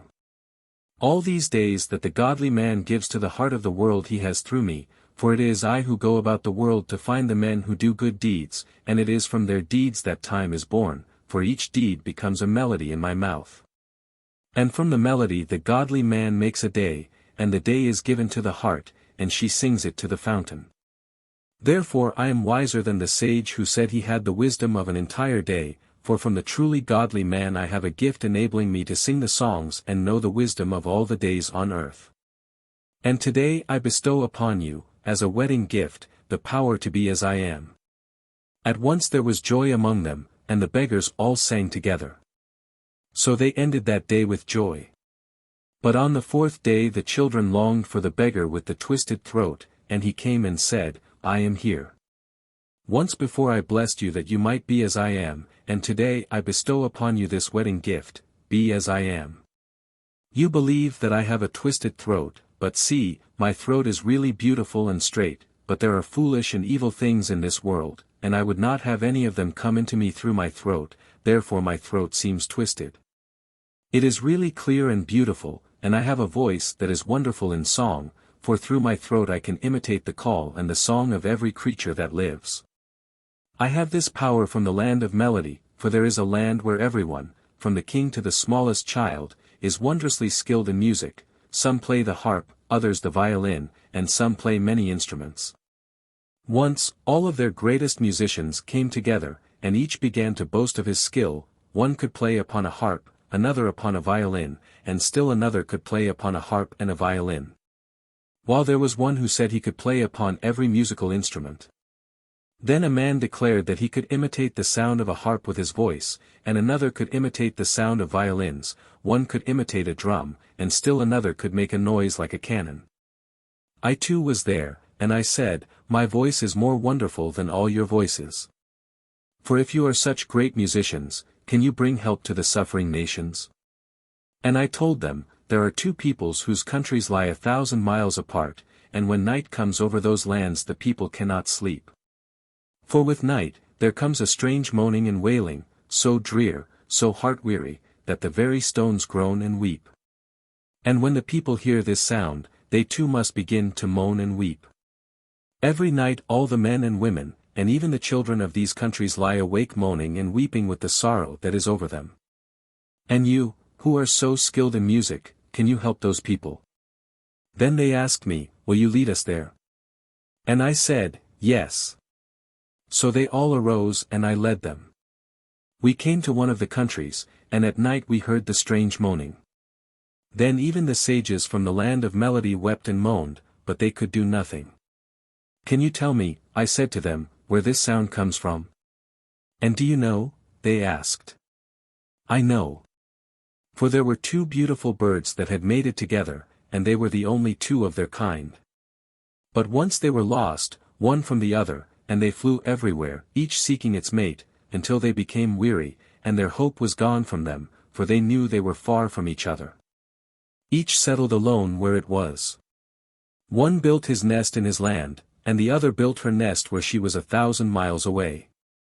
Now when night comes the two birds begin to lament, each for the other, and it is their moaning lament that the people hear, and they too must keen with the birds, until there is no rest for them at night.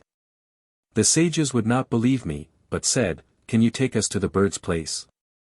I said, "I can take you there, but you will not be able to bear the weight of it by night or by day, for at night the lament is so great that you may not come near it, and during the day flocks of birds come to her and to him, to cheer them in their loneliness, and all the birds sing merrily until the joy is so great as to be unbearable. This joy cannot be heard from afar, but if you come near it, you will succumb." Then the sages asked, "Can you write this thing?" And I told them that I could make my voice like the voice of any living being, and that I also could send my voice to all places on earth, so that it might not be heard where I stood, but would be heard far away. I said to the wise men, "Will you go with me to a place that is neither in one land or the other, but lies between them?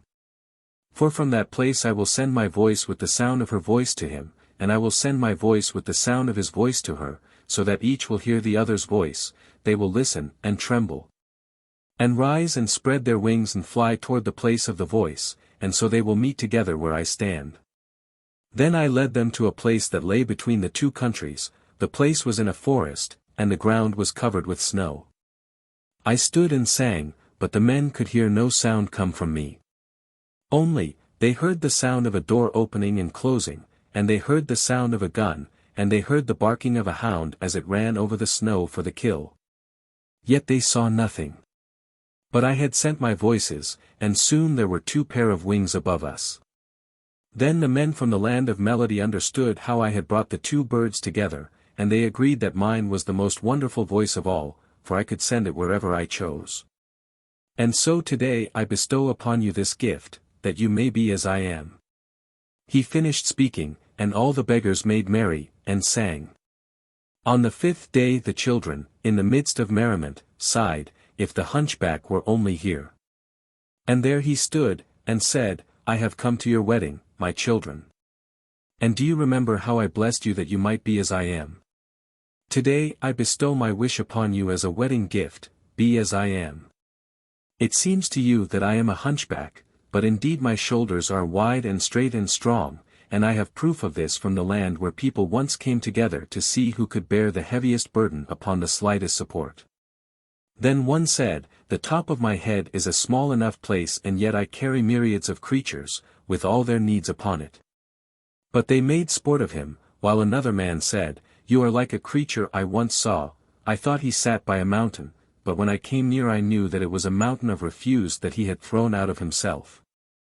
Then a third man said, "I know of a small place that bears a burden greater than itself, for I have an orchard where fruit trees grow, and the fruit on the trees could many times cover the earth out of which the trees grow."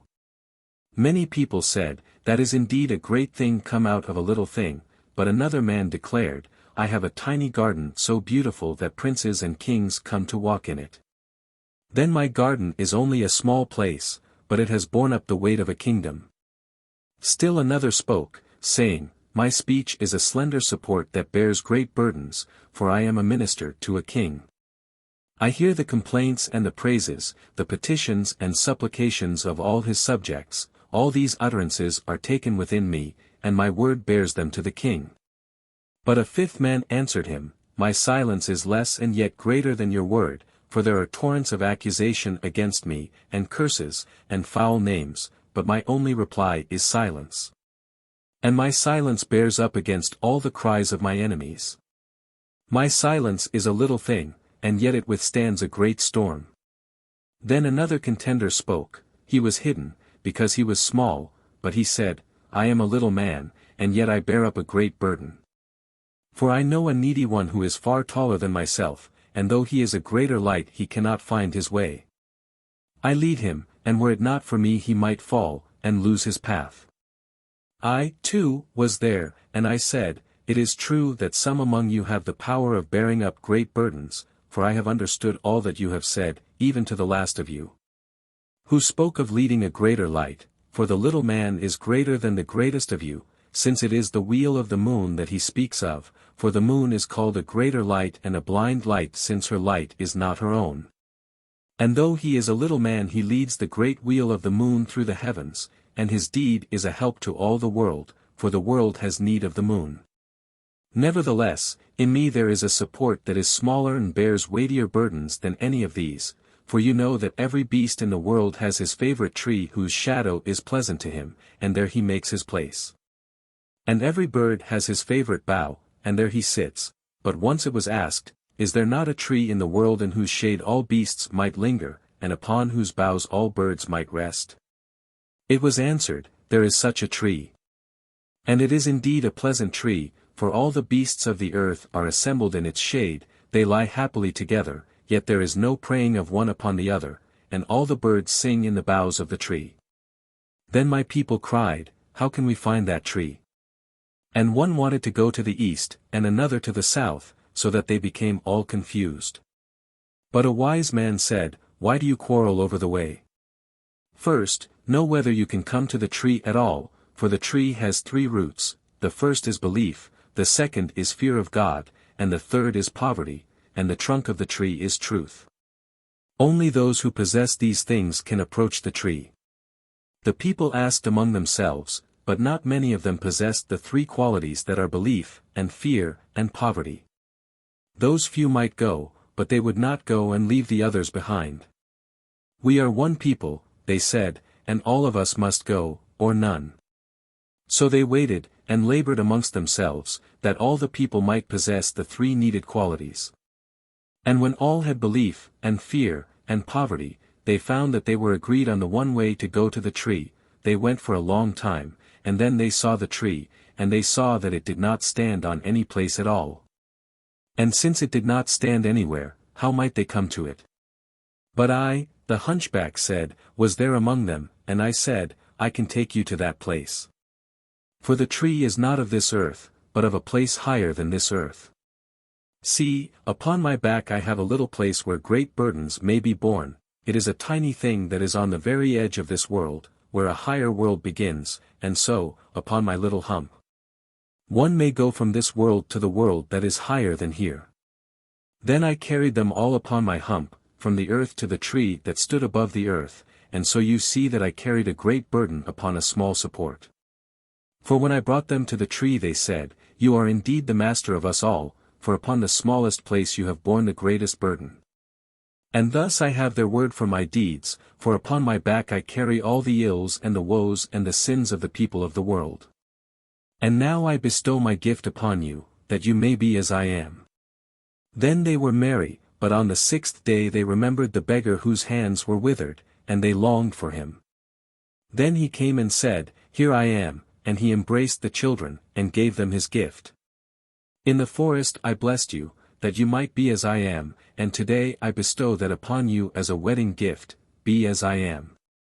You believe that I cannot use my hands, he said, but indeed my hands are strong, only there is nothing in the world worth their use, and I save their strength for other deeds. See, I have proof of their strength from the palace of water. There was a princess who was ill, and many people came together, each boasting that he had the power to heal her in his hands. One said, I have such a power in my hands that when I shoot an arrow I can seize it and bring it back.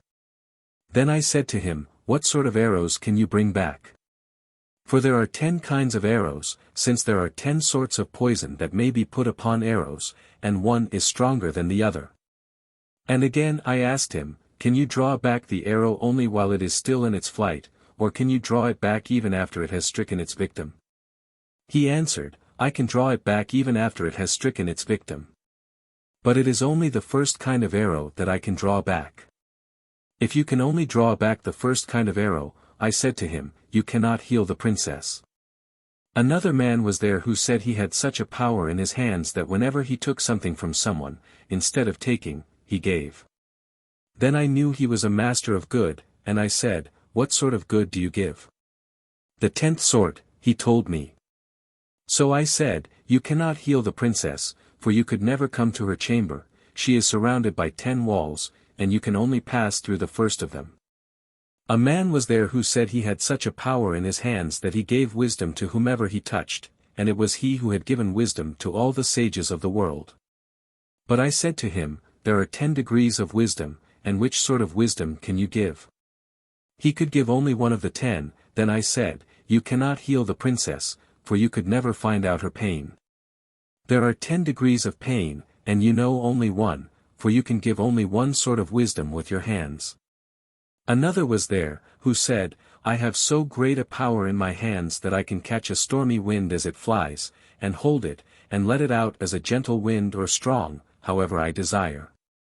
But I said to him, there are 10 winds, and which wind can you catch? The whirlwind, he answered. Then I told him, you cannot heal the princess, for you know the melody of only a single wind, and there are 10 winds, and each wind has a melody, and the princess may be healed only through song. Then they cried to me, what sort of power have you in your hands? And I told them, all the 9 parts of each of the things you cannot do, I can do. And this is the story. There was a king who fell in love with a princess, and he called sorcerers and made magic spells over her until he caught her in his love and brought her to his palace. But once at night he dreamed that the princess arose from her bed and murdered him. The king was terribly frightened, he called all his sages to him and asked them the meaning of his dream. They told him, the dream is true. As you dreamed, so it will happen. At this, he did not know what to do. He could not kill the princess, for he loved her. And he could not send her away, for he had suffered so much for her, and if he sent her away someone else would have her, and if she went to someone else she might return to do what she had done in his dream, yet he was afraid to keep her by him. The king did not know what to do, so he did nothing, and as the days passed his love for the princess waned, for he thought of her always as the murderess in his dream. And as his love waned the spell fell from the princess, and her love waned, until it became hatred, and she hated the king. Then she ran from the palace, but he sent out searchers to find her. The searchers returned and said, we have seen her wandering near the palace of water. For the king had a palace that was the most wonderful of all places on earth, it was built entirely of water. The walls of the palace were of clear water, they stood and glimmered in the sun. The earth upon which the palace stood was deep water, and the gardens about the palace were of water, and they were filled with all manner of fruits and flowers, luscious and gold and green, all liquid as the sea. The palace and its garden were surrounded by 10 watery walls, no man might come into that place, for surely he would be drowned. When the guards told the king that they had seen the princess wandering near the walls of water, he cried, we will catch her there, and the king went out with his men to pursue the princess.